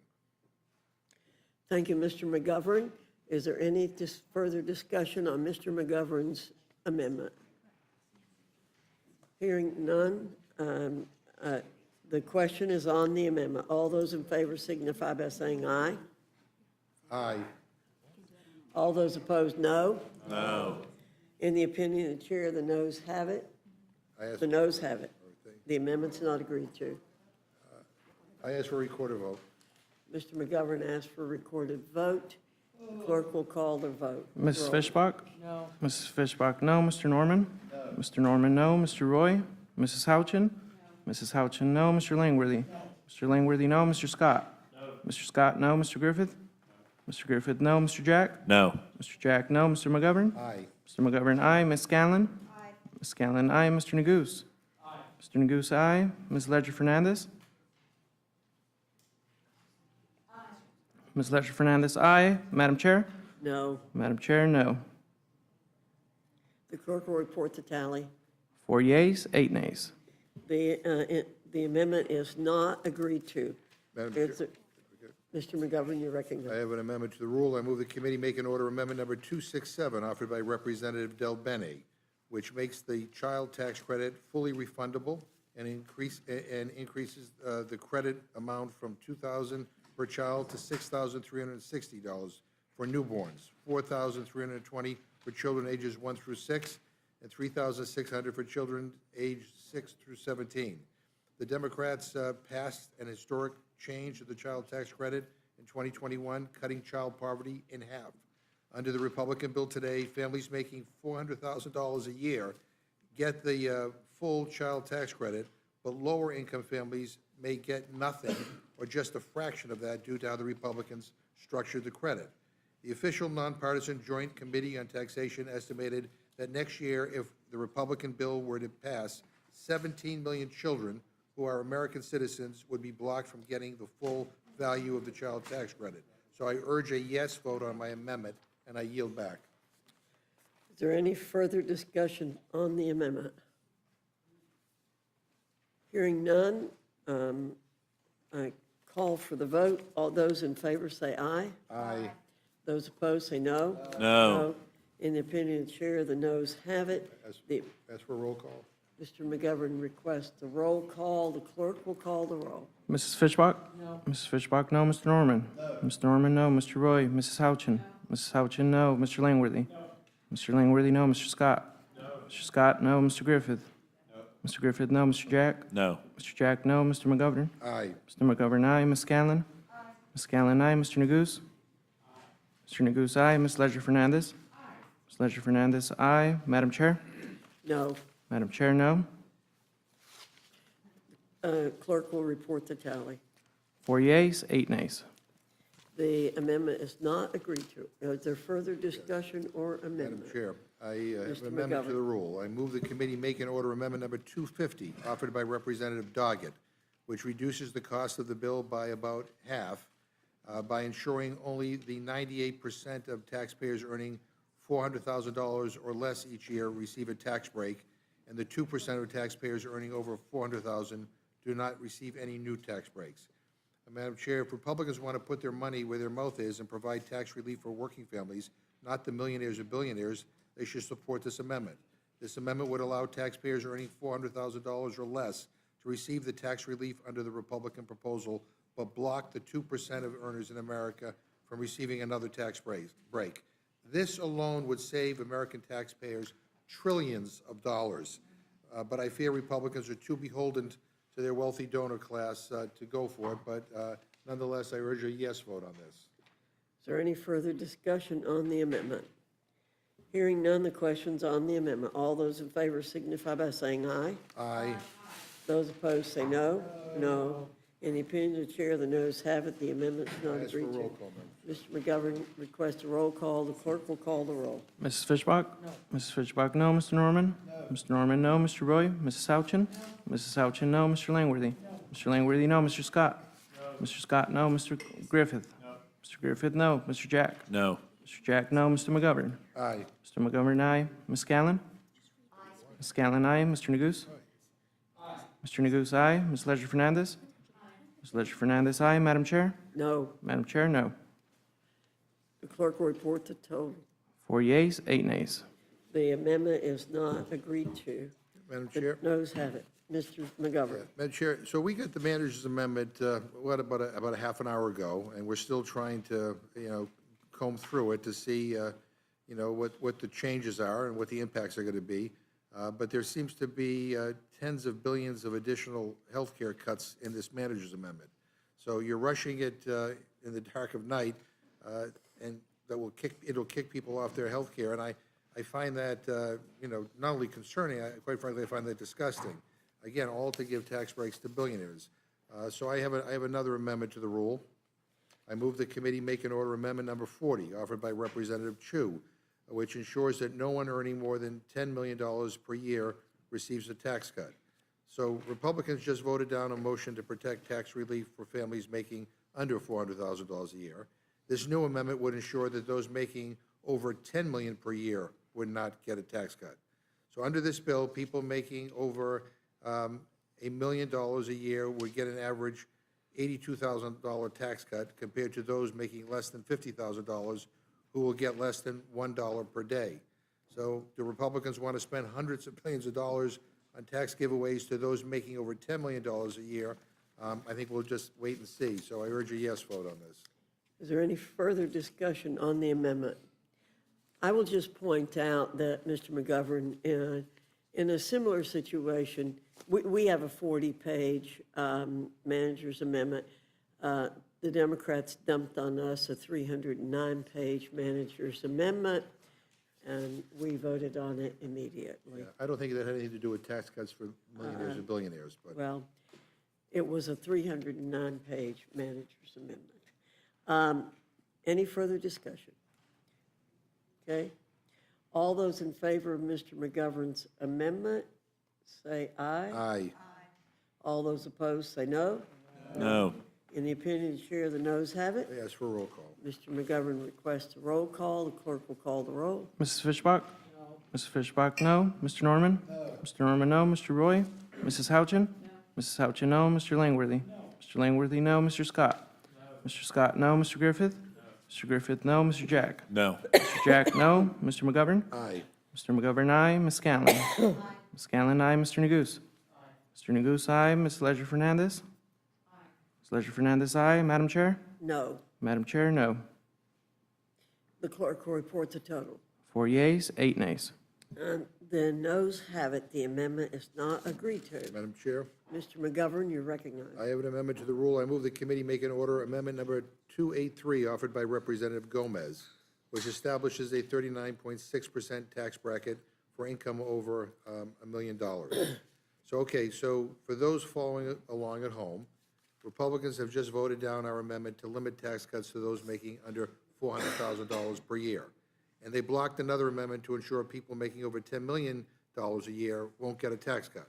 So let's see how far they'll take this. This amendment would block Republicans from giving another tax cut to Americans making over $1 billion per year in income. That's billion with a B.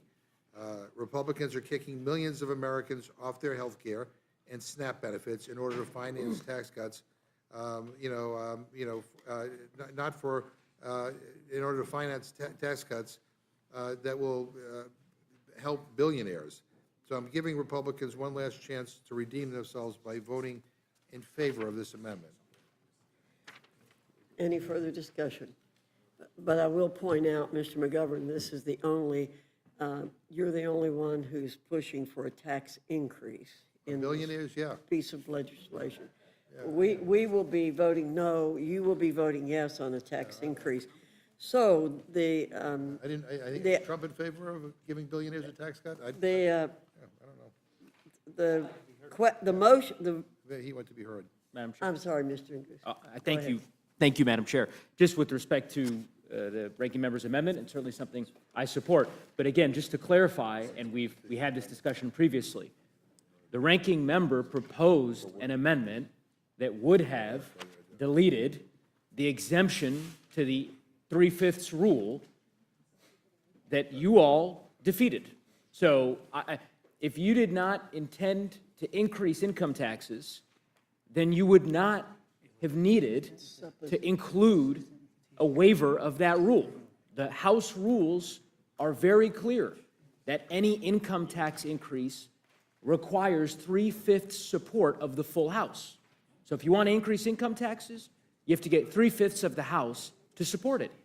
You all decided that you did not want that rule to apply to this bill.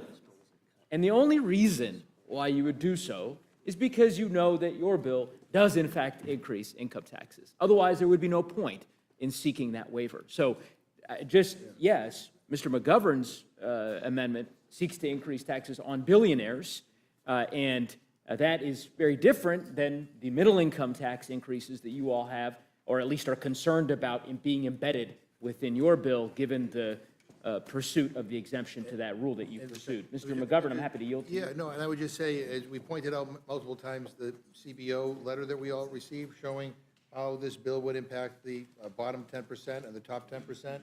As you can see here, the top 10% do really well. The bottom 10% actually get hurt under this bill. So maybe if you voted for this, we could take some of that money and help the bottom 10% so they don't get screwed like they're getting in this letter here.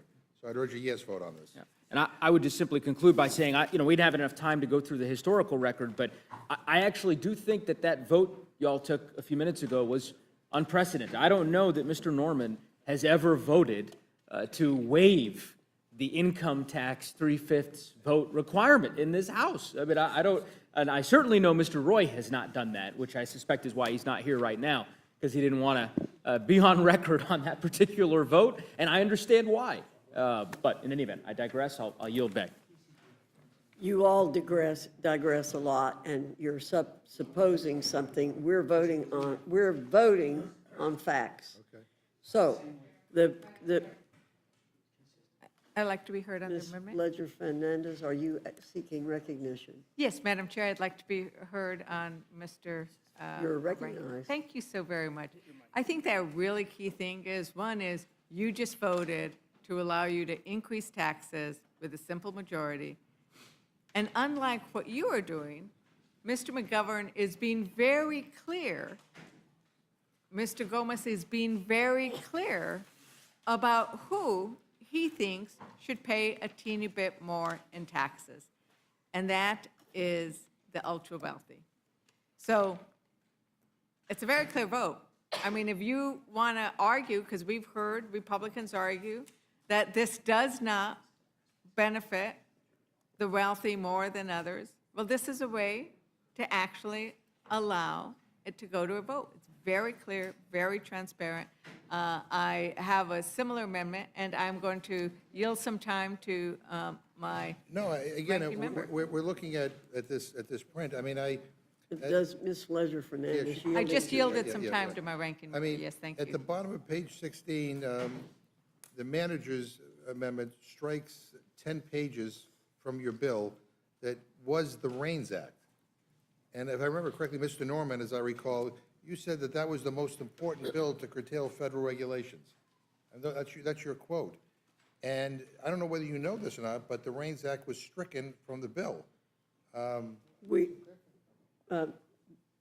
We are aware of that because of the bird bath issue.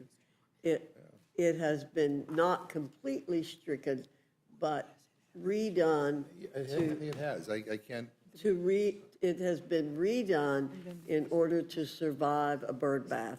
So we are aware of that. That's one of the technical changes in the 40 pages. whatever. Anyway, I urge a yes vote on my amendment. Okay. I support your amendment, and if there, anybody else want to speak, I will yield in time, but seeing that I Mr. yield back. McGovern's amendment to raise taxes, all those in favor say aye. On the billionaires. Billionaires, aye. Billionaires, billionaires, And not the on- billionaire not on- tax. Not on poor people. All those opposed, vote no. No. That's for a roll call. Okay, Mr. McGovern requests a roll call vote. The clerk will call the roll. Mrs. Fishbach? No. Mrs. Fishbach, no. Mr. Norman? No. Mr. Norman, no. Mr. Roy? Mrs. Houchin? No. Mrs. Houchin, no. Mr. Langworthy? No. Mr. Langworthy, no. Mr. Scott? No. Mr. Scott, no. Mr. Griffith? No. Mr. Jack? No. Mr. Griffith, no. Mr. Jack, no. Mr. McGovern? Yes. Mr. McGovern, aye. Ms. Scanlon? Aye. Ms. Scanlon, aye. Mr. Neguse? Aye. Mr. Neguse, aye. Ms. Ledger-Fernandez? Aye. Ms. Ledger-Fernandez, aye. Madam Chair? No. Madam Chair, no. Clerk will report the tally. 4 yeas, 8 nays. The amendment is not agreed to. Madam Chair, Mr. McGovern. I have an amendment to the rule. I move the committee make an order amendment number 29, offered by Ranking Member Craig, which strikes harmful provisions that would slash $300 billion in food assistance for children, seniors, and veterans. Madam Chair, as I said earlier, this bill is a disaster. It is a disaster for the 16 million children, 8 million seniors, 4 million people with disabilities, and over 1 million veterans who rely on SNAP to put food on the table. This bill that you have here will cut the modest food benefits of about $2 per meal for millions of people in this country who need a little extra help to get by. The SNAP cuts contained in this bill also threaten access to school meals, because if kids get kicked off of SNAP, they are no longer directly certified to receive school meals. SNAP supports the people who matter the most to us, our moms and dads, our kids and grandparents. Cutting benefits means families will go hungry, farmers will suffer, and health care costs will go up. Support this amendment if you want to protect nutrition assistance for regular people. I urge a yes vote. You've heard the motion from Mr. McGovern. All those in favor say aye. Aye. All those opposed say no. No. In the opinion of the chair, the noes have it. The amendment's not agreed to. Madam Chair, I have an amendment to the rule. I can have a recorded vote, please. Mr. McGovern requests a recorded vote. The clerk will call the roll. Mrs. Fishbach? No. Mrs. Fishbach, no. Mr. Norman? No. Mr. Norman, no. Mr. Roy? Mrs. Houchin? Mrs. Houchin, no. Mr. Langworthy? No. Mr. Langworthy, no. Mr. Scott? Mr. Scott, no. Mr. Griffith? Mr. Griffith, no. Mr. Jack? No. Mr. Jack, no. Mr. McGovern? Aye. Mr. McGovern, aye. Ms. Scanlon? Aye. Ms. Scanlon, aye. Mr. Neguse? Aye. Mr. Neguse, aye. Ms. Ledger-Fernandez? Aye. Ms. Ledger-Fernandez, aye. Madam Chair? No. Madam Chair, no. The clerk will report the tally. 4 yeas, 8 nays. The amendment is not agreed to. Madam Chair, Mr. McGovern. I have an amendment to the rule. I move the committee make an order amendment number 32, offered by Representative Hayes, which prevents any cuts to the Supplemental Nutrition Assistance Program from taking effect until certification. These provisions will not result in a reduction of benefits. Madam Chair, throughout the course of this debate and in the Agriculture Committee, Republicans insisted that they aren't taking benefits away from people who need them. Agriculture Committee Chairman Thompson said over and over again there wouldn't be cuts to benefits. And yet, we are considering a bill that would cut SNAP benefits by $300 billion. This isn't about integrity or any other nonsense that the Republican spin machine is trying to sell to people back home. This bill will take food away from kids, working families, and people with disabilities, full stop. There's no way to achieve the kind of cuts Republicans are making without cutting benefits for those populations of people. And if you really do believe that this bill doesn't cut benefits, then this amendment should be a no-brainer. Protect SNAP for the millions of Americans who rely on modest food benefits to feed their families by voting yes on this amendment. Is there further discussion?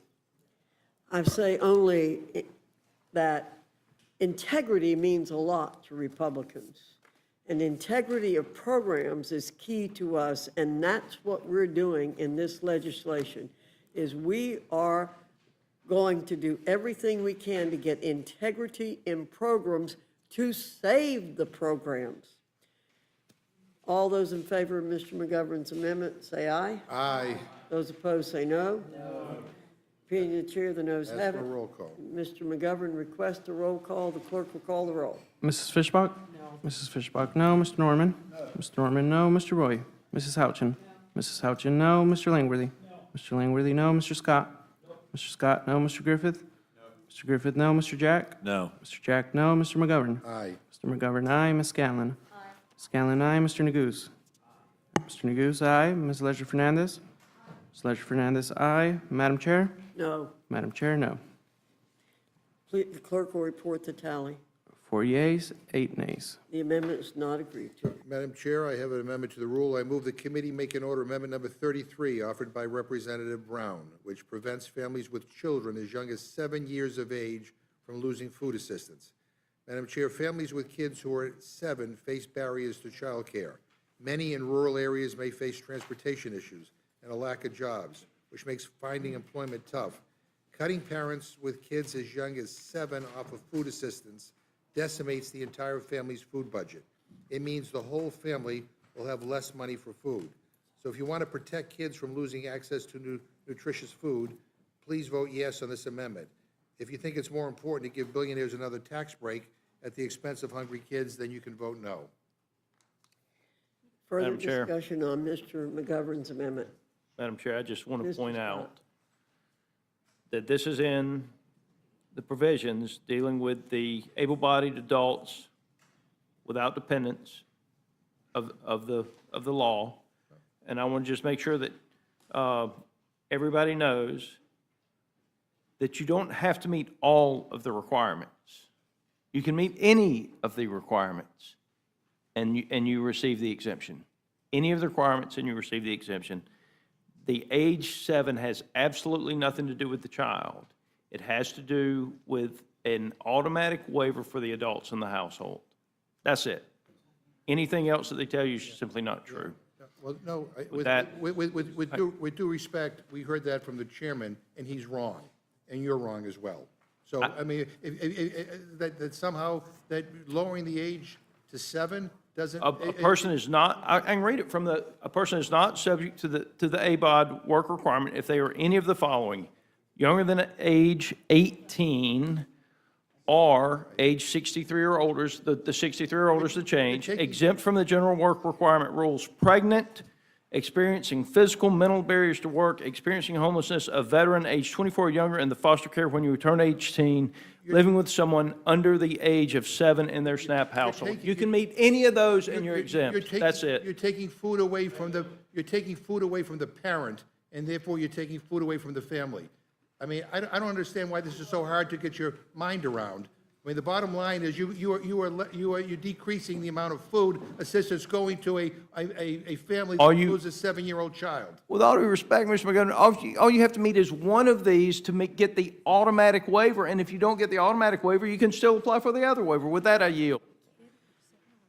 Thank you, Mr. Scott. You've heard the motion from Mr. McGovern. All those in favor say aye. Aye. Those opposed say no. No. In the opinion of the chair, the noes. Ask for a roll call vote on that. All right. Mr. McGovern requests a roll call. The clerk will call the roll. Mrs. Fishbach? No. Mrs. Fishbach, no. Mr. Norman? Mr. Norman, no. Mr. Roy? Mrs. Houchin? Mrs. Houchin, no.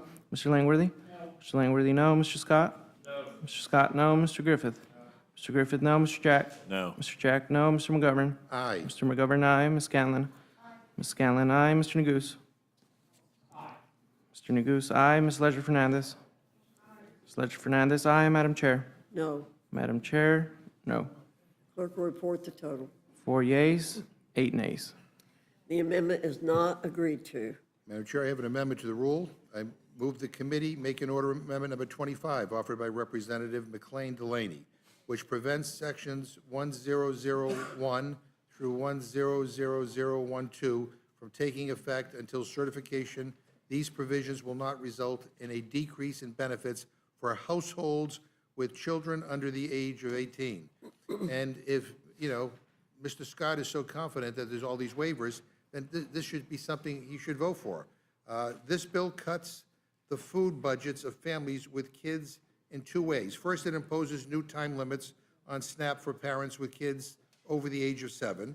Second, it shifts the cost of benefits over to the states, who simply do not have the hundreds of millions of dollars, and some cases up to $1 billion, laying around to pay for the benefits. So if states can't meet their cost share, then they will have no choice but to reduce the benefit for the people who receive SNAP in their states. So again, this should be an easy amendment for Republicans to vote for, and I would urge a yes vote. Any further discussion on the amendment? If not, hearing none, the question's on the amendment. All those in favor signify by saying aye. Aye. Those opposed say no. No. In the opinion of the chair, noes have it. The amendment is not As for agreed to. roll call. Mr. McGovern requests a roll call. The clerk will call the roll. Mrs. Fishbach? No. Mrs. Fishbach, no. Mr. Norman? No. Mr. Norman, no. Mr. Roy? Mrs. Houchin? No. Mrs. Houchin, no. Mr. Langworthy? No. Mr. Langworthy, no. Mr. Scott? No. Mr. Scott, no. Mr. Griffith? No. Mr. Griffith, no. Mr. Jack? No. Mr. Jack, no. Ms. Montgomery? Aye. Mr. McGovern, aye. Ms. Scanlon? Aye. Ms. Scanlon, aye. Mr. Neguse? Aye. Mr. Neguse, aye. Ms. Ledger Fernandez? Ms. Ledger Fernandez, aye. Madam Chair? No. Madam Chair, no. Clerk will report the tally. 4 yeas, 8 nays. The amendment is not agreed to. Madam Chair, I have an amendment to the rule. I move the committee make and order amendment number 184, offered by Ranking Member Scott and myself, which prohibits the bill from going into effect unless cuts to Medicaid and SNAP would not result in fewer families being eligible for free school meals. Madam Chair, a new report by the Urban Institute warned that up to 18.3 million kids could lose access to free school meals because of this awful bill. For many kids, free school meals provides them with the most nutritious food that they are able to access on any given day. Because of the way SNAP interacts with school meals in many states, children who lose SNAP benefits also lose direct eligibility for free and reduced meals at school. When we last considered the budget, members on this committee insisted that Republicans were not going to cut school meals. And yet we have a report right here telling us that millions of kids may lose access because of the changes. So Republicans, the changes that Republicans are making to nutritional assistance. So vote yes on this amendment if you want to protect school meals for kids. And I yield back. Is there any further discussion? Madam Chair. Ms. Ledger Fernandez. Thank you, Madam Chair. And I think this really goes to what do we expect of our children when they go to school? And we know that there's study after study that says that children who are hungry cannot learn as well. And when we invest in our children, we are investing in our future. And to deprive school children of school meals is simply not consistent with what I think we should be as a nation.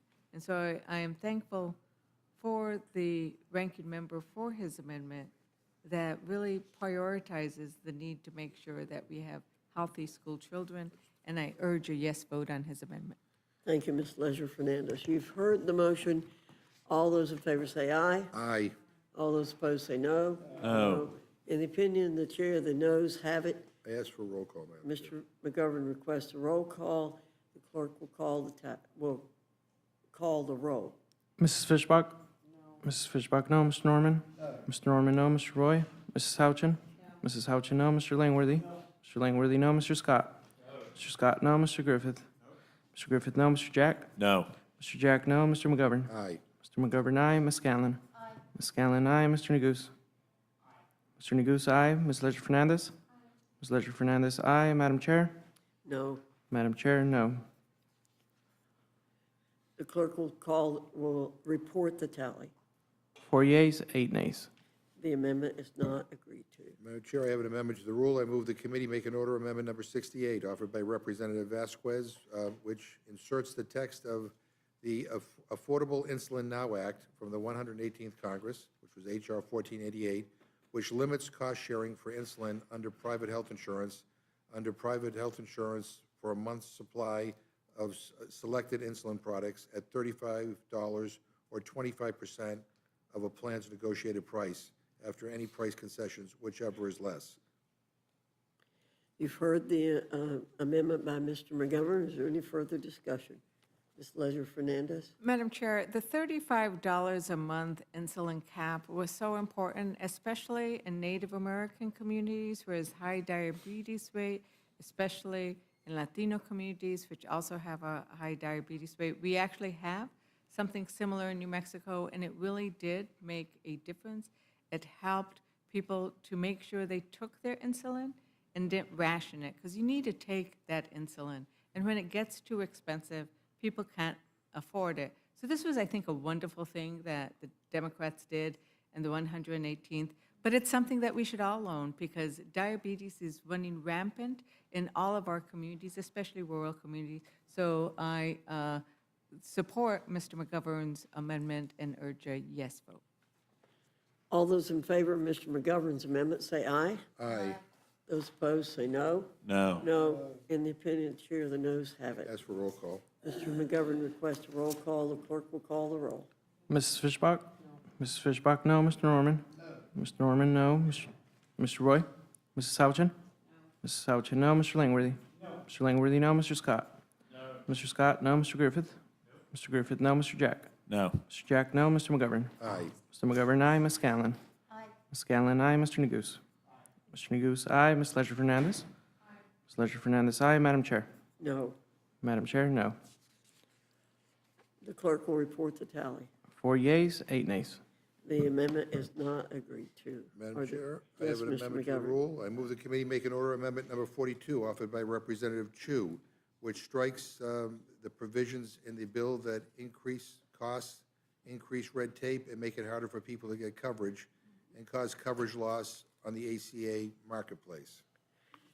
You've heard the amendment by Mr. McGovern. All those in, is further discussion? All those in favor say aye.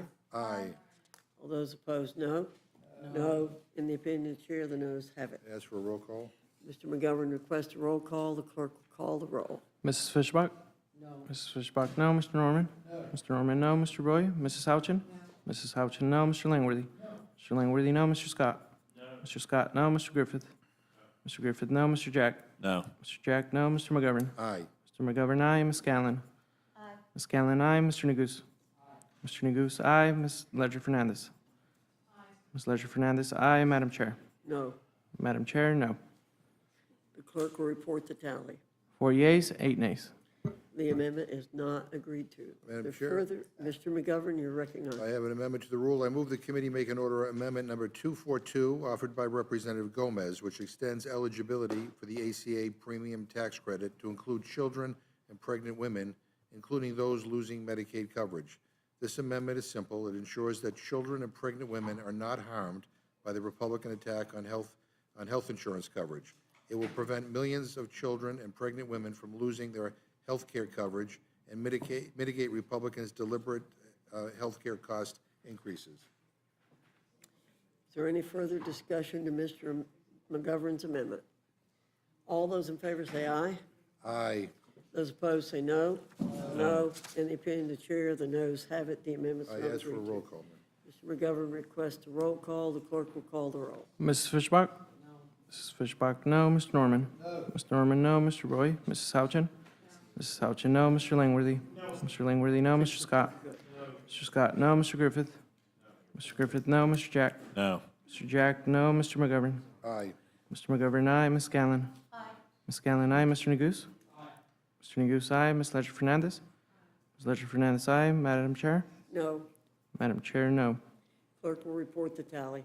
4 yeas, 8 nays. The amendment's not agreed to. Are there further amendments? Madam Chair, I have an amendment to the rule. I move the committee make an order amendment number 215, offered by Representative Rivas, which strikes the provision creating a moratorium on states or a political subdivision from enforcing any law or regulation limiting, restricting, or regulating artificial intelligence models, artificial intelligence systems, or automated decision systems entered into interstate commerce. Madam Chair, this amendment would strike the awful provision in this bill that makes sure that AI companies continue to operate lawlessly. As it is currently written, the Republican budget reconciliation package will place a 10-year moratorium on state-level AI regulations. This is wrong, and it must be removed. I hear from my constituents every single day that they are worried about AI. They're worried about how it will affect their jobs, their families, their government, their health care, and their children. People are scared and excited about what AI will do to the world around them. Now, Republicans slipped a provision in this bill that says to all states, red or blue, your legislation on AI doesn't count. Throw it in the trash. This is a sneaky and it's authoritarian. This is a bad faith effort to leave AI unregulated under the guise of dispelling regulatory burdens. I mean, truth be told, I mean, this body ought to legislate on this topic, but no one's had the guts to do it. So the states have stepped up, and they have taken this matter into their hands. And that you're going in and basically telling states that what they've done doesn't matter, I think is terrible. So I urge a yes vote on my amendment. Is there further discussion on Mr. McGovern's amendment? Madam Chair, Yes, sir. I agree. Congress needs to legislate on this, but it's not possible to do it at the state level, so I'm opposed to this. Okay, so Okay, thank you very much, Mr. Scott. The vote is on Mr. McGovern's amendment. All those in favor say aye. aye. All those opposed say no. No. Roll call. Mr. McGovern requests a roll call. Clerk will call the roll. Mrs. Fishbach? Mrs. Fishbach, no. Mr. Norman? Mr. Norman, no. Mr. Roy? Mrs. Houchin? Mrs. Houchin, no. Mr. Langworthy? Mr. Langworthy, no. Mr. Scott? Mr. Scott, no. Mr. Griffith? Mr. Griffith, no. Mr. Jack? No. Mr. Jack, no. Mr. McGovern? Aye. Mr. McGovern, aye. Ms. Scanlon? Ms. Scanlon, aye. Mr. Neguse? Mr. Neguse, aye. Ms. Ledger Fernandez? Ms. Ledger Fernandez, aye. Madam Chair? No. Madam Chair, no. Clerk will report the total. 4 yeas, 8 nays.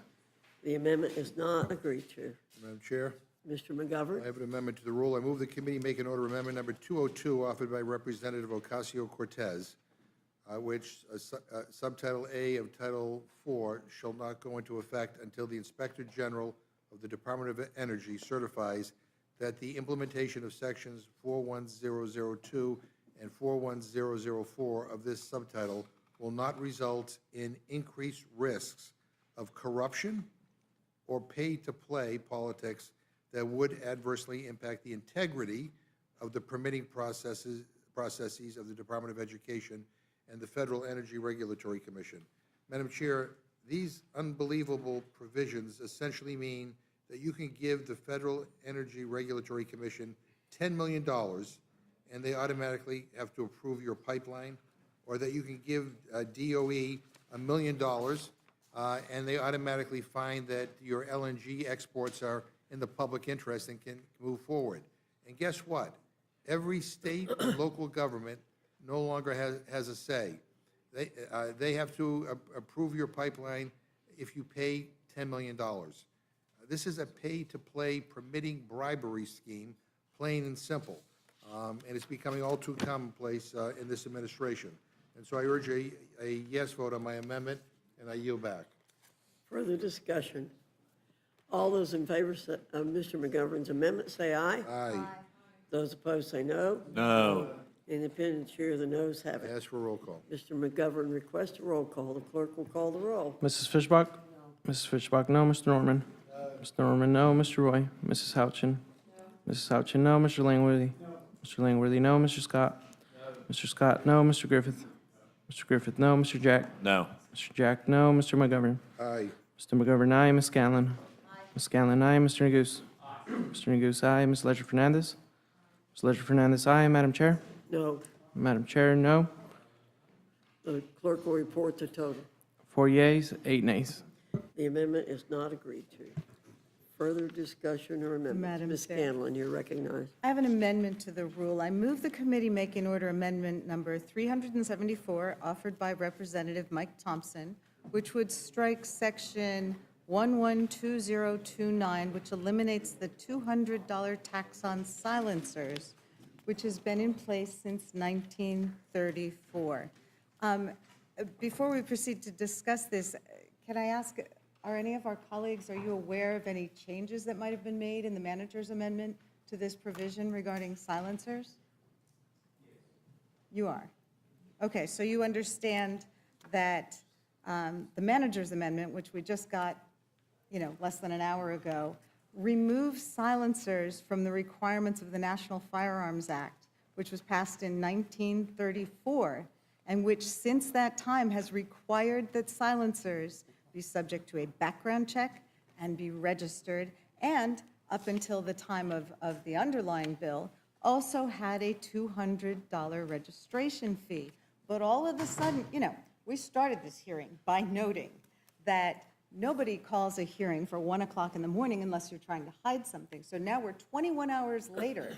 We've seen the sun come up, a little cloudy. We've seen the sun go down. So now here we are again in the dark of night, and all of a sudden, there's a magical amendment in the manager's amendment that is going to put more dangerous firearm equipment out on the streets. So here we are. You're sneaking this provision in that not only gets rid of the firearm registration fee for a silencer, but also removes the requirement that they have to be registered at all.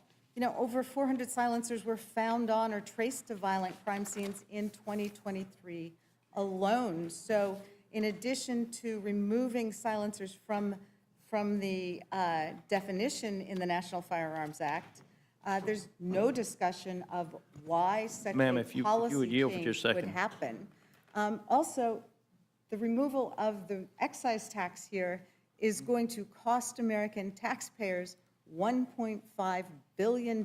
So it's a brazen attempt to make it easier to commit violent crimes. So I think this is sneaky. I think it's a radical policy change with no explanation for why this longstanding federal policy should be overturned in the middle of the night, and I'd urge a yes vote on my amendment. Yes, and I will yield to Mr. McGovern. Mr. Scott. It's actually not a silencer, it's a suppressor. It doesn't suppress. I'm sorry, it is still my time. If we look at your manager's amendment, it says that the section is amended by striking any silencer. The Okay. whole Well, National then I Firearms apologize. Act- I don't want to argue with you. And you can but- look up the National Firearms Act. I'm sorry, it's Okay. still my time, and I'm yielding to Mr. McGovern.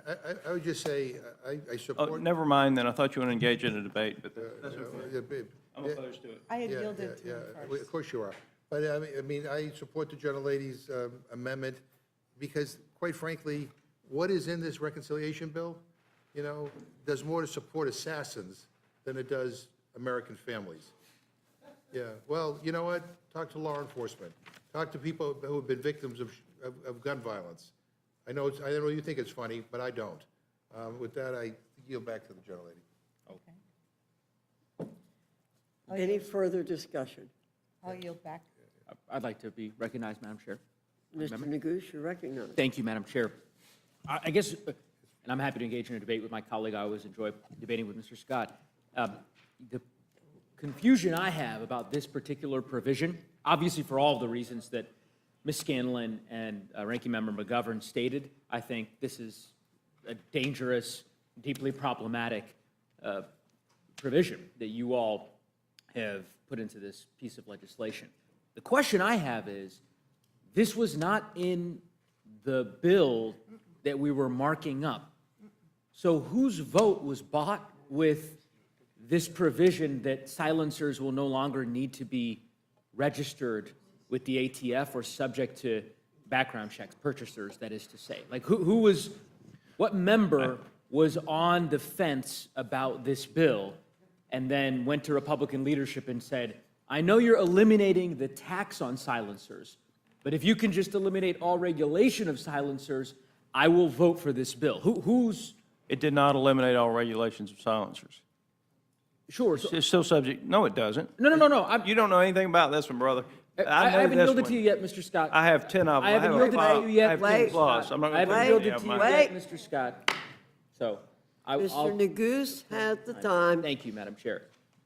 This provision very clearly states that you no longer have to register silencers with the ATF. Is that wrong? Is that incorrect? That does not mean that you will not go through a background I check. It will be understand. sold the same way a rifle is. That's not the question I asked, Mr. Scott. I asked Don't whether yell this at me. provision. I gave you an answer. You Wait, don't like it. It's over with. This provision very clearly states.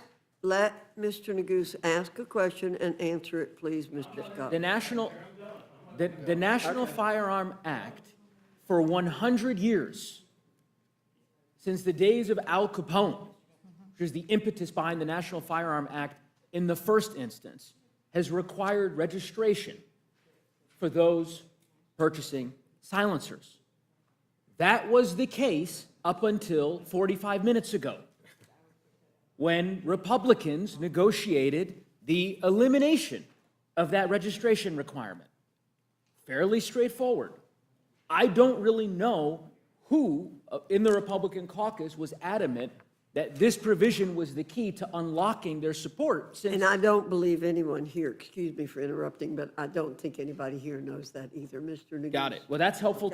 Thank you, There Madam we go. Chair. That was I think that's a helpful let's answer. cut to the chase. And maybe we might find out on the floor during debate. I mean, hopefully, I guess what I would say, and I'll close here, is that because I know many of our colleagues are watching, is they're waiting to get to the floor for the debate. That perhaps whoever it was that made this request of Speaker Johnson and said, I need this provision so that I can vote for this bill, that they might come to the floor and help explain to the American public why that was. Maybe Mr. Ranking Member? we could just follow the money, and that's how we could figure out who did it. Another way to do it, too. Thank you. I yield back the balance of my time. Thank you, Madam Chair. Okay, there's a motion on the floor from Ms. Scanlon.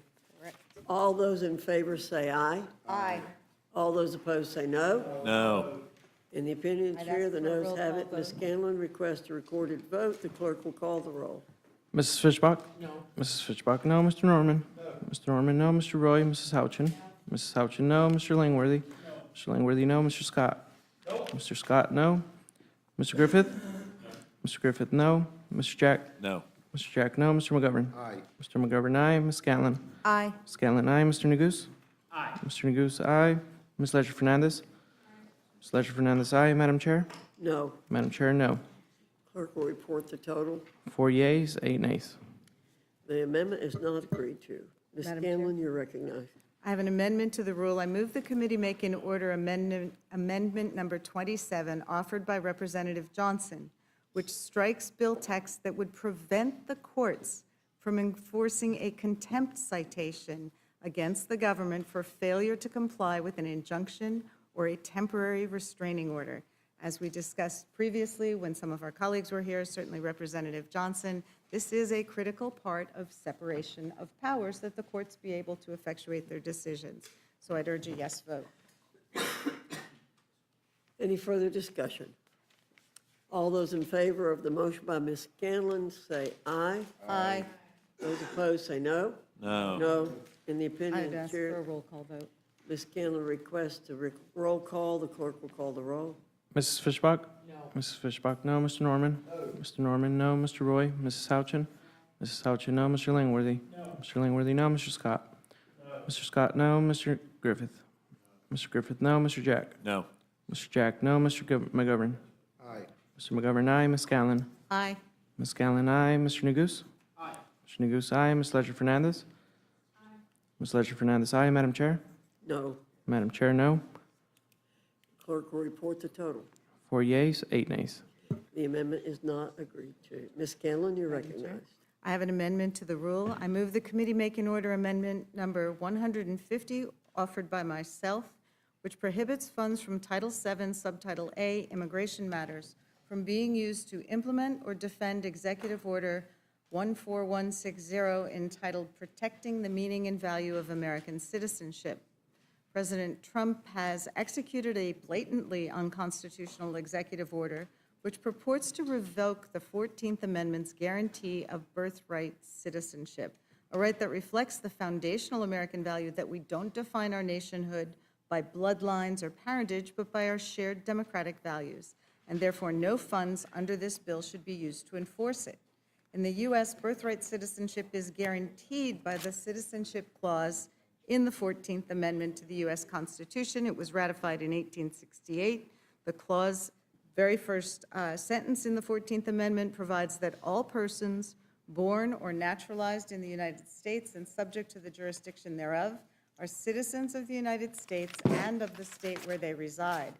On January 20th of this year, President Trump issued a prospective executive order declaring that for certain persons born in the United States, neither the 14th Amendment nor the federal statute incorporating similar language conferred U.S. citizenship. Specifically, this executive order sought to exclude from U.S. citizenship two categories of persons whose fathers are not citizens or lawful permanent residents: those whose mothers were unlawfully present in the United States on their date of birth, and those whose mothers were lawfully present in the country at the time of birth, but only on a temporary basis, such as a mother present in the U.S. on a student, work, or tourist visa. A really tortured definition and description of who he intended this executive order to impact. Every court which has looked at this executive order has found it to be unconstitutional and unenforceable. The executive order has been enjoined by 4 different judges appointed by Presidents Reagan, Bush, Obama, and Biden. 2 circuits have agreed to keep the executive order enjoined, and now implementation is pending before the Supreme Court. You know, right-wing extremists have repeatedly failed to convince the public or Congress to end birthright citizenship through legal means, so now they're trying to cheer on from the sidelines as the president tries to change the Constitution without the American people's consent. So I would offer this amendment. It is straight up preventing the use of taxpayer funds to enforce an unconstitutional executive order, and I would yield back. Is there any further discussion on the amendment by Ms. Scanlon? Hearing none, all those in favor say aye. Aye. Aye.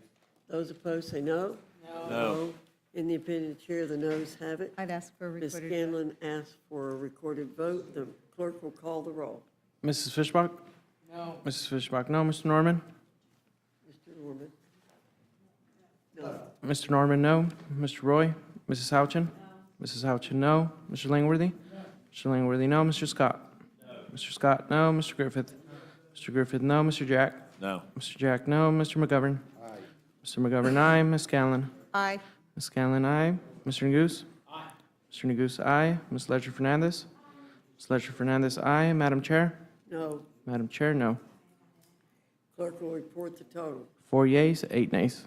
The amendment is not agreed to. Ms. Scanlon, Chair? you're recognized. I have an amendment to the rule. I move the committee make in order amendment number 238 offered by Minority Whip Clark, which strikes the section that defunds Planned Parenthood and would reduce access to life-saving cancer screenings and reproductive health care.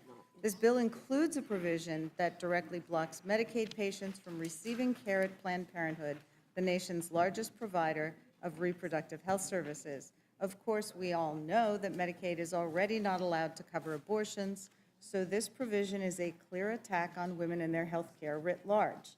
I urge a yes vote on my amendment, and I yield back.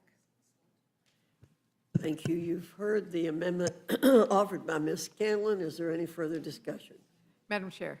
Yes, Ms. Ledger Fernandez, you're recognized. Thank you very much. I just want to point out that one of the concerns that the Democrats have is that throughout this bill, there is a constant attack on women's health care. I'll be offering an amendment later about the manager's amendment, but, you know, to not fund the place where women get health care, cancer screenings, pap smears, mammograms, basic care that women need, and Planned Parenthood is often the only place they can get it, especially in rural areas. I would urge you to think about the women in your districts and their need for health care and prioritize that. And for that reason, I support this amendment. Thank you. You've heard the amendment from Ms. Scanlon. All those in favor say aye. Aye. Those opposed, no. No. In the opinion of the chair, the I'd ask noes for a have it. recorded vote. Ms. Scanlon requests a recorded vote. The clerk will call the roll. Mrs. Fishbach? No. Mrs. Fishbach, no. Mr. Norman? No. Mr. Norman, no. Mr. Roy? Mrs. Houchin? No. Mrs. Houchin, no. Mr. Langworthy? No. Mr. Langworthy, no. Mr. Scott? No. Mr. Scott, no. Mr. Griffith? No. Mr. Griffith, no. Mr. Jack? No. Mr. Jack, no. Mr. McGovern? Mr. McGovern, aye. Ms. Scanlon? Aye. Ms. Scanlon, aye. Mr. Neguse? Mr. Neguse, aye. Ms. Ledger Fernandez? Ms. Ledger Fernandez, aye. Madam Chair? No. Madam Chair, no. The clerk will report the total. 4 yeas, 8 nays. The amendment is not agreed to. Ms. Scanlon, you're recognized. Thank you. I have an amendment to the rule. I move the committee make an order amendment number 411 offered by myself, which strikes section 42106, which repeals and rescinds funds to address air pollution in schools. I yield back. Is there any further discussion on the amendment? Hearing none, the vote is on the motion by Ms. Scanlon. All those in favor say aye. Aye. Those opposed say no. No. No. In the opinion of the chair, the noes have it. Ms. Scanlon requests a recorded vote. The clerk will call the roll. Mrs. Fishbach? No. Mrs. Fishbach, no. Mr. Norman? No. Mr. Norman, no. Mr. Roy? Mrs. Houchin?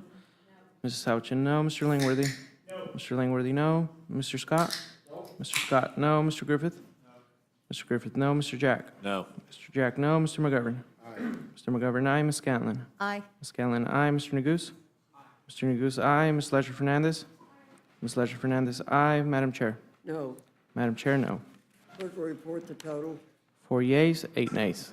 The amendment is not agreed to. Ms. Scanlon, you're recognized. Madam Chair, I have an amendment to the rule. I move the committee make an order amendment number 71 offered by Representative Raskin, which prevents Title VII from taking effect until the Attorney General certifies that any grant administered by the Office of Justice Programs of the Department of Justice that was terminated after January 20th, 2025 has been reinstated. Last month, President Trump's Department of Justice abruptly cut hundreds of millions of dollars in grant funding that had previously been awarded to support law enforcement, crime prevention, and public safety programs across the country. Despite broad bipartisan support for these grant programs administered by the Department of Justice Office of Justice Programs and President Trump's repeated promises to the American people that he would prioritize public safety, support victims of crime, and address the opioid crisis, his own Department of Justice abruptly informed more than 300 OJP grantees that their work, quote, no longer effectuated the program goals or agency priorities and does not align with this administration's priorities, end quote. Organizations in at least 37 states across the country lost funding, red states and blue states and urban, suburban, and rural areas, and the work of those organizations, which benefits jurisdictions all across our country, would help ensure that all citizens have access to effective systems of safety and justice, regardless of where they live. The terminated grants totaling an estimated $500 million provided federal support for violence reduction, policing and prosecution, victim services, juvenile justice and child protection, substance use and mental health treatment, corrections and reentry, justice system enhancements, research and evaluation, and other state and local level public safety functions. During the House Judiciary Committee's consideration of the reconciliation bill on April 30th, Ranking Member Raskin and committee Democrats tried to restore that funding. Our Republican colleagues rejected it, but cutting funding for these vital programs threatens public safety, harms victims and survivors of violent crime, and hinders crime prevention efforts. So I urge a yes vote on the amendment, and I yield back. You've heard the motion by Ms. Scanlon. All those in favor say aye. Aye. Those opposed say no. No. In the opinion of the chair, the noes have it. Ms. Scanlon requests a roll call. The clerk will call the roll. Mrs. Fishbach? No. Mrs. Fishbach, no. Mr. Norman? No. Mr. Norman, no. Mr. Roy? Mrs. Houchin? No. Mrs. Houchin, no. Mr. Langworthy? No. Mr. Langworthy, no. Mr. Scott? No. Mr. Scott, no. Mr. Griffith? No. Mr. Griffith, no. Mr. Jack? No. Mr. Jack, no. Mr. McGovern? Aye. Mr. McGovern, aye. Ms. Scanlon? Aye. Scanlon, aye. Mr. Neguse? Mr. Neguse, aye. Ms. Ledger Fernandez? Ms. Ledger Fernandez, aye. Madam Chair? No. Madam Chair, no. The clerk will report the total. 4 yeas, 8 nays. The amendment is not agreed to. Ms. Scanlon, you're recognized. Thank you. I have an amendment to the rule. I move the committee make an order amendment number 35, offered by Representative Jayapal, which prohibits the use of funds in Subtitle A of Title VII from being used by Immigration and Customs Enforcement to detain or deport U.S. citizens.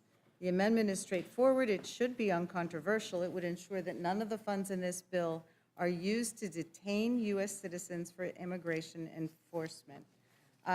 Reports of U.S. citizens being wrongfully arrested and detained started coming out just days after this administration was sworn in.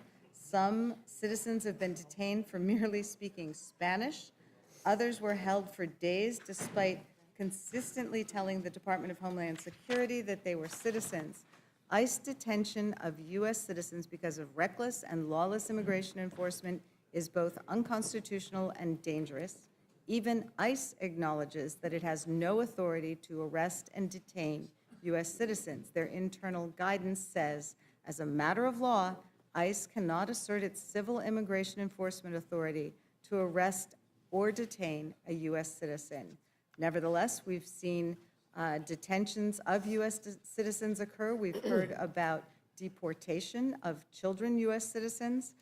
So Congress has a duty to act. We have to ensure that government funding, taxpayer dollars, doesn't support illegal or unconstitutional actions. Therefore, I offer this amendment and urge a yes vote. I yield back. Any further discussion on the amendment? Hearing none, all those in favor say aye. Aye. Those opposed, no? No. In the opinion of the chair, the noes have it. Ms. Scanlon requests a recorded vote. Mrs. Clerk Fishbach? will call the vote. No. Mrs. Fishbach, no. Mr. Norman? No. Mr. Norman, no. Mr. Roy? Mrs. Houchin? Mr. Langworthy? No. Mr. Langworthy, no. Mr. Scott? No. Mr. Scott, no. Mr. Griffith? Mr. Griffith, no. Mr. Jack? No. Mr. Jack, no. Mr. McGovern? Aye. Mr. McGovern, aye. Ms. Scanlon? Aye. Ms. Scanlon, aye. Mr. Neguse? Aye. Mr. Neguse, aye. Ms. Ledger Fernandez? Aye. Ms. Ledger Fernandez, aye. Madam Chair? No. Madam Chair, no. The clerk will report the total. 4 yeas, 7 nays. The amendment is not agreed to. Mr. Neguse, you're recognized. Thank you, Madam Chair. I had one amendment that I had planned to introduce. The necessity for that amendment has been obviated, but I wonder if I might be recognized for a minute just to explain why, and then I'll hand it off to Ms. Ledger Fernandez. I had intended to offer an amendment with respect to the provision in two provisions within the bill that would have overturned resource management plans in Colorado, and secondly, the land conveyance issue that we had discussed at great length earlier today. Both of those provisions were removed from the underlying bill. And so I want to thank Representative Zinke, who was very adamant in building a coalition necessary to make the case about removing those provisions. I also want to thank Representative Lee, Representative Horsford, and Representative Titus, each of whom were also, as you know, Madam Chair, from their testimony today, very engaged in making the case that this is not a precedent that the committee should adopt. I'm happy to thank Mr. Langworthy as well. I don't know if my Chautauqua references perhaps played a role in that, but in event, I'm sure that put it right over the top, but in any event. So I am glad that that provision is no longer in this larger bill, and so I will not pursue the amendment. Thank you, Mr. Neguse. Are there any further amendments? Ms. Ledger Fernandez, you're recognized. Thank you, Madam Chair. And I want to offer my first amendment, where I move the committee to add a self-executed second-degree amendment to the manager's amendment, striking the assertion of a new section 44202, which is on page 14 of your manager's amendment, because this would result in at least 300,000 people losing health care coverage, and more importantly, This is the Republicans' attempt to have a national abortion ban. This is their attempt to have a national abortion ban because it would eliminate abortion coverage for marketplace plans or prohibit cost-sharing reduction for plans that maintain abortion coverage. So what you're basically doing is saying if anybody is getting their health coverage through the marketplace, you are putting a disincentive on there so they will not be able to provide abortion. It's a very sneaky amendment in the manager's amendment, but I think we all need to call it out, and so that's why it's the first amendment I am bringing, because that is in effect what it does. And I think that we heard today from Whip Clark about the difficulty of getting reproductive health care. And this is extraordinary in what it would do.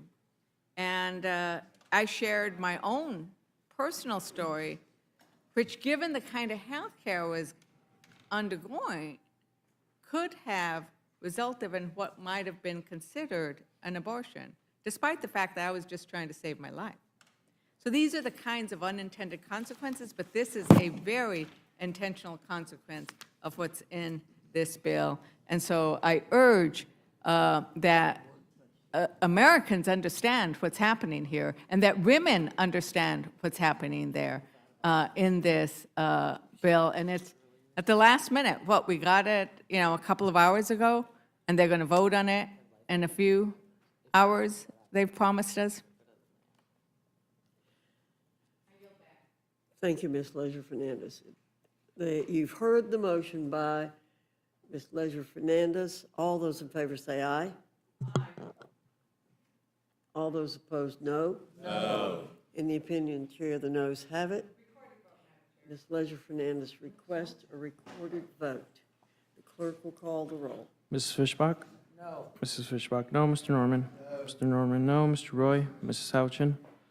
Mr. Langworthy? No. Mr. Langworthy, no. Mr. Scott? No. Mr. Scott, no. Mr. Griffith? No. Mr. Griffith, no. Mr. Jack? No.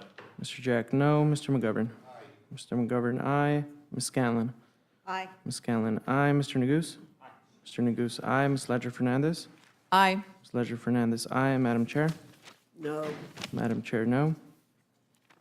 Clerk will report the total. 4 yeas, 7 nays. The amendment is not agreed to. Are there Madam further Chair. amendments? Ms. Leisure-Fernandez, you're Madam recognized. Chair, I have amendment to the rule. I move the committee make and order amendment number 47, which is offered by Representative Sykes. Representative Sykes appeared before us and made an impassioned claim as to why we needed to protect Medicaid.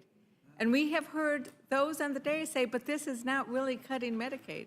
Well, this amendment is your chance to actually vote consistent with some of those statements. So, Madam Chair, I urge a yes vote so that we can actually have a debate on the floor on Representative Sykes' amendment. And I yield back. You've heard the motion by Ms. Leisure-Fernandez. All those in favor say aye. Aye. All those opposed, no. No. In the opinion of the Chair, the noes have it. Roll call vote, please. Ms. Leisure-Fernandez requests a roll call vote. The clerk will call the roll. Mrs. Fishbach? No. Mrs. Fishbach, no. Mr. Norman? Mr. Norman, no. Mr. Roy? Mrs. Houchin? Mr. Langworthy? Mrs. Houchin, no. Mr. Langworthy? No. Mr. Langworthy, no. Mr. Scott? No. Mr. Scott, no. Mr. Griffith? No. Mr. Griffith, no. Mr. Jack? No. Mr. Jack, no. Mr. McGovern? Yes. Mr. McGovern, aye. Ms. Scanlon? Aye. Scanlon, aye. Mr. Neguse? Aye. Mr. Neguse, aye. Ms. Leisure-Fernandez? Aye. Ms. Leisure-Fernandez, aye. Madam Chair? No. Madam Chair, no. Clerk will report the total. 4 yeas, 8 nays. The amendment is not agreed to.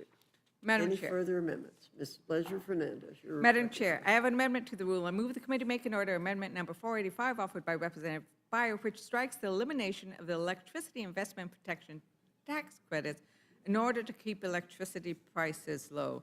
This reconciliation bill amounts to a full repeal of the clean energy tax credits Democrats established through Inflation Reduction Act.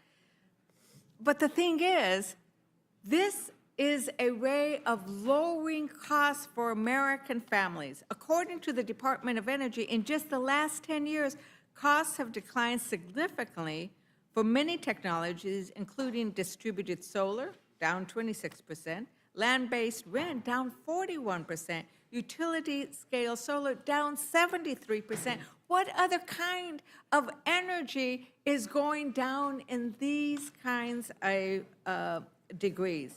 So the Inflation Reduction Act, the renewable energy, the clean energy that Americans want, it is also saving Americans money. In fact, in New Mexico, where, as you know, I've explained, we also are a fossil fuel producing state, we're developing clean energy power plants, manufacturing facilities, we're creating jobs, we're lowering costs. People want us to keep doing this, but Republicans want to go back in time.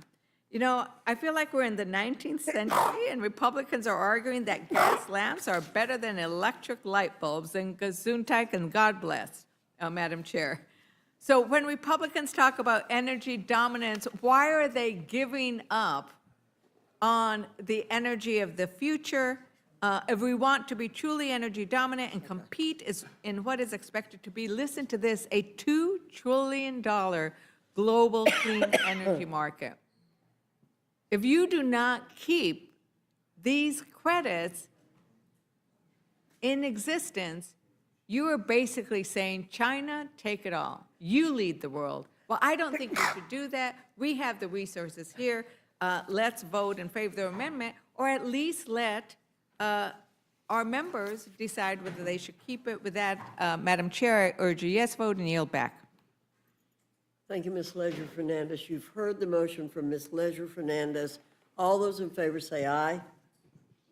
Aye. All those opposed say no. No. In the opinion chair, the noes have it. Noes have it. Ms. Leisure-Fernandez requests a recorded vote. The clerk will call the roll. Mrs. Fishbach? No. Mrs. Fishbach, no. Mr. Norman? No. Mr. Norman, no. Mr. Roy? Mrs. Houchin? No. Mrs. Houchin, no. Mr. Langworthy? No. Mr. Langworthy, no. Mr. Scott? No. Mr. Scott, no. Mr. Griffith? No. Mr. Griffith, no. Mr. Jack? No. Mr. Jack, no. Mr. McGovern? Aye. Mr. McGovern, aye. Ms. Scanlon? Aye. Ms. Scanlon, aye. Mr. Neguse? Aye. Mr. Neguse, aye. Ms. Leisure-Fernandez? Aye. Ms. Leisure-Fernandez, aye. Madam Chair? No. Madam Chair, no. The clerk will report the total. 4 yeas, 8 nays. The amendment is not agreed to. Madam Chair, Ms. Leisure-Fernandez. I have an amendment to the rule. I move the committee make an order amendment number 483 offered by myself, which protects state budgets and education and healthcare funding from reductions in oil and gas revenues. So basically, what we did in the House Natural Resources is we reduced oil and gas royalty rates. Now, the problem is oil and gas producing states share in the federal royalty rates. So for those states who have federal lands, they're going to be receiving less royalties. And let's look at how this happened. Act 1, Trump promised to scrap climate laws and to do what oil and gas wanted if U.S. oil bosses donated $1 billion to the Trump campaign. Act number 2, Trump starts living up to that promise. He takes aim at city and state climate laws in an executive order. And now act number 3, cuts to oil and gas royalty rates in the budget reconciliation. And they are going to reduce the money flowing to states. And, you know, my colleague across the aisle pointed out that New Mexico does receive oil and gas, but what this would do, and our land commissioner, whose job it is to try to make sure we get as much money off of those oil and gas leases, wrote us a letter in House Natural Resources pointing out that this would be almost a almost a $500 billion hit to our state because of what we will be doing here. So on behalf of my state, of Colorado, of North Dakota, of all of those other states that have oil and gas producing, I urge a yes vote on my amendment and I yield back. You've heard the amendment from Ms. Leisure Fernandez. All those in favor say aye. Aye. Those opposed say no. No. In the opinion of the chair, the noes have it. The A noes recorded have it. vote. Ms. Leisure Fernandez requests a recorded vote. The clerk will call the roll. Mrs. Fishbach, no. Mr. Norman? Mr. Norman, no. Mr. Roy, Mrs. Houchin? Mrs. Houchin, no. Mr. Langworthy? Mr. Langworthy, no. Mr. Scott? Mr. Scott, no. Mr. Griffith? Mr. Griffith, no. Mr. Jack? No. Mr. Jack, no. Mr. McGovern? Aye. Mr. McGovern, aye. Ms. Scanlon? Aye. Ms. Scanlon, aye. Mr. Neguse? Aye. Mr. Neguse, aye. Ms. Ledger Fernandez? Aye. Ms. Ledger Fernandez, aye. Madam Chair? No. Madam Chair, no. The clerk will report the total. 4 yeas, 8 nays. The amendment is not agreed to. Madam Chair, I would offer as my last amendment, there are so many issues that we heard about today that deserve to have a vote on the floor, the amendments. There used to be a time when I remember we would show up and there'd be votes. You'd have to make decisions. But what happens in rules now is there's never any more amendments. They're all closed rules. But this one I think is really key, and I'm going to offer it as my last amendment because this actually goes to the fact that when we look at that chart that shows that working families, low-income families are gonna, they're gonna basically, they're gonna get a tax hike in essence. They're gonna lose out under this bill. But we could change that.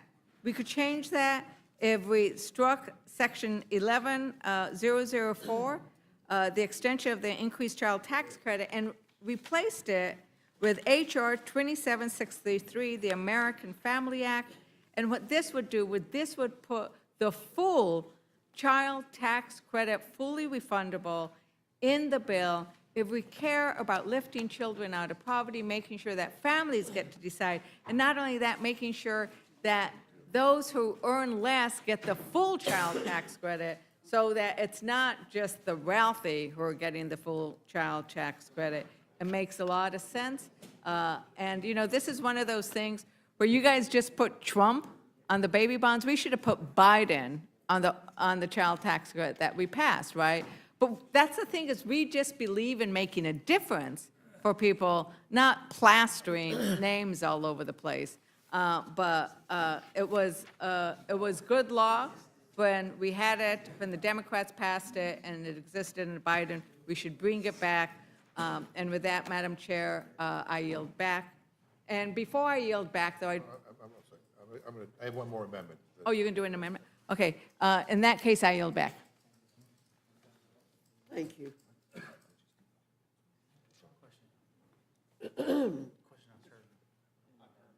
Oh, question on your amendment. Yes. I didn't think you made it. You made an amendment. Right. Thank you. Yes. Okay. All those in favor of Ms. Leisure Fernandez amendment, say aye. Aye. Those opposed, say no. No. In the opinion of the chair, the noes have it. You want a roll call? Roll call. Ms. Leisure Fernandez requests a roll call. The clerk will call the roll. Mrs. Fishbach? No. Mrs. Fishbach, no. Mr. Norman? Mr. Norman? No. Mr. Norman, no. Mr. Roy? Mrs. Houchin? Mrs. Houchin, no. Mr. Langworthy? No. Mr. Langworthy, no. Mr. Scott? No. Mr. Scott, no. Mr. Griffith? No. Mr. Griffith, no. Mr. Jack? No. Mr. Jack, no. Mr. McGovern? Aye. Mr. McGovern, aye. Ms. Scanlon? Aye. Ms. Scanlon, aye. Mr. Neguse? Mr. Neguse, aye. Ms. Ledger Fernandez? Ms. Ledger Fernandez, aye. Madam Chair? No. Madam Chair, no. The clerk will report the tally. 4 yeas, 8 nays. The amendment is not agreed to. Mr. McGovern, you recognize. Madam Chairman, I just have another amendment to the rule. I move the committee make an order amendment number 2 offered by Representative Gillen, which strikes the limitation on the state and local tax deduction. But before we vote on this last amendment, I just want to recap some of what just happened here tonight. So Republicans on this committee voted against raising taxes on billionaires, voted against following a House rule that requires a 3/5 vote to raise raise income taxes, you know, just in case this great, beautiful bill of theirs raises taxes on regular working people, which I think we all believe it does. But they're insulating themselves by voting, by basically waiving the 3/5 requirement. And Republicans voted against protecting Medicaid benefits. They voted against protecting SNAP benefits for children. So I guess more children will have to go hungry. And they voted against an amendment to restore NIH funding for critical cancer research and other important medical research. And I think this is all shameful. So these votes basically show us where your priorities and your values are. And as I said at 1 o'clock in the morning, when you vote for this, you own it. And so with that, Madam Chair, I urge a yes vote on my amendment and urge you to call the question. Okay. You've heard the motion by Mr. McGovern. All those in favor say aye. Aye. Those opposed say no. No. In the opinion of the chair, the noes have it. Ask for a roll call. Mr. McGovern requests a roll call vote. Clerk will call the roll. Mrs. Fishbach? No. Mrs. Fishbach, no. Mr. Norman? No. Mr. Norman, no. Mr. Roy? Mrs. Houchin? No. Mrs. Houchin, no. Mr. Langworthy? No. Mr. Langworthy, no. Mr. Scott? No. Mr. Scott, no. Mr. Griffith? No. Mr. Griffith, no. Mr. Jack? No. Mr. Jack, no. Mr. McGovern? Aye. Mr. McGovern, aye. Ms. Scanlon? Aye. Scanlon, aye. Mr. Neguse? Aye. Mr. Neguse, aye. Ms. Ledger Fernandez? Aye. Ms. Ledger Fernandez, aye. Madam Chair? No. Madam Chair, no. Clerk will report the total. 4 yeas, 8 nays. The amendment is not agreed to. Hearing no further discussion, the question is on the motion from the gentlewoman from Indiana. All those in favor signify by saying aye. Aye. Those opposed say no. No. In the opinion of the chair, the ayes have it. The motion is agreed to. Ask for a roll call. Mr. McGovern requests a roll call. The clerk will call the roll. Mrs. Fishbach? Yes. Mrs. Fishbach, aye. Mr. Norman? Mr. Norman, aye. Mr. Roy? Mrs. Houchin? Mrs. Houchin, aye. Mr. Langworthy? Mr. Langworthy, aye. Mr. Scott? Mr. Scott, aye. Mr. Griffith? Mr. Griffith, aye. Mr. Jack? Aye. Mr. Jack, aye. Mr. McGovern? Hell no. Mr. McGovern, no. Ms. Scanlon? No. Ms. Scanlon, no. Mr. Neguse? No. Mr. Neguse, no. Ms. Ledger Fernandez? Ms. Ledger Fernandez, no. Madam Chair? Aye. Madam Chair, aye. The clerk will report the total. 8 yeas, 4 nays. The ayes have it. The motion to report is agreed to. Accordingly, the gentlewoman from Indiana, Ms. Houchin, will be managing this rule for the majority. And I will for the minority. Can I ask just one question? What is the schedule? We will be going to the floor Gotta do it, right? right now. Are we doing just the rule tonight, or are we doing the rule and the bill tonight? I am not clear, but I believe there's a chance we'll do the bill tonight. All right. Okay? So, Aren't you glad we started at 1 o'clock? without, usually about 20 minutes. 20, 30 minutes usually. Right. Right. Without objection, the committee is adjourned.